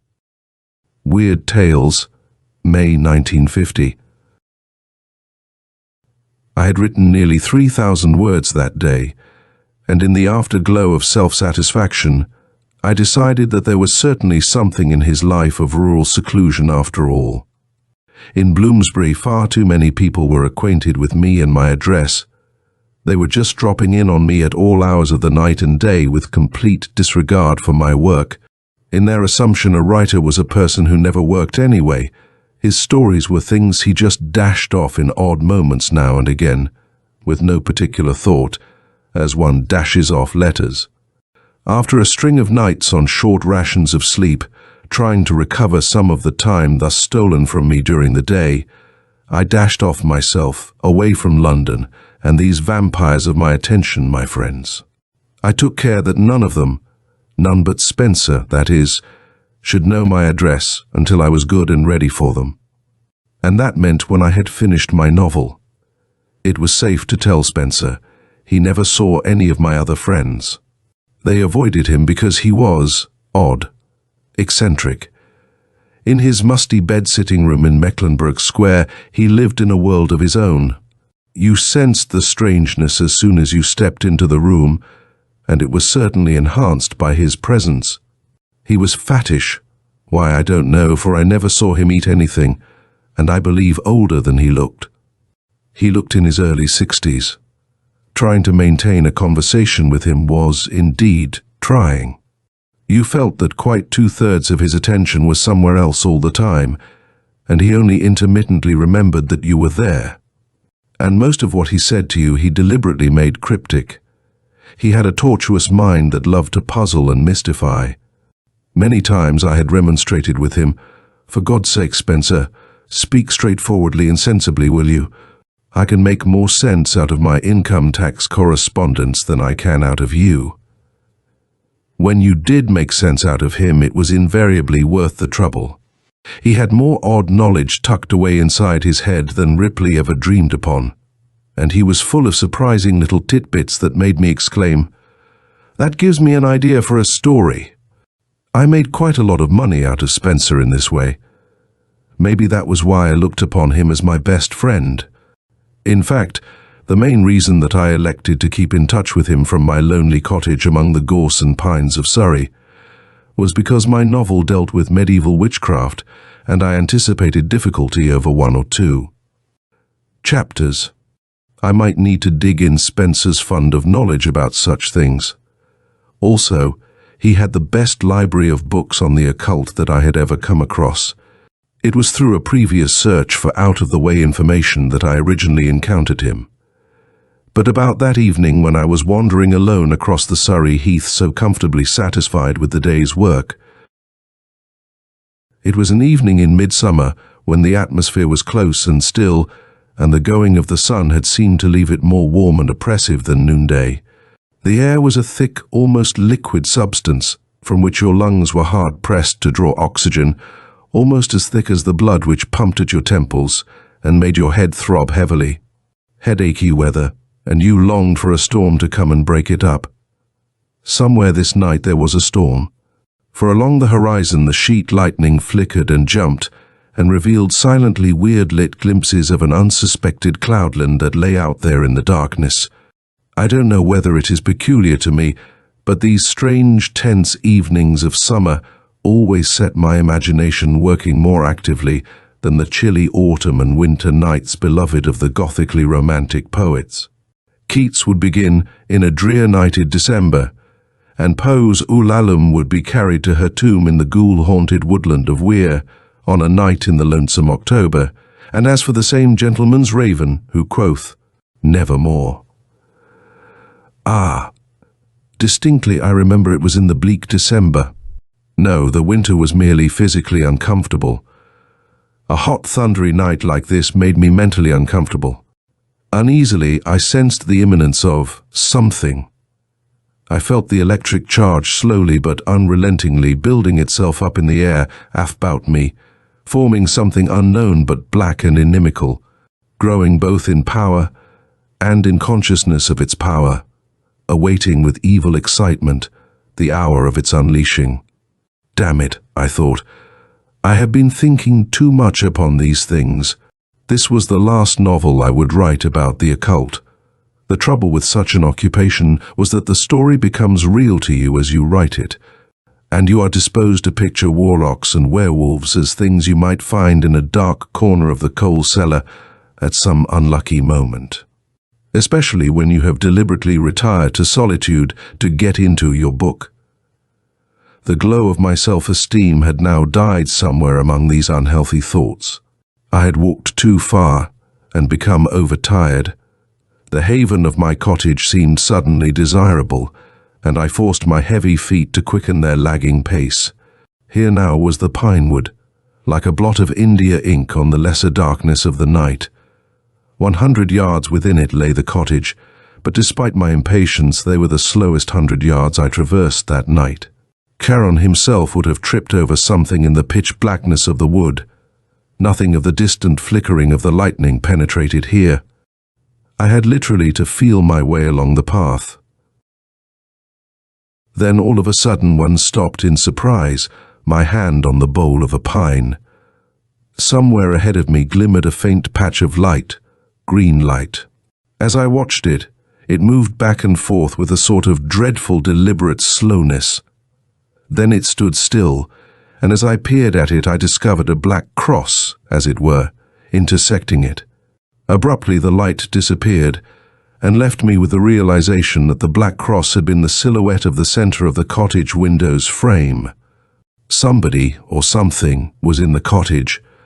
My heart started going like a two-stroke engine. Then the human habit of rationalizing unaccountable things came to the fore. It had been a firefly, or a jack-o'-lantern of marsh gas from the stagnant pond not far beyond the cottage.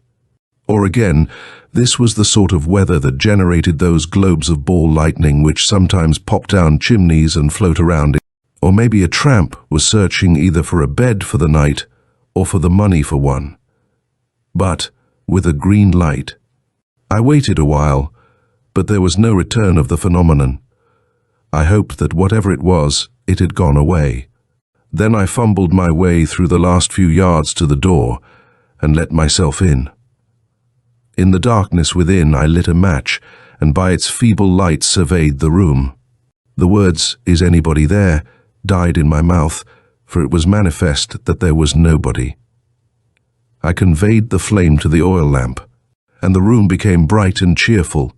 The shelves of books still in their original colored dust jackets gladdened my eye, as the sight of them always did, and the model galleon, the vase of marigolds.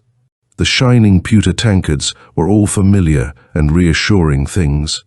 Nevertheless, I poured myself a scotch and soda before I settled down in the armchair by the tireless hearth, to read over and polish the thousands of words I had scribbled that day.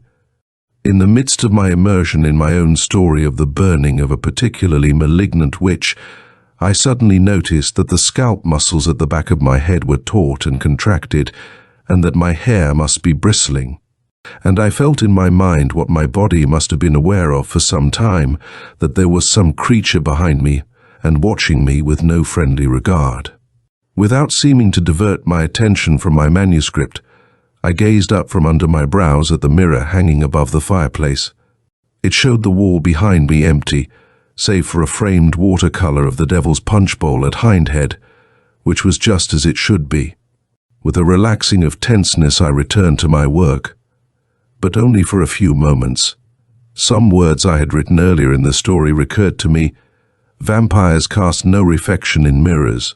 A little cold tremor passed over me, then a spasm of fear-inspired anger at my childish timidity. Good Lord, to give a moment's credence to that Dracula claptrap. I swung round and positively glared behind me. There were no fearful fiends treading close behind me. There was nothing that had not been there before. Fool! I addressed myself bitterly and began to turn slowly back. En route, as it were, my eye flickered past a brass warming pan hanging on the side wall and then abruptly flicked back to it. For I had the impression of a dim and shapeless sort of face staring from its bright round surface. I sat and regarded it. Yes, there was certainly the effect of a face, an immobile, dead sort of face like that of the man in the moon and scarcely better defined. I got up to examine it, and it faded as I approached it, and quite disappeared when I got my nose within a yard of it, leaving just the empty surface of the pan. Yet when I sat back again in my chair, there it was once more. 2 round black holes of eyes, a beaky nose, a twisted gash of a mouth. Along the top of the sideboard on the opposite side of the room to it was an assemblage of objects of ornament and utility. Prominent among them were 2 ebony candlesticks, top-heavy things with round, bulbous sockets for the candles. It was plain to me that the eyes of the face were simply the reflection of these 2 black balls, the nose a partial and distorted reflection of a vase, and the mouth probably a dent in the pan which caught and held a content of shadow at this particular angle. I dismissed the matter and returned again to my scribbled pages. In a little while I came to a passage that I judged needed wholly rewriting, and I stared thoughtfully before me while I endeavored to cast it afresh in my mind. Subconsciously at first, and then with a start of realization, I became cognizant that I was gazing straight at another face. It was in the carving of one of the pillars of the fireplace. From the coils of raised stone ostensibly representing climbing vines, a demoniac little visage regarded me with sharp, slanting, spiteful eyes, a vulpine face, like that of a fox cornered and snarling. So alive and venomous did it seem that I instinctively moved back a little, with confused ideas of defensive measures. That slight movement was enough to make the illusion vanish, for it was an illusion, another trick of light. Yet though I experimented by changing my attitude in my chair, I could not get the effect to repeat itself. Indeed, I even became uncertain of the spot amid the intricacies of the carvings where it had seemed to appear. Not very surely I returned to my business, but it was a long while before I could put those 2 faces from my mind. I had almost finished when that sickening feeling of being watched came over me again. For a little while I dared not raise my eyes from the papers that trembled in my